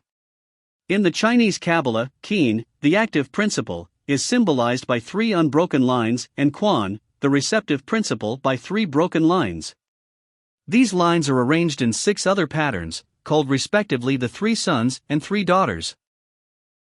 In the more profound interpretation of this philos-ophy chaos, is the eternal deity or divine matter which causes 234 lectures on ancient philosophy to exist within itself 2 airs, one termed subtle, and the other coarse. The subtle air is spirit, and its name is yang, the coarse air is matter, and its name is yin. From the intimate mingling of these 2 airs all the phenomena of generation have their origin.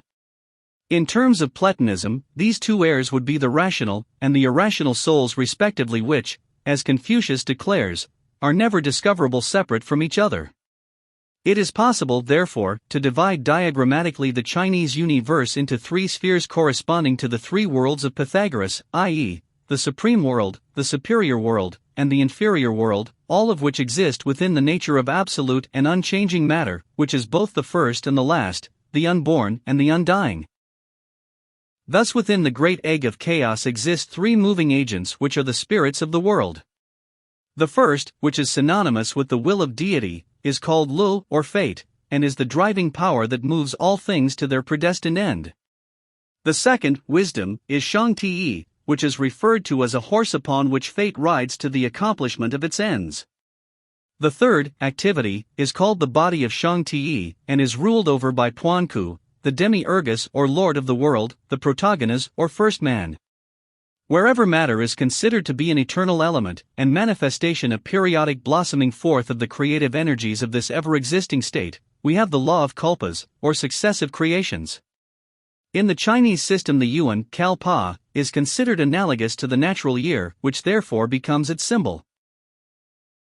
As the year is divided into 12 periods, corresponding to the months and the signs of the zodiac, so the yuan is divided into 12 divisions called Y, each consisting of 10,800 years.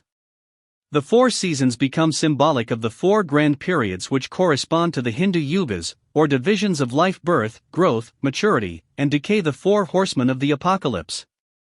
Thus in the period termed spring, cosmos comes forth into manifestation. During the summer the phenomena of growth and expansion take place, during the autumn the fruitage of effort is reaped, and pagan theogony and cosmogony 235. During the winter the retirement of cosmos into its primordial nature is consummated. The spring of the world is symbolized by the color blue, the summer by red, the autumn by white, and the winter by black.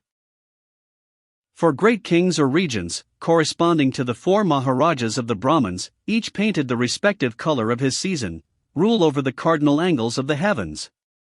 In their midst sits the great yellow emperor, the Brahman Mahat, or intellect, the mind of the universe. The 12 signs of the zodiac are divided into groups of 3 to represent these seasons. The 12th, 1st, and 2nd signs, which are to the north, form the winter season, with the 1st sign due north. The 3rd, 4th, and 5th signs, which are to the east, form the spring season, with the 4th sign due east. The 6th, 7th, and 8th signs, which are to the south, form the summer season, with the 7th sign due south. The 9th, 10th, and 11th signs, which are to the west, form the autumn season, with the 10th sign due west. It is evident that this diagrammatic arrangement, which resembles a horoscope, is a figure by which may be estimated not only the duration of world periods, but of every order of creation, greater and lesser. Thus the life of every atom is a kalpa, likewise the life of man, the life of the race, the life of the planet, the life of the solar system, the life of the universe, and the life of cosmos itself. As will be noted, throughout all manifestation each of these kalpas is a fractional part, in turn, of a still greater one, until at last time, which is their basis and indispensable to their existence, is so merged into eternity as to be incapable of further differentiation. Every 24 hours the whole cycle is reenacted in mortal time. The smallest kalpa may be but the fraction of a second's duration, while the greatest may endure for countless millenniums. While in time and magnitude these periods differ widely, still the diagram is a proper symbol of them all, for regardless of their magnitude all obey the same principle of periodicity and manifest the same general mathematical characteristics of form and progression. For example, the RO 236 lectures on ancient philosophy Tat ion of the Earth upon its axis causes one of the 12 signs of the zodiac to rise sequentially every 2 hours upon the eastern horizon, so that the 12 complete their revolution in 24 hours and thus make a minor kalpa, or period. In its revolution around the sun the Earth also passes through the 12 signs of the zodiac in 12 months, thus constitute a greater kalpa.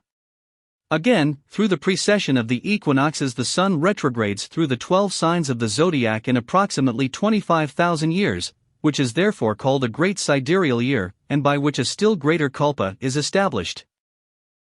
From such well-known illustrations we may gain some slight idea of the complexity of celestial dynamics as disclosed by the principle of kalpas. In the first sign, which is due north, the Chinese universe had its genesis. The universal power, heaven, came into manifestation, and a new day of wandering began. In the second sign the earth issued forth, and in the third sign, which is the first of the spring months, Puan Ku appeared. This kalpa then continued and the generations came forth, and through the spring, summer, and autumn months lived, reached maturity, and entered upon the inevitable decay. At last in the 12th sign, which is the first of the winter months, came the great deluge, which marked the close of that kalpa. All living creatures were destroyed except Puan Ku, who is the undying or unchanging creature. After a period of rest the new kalpa was ushered in and Puan Ku in the third period came forth again to be the progenitor of human life. In this lesser reappearance, in which the kalpa of the earth rather than the universe is signified, the principle of Puan Ku became Fahi, the first emperor.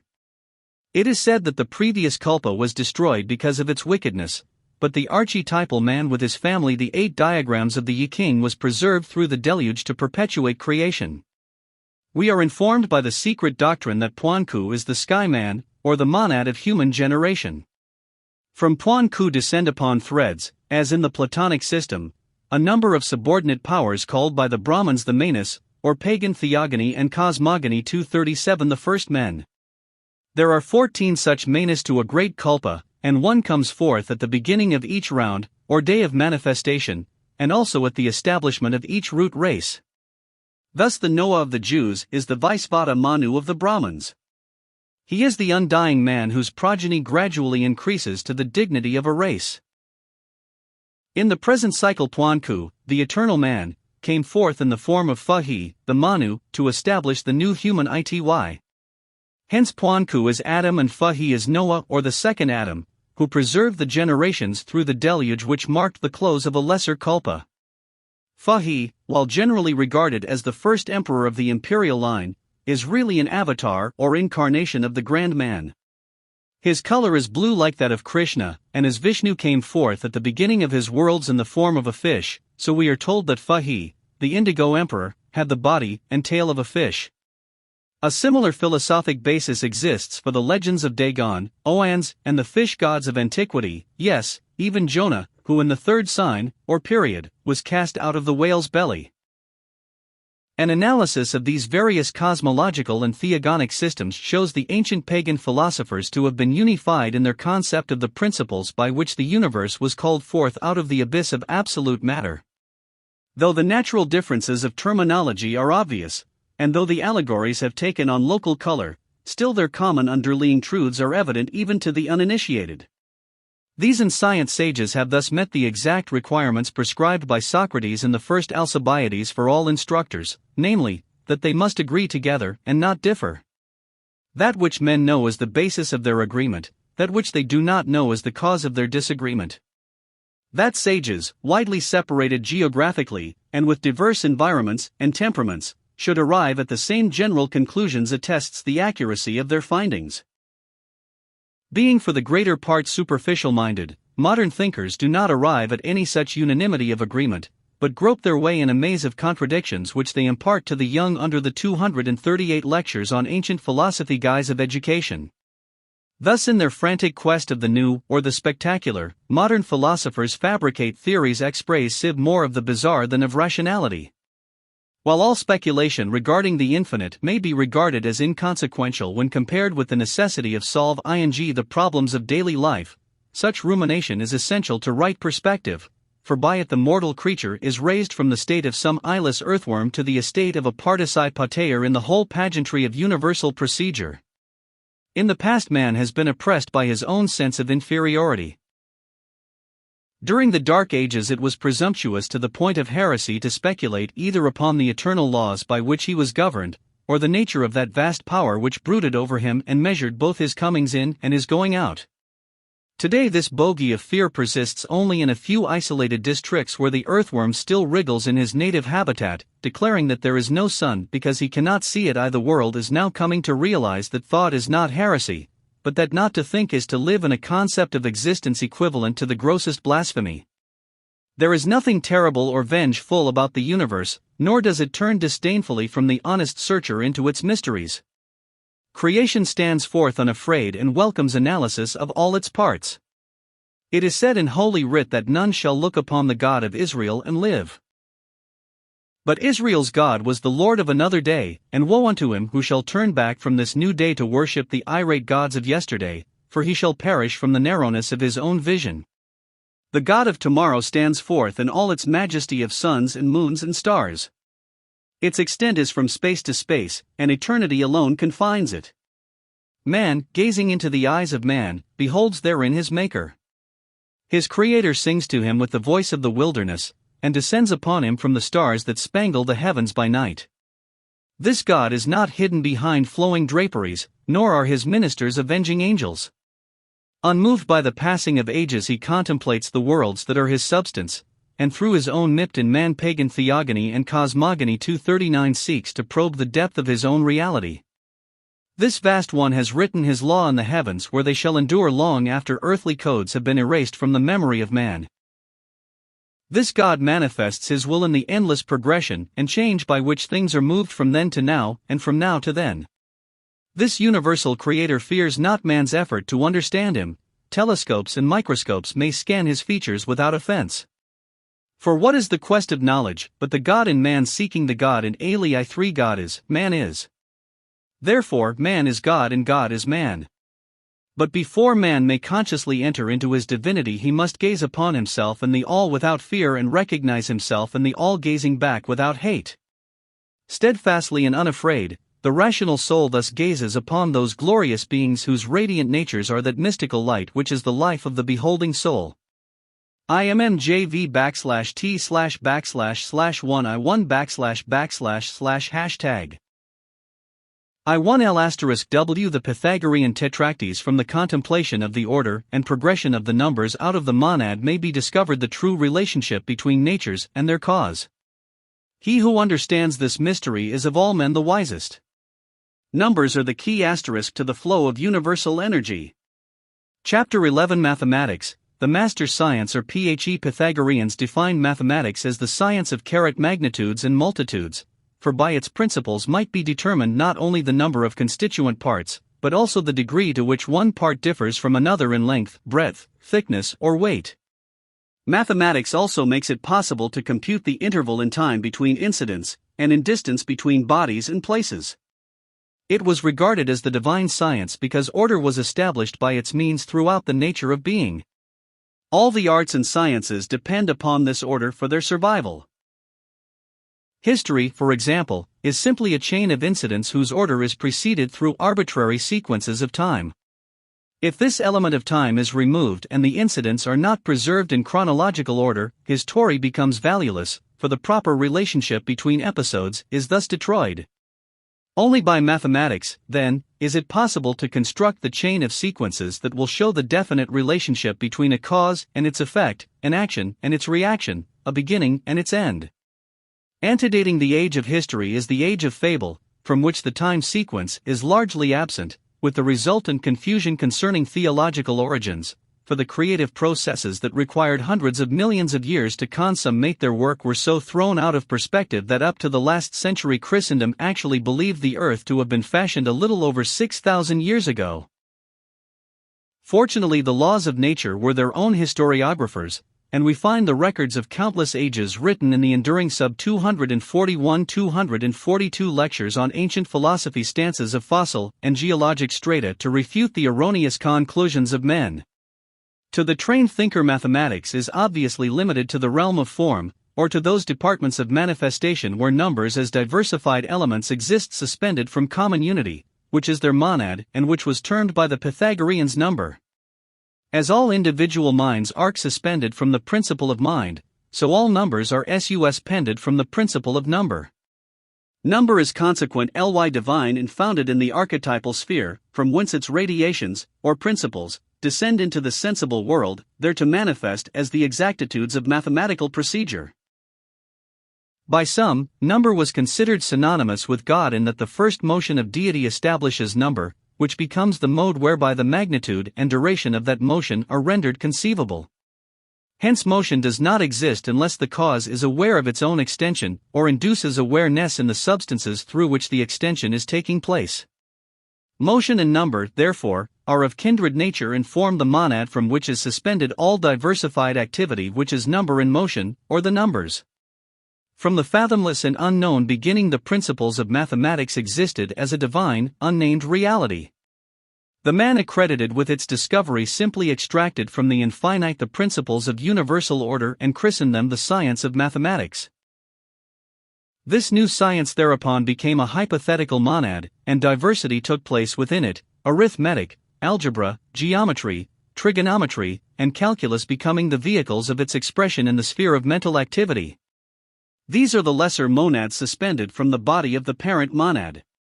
As gold exists in the dark earth long before the miner's pick bears it to the light of day, so all the truths revealed to man in the past, and to be discovered by him in the future, are eternal, and as divine principles were the media in the beginning by which the Creator flowed into being from the eternal state of not being. In its exact sense, truth is therefore the way of God in all things, and truths the ways of God. Mathematics, the master science 243, in particular things. The forms of learning which mortals term science, philosophy, and theology, are simply aspects of divine procedure on the physical, mental, and emotional planes respectively. As number becomes numbers, so truth becomes truths, and the subordinate monads suspended from truth become that which is real upon each of the countless levels of existence. Wherever one of these facts is established, it becomes the monad or radiant center from which flows forth a number of secondary agencies. The moment this lesser establishment and flow take place, mathematics is again manifested. From the monad of theology, for example, are suspended the religions, of which there are not less than 7 major bodies. The flow of theology into any one of its religions establishes a new vortex, thereby giving expression to another suspended element of mathematics. Each of these major divisions of religion becomes, in turn, the monad of a still greater order of diversity, a notable example being the Christian faith, whose branches number several hundred. Each motion of truth out from itself toward that infinite diversity, which is the inevitable circumference of unity, is thus measured, determined, and directionalized by number moving through its own vehicles, numbers, and their infinite combinations. The Pythagoreans termed the number 1 as the apex of the pyramid of numbers, since it is the first manifestation of number ber. It is unity established in place, for in its perfect and abstract sense unity is unlimited by place or condition. Thus, number that is all-pervading becomes the one, the first numeral to stand alone.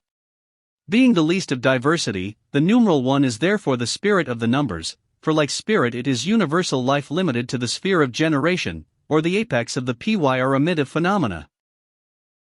About the central axis of the one, or tree of being, moves the whole order of the numbers, which are suspended from the one, even as the one itself is suspended from the principle of unity, of which it is the primary mathematical manifestation. Since the one which signifies the wholeness of the numbers is equivalent to divine unity, it is apparent that all the other 244 lectures on ancient philosophy numerals are fractional parts of this primordial wholeness, and not multiples of the one as might first be supposed.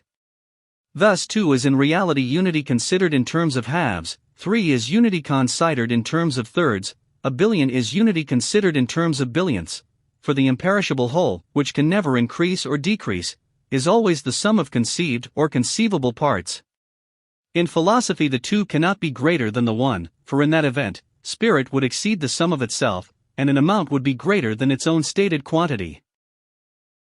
If the 1 is the symbol of the all in its least conditioned state, the 2 cannot be the all doubled, but is rather to be understood as the have ing of the absolute within its own nature, whereby the all becomes manifested in the least number of parts of itself. Diversity, as symbolized by the numbers, can exist temporarily within the nature of unity, yet the number of the parts can never exceed their own sum, for the integrity of the whole must be preserved. By philosophic addition, therefore, the sum of all the parts, or numerals, must always be the one, or wholeness. Likewise, when parts or numerals are subtracted from parts, the remainder must be one, or wholeness, save when the whole is subtracted from the whole, in which event the cipher, or absolute, is left, for when the conditioned is subtracted from the conditioned the unconditioned remains.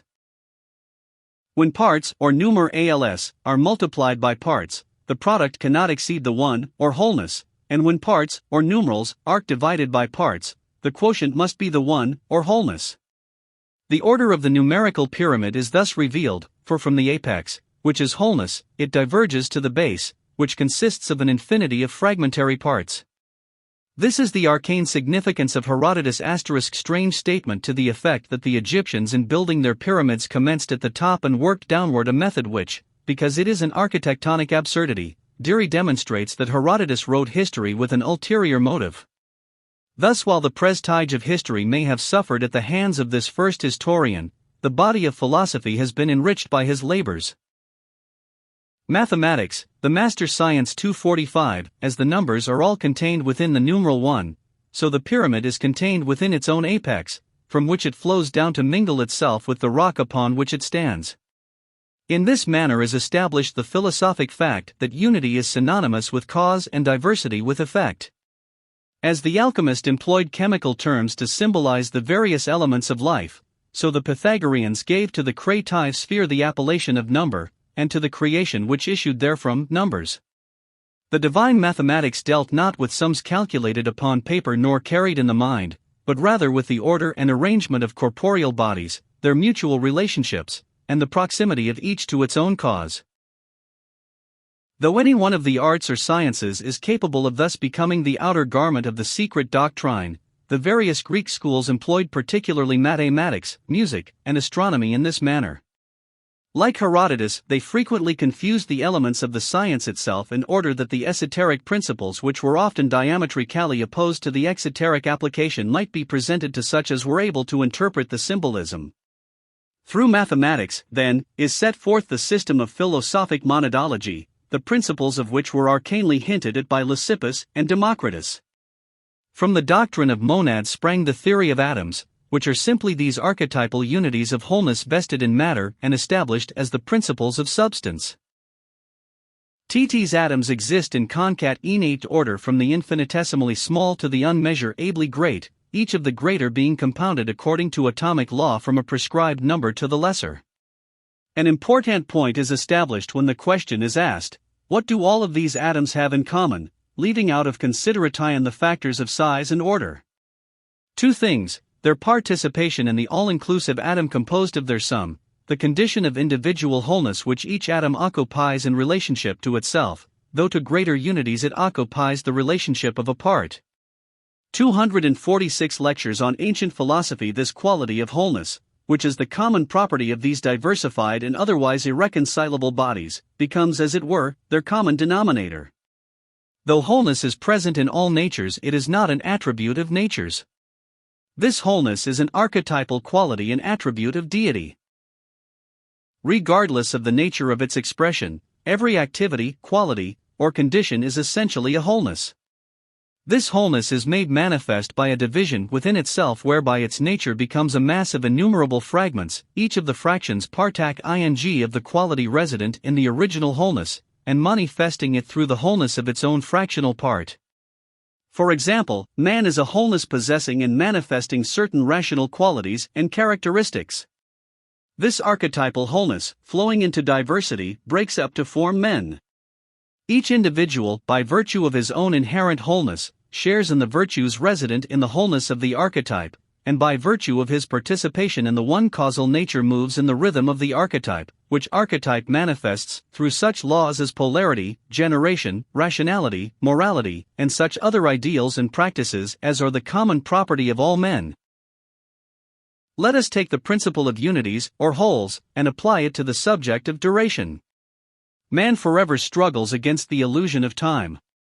He views the marching years as relentless enemies conspiring to prevent achievement. His eyes forever watch the clock's swinging pendulum which ticks his life away. In the third part of King Henry VI, the monarch indulges in this soliloquy: see the minutes, how they run, how many make the hour full complete, how many hours bring about the day, how many days finish up the year, how many years a mortal man may live. The great expanse of duration, in which like a great sea all existence is immersed, is divided by the unenlightened into three hypothetical intervals: the past, the present, and the mathematics, the master's science 247 future. These intervals were personified by the Greeks, who called them the fates and invested them with power over the destinies of all mortal creatures, or more correctly, the mortal parts of all creatures. To most men the past is a period of vain regrets, the present a sterile struggle against apparently insurmountable obstacles, and the future that fourth-dimensional vista where alone dreams come true. Thus hope, faith, and charity come into their own, for with his hope posited in tomorrow, his faith supporting him in today, and with charity toward yesterday, man faces the illusion of years, at the end of which Cronus, time, awaits to devour his own progeny. Every moment both marks the beginning of a new period of time, and also the close of some expiring interval. Upon this intricate background of minutes, hours, and days, humanity fashions strange workmanships, the products of its imagings and its imaginings. Time is both a creator and a destroyer, for it is a perpetual beginning as well as an end to something. In time all that is false shall pass away, and in time all that is true shall be realized and established. Time is the acid test, and only that which can survive its ravages is worthy to be termed permanent. Time has dominion over all that is untrue, unreal, or perverse. One by one the fallacies of life fall beneath the reaping scythe of time, and are garnered into the capacious bin of oblivion. In time all forms must die, in time all worlds must cease, in time the very universe will be resolved back into its primal state, In time are contained all beginnings and all ending, for time is the lord of the illusion of beginnings and endings. Time is the master of the mortal sphere and all that exists within it. Time preserves for a little while the perishable only that ultimately it shall perish more completely. Within form, however, there is that which is without beginning and without end, something that laughs at the years and mocks destroying time. This enduring quality is tie wholeness, which rejoices in the annihilation of those forms which are the diversity temporarily established within the sphere of this all-containing unity. From the viewpoint of 24's lectures on ancient philosophy, wholeness, the more that is destroyed the more remains, until when everything has been destroyed, all remains, for as the unity of number is broken up by numbers, so the unity of life is broken up by forms. Hence, by destroying form, time restores life to its perfect wholeness. Mortal creatures come and go in kaleidoscopic diversity, yet in the midst of this ever-changing scene is an intangible, but all-pervading and inclusive permanence, the divine reality, the self, the perfect wholeness. Unborn and undying, the self is neither old nor young. Its condition never changes, for though all things pass away, it endures. It is wholeness, and being wholeness is sufficient unto itself, for that which is complete is sufficient, and that which is all is enough for itself. As time is the measure of parts, it cannot affect that which is superior to the existence of parts, and which consequently knows no time. Time is recognized and measured by the markings it leaves upon the face of ephemeral being. Though it deeply scores the surface of all material life, it can have no effect upon the enduring nature of reality, for wholeness, being wholeness, includes time. The parts can have but a fractional share of the attributes of the whole, but the whole partakes of the attributes of the parts in fullness and perfect harmony. Hence the whole is the master of its parts, which must bow before its dictum, and are powerless to force their fragmentary agencies upon the structure of wholeness itself. Those who live material lives, who think and feel in terms of matter and estimate permanence upon the basis of corporeal substance, must forever fear time, which sooner or later will wrest their possessions from them and scar their personality with its blows. But those who have risen above the illusion of years realize, as they gaze upon the immeasurable vistas of eternity, that the law of the spirit is permanence, and the law of matter is change. Time may well be the measure of corporeal being, but what is time to that which remains unmoved and against which impotently pound the waves of interval? Mathematics, the master science. 249 numbers partake of the maya of diversity, for they are infinite in their combinations, and their progression is limited only by the rational capacity of the mathematician. So we find the Pythagorean declaring the monad, or the one, to signify reality, but the duad, or the two, illusion. Coincident with deviation, the ephemeral state is manifested, for the laws of polarity for which the two stands limit the generating soul to the narrow confines of definite procedure, which procedure at best can but inadequately represent the essentially unimpeded flowing of the causal nature. An attempt has been made to demonstrate that time is the mysterious fourth dimension so long sought by philosophers. The proponents of this theory declare that it is impossible to completely isolate any existing object from the element of time, and that the failure to include this clement destroys the congruity of the object under consideration. Time is a phase or manifestation of place, for that which because of its abstract nature cannot be said to exist in place may, however, be localized in time. For example, the moment an incident is closed or a personality is dissipated, it may be considered to have disappeared from place, but to be still definitely situated in time. Time is an elastic quality which is ever great enough to include both place and occurrence. Therefore, an object may be declared to require 4 descriptive properties in order to render it intelligible to the senses: length, breadth, thickness, and place. Neither time nor place, however, can be conceived of as actually fulfilling the conventional requirements of dimension science, and in approaching the problem of the fourth dimension, it is evident that we are attempting its solution with a 3-dimensional consciousness. Hence our methods of approach must necessarily be through hypothesis and negative procedure. Let us assume 2 cubes of the same size to be composed of spirit and matter respectively. Cube A, spirit, is the causal nature of cube B, its material vehicle.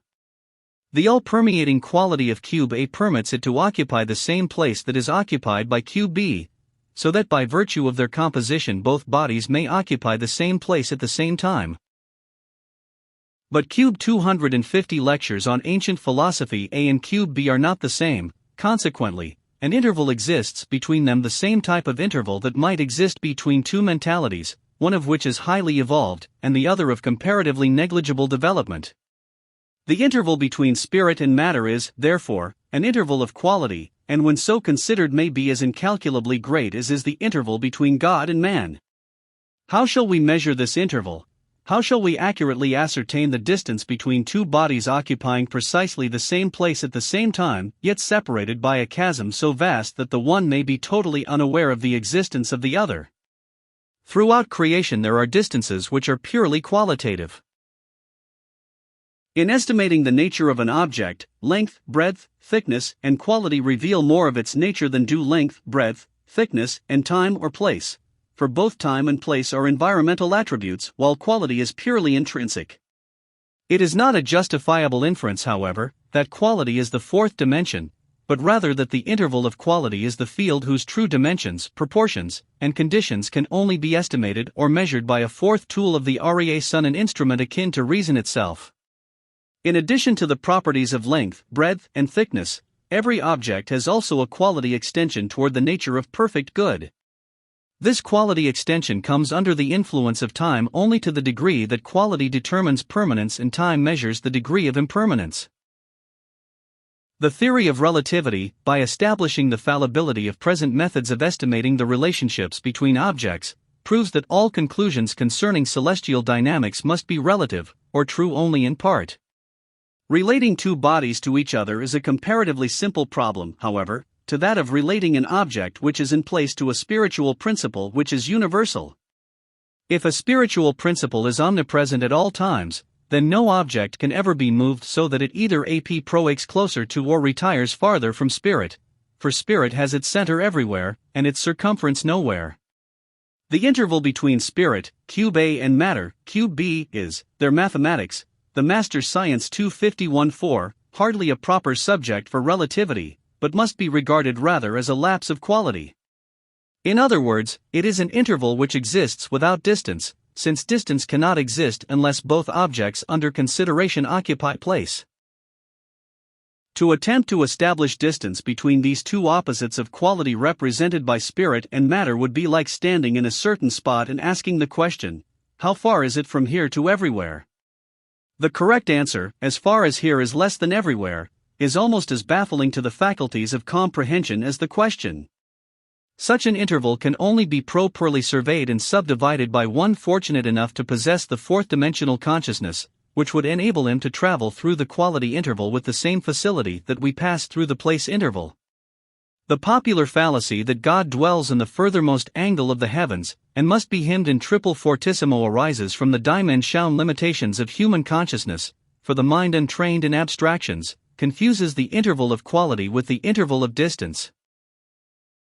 The mind concludes that if evil be near, good its opposite consequently must be far removed, and the distance between them can be estimated by a highly spiritualized yardstick. Thus distance may be defined as the interval between two given bodies, places, incidents, or conditions. The methods employed to measure these intervals differ, according to the nature of the intervals themselves.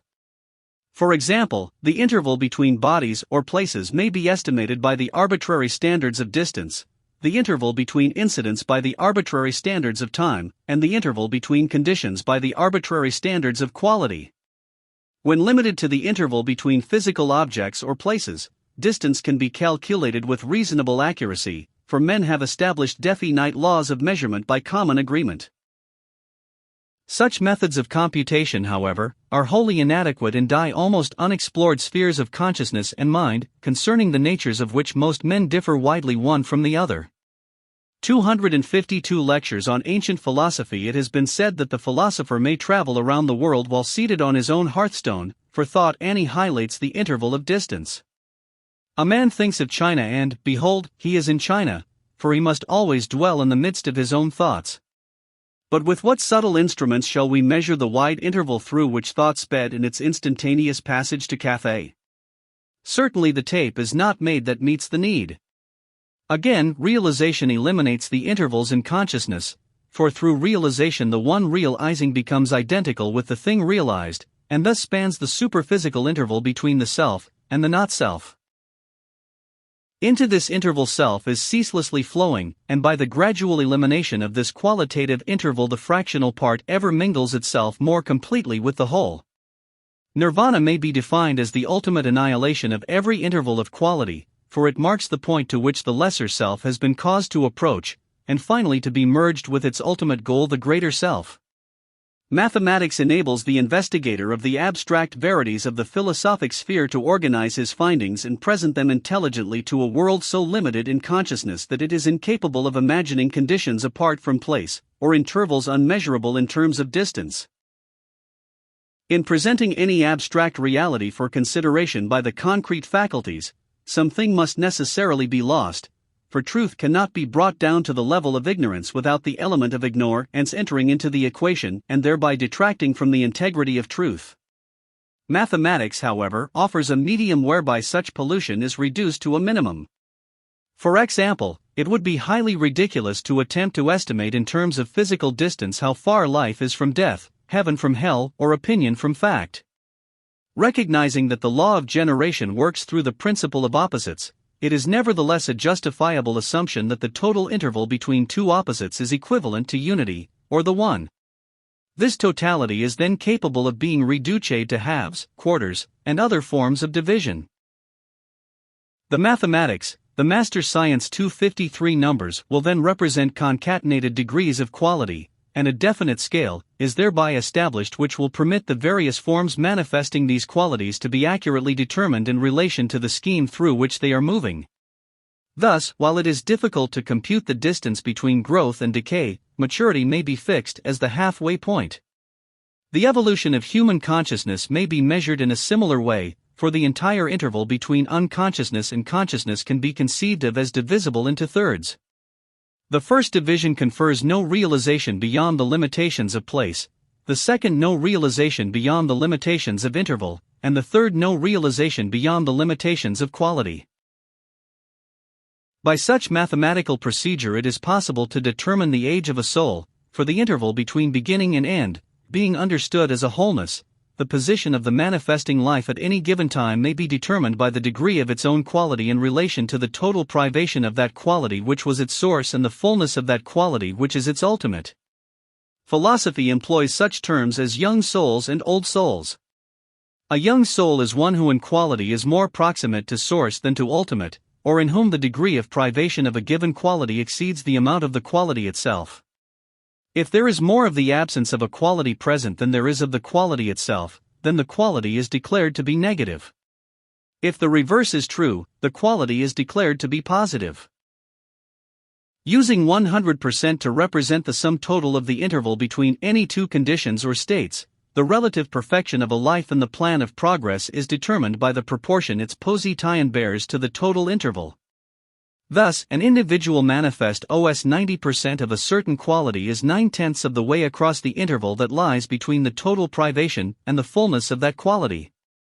To summarize, the intervals of quality, in common with the calculations of all superphysical elements, must be established upon the basis of totality, or wholeness, and growth or change is always computed as a percentage of that 254 lectures on ancient philosophy basis. Hence, in calculating spiritual progress, each of us must calculate it in terms of fractions, parts, or percentages as related to the wholeness of being. At this point it may not be out of place to reproduce Proclus' encomium to the science of mathematics, hence, the business of this science is apparent from its name, for it moves knowledge, excites intelligence, purifies the dianoetic part, unfolds the forms which we essentially contain, removes the oblivion and ignorance which we possess from generation, and dissolves the bonds with which we are held in captivity by an irrational nature. And all this it effects according to a real similitude of that divinity, Mercury, who leads into light intellectual gifts, fills all things with divine reason, moves souls to intellect, excites them as from a profound sleep, converts them by inquiry to themselves, perfects them through obstetrication, and through the invention of pure intellect conducts them to a blessed life. In the Platonic theory of converging nullities is revealed a strange doctrine concerning negative affirmations and affirmative negations. The number 1 is a positive affirmative number in that it sets forth in unequivocal terms certain divine attributes of reality, namely, unity, inclusiveness, priority, and stability. On the other hand, we may have a negative statement, as God is no thing. This is an affirmative negation in that no thing exceeds thing in the quality of excellence, for the removal of a definite state leaves an indefinite state partaking more perfectly of divine qualities. Whereas the 1 is similar to the nature of divinity, the 2 is dissimilar in that it is the symbol of contraries and separation. Hence, while divinity can be defined affirmatively by the 1, it must be defined negatively by the 2, for God is like the 1 and unlike the 2. In other words, numbers define deity negatively, number, affirmatively. The numbers, consequently, are negative affirmations, and deity is defined negatively by every form in the universe, for forms resemble deity in their unity and differ from deity in their diversity. Mathematics, the Master Science 255. An affirmation is a definite declaration of opinion, belief or attitude, and, if true, inclines toward and becomes identical with truth. If the affirmation be false, however, it retires from truth as though abashed, thus negatively affirming truth by declaring itself to be dissimilar. A negation is an affirmation through denial, and is the only method by which the absolute may be approached. When the negation verges toward the thing negated, it nullifies its negative correspondences in that thing, so only that which is remains. Thus affirmatives give definition by investing power with place, condition, and quality, while negatives, by divesting the absolute of these defining limitations, restore it to the estate of supreme dignity. In this manner is created the paradox that affirmations pertaining to first cause are negations, and negations are affirmations. Theological systems founded upon the premise of an anthropomorphic deity assume duality to be ultimate and therefore invest the 2 with a dignity superior to the 1, which is a concept platonically unsound. The 2 is the symbol of good and evil, and the entire illusion of sequences has its foundation in the duad, the monad of diversity. According to the Pythagoreans, the 2 is an evil or unholy number, because it is the archetype of separateness and produces from itself a dual standard which is now accepted as the manifestation of a dual creative principle. Thus we are given a key to the intrinsic natures of good and evil, for good continually inclines toward unity or wholeness, and being ever the same amalgamates with everything good, so that diversity can never exist therein.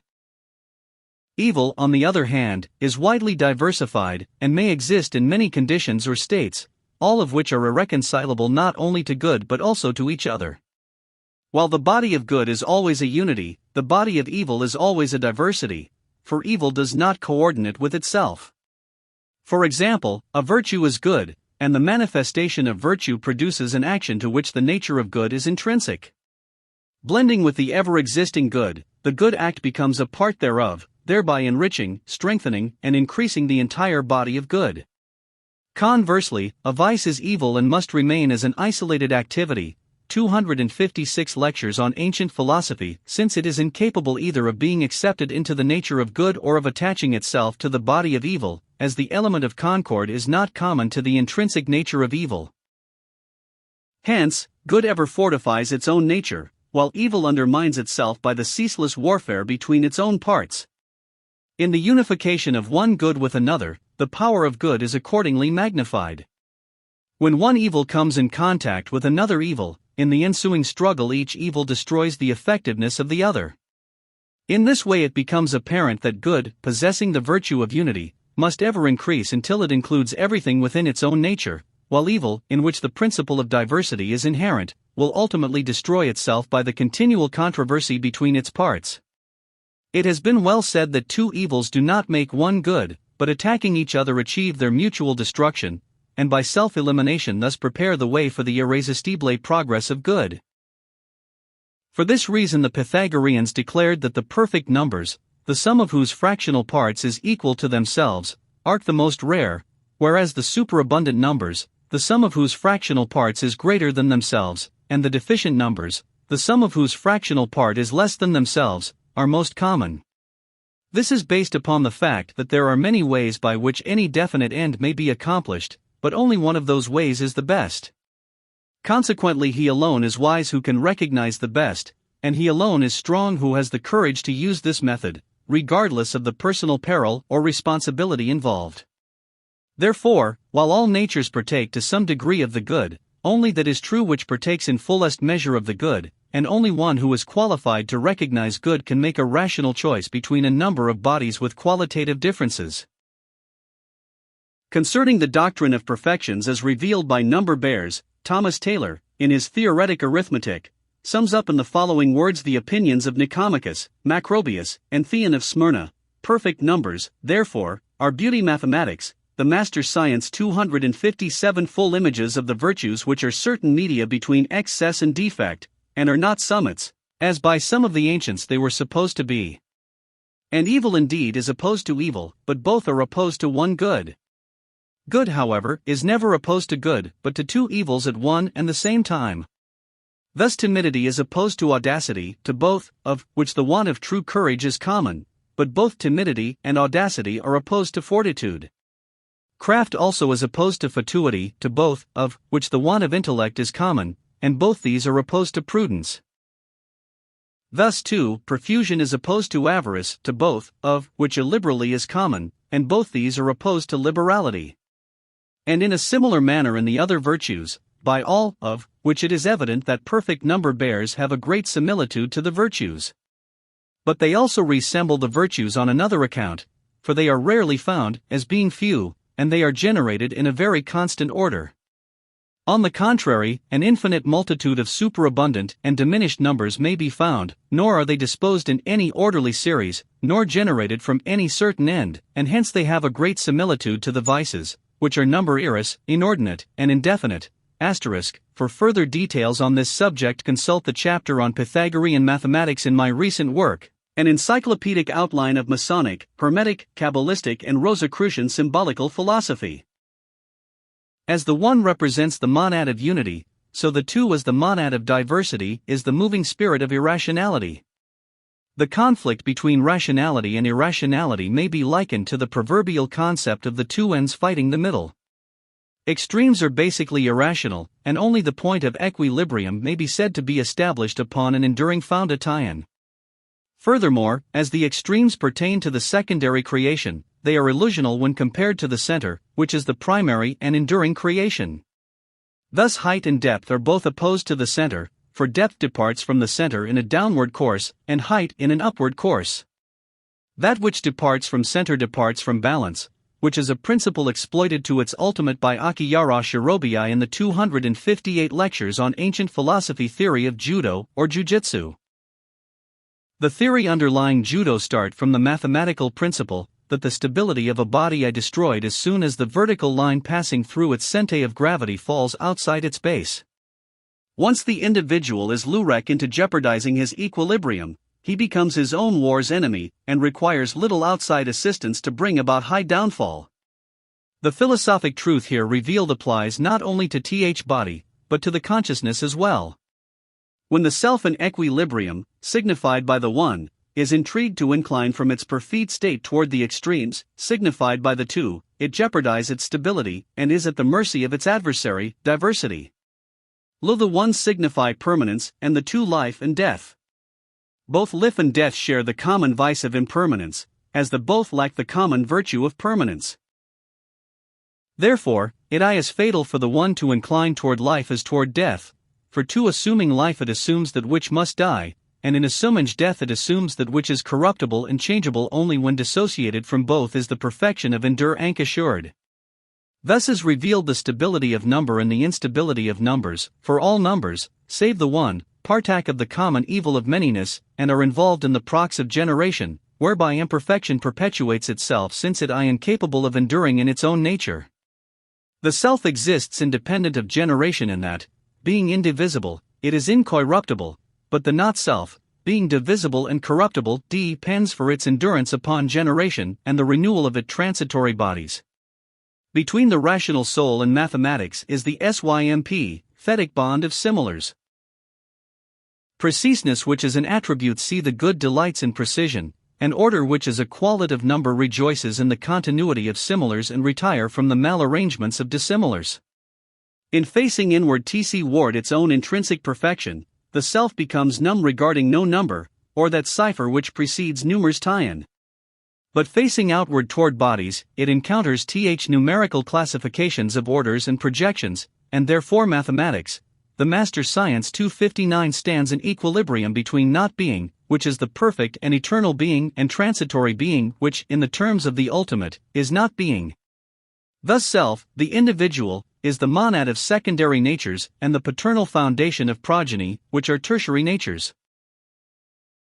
Hence the one, which is the monad or archetype of good, and the two, which is the monad or archetype of evil, are both declared by the Pythagoreans to be no numbers, but sacred qualities, namely, the primary and secondary natures.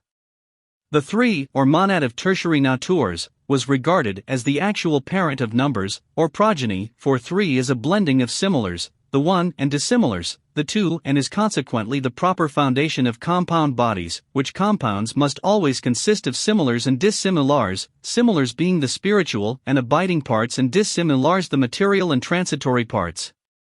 From the various orders of similars and dissimilars issue the multiplicities which are alluded to as the cogitations of divine mind. Thus, the first trinity consists of the monad, the father, the duad, the power, and the triad, the mind or monad of generations, for all generations consist of a rational nature, the monad, immersed in an irrational nature, the duad, toward some phase of which the monad inclines, or seems to incline, during the irrational epoch. Liberation, therefore, is the retirement of the monad from proximity to opposites, and the re-establishment of its own self-sufficiency by which it is capable of assimilating the qualities of the dissimilars and returning to its true abiding condition as the paternal foundation of generations. Syrianus, the Pythagorean, declared that the wise, turning from the vulgar paths, delivered their philosophy in secret to those alone who were worthy to receive it and exhibited it to the rest of mankind through mathematical terminology. Forms, therefore, they called numbers as being the first things separated from impartible union, for such natures as are above form are also above separation and consequently pertain to the sphere of number itself.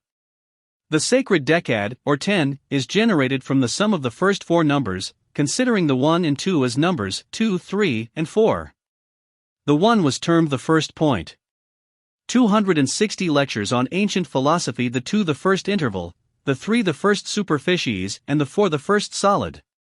Thus Aristotle declared that the first permanence is the dot, the first length the duad, the first breadth the triad, and the first depth the tetrad. The nature of the tetrad, being that of the first solid or body, reveals why it is declared to be the symbol of God. The 4 is the demiurgus, whose substantial nature is the proper field of mundane fabrications. As 4 surfaces are the least number that can enclose an area, so the demiurgus is the first of areas or fields, and consequently the one in whom we live and move and have our being. Pythagoras further declared that knowledge existed in 4 states. The first, similar to the monad, was called intellect, the second, similar to the duad, science, the third, similar to the triad, opinion, and the fourth, similar to the tetrad, sense. It is evident that intellect partakes of the solidarity of the monad, for it is the immovable contemplation of relative mutations. The duad even fulfills the Baconian requirements for the constitution of science, for the 2 establishes the comparisons essential to the accumulation of knowledge through observation and experimentation. The 3 consists of 3 monads separated by 2 intervals. These intervals become the proper symbols of opinion, for opinions are founded not upon facts, monads, but upon the intervals between them, and 2 intervals are necessary for opinions in that opinions exhibit the qualities of dissimilars. The 4 consists of 4 monads and 3 intervals, which intervals may be likened to the dimensions length, breadth, thickness, for the monads are qualities manifesting in intervals or dimensions by which they are rendered appreciable to the sense perceptions. Thus the hidden symbolism of the tetractys, or pyramid of 10 dots, is unveiled. The 4 rows of dots further signify 4 qualities: form, order, beauty, unity imperishably related to number. These qualities partake of excellence, and through their participation in the order of Crataeon render the whole felicitous to the internal constitution. Their presence ensures the comparative excellence of forms and bodies. Mathematics, the master science 261 is already intimated, every compound body is composed of the qualities of the monad and the duad. Aristotle reminds the disciple that a number, such as the 6 for example, partakes of the nature of the duad in that it is composed of parts, i.e., 6 monads.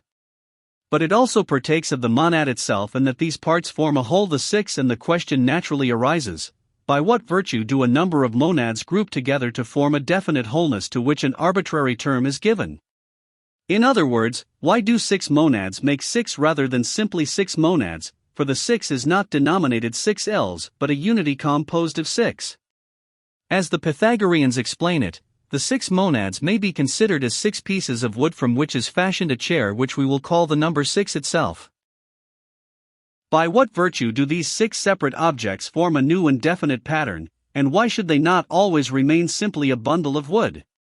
If the numbers were merely aggregations of monads, they would all be bundles, differing simply in the number of their parts. By virtue of a divine order, however, these parts are made to pattern themselves into new terms. The Platonists declared that as a carpenter fashioned a new object out of the separate elements, so a mysterious agent called the numcrative soul, being itself a monad and consequently a wholeness composed of infinite diversity, gives form and subsistence to all numbers according to definite divine laws. But, Thomas Taylor concludes, in this only consists the difference, that the carpenter's art is not naturally inherent in us, and requires manual operation, because it is conversant with sensible matter, but the numerative art is naturally present with us, and is therefore possessed by all men, and has an intellectual matter which it instantaneously invests with form. In the light of Pythagoreanism, it is no cause for amazement that 6 monads are never without the innate sense of STX and CSS. For the moment a certain number of units are combined, they are ensouled by the quality equal to their sum, and invested with an organized formative nature through which they manifest a wholeness where previously they manifested a separateness. It follows that with the establishment of sums 262 lectures on ancient philosophy, these sums are automatically invested by the rational soul of man himself with the sense of wholeness equal to their number. If 3, for example, be taken from 6, that which remains is immediately invested with the wholeness of 3. We must give form to numeration, for our soul cannot endure to see that which is formless, unadorned, especially as she possesses the power of investing it with ornament. The soul naturally desires the adornment of wholeness, and recognizing this intrinsic urge is pleased to confer it upon other natures. Forms are consequently the sense of wholeness superimposed upon parts by the rational soul, to the end that these forms are no longer regarded as bundles of monads, but as definite structures. To summarize, the world is an infinite number of monads grouped into an infinite diversity of patterns, each pattern invested in a quality called form, which quality is measured by the quantity of the monadic parts. The world is adorned with numbers which hang upon it as ornaments upon the person. Each group of numbers is capable of infinite division, but whether in its divided or undivided state, it in turn is adorned with an infinite diversity of unities or wholes which issue forth in response to the urge of the rational soul to clothe abstract tions in denominating natures. Thus the law which governs the increase and decrease of wholes, and the superimposition of wholeness upon number, is a manifestation of a divine urge within the numerative monad, which is termed number, and is a definite attribute of cause itself. In this manner we mathematically demonstrated how man, the unconditioned principle, is obscured by men, the infinite diversity, how mind, the yellow emperor, is hidden in the midst of minds which think in many terms and with many results, but which reason all toward the same end. We behold the Creator so veiled by his creations that his own dignity is no longer apparent, but is absorbed into the effulgence of his spheres. As we gaze forth upon the universal vista, we see the veils behind which stand the divine principles, the immovable causes of motion, the ungenerated causes of generation, the undying causes of life and death. Our external parts reach forth mathematics, the master science 263, to grasp the external substance earthly all. Our tiny fingers reach out to pluck the stars from their thrones, and our outer being bows with veneration before the outer substances that are its very self and from which it was mined in the primordial day. Meanwhile our inner selves, the invisible cause of our visible activity, yearn to be mingled with the spirit of cosmos. The golden thread TVJPJCT uffle half u. The diagram represents the causal unl VCFSX greater than NT scene unwinding FRNMTH. AR caret runul term to des AIDH now LHC dia 8 RM represents the causal un. Seen unwinding from the archetypal germ to Ulrum, thence it falls into the irrational sphere to R*, the globe of the soul, radiant solar center. N.S. Chapter 12 Demigods and Supermen v/7 HEN Socrates declared irony and inductive reasoning to be the peculiar instruments of philosophy. He implied far more than the words convey to the average layman. As previously stated, pages 189, the soul of man when immersed in generation manifests according to the laws of the generating sphere. Hence man can only liberate himself from corporeal conditions by first freeing his rational part from mundane entanglements. The personality with its numerous attributes is suspended from the generating soul, and consequently the clarification of consciousness is attainable only by the liberation of the self from the generating principle. While invested with the substances of the generating sphere, the rational soul is capable of objectifying an infinite diversity of forms or bodies. These the generating soul spontaneously evolves from its own nature by virtue of its inherent formative qualities. As forms and corporeal natures continuously flow from the soul thus invested with generating attributes, it is evident that any attempt to escape diversity by dispersion of the forms is futile. The generating soul is like the fabled dragon, for every head that is cut off two more grow to take its place. Inhibitions and austerities are efforts to combat the processes of the generating soul by destruction of the generations as they come forth. But the task is never finished, and no permanent victory is ever won. The remodeling of character through the despotism of will is therefore, at best, an imperfect and inadequate procedure.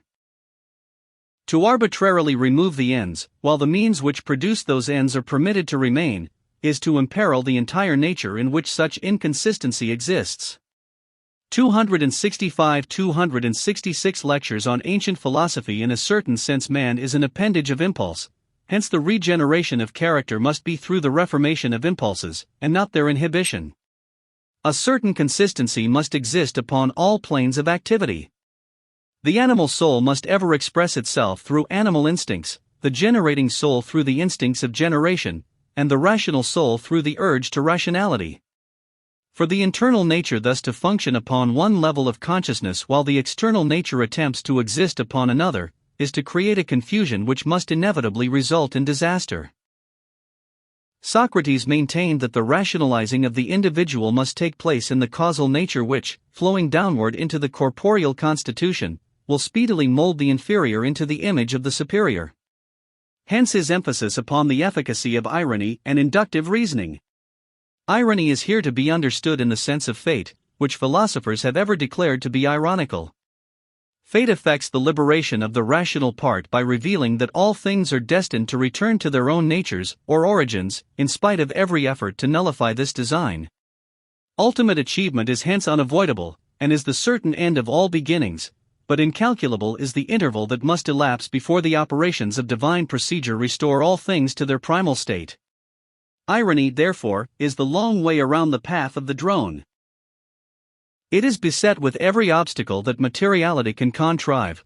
It leads through death and sorrow, and he who chooses to take the bufferings of destiny must be prepared to withstand the blasts of outrageous circumstance.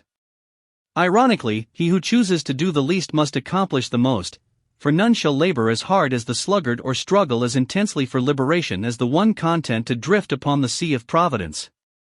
Whoever chooses to escape the responsibilities of life exhausts himself in his efforts to dodge inevitables. For the foolish, then, the ironic road; for the wise, the true Socratic path, the theory of inductive reasoning. Establishing his entire philosophy upon man, consequently upon a party killer, Socrates reasoned therefrom to generals, thus established demigods and supermen. 267 ing a procedure to which Francis Bacon added the essential element of analogy. Induction infers a process of thought whereby the rationality which is posited in particulars is urged or impelled to retire along the line of its own flow, and verge toward the monad, or general, of which it is the particular. In other words, Socrates sought to arrive at divine realities by causing particulars to retire into their own general state. While the monad might erroneously be considered a particular, it is in reality a general, and the manifestations which emerge from it are the particulars.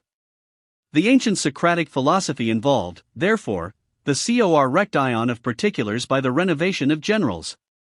Affirming all particulars to have their origin in generals, it is evident that man as a particular is founded upon man as a general, and hence that which influences the general must necessarily influence the particular.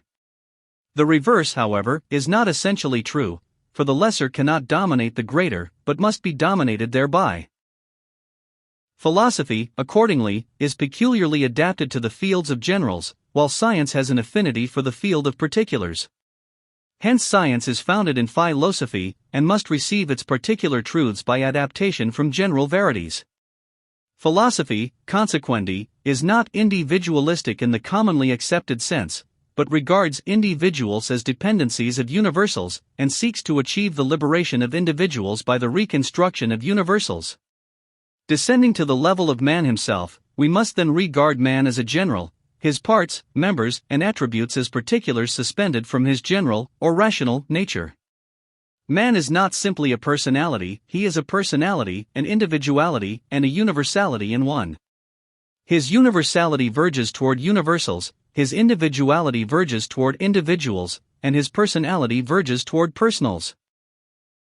Each of these natures in turn has its own dependencies which verge toward it and toward which it also apparently verges. From the subject matter of the previous chapter it is evident that generals partake of unity or wholeness, and particulars of diversity, for as diversity is contained within unity, so the particulars are contained within 268 lectures on ancient philosophy. The general impulses which impel the consciousness toward particulars consequently incline it toward diversity and illusion, while impulses which impel the consciousness toward generals incline it toward wholeness or reality. How, then, shall man stimulate his inferior nature to verge toward its own superior part and thus accomplish philosophic growth? The answer is evident: by permeating the consciousness with the realization of wholeness, or by the instinctive inductive process of reasoning toward generals. Personalities are particulars, principles are generals. Hence to reason toward particulars is to reason toward personalities. Personalities are infinite diversity, and the contemplation of them is a philosophic error whose reward is an involvement therein which jeopardizes rationality. By inclining toward generals, however, we approach principles, and in the sphere of principles we approach wholeness, for a principle is a wholeness which may manifest as a diversity in application, but which in its own nature is an essential unity. Involution is consequently the inclination of the rational soul toward diversity, particulars.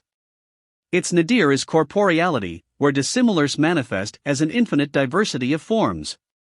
Evolution, conversely, is an ascent to principle, in which the rational soul verges toward the principle of wholeness, thereby uniting itself with natures of ever-increase permanence and lucidity. It follows that growth inspires the contemplation of wholes, or unities, and that contemplation of wholes inspires, in turn, growth. Thus a benevolent circle is created which gradually accomplishes the unification of parts and elevates the abiding genius, the rational spirit, to the contemplation of abiding monads, or wholes. From the standpoint of pure philosophy it is useless to affirm wholeness, or deny diversity, or platitudinize concerning either. The realization must flow downward from the apex of the individual self, where it has become established as the object of the rapturous contemplation of the rational soul. By verging toward the realization of wholeness the rational soul is drawn out of the quagmire of generation, regain demigods and supermen 269 thereby the control of certain functions and members rendered impotent by the embrace of generation. As particulars depend from generals, so all natures exist suspended from principles, and before the mind is capable of rational functioning it must be established upon the foundation of familiarity with principles. It follows that intellect founded upon principle cannot deviate from that which its own rationality has approved. Consequently minds founded in principles are certain to function in harmony with the flow of principles, and the inevitable result of intellect functioning in harmony with such a flow is reasonableness of conclusion. In the last analysis that which is reasonable is true if the reason itself be established in principle, for no part can deviate from the wholeness from which it is suspended, and principle is always sufficiently inclusive to circumscribe exception. In simple words, then, the establishment of the mind in wholes, unities, is essential to right thinking, and is the master to the ration cognizance of the order and sequence of parts, the monads of particulars. The haphazardness of modern philosophic speculation is due to ignoring the necessity of founding intellect ion in wholes or unities. A mind which does not reason from generals to particulars is always in danger of elevating a particular to the dignity of a general, thus creating an exclusive rather than an inclusive general. In other words, when the emphasis upon a part causes this part to appear as a wholeness to the perceptions of a specialized intellect, the result is a wholeness which is not inclusive in that parts do not contain each other. If a part, therefore, be raised to the dignity of a wholeness, then another part may also be similarly elevated, the result being an infinite diversity of wholes, which is a philosophic absurdity in that the element of diversity cannot exist in wholeness. When a part is so raised above the level of its own dignity, we find a system of thought which seeks to reduce universal to the estate of parts, to interpret the whole in terms of the fraction, to explain the whole by the laws of the part, or to invest the whole with the limited attributes of the part. 270 lectures on ancient philosophy. All this results in the concept of an all which is not all-inclusive, and which consequently finds it necessary either to manipulate universal laws, so that they conform to the imperfect attributes of the part itself, or to ignore those phases of universal activity whose manifestations are beyond the province of the part.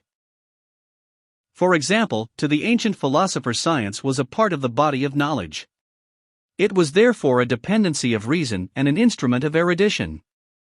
By the modern scientist, however, science is elevated to the dignity of wholeness, and regarded as the actual monad of rationality rather than a dependency thereof. The resultant confusion is foreshadowed. The field of phenomena includes a multitude of activities outside the province of science as a particular. These are naturally excluded from science when it is regarded as a general. Hence scientific men are prone to ridicule the concept of the immortality of the soul, because such concepts do not come under the jurisdiction of science as a particular, and when science is thus elevated to the false dignity of an absolute state, the doctrine of the soul is necessarily outlawed from universal. The inadequacy of science is thus demonstrated, for it is indisputably established as a particular and not a general. There is a natural tendency of the mind to elevate its own particular to the estate of a general. This is the inevitable outcome of founding knowledge upon particulars. The philosophic perspective is lost and short-sightedness ensues. From short-sightedness itself as a monadic entity, are suspended such particulars as bigotry, intolerance, and rational injustice. In America today, we have a deluge of cults, literally hundreds of minor creeds, orthodox as well as heterodox, which have sprung up from an overemphasis of the Baconian doctrine of particulars. Analytical reasoning is largely responsible for this unfortunate condition, for analysis is a separative impulse whose natural trend is to break up similars into dissimilar asterisk and thereby unduly emphasize them. On the other hand, synthesis is an unceasing impulse toward the establishment of wholes or unities. This does not necessarily imply that the demigods in Superman 271 philosophy behind the procedure is at fault, for the microscope, while ever revealing particulars, at the same time reveals also the unity of those particulars. If parts be invariably regarded as wholes, and each new division be likewise invested with the sense of wholeness, then the present analytical process, through the reformation of its theory, would automatically become a synthetic process. In religion, this practice of elevating parts to the dignity of wholes is most common.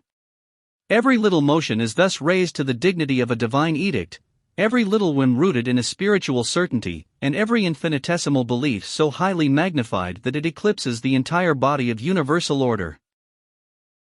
If every individual nail in the rim of a wheel should conceive itself to be the hub, imagine the dilemma of the wheel at find ing itself expected to revolve upon a score of different hubs simultaneously, and make definite progress. The mind naturally thinks in terms of particulars. It is consequently incapable of ascending to that sphere of rational ity where dwells the spirit of intellectual justice. Justice does not necessarily result from a full comprehension of wholes, but rather from the realization of the equality of parts. Thus in philosophy there is a democracy of parts, and an autocracy of wholes, for parts are equal to parts but inferior to wholes. St. Paul epitomizes the philosophy of the master builder concerning this subject, for we know in part, and we prophesy in part. But when that which is perfect is come, then that which is in part shall be done away. Icor 13, 9-10, in this case that which is perfect signifies the state of wholeness.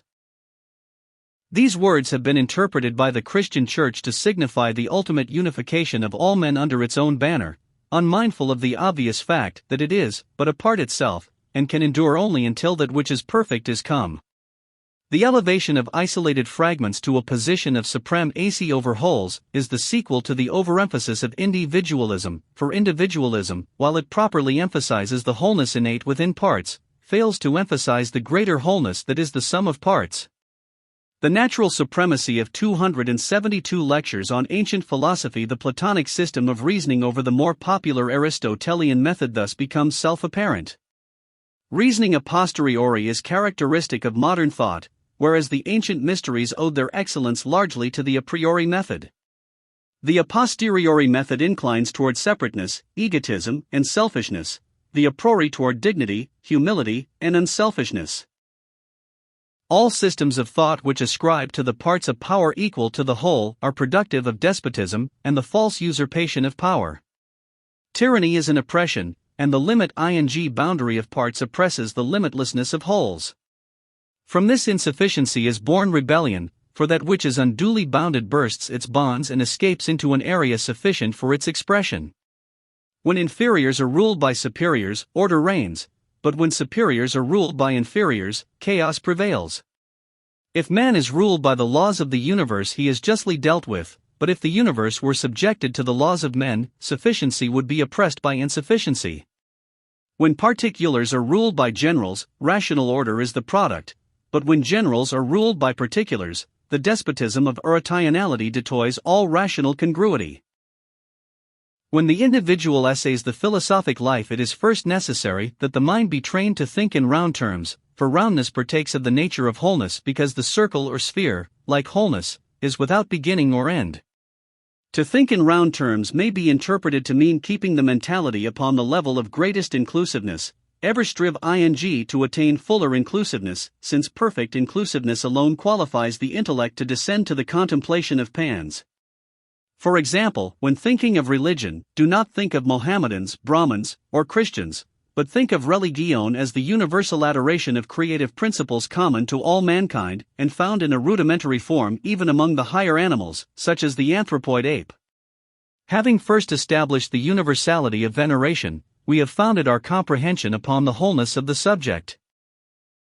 From this point we may then rationally descend to demigods and supermen. 273 The consideration of religions, thereby escaping the pitfall of intolerance resulting from basing the study of religion upon a religion. When viewed from the exalted level of wholeness, such issues as the possible priority of the Presbyterians over the Methodists not only become inconsequential, but retire beyond the vanishing point of philosophic concern. Yet men have termed themselves rational, who have been entrusted by their communities with positions of importance and the administration of justice, have waged bloody warfare and unreasonable persecution over such trivialities. Competitiveness is thus demonstrated to be natural to parts. Hence the mind that thinks in terms of parts makes continual comparison between them, whereas the highly evolved intellect, recognizing that cooperation through which the parts are caused to form the whole, thinks and lives in terms of tolerance and magnanimity. Philosophic discipline therefore requires that the intellect be rationalized through familiarity with unities, and permitted to express its natural amity toward them. Being itself a wholeness, the rationality has an affinity for wholeness, and rejoices in its contemplation. This rational desire for completeness is opposed, however, by the irrationality of the animal soul. Limite to the plane of sense and beholding only diversity, the principle of unity is inconceivable to the animal soul because its nature and perception function in terms of isolated individualism. Stimulated by philosophic discipline, the rational faculties are caused to assert their intrinsic preference, thereby inclining the entire mental organism toward recognition of the supremacy of wholes. Having thus established its preference, the mind gradually comes instinctively to function in harmony therewith. The result is mental benevolence, which manifests in the outer life as that nobility of temperament which irresistibly attracts, and is concordant with, the subconscious unity existent in all human nature. The nobility of the inclusive intellect is undeniable, and opposition to its conclusions is usually based upon cupidity or egotism, for it can never be rationally opposed. Another point of major importance is that a mind established upon wholes is never forced to reconstruct its attitudes. 274 lectures on ancient philosophy toward particulars, for these attitudes are continually held in suspension. As the mind increases in its knowledge of particulars, it simply pours them into the capacious wholeness, which is always sufficient to include the nature of the parts. As a result, it is impossible to outgrow a doctrine or be forced to reconstruct it, for the mind, moving in certainties, builds in from universals and does not arrive at particulars until it is capable of recognizing and organizing their diversity. In the preceding outline, the processes of inductive and deductive reasoning may appear to be hopelessly confused. Here again it must be realized that reason itself is also a wholeness, of which induction and deduction are parts. Hence, as Confucius noted, the positive and negative are never found to be totally isolated, so induction always partakes to some degree of deduction, while deduction, inclining toward induction, finds its opposite essential to the philosophic unity. Induction, which is the pure Socratic method while it reasons from particulars to generals, does so with the definite purpose of establishing generals. It is possible for the mind to ponder upon particulars without emphasizing the quest of wholeness. In fact, particulars may be traced toward their own cause without the realization of wholeness being established, for in this case particulars merge into particulars instead of generals, and the entire universe continues to be regarded as a mass of particulars rather than a wholeness. True induction, however, is the quest of wholeness through particulars, the decision to establish the rational code in the sense of generals. Upon reaching this state, the mind has realized the true end of the Socratic process, or the Aristotelian mode. On the other hand, having established rationality in generals, the mind assumes the Platonic mode and begins to reason toward particulars. This procedure ultimately results in the establishment of consciousness at a point of equilibrium midway between induction and deduction, where both are shown to be contributing factors in the unfoldment of the process of rational thinking. Demigods and Supermen. 275. The natural flow of existence is from the prior to the subsequent, or from the cause to its effect. Pythagoras, however, recommended the retrospective mode whereby the subsequent is caused to flow back into priority. The mental reactions caused by these two processes are far-reaching. To establish a cause through its effect awakens a reaction wholly different from that created by the picture of a cause flowing into its effect. The former is an impulse far more definite than the latter, due possibly to the unnatural order which emphasizes the intensity of the elements involved. The flow of cause into effect is so common as to become monotonous. The mental faculties, therefore, become oblivious to the drone of the natural or normal sequence. When, however, the process is reversed, the mental faculties are startled into activity by the unfamiliar and consequently discordant note. Retrospection is an inductive procedure which, by revealing the effect before its cause, emphasizes the enormity of consequence that can be suspended from the mode of cause.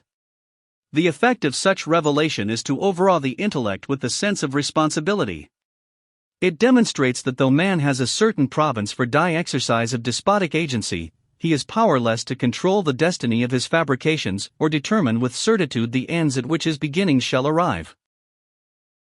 Man's sphere of influence is as far-reaching as creation, and what we first agitate diverges to shores of eternity like the ripples from a stone thrown upon the surface of some placid lake. That which we have thus enlivened with our own potentialities we can never overtake until at last we mingle with it in the absolute. The living are ruled by the dead, the present is ruled by the past, and, as Omar Khayyam says, that which the first man wrote, the last man shall read. Under the mouldering headstone in some obscure churchyard may rot the mortal remains of some petty despot whose royal edicts still survive to afflict unborn generations with their absurdities. Huge enterprises may go awry, yes, empires perish through the insidious consequences of a few hastily spoken words, or a single irrational 276 lectures on ancient philosophy act. Retrospection warns men so to regulate their thoughts and actions that the afterglow of their achievements shall not be tinted with a lurid or unnatural hue. Though man loses control over the seeds of action which he has sown in the fields of space, he is forever the victim of his self-generated consequences. Those careless in thought or deed will sometime curse the providence that heaps upon them the unwelcome fruitage of their own folly and forces them to live in tolerance with their own progeny. Elsewhere are described, pp.s. 52, 53, the orders of the gods, demigods, supermen, and mortals. Descending from his spirit UAL state, man was established in irrationality, a condition from which he seeks to escape by inclining himself toward superior natures and ascending to the seat of rationality. The gods differ from man in that their realization of wholeness or unity is intrinsic, and their consciousness is incapable of descending to terms of diversity. They are consequently unable to exist, think, or feel in terms of particulars, since by virtue of their establishment in wholeness they are without the appreciation of parts. A simple illustration of this attitude is man himself, who finds it difficult to realize the existence of individuality within his own nature. He cannot conceive of independent cellular or organic function within his own body. He may affirm his intellectual belief in the individuality of parts, but his consciousness does not supply him with any definite tie-ins along this line. As man, the corporeal unit is incapable of descending into and coming en rapport with the consciousness of a single cell of his own body, so the gods or units of spiritual consciousness have no rational perception of the diversity suspended from their own natures. When we realize the gods to be wholes or unities, we can better comprehend why they abide in immortality and are not subject to dissolution. The dignity of gods over men is equal to the superior dignity of wholes over parts. As wholes can never be less than wholes, it is evident that the gods cannot descend to men, but as parts are capable of being merged into wholes, so man is capable of ascending into the presence of the demigods and supermen 277 gods. When he has accomplished this, he is immortal not absolutely in his own right, but in the immortality of the God from whom he is suspended. Immortality is consequently the merging of a mortal nature with an immortal nature, whereby the nature of the immortal is caused to extend and include the nature of the mortal. What was formerly impermanent thus becomes permanent by its mergence with the nature of permanence. Natures become immortal by retiring into their own causes, for causes partake of immortality, and are proximate to the one cause toward which they themselves incline to partake of the fullness of being. Though men, the fractional parts, come and go and their span is but a little while, man, the principle, endures for an interminable period of time. By elevating themselves to wholeness, men are able to partake of the immortality of their archetype. Thus men and women as isolated personalities are not immortal, but their immortality is assured through their foundation in the causal nature. According to the ancients, the universe contains, in addition to the myriads of natural creatures, who inhabit its inferior part and are visible to the perceptions of the normal human being, other orders, hierarchies, or species of life beyond the perception of the limited faculties now at man's disposal. Socrates declares that there are orders of life which dwell along the shores of the air, as men dwell along the shores of the sea. Dwelling in a subtler stratum, these beings are seldom given to contention, but live together in amity, worshipping the gods and serving the beautiful. To assume the visible to be the all is to deny even the most rudimentary instincts of human nature. Mankind dwells in a vale, as it were, and on every side rise high mountains which obscure from view that which lies beyond. Yet by what right shall we deny the existence of broader vistas beyond the circumscribing walls of our sense perception? Is it not reasonable that the interval between wholeness and diversity is filled with a concatenated order of generations, some verging toward wholeness and proximate to it, others verging toward 278 lectures on ancient philosophy, diversity and filled with its quality? Degrees of wholeness are the spiritual impulses which manifest as the various genera composing physical life. There are degrees of wholeness requiring vehicles of expression far more refined than man's bodies, even as there are degrees of diversity, which like the grain of sand call for a structure less complicated. Are the gods then to be considered as arbitrary creations, or simply the hypothetical divisions erected by philosophy for the purpose of classifying the proximity of various natures either to their substance or their shadow? Through the centuries men have pleased to worship gods as proxies of the one indivisible and omnipotent nature. Being posterior to the one, are not the gods themselves natures? Though elevated to divine dignity from their proximity to wholeness, are they not, like men, orders of dependencies suspended in the abyss of interval, they're to generate within their abundant natures a number iris progeny which they tolerate and ultimately cause to flow back again into themselves. Let the contemplation of divine natures, therefore, be proacted in the spirit of reasonableness, bereft of that awe and diffidence which has marked such contemplation in the past. Like the cyclopes, the wholes, or unities, stand regarding through their unified perceptions the transcendent nature of the first wholeness. An analysis of the natures of the gods is essential to an understanding of human nature, for through them we partake of the fullness of all good, and in them is the field of both our present labors and our future endeavors. Wholeness is not a personality. The gods, therefore, do not partake of the attributes of personalities. They are not vengeful principles, nor are they inclined to be moved by the piteous supplication of the inadequate. Like the carved Rameses of Egypt, they sit immovable, sufficient, and all-sufficing. Of their immeasurable dignity we may not know all, but through philosophic discipline we may equip ourselves to understand, in part at least, the magnitude and tranquility of their abidance. Regardless of the degree or dignity of the parts, the wholeness from which they themselves are directly suspended is their demigods and Supermen 279 God, their father and their mother, their beginning and their end. Thus the gods are legion. Merging into each other, these wholes verge toward their common first cause, and as the gods retire into God, so God, in turn, retires into that which was, is, and ever shall be, yet is not. The already well-emphasized point that the gods are principles rather than personalities is confirmed by the evidence of Iamblichus, who attacked the concept popular among the uneducated masses that places could be assigned as divine habitats, or that certain communities enjoyed the patronage of the seal's tiles. One of the erroneous beliefs was that Athena Parthenos, Minerva, was the guardian spirit of Athens. Iamblichus reasoned thus: as the gods permeate the entire structure of Bing, and as universal or unlimited as to time and place, how can any locality be sufficiently private of their influence to require the appointment of a superessential protector? Being everywhere at all time and in all place, the gods are inherently omnipresent, nor can their influence be either increased or diminished. This theory is the rational foundation upon which must yet be erected the structure of universal religion. It unmasks the fallacious conceptions of racial or national gods, for it demonstrates that although men may differ concerning the attributes and number of their divinities, even attempting to distribute the universe among various deities, the divine principles themselves remain undivided and unchanged, with their presence equally common to all men and to all places. Iamblichus further likens the celestials and their abiding natures to the zodiac and the other heavenly bodies, whose influences, according to the astrologers, modeled sidereal nature into the tangible likenesses of various abstract qualities and conditions.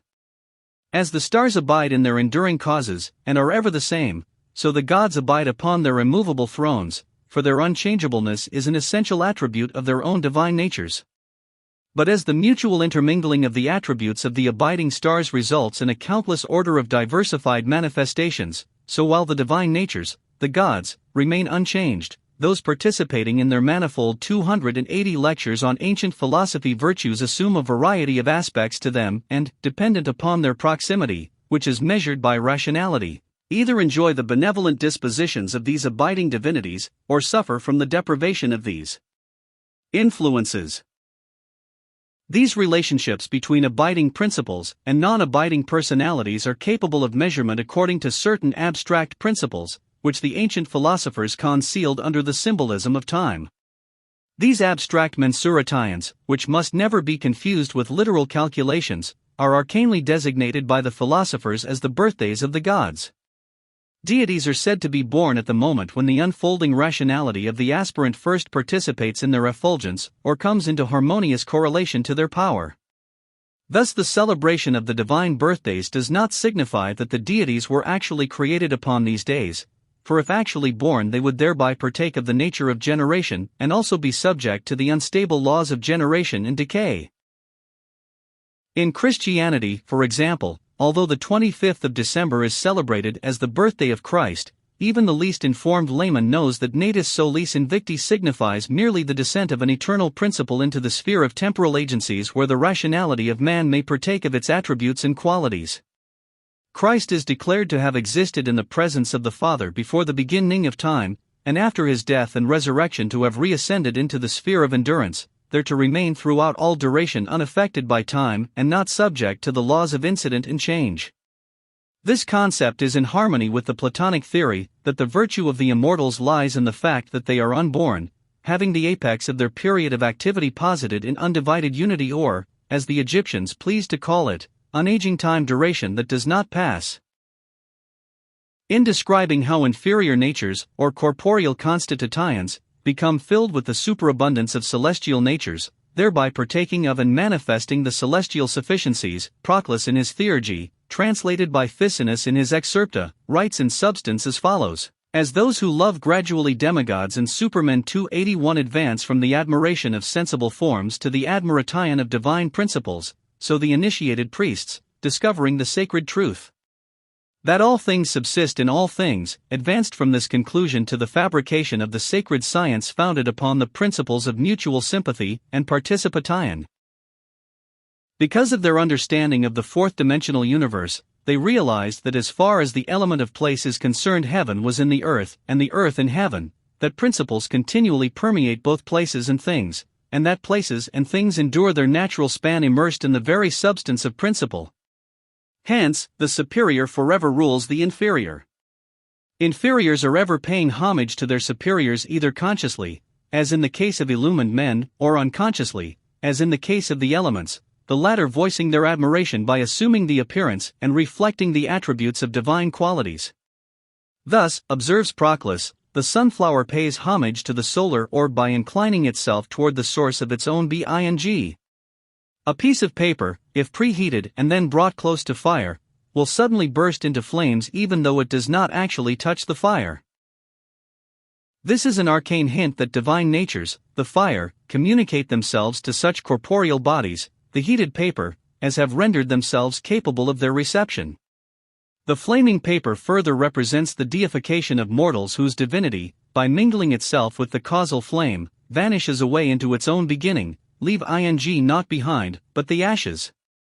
The lotus also unfolds its petals with the ascent of the sun toward the zenith, closing its petals when the sun retires to the western corner of the heavens.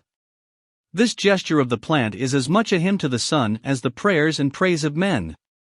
Again, the sunstone imitates with its golden rays the luminosity of its namesake. Another curious gem, the eye of heaven has a form within it which resembles the pupil of the human eye and emits a brilliant ray. The lunar stone, by certain changes inherent to itself, also modifies its rays by the phases of the moon, and the stone called Helioselenus changes its color with the celestial moods of 282 lectures on ancient philosophy, the sun and the moon. By such occult means do irrational natures manifest the abundance of superessential virtue imparted to them out of the fullness of divine natures. For further details consult the notes at the end of the 1821 edition of Thomas Taylor's translation of Lamblichus on the mysteries of the Egyptians, Chaldeans and Assyrians. As previously suggested, the virtue of the gods springs from their abundant unity. It is a Platonic axiom that the principal, chief, subsistence of everything is according to the summit of its essence. In other words, all bodies and constitutions are to be measured by the dignity of their first principles or natures, for this principle is the true measure of the capacity and limitation of the thing suspended from it, because no thing can become greater than its source. To mingle with superiors it must cease, therefore, in its own nature. Emerging from the indivisible unity or wholeness, the gods thus partake of the virtue of this their summit. They, accordingly, differ from man in that while man has for his apex the rational mind, the gods flow downward toward rationality from a far more exalt sphere. Philosophy is a discipline which impels all activities to flow toward their own causal principle. Its chief province, therefore, is to restore all natures to their origins, and thus accomplish the perfection of natures, for that is perfect which has been accepted back into the fullness of its own unity. Among the most mysterious symbols employed by the Egyptians were two pyramids united at their apexes, open-verted and the other upright, to signify the interchange of divine and natural powers. While this particular symbol has already been briefly discussed, it will not be out of order to amplify the previous description. The inverted pyramid with its foundation in the superior sphere, they termed inspiration; the upright, with its foundation upon the inferior sphere, they termed aspiration. Hence both of these forces commingle in natures. From the inferior the urge of the rational disciplines is toward the elevation of natures, from the superior, which is an attracting agency, the urge of inspiration is ascent toward divine perfections. If the symbol be closely examined we become demigods and Supermen 283 aware of a more archaic meaning, for recognizing the pyramids as flowing from their own apexes, we discover that the central point from which both diverge is the abiding place of the superiors. From this superior point one pyramid usually shown as dark flows upward, its color signifying the occult nature of its properties which must forever remain dark and mysterious to the intellect ions of unillumined mortals. The second pyramid flows downward, becoming the tangible universe which is luminous to the many and susceptible of a certain degree of analysis by even those who are unenlightened. These two pyramids represent, therefore, the duad existing within and flowing from the monad polarity manifesting out of simple unity, through which manifestation the universe came into being.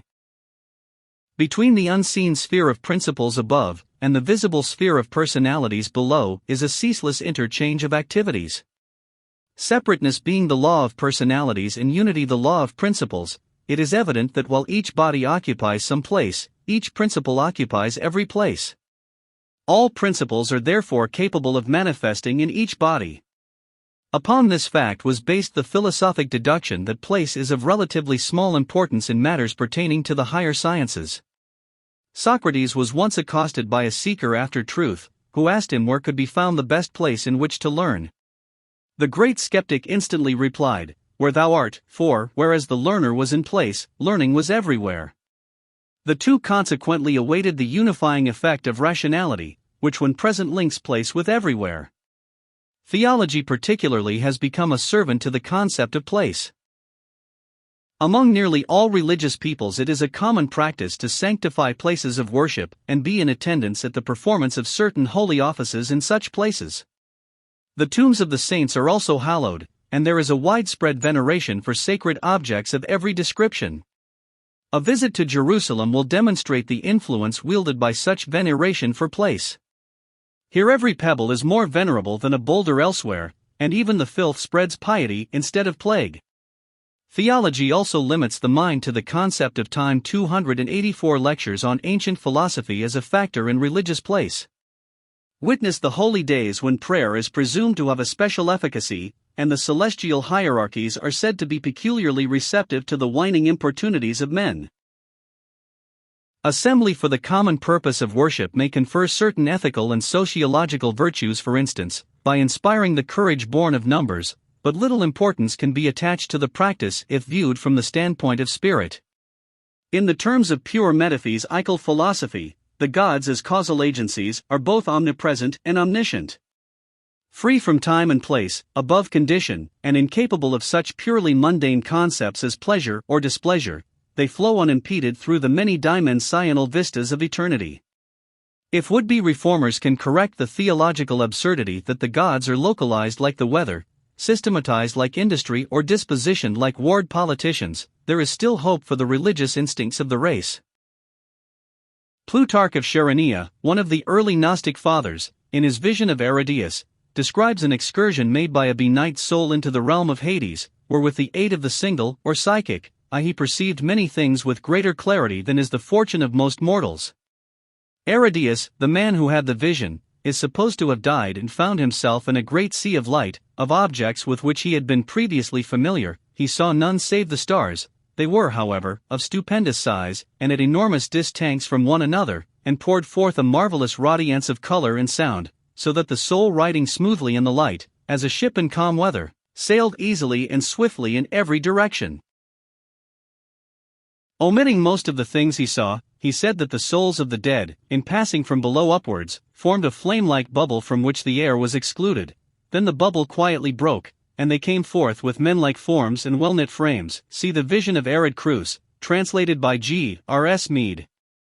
Compiled during the 1st century of the Christian era, this curious allegory is of particular interest to the modern student demigods and Supermen 285 of Platonic philosophy, for the bubble-like souls with flaming luminosity that flowed past Aridaeus represent the spheres of isolation within which the rational nature must remain during the period of irrationality, that is, before the one hears the call of the all and chooses to mingle its destiny with the common cause. This flame-like bubble * constitutes the interval between man as the partly illumined creature and the gods as divine potentialities. Although man exists in these God essences, he cannot be united with these infinite certainties until he causes this bubble to quietly break. This is a direct allusion to the rites of the mysteries, and we suspect that Plutarch wrote not of the after-death state, but of that secret ritualism whereby the dead soul in a living body is liberated to the contemplation of divinities. As institutions of illumination, the mysteries are agencies appointed to prick the bubble of self-conceit that envelopes the average soul, and thereby renders it impervious to divine ministrations. The well-formed bodies seen by Aridius coming forth out of the broken bubbles represent the organized rationalities which are manifested after the consciousness has been liberated from the inferior sphere, that iridescent world which, mirror-like, shows man only the reflection of himself, leaving him unaware of the great within in the nature of which he floats. The sea of luminosity in which the soul floats like a ship represents the causal universe whose divine agencies, manifesting first as colors and sounds, mingle in an exotic symphonic profusion. Aridius also declares that in this luminous world he felt as though he was breathing all over, for his whole body was filled with a life-giving air that gave the sense of buoyancy and freedom from every oppression of matter. Air is the inscient and secret symbol of rationality, and represents the intangible illumined mind that is declared to be absent from the contents of the bubbles, the symbols of irrationality. The free air of the spirit comes to relieve man when he is willing to renounce the oppressed atmosphere of the body. This is the secret of the enthusiasm of the ancient mysteries, the ecstasy that came upon those who breathed in the gods. For 286 lectures on ancient philosophy by divine enthusiasm was signified unity with God, as the word itself implies, en theos, in God. Those who were in the natur and consciousness of cause thus ceased to move of their own accord, but their frantic gyrations were regarded as evidente that a divine spirit was agitating and mingling them with universals. When Socrates declared that where thou art is the place to learn, he thereby revealed the universality of cause. The fact that all men do not actively partake of the all-permeating learn implies a barrier between learning and the learner, between life and the living, between the good and those who strive for virtue. This barrier is the quality interval referred to in the preceding chapter, to be overcome only by the discus plines of the mysteries, for alone and unaided, men cannot sufficiently organize their internal natures to achieve this most necessary end. The gods are presumed to be superior to these intervals of quality, and hence mingle not only with each other, but each with all in a perfect unity. With few exceptions, pagan philosophic systems discovered that man exists within the opalescent globe now termed the auric egg or soul envelope. This auric egg, its lower sheaths at least, totally isolates man from the rest of the universe, admitting through its poles only sufficient of the universal agent to maintain him in his isolated embryonic individualism, for this auric egg is the womb in which the prenatal life of mortality is passed. As long as he remains an individual, man is an embryo. As long as he is in this embryonic state, he is immortal, and as long as he is immortal, he must exemplify the mortal principle of separateness. While he may fit together with the other parts so as to form a comb-like fabric, he can never actually mingle his own nature with that of any other creature. Men mix with each other as oil mixes with water, but the gods mingle as oils, for all have the same essential base. Divinity, exemplifying similars, forever mingles with itself. Humanity, exemplifying dissimilars, may be brought together, yet a certain separateness inevitably remains as long as humanists read demigods and supermen 287 mains. It is because man is separate from man that he is not a god. To the degree that he overcomes the sense of separateness, he overcomes his humanness and rises to the state of immortality, a state in which he comes proximate to the gods, converses with the immortals, and beholds those great causal principles which, like mighty pillars, sustain the universe in its appointed place. The sphere of the soul, the divine *south wk if 6c *rc out centered as a radiant power denomon 1 remains unbroken, but ku degree u maintains its equilibrium. Spiritual conchu registered illusion toward the ftr sne is created irrational souls at positive and negative poles. Chapter 13 Emerson's concept of the oversoul T and every human nature abides a cyclopean self with whom, at long intervals, the mortal part of man communes. With this thought is introduced a new phase of Greek metaphysical speculation. The instructors in the mysteries declared that at birth each individual was assigned an invisible patron spirit called the natal daemon.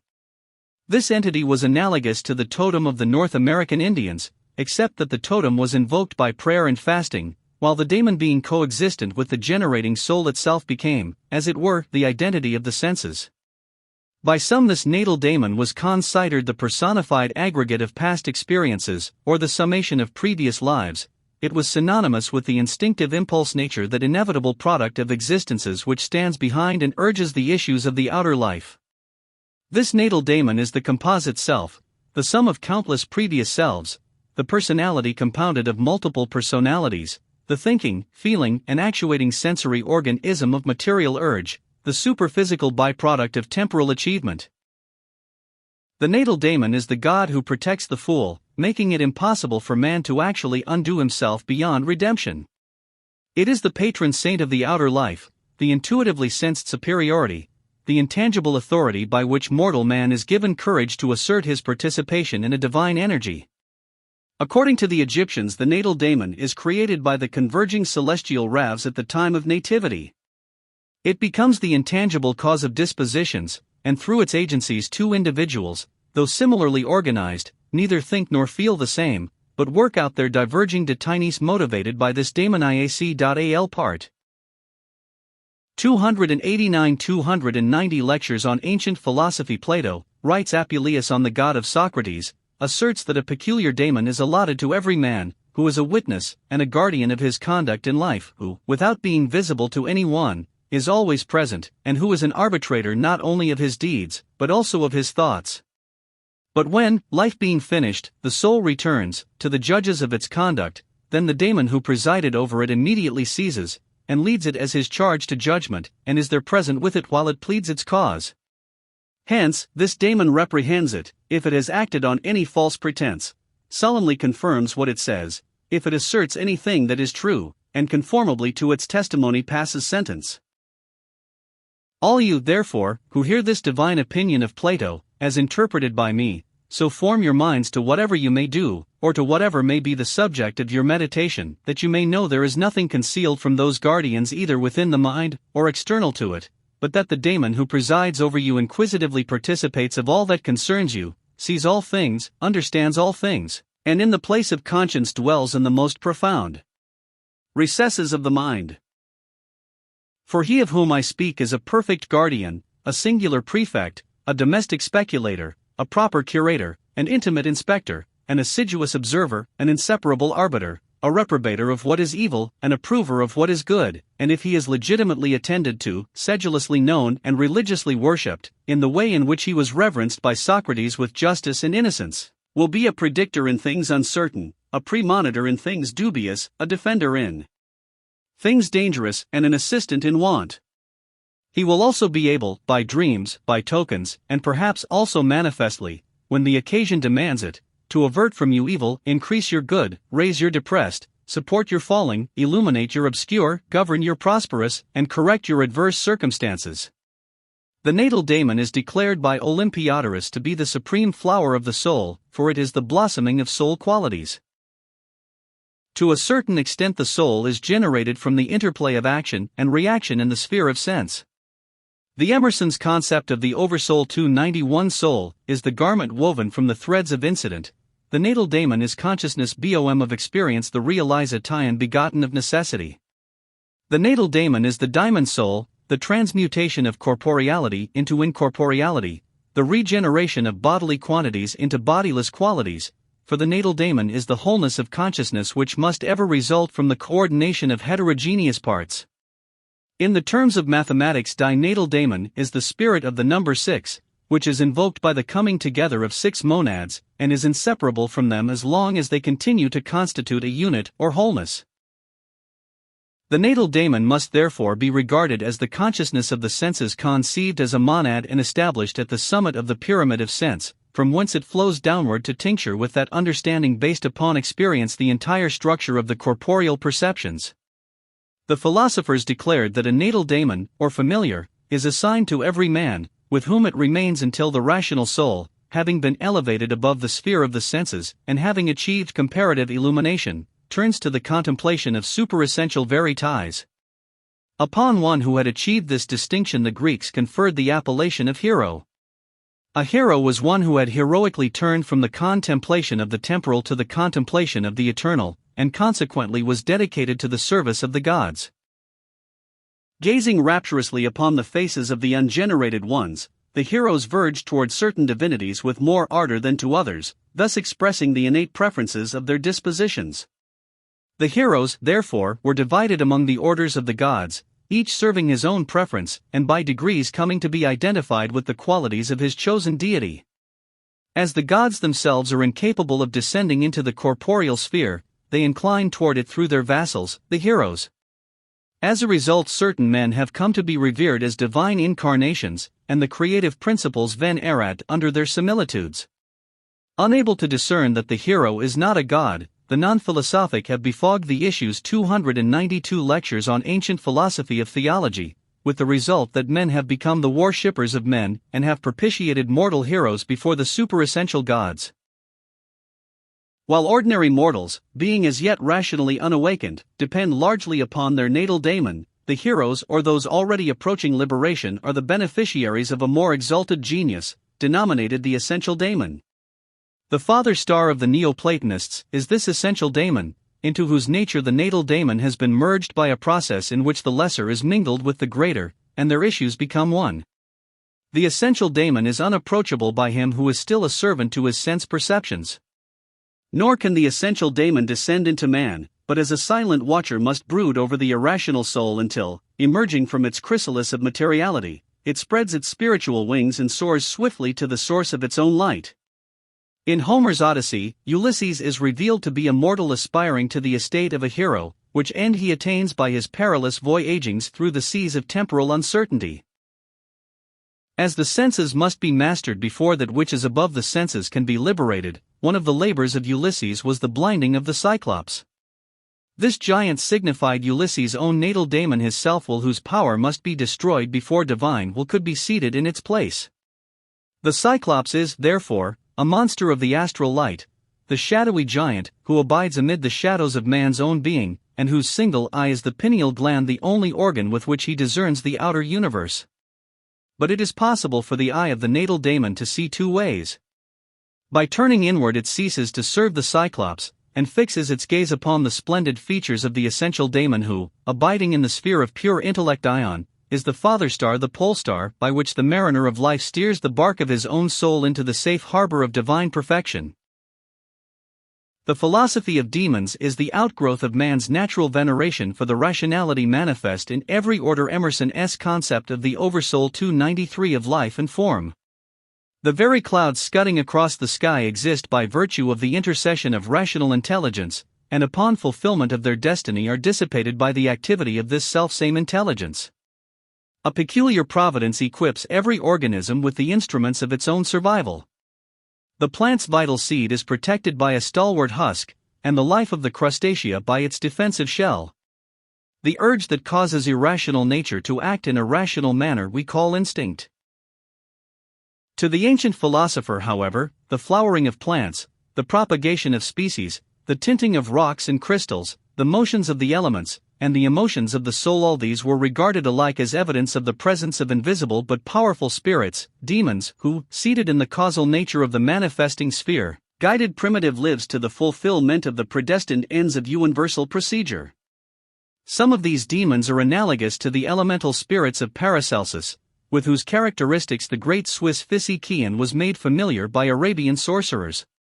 Recognizing all diversified activities to be suspended from causal unities, the philosopher of antiquity realized that while green, for example, dominates the color scheme of numberless organisms, green is itself a monad or unity, its intrinsic nature being coetaneous with a rational daemon.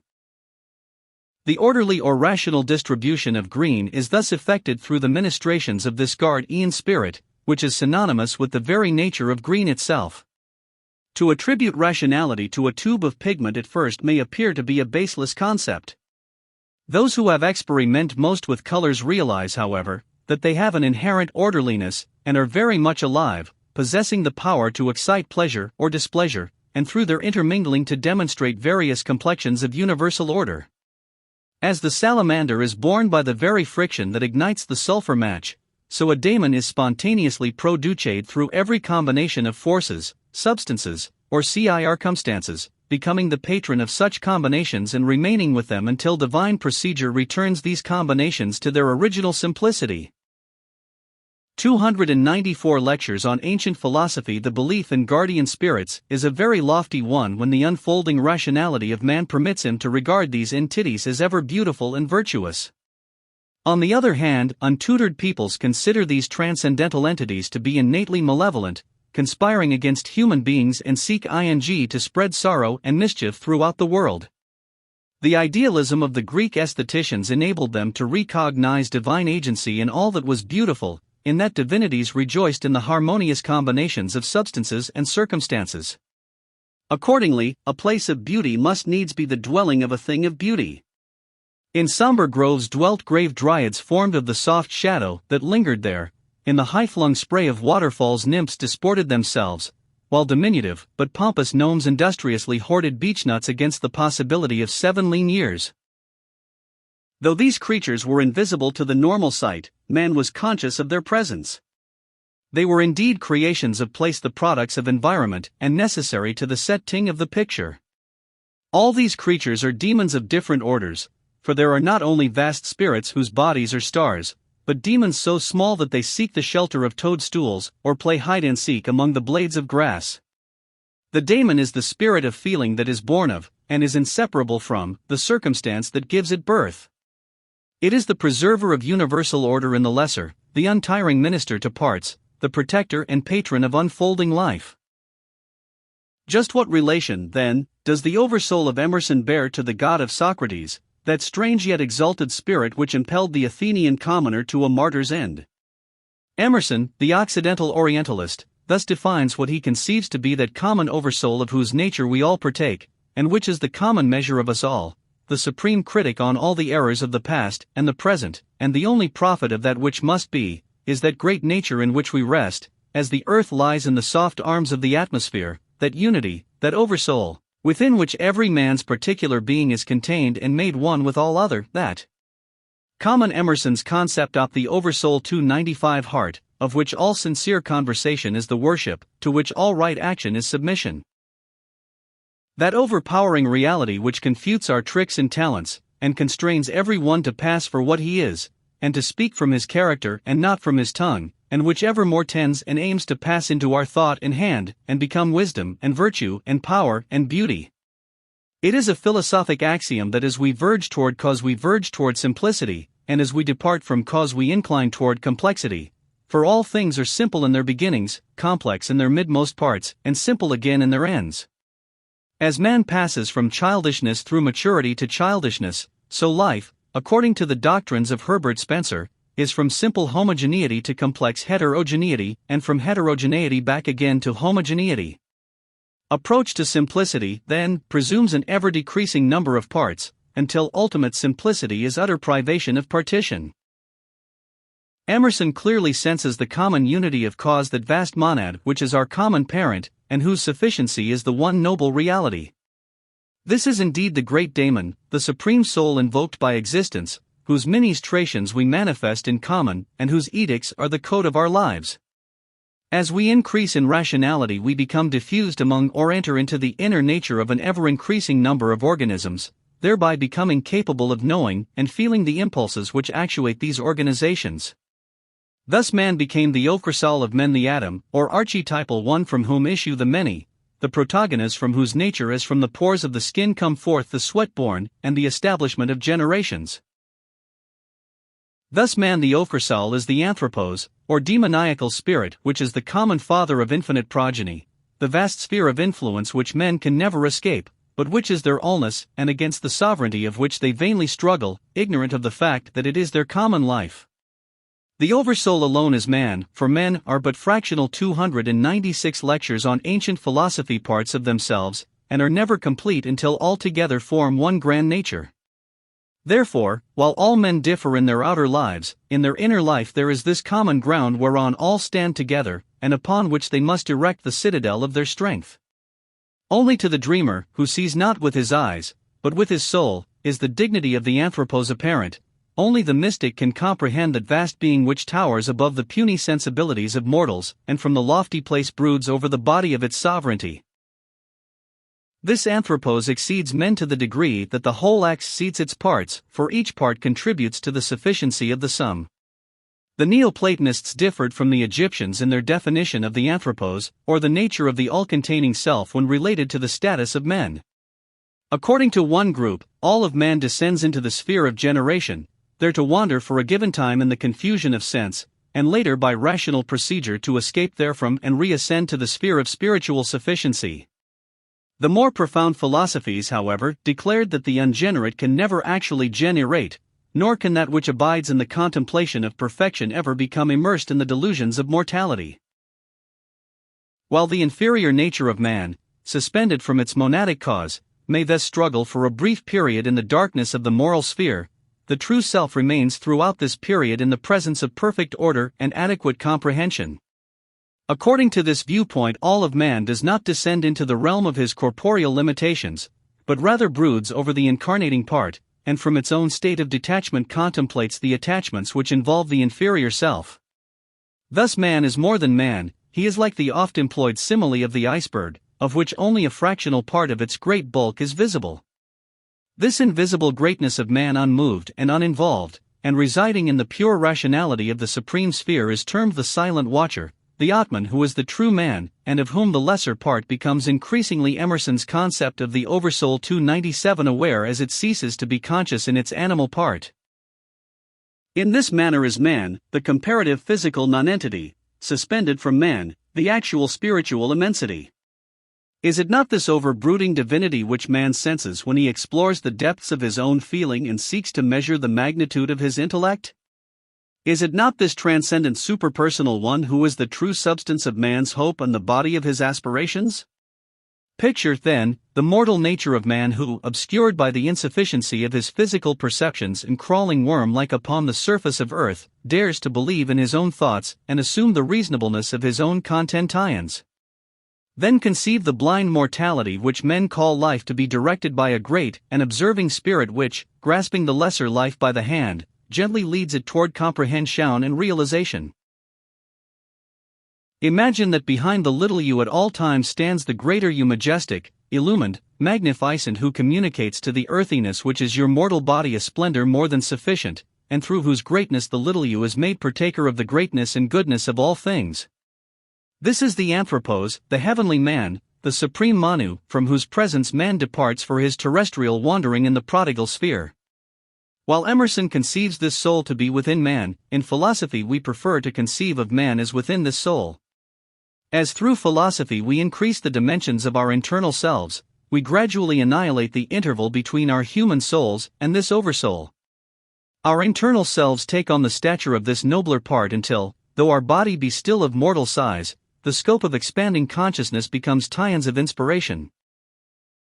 We then understand the qualities which 298 lectures on ancient philosophy inspired Emerson to pen these words: the soul looketh steady ly forward, creating a world always before her, and leaving worlds always behind her.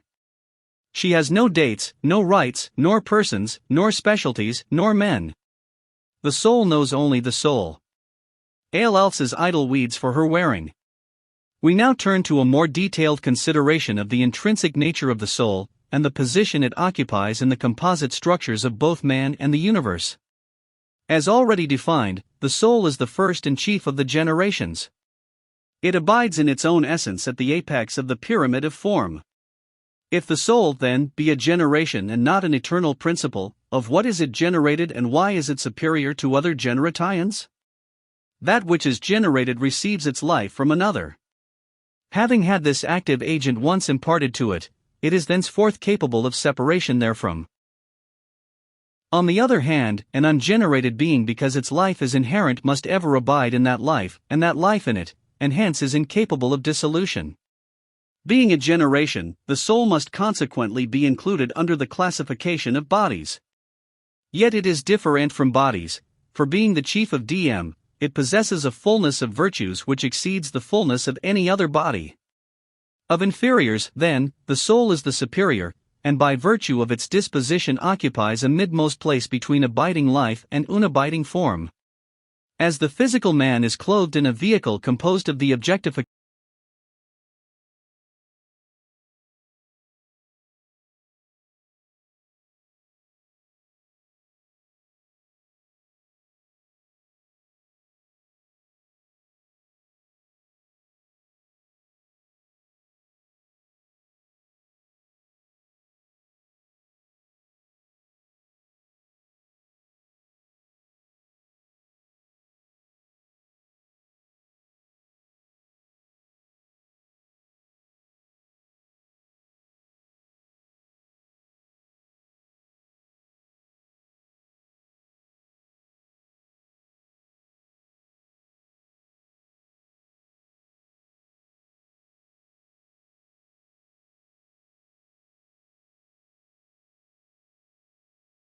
Full text of Manly P. Hall Lectures on Ancient.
Ancient Philosophy 1929.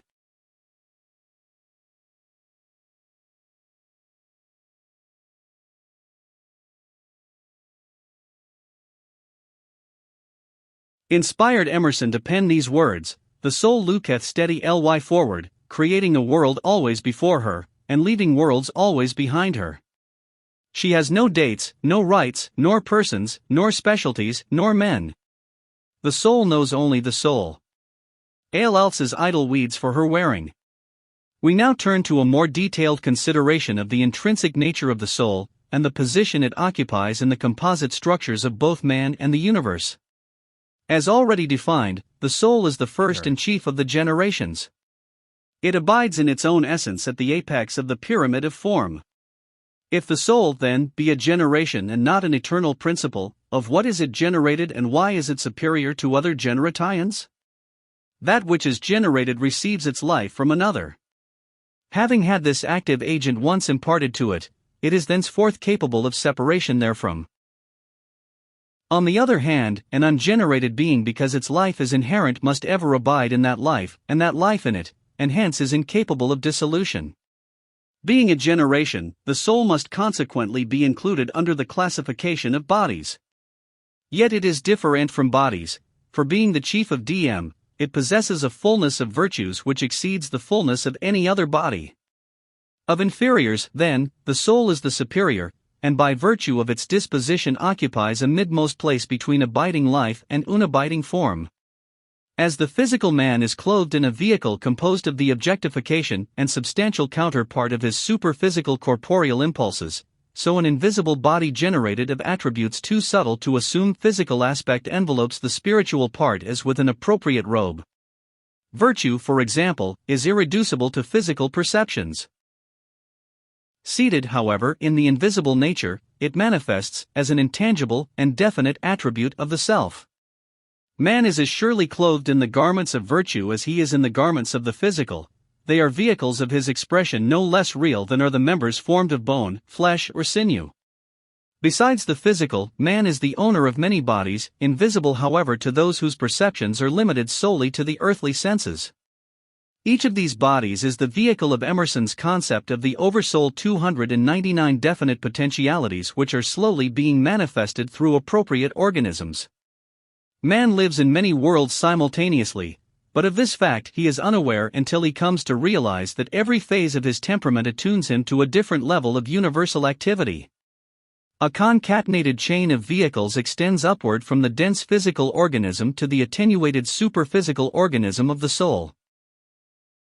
These bodies originally issued forth from the soul, and to the soul they must return, or rather, we should say their essences verge, for soul existed before bodies and shall endure after bodies have ceased to be. Yet the soul is profoundly influenced by its bodies, and its nature is subjected to change by the reactions of bodily conditions.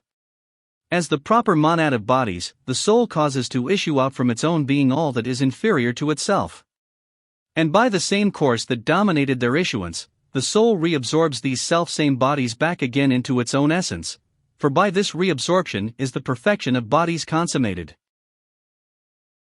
Man cannot enter into the presence of reality while still invested with body, for body can never contemplate the bodiless, form the formless, or the generated the ungenerated, as bodies, forms, and generations are thus transmuted into soul, more correctly, reabsorbed into the soul substance. Man creates for himself a new and more subtle garment, a luminous sheath, a bodiless body, a form verging toward the formless, by which it is enabled to contemplate formlessness with comprehension. The soul, then, is the all-sufficient body, it is form elevated to the vanishing point, it is nature retired into its own apex, and thus rendered capable of contemplating its own cause. Through progressive sublimation, bodies are caused to retire from their own materiality and incline themselves toward that spirituality from which they derive their actuating principle.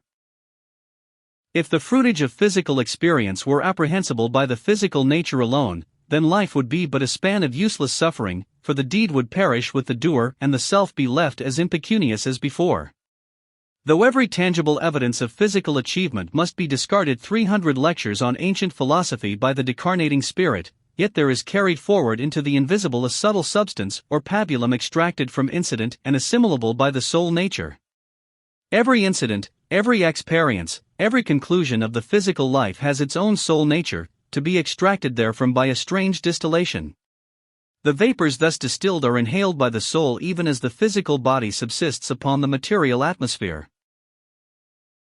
The distilled essence of incident thus becomes the essential nutriment of the soul, and the experiences of life are ultimately metamorphosed into soul qualities, becoming psychical urges and influences by which the outer nature is inclined hither and thither.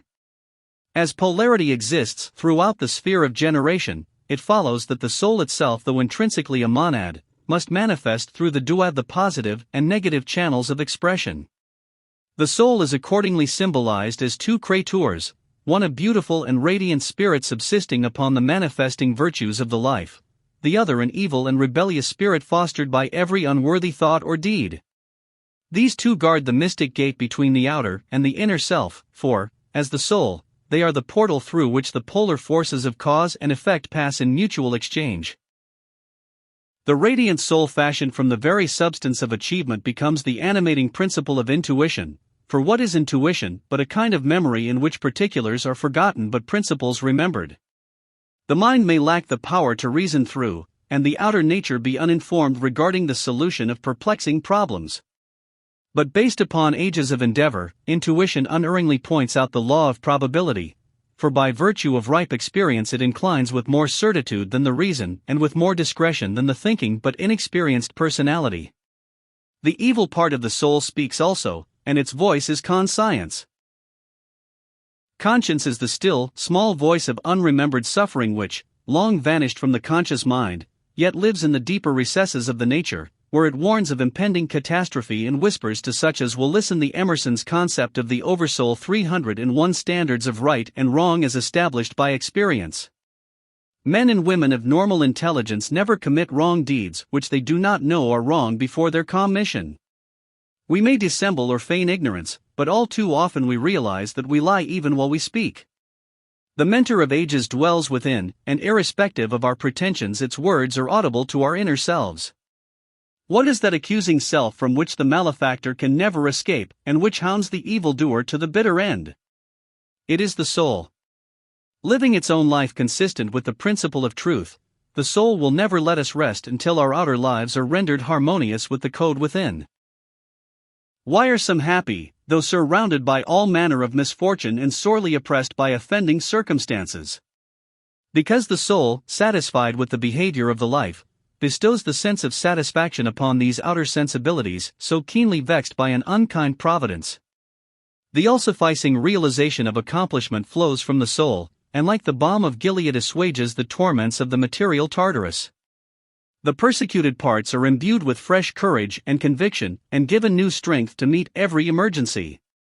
On the other hand, why are so many who are fully blessed with this world's goods, and possessors of all that should bestow happiness and tranquility, so miserable, so abject, so afraid? Because the soul, dissatisfied, refuses to allow an outer complacency to silence its accusations. When man's soul thus convicts him of misdirected living, there is no tribunal to which he can appeal for mitigation of his offense. Shall we then wonder that the Greeks declared conscience to be a daemon that eternally whispers in the ear of the mind, and intuition a guardian deity that can conduct the life through the perils of the physical universe? Intuition and conscience are the tangible expressions of the intangible soul by which man is made to realize that from every act a residue remains which shall influence his doing unto the end of time. Nothing that we accomplish is lost, nothing that we achieve is forgotten, for while the particulars may vanish away, the principles involved are interwoven into the fabric of an invisible vestment. 302 lectures on ancient philosophy that clothes the self in the ample folds of experience, and ensures that spirit shall never be without a counselor, or life without a patron. We have already set forth the triform constitution of the divine agent who through the one, the beautiful, and the good creates, preserves, and destroys the innumerable orders of beings. Apuleius, in the Metamorphosis, sets forth in allegorical terms the inner mystery of the soul. The legend of Cupid and Psyche existed, however, prior to the time of Apuleius, being preserved inviolate by the philosophers lest a profane world desecrate the sacred truths. A king and queen had 3 daughters, so the story goes, of whom the youngest, Psyche, was of such surpassing beauty that mortals paid her a homage that elevated her above the dignity of even Venus herself. The indignant goddess of beauty thereupon dispatched her winged son, Cupid, to humble the pride of Psyche by infusing her with a passion for some gross and unnatural being. Invisible to mortals, Cupid entered the apartment of Psyche to carry out his mother's mission, but became so enamored of the beautiful maiden that he repented of his role and schemed to win Psyche for himself. Suffering from the enmity of Venus, Psyche found no love among mankind, and in obedience to an oracle which declared that she would never be the bride of a mortal lover, but that her husband would be a monster whom neither gods nor man could resist, she ascended the mountain upon which it was decreed she should await the coming of her unnatural bridegroom. As she stood upon the mountain top, the god Zephyr picked her up and bore her into a flowery flail, in the midst of which stood a grove of tall and stately trees, and a magnificent palace which was not the work of mortal hands. Titae palace roof was supported by gilded columns, and the walls were ornamented with tracing of beasts and strange creatures. Vast treasures of gold and jewels were also gathered there, and Psyche was served by invisible attendants who gratified her slightest wish. Emerson's concept of the Oversoul. 303 Psyche never saw her husband, who came only at night and departed before dawn. She begged him to permit her to look upon his face, but he declared that she must be content with his love and never try to see him. Desirous of putting at rest the worries of her family, Psyche sent for her 2 sisters, and these, jealous of her fortune, incited her to make an effort to see her husband. So one night when he was asleep she lit a lamp, and carrying a knife with which to slay the evil monster described by the oracle, stole into her husband's bedchamber and discovered him to be Cupid, the son of Venus, and the most beautiful of all the gods. As she stood watching him, a drop of hot oil fell upon his body, and awakened by the pain, Cupid spread his downy wings and fled through the window, sorrowfully reminding Psyche that love cannot dwell with suspicion. The palace thereupon vanished, and Psyche found herself in a field near her father's city. Broken-hearted, she began a quest for her lost lover, first seeking the help of Ceres, who suggested that if she go humbly to Venus and surrender to her dictates she might regain Cupid's love. Desiring the discomfiture of Psyche, however, Venus made a servant of her, setting her almost impossible tasks which Psyche in every instance accomplished with the assistance of sympathetic gods.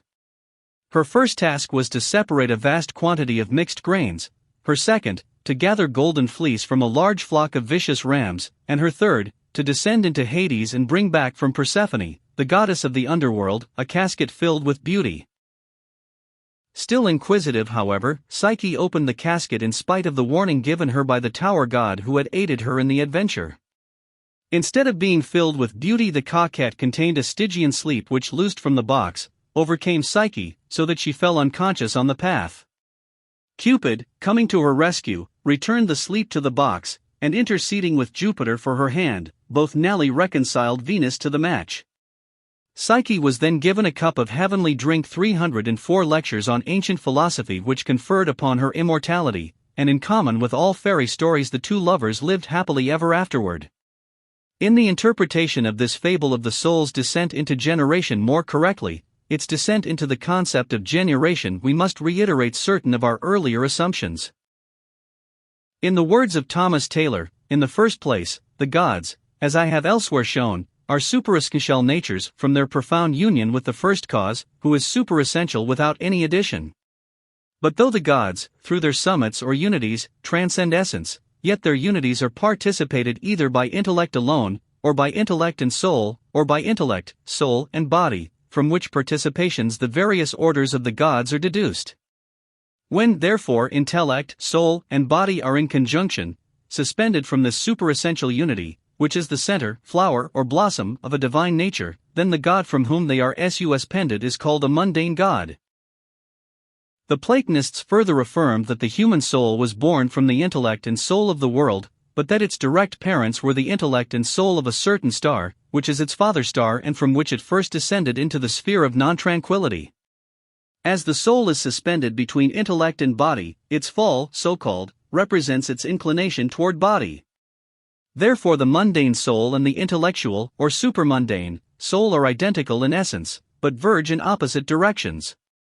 The fall or descent of the soul into materiality is the result, consequently, of its contemplation of body, and conversely, its liberation from the mundane sphere is accomplished by turning about to the contemplation of intellect. The soul is an immortal mortal, for when mingling with the immortals it shares their permanence and transcendency. When mingling with mortal concerns, however, it is bereft of these endowments, becoming susceptible to a certain degree of mortality by which its luminosity is destroyed and its wings are clipped. From this we understand how it is possible for a soul to fall from its estate, and yet still remain in that estate, for though it may verge toward the intellect or the Emerson's concept of the Oversoul 305 body, it is still essentially in its own estate, and remains soul regardless of the nature with which it mingles. Apropos to the subject matter, we have the remarks of Aristides concerning the descent of the soul.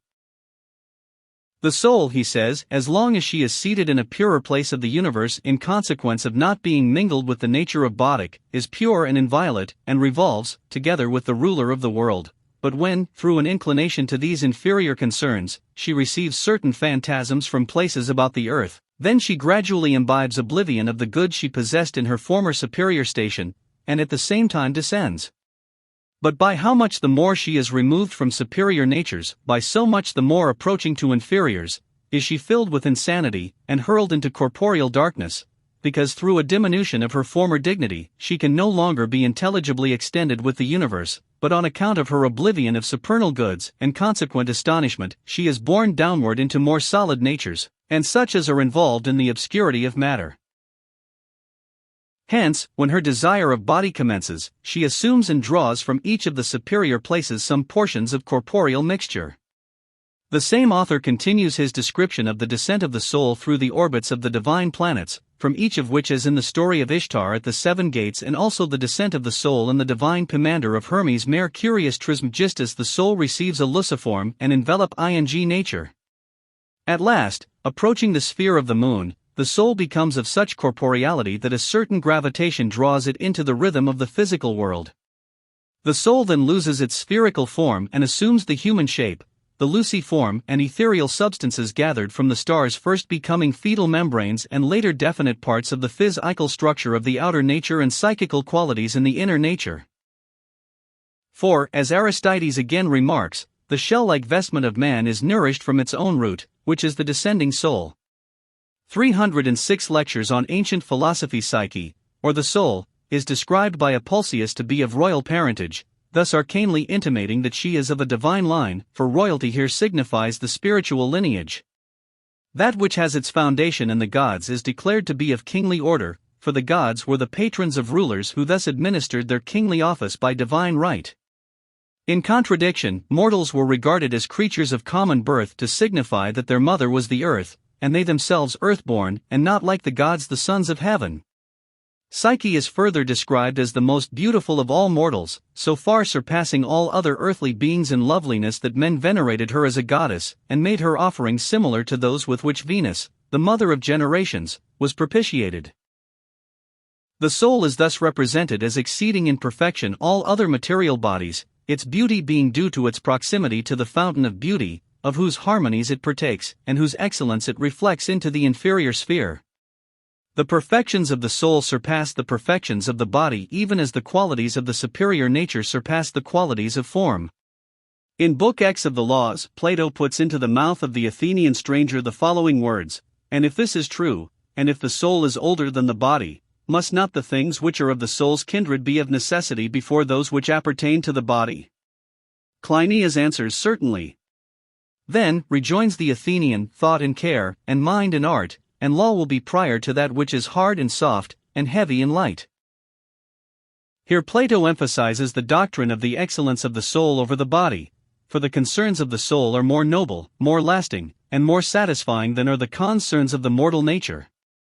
As mental activity is more beautiful than physical activity, and virtue more excellent than pulchritude of person, so the ancients ascribed to the soul a transcendent and luminous beatitude. Sensing the felicity of this inner part, the outer nature regarded the soul as a divinity, in some cases, as the divinity. This misdirected homage is said to have vexed the higher gods who, since they greatly ex Emerson's concept of the oversoul 307 CCCD, the virtue of the soul, should properly be the recipients of a fuller and more perfect devotion. If the gods, however, be impersonal principles, how shall we interpret that vexation which prompts them to divert their benevolence and leave the offending mortal deprived of their qualities? When man in his quest of realities exalts secondary natures such as the soul and loses sight of the divine origin and wholeness from which souls are suspended, he reaps for his imprudence irrationality, or the suspension of rational activity. Thus is his mind continually vexed by its own unsoundness, and such disquietude in the rational faculties is declared to represent an offended intellect or an indignant divinity. The goddess Venus manifests a twofold disposition. The superior phase liberates souls from material generation and elevates them to those superessential generations which subsist from the apex of the generating sphere. The other and lower phase of Venus inclines souls toward corporeality and binds them in servitude to the generating nature, for which reason the goddess was regarded by the ancients as a personification of carnality. The great dragon or monster whom the oracle prophesied was to become the husband of Psyche signified materiality, the mortal nature with whom she must be wedded at the time of her entrance into physical life. The fabulous monsters of the ancient mystery rituals such as Behemoth, Leviathan, and the hippocampus all signified the mortal sphere that devours the souls descending into generation, and like the Minotaur claims for its own the fairest and bravest of every age. Psyche is led forth to the top of a high mountain, there to wed this strange creature decreed by the gods, that her spirit might be duly humbled, and that she might realize that only the immortals can escape the limitations of matter and the ravages of time. From this mountain top Psyche is borne downward by Zephyr, the west wind, into a beautiful valley. 308 lectures on ancient philosophy, where stands a mighty grove of oak trees. This valley signifies the mundane sphere or lower world into which the generating soul is conducted. The east is the portal of generation, for it denotes the place of the nativity in a horoscope. So the west wind blows the soul gently into birth. The grove of trees signifies creation, which is, as it were, a clump of mighty agencies. In the midst of this grove is the palace of the world, where there are vast treasures and the jewels of the stars. The tracings upon the walls of the palace are the constellations, those vast signs upon the walls of heaven which hem in our solar system and are the limits of the mundane house. Here Psyche is served by invisible beings whose voices she hears, for having descended from her true estate, the spiritual agencies which are her excellence are no longer visible. But their voices still speak to her inner nature, even as the gods still speak through the oracle of the human heart.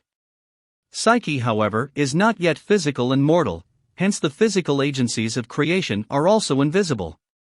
Suspended thus between two spheres, she wanders in the great house of life which she is eventually to discover is the dwelling place of Cupid. Cupid is chiefly familiar to the 20th century as the matchmaker supreme, but in antiquity he played a most significant role. He is the symbol of love which, according to philosophy, has a duality of natures. The first is that supernal passion by which the soul is moved while still pure and undefiled in the luminance of the soul sphere. The second is mortal love, in which the soul, deluded by the findings of sense exchanges for the adoration of internal qualities, the infatuation for external appearance. Married to an invisible being, Psyche thus becomes the bride of spiritual love, into which union the element of form or materiality has not yet entered. She dwells in a beautiful astral palace, served by creatures whose natures have not yet been invested with mortal fabric. Here she remains until Hey sisters who signify mortal instincts begin to pull her downward into the sphere of sense. Emerson's concept of the Oversoul 309. When Psyche beholds the physical form of her husband, spiritual love is changed into material passion. She is forthwith precipitated from her heavenly palace into the broad meadow of the earth, where broken-hearted she wanders in search of the happiness she foolishly sacrificed by listening to the voices of worldliness. She then becomes a servant of Venus, who sets for the unfortunate girl a number of difficult as well as dangerous tasks. These tasks represent the labors of life, the misfortunes of existence which generation heaps upon those who come beneath its sway. In each instance, however, she is assisted by a heavenly voice which, representative of the ever-present daemon or divinity, with its greater vision leads the soul befogged by matter through the tortuous byways of existence. When Venus enslaves Psyche, the lower love becomes master of the soul qualities, and the shackles of desire hold the will in bondage to the animal propensities. The last task set by Venus for Psyche to perform is the journey to Hades to bring back with her from the sphere of the dead a casket filled with beauty. This casket signified physical life, which the ignorant soul believes to be the receptacle of happiness and beauty, but which proves, upon opening, to contain only an evil and stupefying spirit. Seizing the soul, this spirit causes it to descend into the very depths of corporeality, there to remain until Cupid, or love, comes to awaken and elevate it to its lost estate. Cupid, the invisible god, is rational love, that affection which is seated in the true qualities of the soul. This higher and more divine emotion, rousing the rational soul as from a stupor, communicates its vitality thereto, and thus enables the soul by rational procedure to cast off the lethargy of the ill scions of the flesh. Upon completion of this task, Psyche placates the angry Venus, and even wins favor in the sight of awful Zeus, the demiurgus himself. Thereupon she is given the heavenly drink, and ceasing to be a mortal verges toward the immortals. She thus becomes the mother of joy, which is born of the union of the rationality in each soul with that greater 310 lectures on ancient philosophy, rationality, which is the invisible, but all-potent God of intellectual love. Thus is set forth the story of a prodigal daughter whose experiences parallel those contained in the biblical allegory of the prodigal son. Here also is the key to the allegory of Lohengrin, for the young prince of the Holy Grail is divine and unnamed love, which is destroyed or forced to retire when its nature is brought within the sphere of denomination. From the foregoing it is evident that the integrity of man is posited in his superior part, and regardless of the physical inhibitions by which the flow of his divinity is impeded, that which is essentially good and true must perforce ultimately dominate the entire character. Not without just cause does man instinctively turn to his own soul for consolation and guidance. While he may not consciously realize the immensity of reality, he senses an expansive principle which, residing within the innermost recesses of his being, is ever ready to incline him toward perfection. Life posits its own awareness in the soul quality, through the soul, spirit learns of its own apparent aloofness from, yet its actual identity with, matter. Clothing its own transcendency in soul, spirit gives its impersonal self into the keeping of a personal nature. Clothed with the rationality of a personal nature, spirit descends into the inferior universe to fulfill the natural law of being, that in the nature of perfect existence there shall constantly manifest generations. The divine plan includes an order of forms through which life principles continually flow from awareness through the veil of unawareness back to awareness again. In philosophy, therefore, we labor without ceasing to stimulate our higher natures and thereby rouse the soul from the lethargy of materiality, permit it to ascend from personals to impersonals, from forms to the estates of the formless, to be finally reunited with that sovereign voice of rational, or intellectual, love, that passion of the soul for reality, that impulse to verge toward those natures partaking most fully of the Emerson's concept of the Oversoul 311. Permanently beautiful.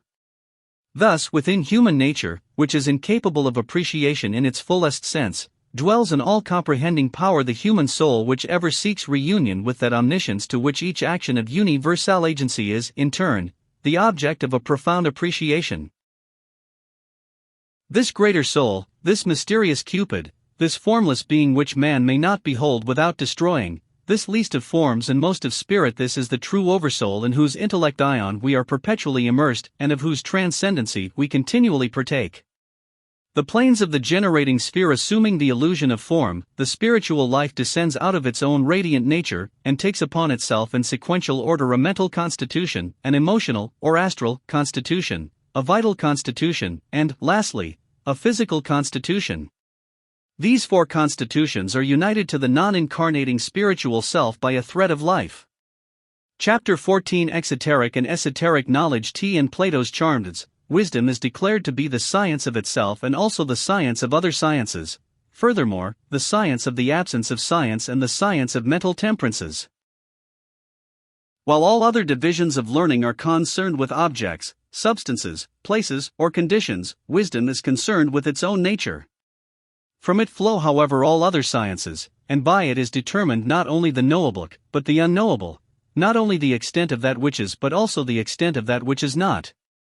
Defined as the proper temperance of the mind, this wisdom, verging toward neither extreme, but abiding in perpetual equilibrium, may be likened to the monad of knowing, the unity of rationality, the summit of all sciences and speculations.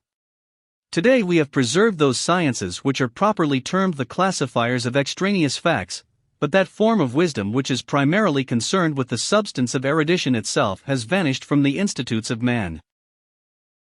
As Plato further observes, a wise and temperate man is one capable of correctly estimating the extent not only of his own knowledge or ignorance, but also of performing the same service for others. No one is wise who is not as fully acquainted with the extent of ignorance as with the extent of wisdom, for in mortal concerns wisdom is an inconsequential area of rationality existing in an infinite expanse of ignorance. Temperamentally a skeptic, Socrates infers that wisdom is not the knowledge of things, but the knowledge of the condition of knowledge with respect to its absence or presence.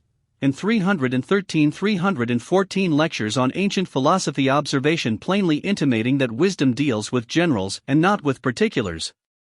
Wisdom may therefore be considered as composed of the universalless of knowing and the sciences of the particulars of knowing, which as the practical are suspended from theory. Exoteric knowledge, then, can be defined as the knowledge of particulars of familiarity with those arts and sciences arrived at through application and concentration upon external natures. Conversely, esoteric knowledge is concerned with the inherent nature of knowledge itself, and is limited to those acquainted with the more profound issues of philosophy and rational theology. Lest the reader grasp too much of this sublime teaching, Plato causes Socrates to refute the statements concerning this abstract science of knowing, thus making it perceptible only to such as are in turn able to refute Socrates. When he claimed for science that it would wrest from theology the entire domain of cosmological theory, Professor Tyndall would so magnify the part as to swallow up the whole. The puerility of such an assumption is self-apparent, for science by virtue of its very nature has not and cannot invade the realm of true theology. Science may overthrow the false gods and dogmas of creed, but the mysteries of the divine spheres elude the grasp of corporeal learning since they belong to a more subtle and esoteric realm. Never until knowledge is capable of analyzing itself can it retire into its own causal nature, and behold the luminous and stupendous wholeness from which beings are suspended by most intangible threads. Thus, while the knowledge of external natures and the classification of objective phenomena are the definite province of science, none but the mysteries held the true keys to wisdom. They were the custodians of secrets most arcane. Through peculiar disciplines they equipped certain selected mortals with rational instruments by which to measure, estimate, and classify those internal facts which forever elude the intellect delimited by its training to the phenomena of the exterior universe. Founded, according to Sanchoniathon, in the night of time, the mysteries were established upon the premise of this two exoteric and esoteric knowledge 315-fold wisdom, of which the greater phase was committed to their reverent custody, and the lesser revealed to all men without discrimination. The world, however, was not left wholly devoid of truth, for the secrets of the inner life were set forth under the guise of theological fables that those whose rational faculties were awakening might sense and incline toward the more sublime verities. Sallust declares the fables of the wise to be of 5 orders, of which the first is the theological, the second, physical, the third, animastic or psychical, the fourth, material, and the fifth, of a mixed order. Many generations often elapsed between the appearance among men of exalted intellects able to comprehend and reconstruct from the figures and metaphors of mythology the hidden body of this spiritual learning, belief in which is now regarded as one of man's most tenacious superstitions. Yet shall we consider as pure figments of the imagination those theological systems which wholly occupied the intellectual faculties of such men as Pythagoras, Plato, Aristotle, Socrates, Proclus, Porphyry, Cicero, Epictetus, Crantor, Atticus, Galen, Plutarch, and Boëtius? Is not the rational proof advanced to support the existence of this esoteric knowledge as valid in its own field as the proof adduced by science and now regarded as infallible evidence of scientific erudition? That knowledge is not the common property of all is evident from the natural superiority of one mind over another, for no two individuals possess equal faculties of comprehension. These intervals of intellect, manifest to even the most obtuse senses, can never be annihilated save by a definite process of improvement by which the lesser self equips itself to comprehend the findings of the greater. The line of demarcation, then, between the hidden and the revealed, is not to be considered definite but rather relative, for the unfolding rationality is ever rejecting the old in favor of the new which, half defined, is scarcely tangible enough to support the intellect. Thus the individual is ever engaged in tearing away the veils that drape the psychic figure of knowledge. Yet in the words of Sir Edwin Arnold, as veil upon veil he lifts, he finds veil upon veil behind. The 316 lectures on ancient philosophy elements of realization are forever elusive, and greatness or littleness of thought is dependent upon comparison for its estimation. Man is increasing in his ability to comprehend things, to orient himself in relation to place, and to estimate quantity and condition. Though the conceivable universe is actually but an anthill in cosmos, inquisitive humanity in the interests of science will eventually explore that universe to its outermost fringe and fling itself therefrom into eternity. As long as the human intellect thus involved in its own insufficiency communicates its opacity to all external natures, the term esoteric should not be applied to that which is simply unknown, but rather to that which in terms of mortal intellect is unknowable. We have but begun our struggle to master the phenomena of the physical universe. Millenniums must pass before we can hope to classify its infinite diversity and cope with the problem of eternity. Although the universe envelopes us as with a vast mantle of obscurity and isolates us in the midst of our insufficiency, yet no phenomena discoverable either by scientific apparatus or philosophic deduction can be classified as truly esoteric. The building of an improved telescope with lenses powerful enough to reveal a galaxy of stars at present invisible would in no way encroach upon the province of esoteric knowledge, for the fact that these stars may be seen if the physical apparatus is sufficiently acute assigns them to the category of exoteric knowledge. High term exoteric covers the area of communicable facts, and includes every form of knowledge discoverable to the intellect through the sense perceptions or the physical mind. That which has been, is now, or can ultimately be recorded upon paper, discoursed upon in the lecture room, debated by polemics, or dissected by the anatomist, must perforce belong to the inferior sphere of speculation where these activities are common and hence be exoteric. That which can be couched in the language of the mortal sphere pertains to the mortal sphere, but that which pertains to the higher spheres can never be caught upon the surface of grosser substances, or sensed by exoteric and esoteric knowledge. 317 perceptions.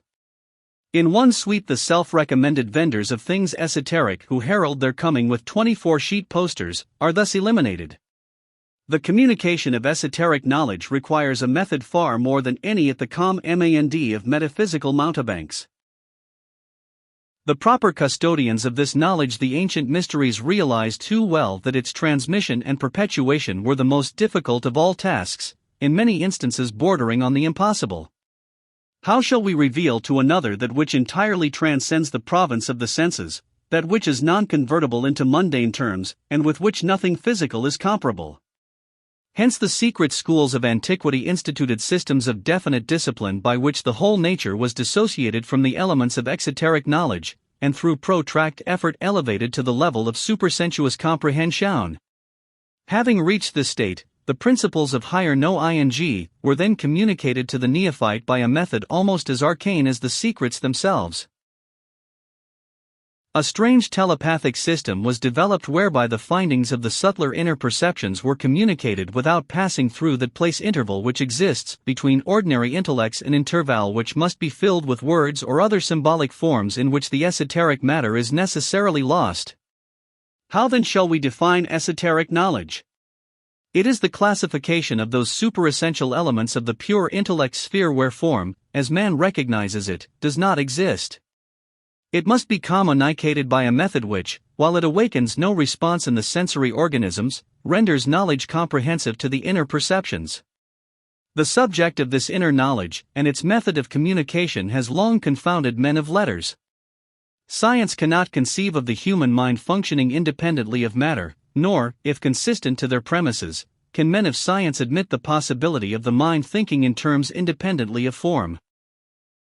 In other words, they cannot dissociate the rational processes from the similitudes of phenomena and the laws of comparison that dominate the field of material thought. 318 lectures on ancient philosophy. According to science, the human mind instinctively clothes its conclusions and reactions in the vestments of form, so that even before the thought is registered by the outer nature of the thinker, it is habited in familiar, yes, even trite and conventional forms. What science really means, however, is not that thoughts are necessarily always related to form, but rather that until they are clothed in the elements of form they are incommunicable. In other words, thoughts for which there are no form associations must die at birth.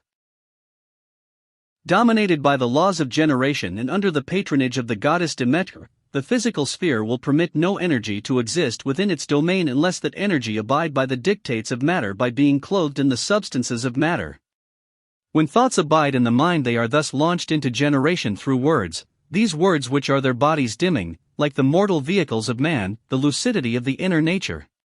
Like the human soul, word souls function imperfectly while enveloped in the grosser substances of the generating sphere. Thus, while the mind under certain conditions is capable of receiving into itself definite superphysical stimuli, it cannot communicate these attenuated impulses and still preserve their integrity. A notable example is that of the eminent psychologist Henry Havelock Ellis, who, as the result of intense functioning in the realm of psychologic idealism, became so sensitized that to him occurred what is classified under the general heading mystical experience. In his book, The Dance of Life, he writes, "Myself was one with the not-self, my will one with the universal will. I seemed to walk in light, my feet scarcely touched the ground, I had entered a new world." The effect of that swift revolution was permanent. At first there was a moment or two of wavering, and then the primary exaltation subsided into an attitude of calm serenity toward all those questions that had once seemed so torturing. Neither was I troubled about the existence of any superior being or beings, and I was ready to see that all the words and forms by which men try to picture spiritual realities are mere metaphors and images of an inward experience. I had exoteric and esoteric knowledge. 319 become indifferent to shadows, for I held the substance. I had sacrificed what I held dearest at the call of what seemed to be truth, and now I was repaid 1,000-fold. Henceforth I could face life with confidence and joy, for my heart was at one with the world, and whatever might prove to be in harmony with the world could not be out of harmony with me. Similar experiences are recorded in the lives of Meister Eckhart, Emanuel Swedenborg, Dante Alighieri, and Martin Luther. Scientists regard the mystical experience in a troubled sort of way. Those savants more generously minded cherish the vague hope that some such experience may be their lot and thus afford them opportunity to analyze firsthand its attendant reactions. Unfortunately, the mystical experience does not occur to such pedants as are minded to dissection, or whose paper learning causes them to view lives as simply complicated mechanisms.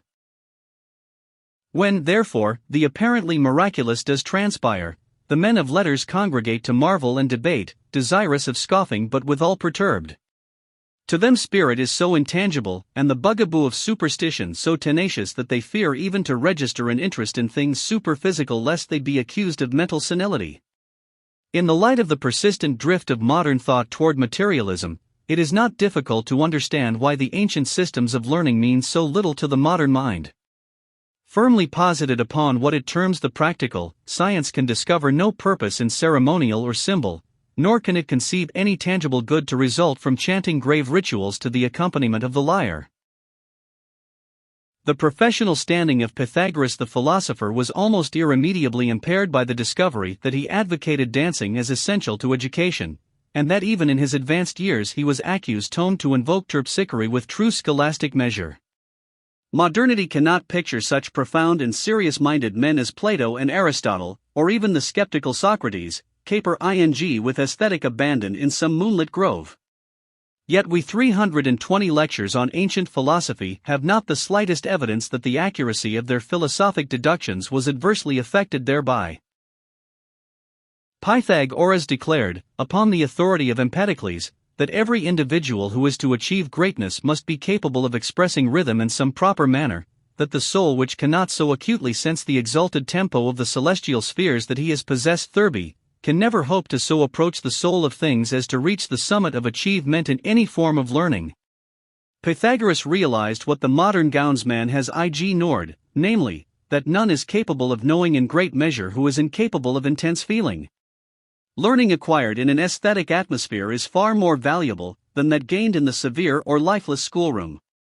In the effort to preserve its integrity, science posits its dogma upon the infallibility of material evidence, which is presumed to increase in accuracy as it departs from sentiment, and is most valuable when most cold. Add to this a second premise, that of the impossibility of knowing beyond the sphere of phenomenon, and you have the schoolman's dilemma epitomized. A transcendent form of knowledge demands for its expression a transcendent form of communication. Vocabularies are created to supply certain needs, and are useless beyond the confines of these ends. Language is intended to transmit the more common attitudes of mankind, but for those rare souls who have elevated themselves beyond the level of common attitudes, the language of the herd is wholly insufficient. Thus in ages past philosophy evolved its own language and unspoken tongue, a method of communication which was mostly a communion by which the unutterable was transmitted. In the initiations of the ancient Kabirian mysteries of Samothrace, knowledge was disseminated by a curious method not unlike a highly perfected radio. The instruments of this unique procedure were the rational faculties of the disciples themselves, and the activating agent was a mysterious electric fluid which the priests had learned to capture from the atmosphere and direct by impulses of the will. It has been clearly demonstrated exoteric and esoteric knowledge 321 that the Greeks were familiar with electricity, a knowledge secured by them from the Egyptians. This accounts for the peculiar veneration accorded amber by early priestcrafts, for this substance had been found to possess the quality of capture and storing electricity. Among carvings and figures of the Samothracian mysteries are several depicting what is called the electric head. The face is surrounded by a circlet of hair, which is standing on end as though galvanized by an electric current. In one symbolic group the Hierophant is seated in the center like the sun in the midst of the zodiac. This venerable one is giving the instruction, and his appearance is that of singular repose, yet the forcefulness pervading the figure is arcanely significant of the concentration of the will upon the dissemination of the great work. Gathered about him are the disciples who have the appearance of being electrified. Each individual's hair is standing on end as though caused by a current of electrical energy, in each instance flowing away from the central figure from whom the current emanates. To the initiated beholder, the picture is evidence that the central figure is creating and disseminating rings of electrical energy which, passing outward in ever-increasing circles, moves through the bodies of the disciples and produces the appearance of electrification. Ancient sculpture also abounds with these electrified heads, whose significance thus far has been almost entirely overlooked by modern students of the mysteries. It is evident, nevertheless, that these heads and the pageantries in which the electrified hair is shown represent efforts to portray the method employed in the communication of esoteric philosophy. The doctrines, projected like an electric current, thus stimulated certain rational faculties in the inner natures of the disciples. As a result of such internal stimuli, the disciples were enabled to sense, feel, or intuitively grasp that which was incommunicable by any objective means. Only when the disciplines of the secret schools had stimulated the internal centers of consciousness to a point where it was possible for the neophytes to be brought en rapport with the inner perceptions of the Hierophant could this body of secret tradition concerning 322 lectures on ancient philosophy, formless and eternal truths, be communicated from one to another. Mystical philosophers have demonstrated that proficiency in certain arts and sciences stimulates the sensitivity of the superphysical rational faculties. Because of the definite impulse toward orderliness and exactitude conferred by the study of mathematics, this science was elevated to chief place among the stimuli to rationality. Sculpture, similarly, was highly venerated, for it was a medium by which beauty could be liberated from the shapeless block of marble. The sculptor was not regarded as a creator of beauty, but rather as one who chipped away the rough exterior and thus brought to light the concealed symmetry of an inner nature. In short, the statue existed in the stone before the artist released it, and made its symmetry apprehensible to the casual observer. Dialectics also stimulate the subtler phases of rationality by causing them to rise in defense of principle or premise. Through dialectics, the mind is rendered flexible and sufficient for any and every contingency. Schooled in the thrust and parry of dialectics, the mind produces a Roland for every Oliver in the intellectual affaire d'honneur. The ideal educational system by which the cultural standards of our youth are to be molded is the stimulation of these inner perceptions and the preparation of the mind for the contemplation of life's broader and profounder realities. For the most part, however, modern institutions of learning fail to accomplish this summum bonum because they are regarded as ends rather than means. They are considered capable of educating the mind, when actually their sole province is to prepare the intellect to receive into its own substance those impregnations of the rational self upon which all true mental excellence depends. Mathematics per se, for example, leads to ends comparatively mean and insignificant, yet nearly all great mathematicians have developed some phase of clairvoyance or clairsentience as the result of their application to its principles. Gradually the inner perceptions assert their sovereignty, and through a concrete mental organism rendered supersensitive, exoteric and esoteric knowledge 323 by mathematical speculation, become aware of the polydimensional vistas of the higher and more spiritualized sciences. The musician is similarly subjected to a sublimation of feeling. Through protracted application to the principles of harmony and rhythm, the musician so refines his own emotional nature that it comes to be ensouled by universal concords, and the musician himself is moved as though possessed by universal agencies. Thus the mind that has given itself over to the rather prosaic science of harmonics is instinctively caused thereby to verge toward universal rhythm and actually hear the music of the spheres.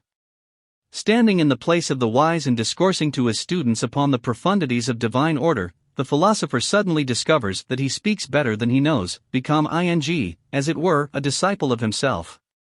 He finds new meanings in his own words, he becomes aware that his mortal mind is being moved by an immortal agent, and that by some indefinable circumstance he has become the very mouthpiece of the ages.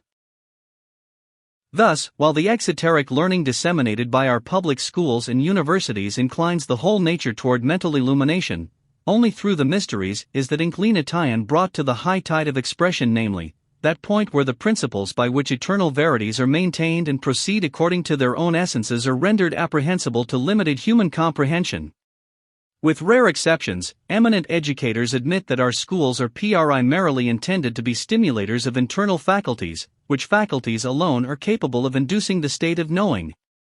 In the majority of cases, however, even our comparatively sufficient educational facilities are productive of results either abortive or hopelessly mediocre. Too often the student is simply introduced to those phases of learning which are definitely applicable to the utilitarian problems of the age. His education is consequently considered complete when he is schooled in any subject sufficiently for it to serve as a livelihood. Only occasionally do we find the man or woman whose 324 lectures on ancient philosophy knowledge of any particular subject is profound enough to support the mind in a state commensurate with its dignity. The lack of rational philosophy common to this age is most evident in our educational systems, whose object ostensibly is to superimpose extraneous thoughts upon those half-awakened adolescent minds groping for substance amid the shadow of their own immaturity. Educators presumably have adopted Locke's theory that the juvenile mind is a blank sheet of paper upon whose receptive surface must be scribbled conventional platitudes, premises, or admonitions. Regarding the intellectual equipment of youth as a sort of highly attenuated putty, instructors subconsciously relegate to themselves the molding of this mental stuff into the likeness of the conventional, the substantial, and the prosaic, what they esteem as the outstanding characteristics of sound and useful thought. Under the molding influence of the old, it is thus assured that the new life will be a replica of those inadequate generations which rise from their stupor only to blight futurity. When philologic pedagogies have finished poking their intellectual fingers into the plastic substances of his brain, its youthful owner is prepared to go forth into the world and repeat every imprudence which marred the tranquility of his ancestors. The dire circumstances that torment each succeeding generation are thus reinvoked and perpetuated. This mental overshadowing renders its beneficiary incapable of originality even in vice. He cannot even make his own mistakes, but must continue to repeat the errors of the ages, and bow beneath such time-honored institutions as war and competition. With the possible exception of theology, nowhere outside the realm of education does man's egotism find more grandiloquent expression. Here fools in purple doublets sanctimoniously bestow their foolishness upon posterity. Having lost sight of the true purpose of education, these pedants regard him well-cultured who thinks least and remembers most, while **m the schoolroom, but who, having matriculated into the greater concerns of life, there conveniently acquires the knack of forgetting even the little he once remembered. With the ens exoteric and esoteric knowledge 325 of education thus most effectively obscured, the means by which these ends should be attained are at best but highroads to nowhere. Education has become a vicious circle wherein the ignorance of one generation is transmitted like a hereditary taint to its progeny. Every form of social evil is made to thrive exceedingly, and the racial virtues are periodically threatened with extinction. Interpretation is the preponderant factor in modern teaching. The instructor perforce acts as an intermediary between the complexity of a science and the insufficiency of a partly developed mind. To interpret adequately is a divine gift bestowed by the gods only upon those whose attainments rival the heroic deeds of myth and legend. A great interpreter is no less a master than a great originator, for only a mind as great as the conceiving mind can intelligently interpret the concepts of that conceiving mind.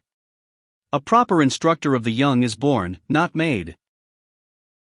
His genius is supreme, for not only must he be able to grasp the infinite complexity of a subject, but he must also reduce that complexity to an orderly simplicity. He must think downward to those intellects that still verge upon the state of thoughtlessness, inclining them gently, reverently, yet unmistakably, toward rational procedure. Plato was dead 500 years before an interpreter was found worthy of the task of revealing the intellectual achievements of this illustrious mortal. Of all Platonic successors, only Proclus sensed the significance and magnitude of Plato's contribution to human knowledge. Each century gives birth to but one or two truly creative or interpretive minds. All other claimants to proficiency in conversance are merely meddlers in matters of the mind, dabblers, dilettanti, veritable parasites upon the bodies of art and science. They suffer from that most loathsome and fatal of all diseases, ignorance of their own ignorance. The prime requisite of every great exponent of an art or science is that he shall recognize and emphasize its aesthetic and ethical aspects. Even such prosaic arts as carpentry and cookery may become media by which the mind can be introduced to the beautiful, the noble, and the good. 324 lectures on ancient philosophy knowledge of any particular subject is profound enough to support the mind in a state commensurate with its dignity. The lack of rational philosophy common to this age is most evident in our educational systems, whose object ostensibly is to superimpose extraneous thoughts upon those half-awakened adolescent minds groping for substance amid the shadow of their own immaturity. Educators presumably have adopted Locke's theory that the juvenile mind is a blank sheet of paper upon whose receptive surface must be scribbled conventional platitudes, premises, or admonitions. Regarding the intellectual equipment of youth as a sort of highly attenuated putty, instructors subconsciously relegate to themselves the molding of this mental stuff into the likeness of the conventional, the substantial, and the prosaic, what they esteem as the outstanding characteristics of sound and useful thought. Under the molding influence of the old, it is thus assured that the new life will be a replica of those inadequate generations which rise from their stupor only to blight futurity. When philologic pedagogues have finished poking their intellectual fingers into the plastic substances of his brain, its youthful owner is prepared to go forth into the world and repeat every imprudence which marred the tranquility of his ancestors. The dire circumstances that torment each succeeding generation are thus reinvoked and perpetuated. This mental overshadowing renders its beneficiary incapable of originality even in vice. He cannot even make his own mistakes, but must continue to repeat the errors of the ages, and bow beneath such time-honored institutions as war and competition. With the possible exception of theology, nowhere outside the realm of education does man's egotism find more grandiloquent expression. Here fools in purple doublets sanctimoniously bestow their foolishness upon posterity. Having lost sight of the true purpose of education, these pedants regard him well-cultured who thinks least and remembers most while in the schoolroom, but who, having matriculated into the greater concerns of life, there conveniently acquires the knack of forgetting even the little he once remembered. With the ends exoteric and esoteric knowledge 325 of education thus most effectively obscured, the means by which these ends should be attained are at best but highroads to nowhere. Education has become a vicious circle wherein the ignorance of one generation is transmitted like a hereditary taint to its progeny. Every form of social evil is made to thrive exceedingly, and the racial virtues are periodically threatened with extinction. Interpretation is the preponderant factor in modern teaching. The instructor perforce acts as an intermediary between the complexity of a science and the insufficiency of a partly developed mind. To interpret adequately is a divine gift bestowed by the gods only upon those whose attainments rival the heroic deeds of myth and legend. A great interpreter is no less a master than a great originator, for only a mind as great as the conceiving mind can intelligently interpret the concepts of that conceiving mind. A proper instructor of the young is born, not made. His genius is supreme, for not only must he be able to grasp the infinite complexity of a subject, but he must also reduce that complexity to an orderly simplicity. He must think downward to those intellects that still verge upon the state of thoughtlessness, inclining them gently, reverently, yet unmistakably, toward rational procedure. Plato was dead 500 years before an interpreter was found worthy of the task of revealing the intellectual achievements of this illustrious mortal. Of all the Platonic successors, only Proclus sensed the significance and magnitude of Plato's contribution to human knowledge. Each century gives birth to but one or two truly creative or interpretive minds. All other claimants to proficiency and conversance are merely meddlers in matters of the mind, dabblers, dilettanti, veritable parasites upon the bodies of art and science. They suffer from that most loathsome and fatal of all diseases, ignorance of their own ignorance. The prime requisite of every great exponent of an art or science is that he shall recognize and emphasize its aesthetic and ethical aspects. Even such prosaic arts as carpentry and cookery may become media by which the mind can be introduced to the beautiful, the noble, and the good. 326 Lectures on Ancient Philosophy. Failure to perceive the substratum of divine agency below the surface of every physical procedure is to demonstrate one's disqualification to instruct in the elements of that procedure. Therefore none but the idealist who can see the beautiful in all things should be entrusted with the education of a child in whose nature it is hoped that the spirit of beauty will take up its abode. Of Greek philosophy it has been said that its interpretation was reserved for men who were born indeed in a baser age, but who being allotted a nature similar to their master were the true interpreters of his sublime and mystic speculations. See the introduction to the select works of Plotinus. Of education in general, as of jurisprudence in particular, it is all too evident that the spirit is dead, and only the letter remains. Those dependent upon it for intellectual sustenance sicken, and ultimately become intellectual corpses from whom the rational life has fled. As without the fructifying principle the germ of potentiality cannot burst its confining walls, so without the higher ethics of philosophy the seed of divinity resident in man can never be quickened. Only a comprehending soul rendered aware of the luminous realities behind the veil of form through the disciplines of right thinking, can dispel those illusions which, like the monsters of a fabled age, guard the adytum of the sacred sciences. The corruption that crept into its ethical institutes was the direct cause of the decadence of pagandom. Those custodians of the secret doctrine, the venerable hierophants of the mysteries, left their schools and hied themselves to the remote corners of the earth. Deprived of their inspired leadership, the mysteries became mere mongers of empty words. After courageously passing all the hazardous trials of the ancient rituals, the enthusiastic neophyte did not receive at the completion of the rites the promised esoteric knowledge. Sanctimonious priests could only drone garbled fancies, or whisper with bated breath elegant nothings in his ear. In the quest for truth men will risk much, but even the most intrepid soul will hesitate to jeopardize life or limb for such dubious returns. Exoteric and esoteric knowledge 327. A similar betrayal of trust also awaits the modern seeker after truth.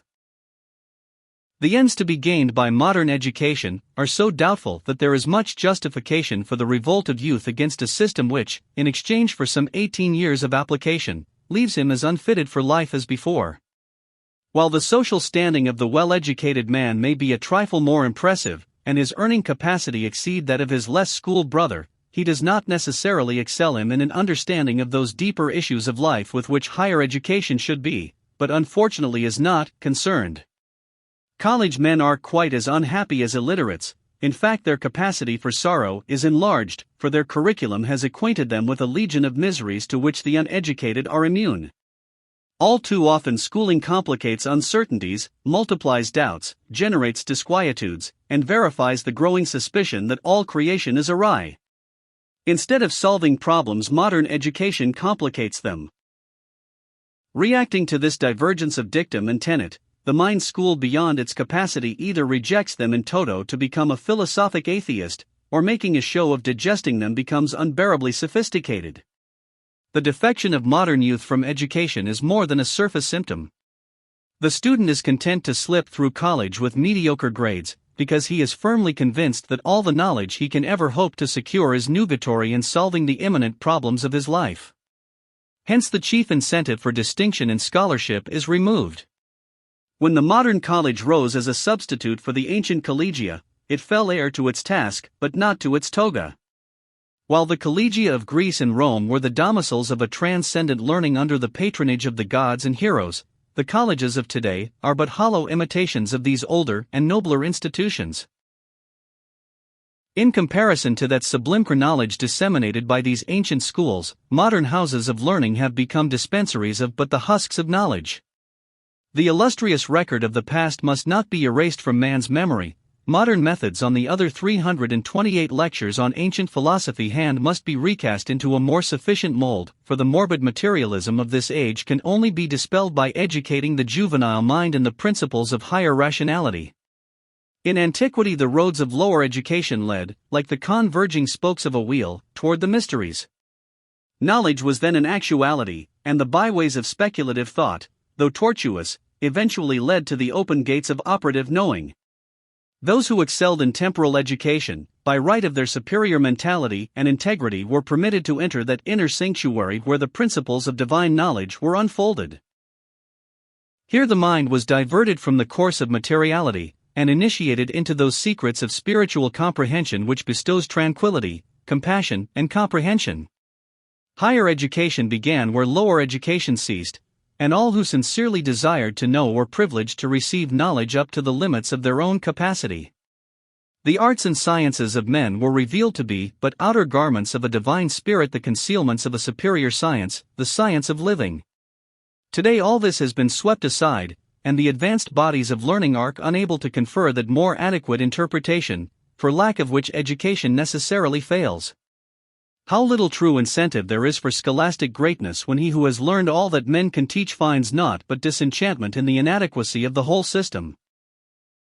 When the masters of a science confess their ignorance of the very principles which are the daily subjects of their speculations, what shall it profit a man to sit at their feet and spend his years in the determination of the exact degree of ignorance possessed by his mentors?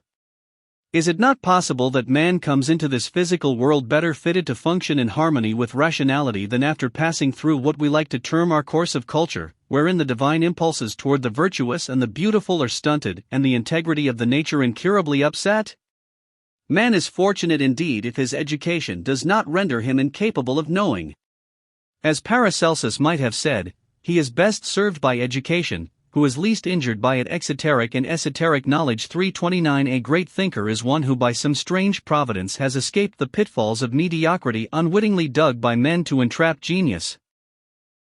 All the world, wrote Emerson, is at hazard when God lets loose a thinker.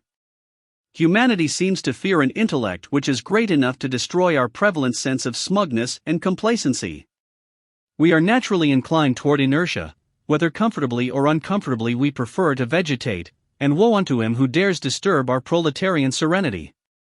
Humanity chooses to languish in the darkness of things as they are for fear that the godlike splendor of things, as they might be, will also uncover humanity's foibles and impose the burden of their correction.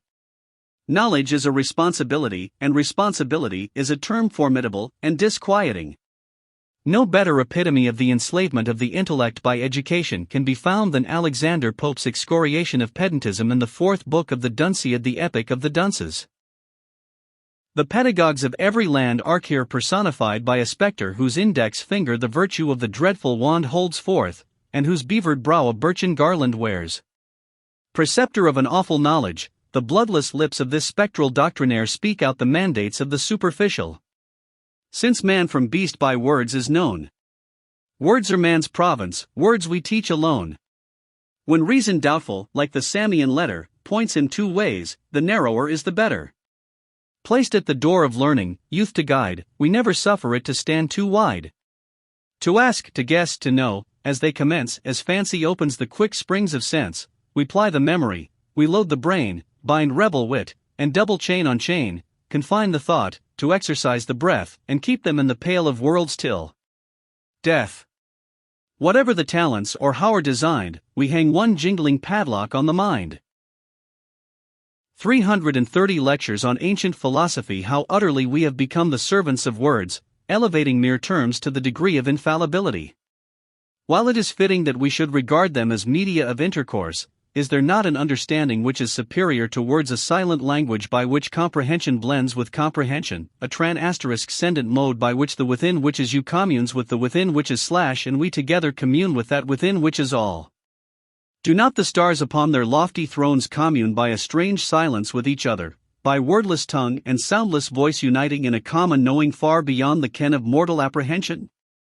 With upright larynx, does man so greatly excel all other creatures that he shall achieve glory by virtue of his lips alone? If he earns a crown, must he wear it on his tongue? Words are but the infinite diversity of sound, and by many a curious gasp and rattle do we make our whimsies known. We live in a universe of words, terms and letters continually intervene to become the agencies of endless misunderstanding. As the memorizer of words is not a thinker, so the cloth of philosophic terminology cannot make the philosopher. Words are but names for unknown quantities and conditions, no more, for words are powerless to acquaint us with the inner natures whose qualities they bound. In Genesis it is declared that Adam went forth and named all creatures, and following his example men have never ceased to coin appellations with which to designate or describe the objects and conditions of environment. By appropriate terms the heaven and earth came to be defined, but how different from wordy definition is the comprehending nature of those polynomial powers which, founded in eternity, verge toward time just enough to be vaguely apprehensible. Picture the enlightenment of the proverbial inquisitive schoolboy who, pointing to a growing mystery of leaves and stems, presents his instructor with this poser: "Master, what is this living, unfolding thing?"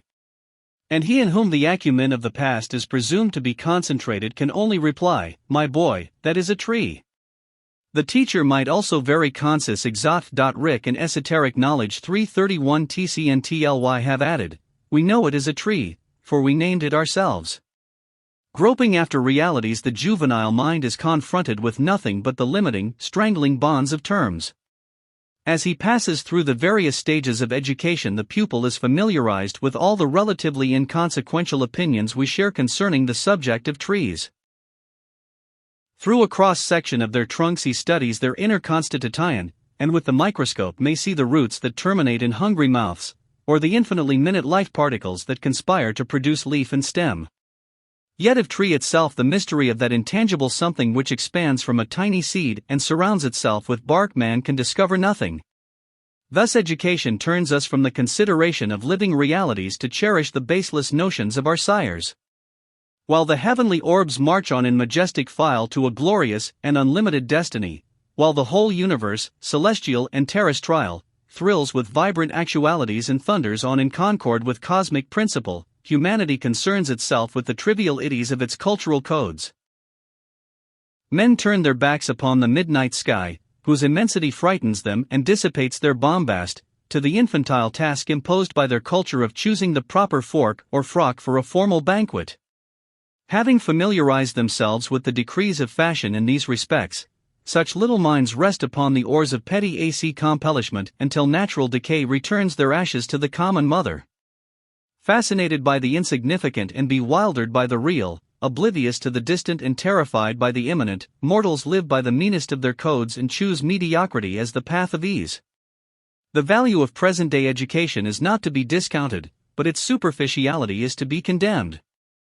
It may have value as a means, but it is wholly inadequate as an end, for it cannot supply that knowledge indispensable to right living. If permeated by a sort of philosophic optimism concerning the ultimates of knowledge, and leavened by the ancient procedures and disciplines, material education could prepare its 332 lectures on ancient philosophy votaries for those loftier forms of learning for lack of which the nations perish. So long as education assumes that knowledge beyond its own prescribed domain is unavailable, it is false to the great need of humanity. Unfortunately, this is the assumption prevalent in the bodies of so-called higher learning. Ridicule is heaped upon the ancients for their superstitions. The esoteric doctrines are declared to have been idle rumors generated in the perfervid imaginations of unbalanced fanatics, who were consequently branded charlatans, adventurers, and impostors. Mindful of the claims of consistency, should we not condemn as impostors those schools which supply mere notions in lieu of actual knowledge and declare the individual to be educated though totally ignorant of every vital issue of existence? Graduates of modern educational institutions are presented with impressive diplomas, which too often are the most tangible evidence of scholastic attainment. In his discourse on initiation, Hermes elucidates to his son Tatian the subject of spiritual education. The oration moves rhythmically and majestically upon the theme of appreciation, and may be summed up in the single thought that appreciation for universal good is the beginning of wisdom. Education is here revealed as the discipline whereby man is rendered capable of appreciating divine order and made susceptible to its redeeming impulses. Tatian is instructed by his immortal father in the discovery of God in these words: "If thou wouldst contemplate the Creator even in perishable things, in things which are on the earth, or in the deep, reflect, O my son, on the formation of man in his mother's womb, contemplate carefully the skill of the workman, learn to know him according to the divine beauty of the work. Who formed the orb of the eye? Who pierced the openings of the nostrils and of the ears? Who made the mouth to open? Who traced out the channels of the veins? Who made the bones hard? Who covered the flesh with skin? Who separated the fingers and the toes? Who made the feet broad? Who hollowed out the pores? Who spread out the spleen? Who exoteric and esoteric knowledge 333 formed the heart like a pyramid? Who made the sides wide? Who formed the caverns of the lungs? Who made the honorable parts of the body conspicuous and concealed the others? See how much skill is bestowed in one species of matter, how much labor on one single work. Everywhere there is beauty, everywhere perfection, everywhere variety. Who made all these things? Who is the mother, who is the father, if it be not the only and invisible God, who has created all things by his will? Alcibiades, the Greek patrician who nursed within his breast senatorial aspirations, submitted to an inventory of his mental and ethical qualifications at the hands of Socrates, who thereupon demonstrated that the sole asset of the youth consisted of a vague proficiency in strumming the lyre, the ability to recite poetry not too badly, and an indifferent prowess in the gymnasium. Holding up the mirror of rationality before Alcibiades, Socrates convinced the would-be guardian of the sovereignty of Athens that he lacked sufficient intelligence to administer his own affairs, let alone those of the Athenian Commonwealth. Times have changed since those golden days when skeptic and peripatetic roamed the Athenian byways, but the spirit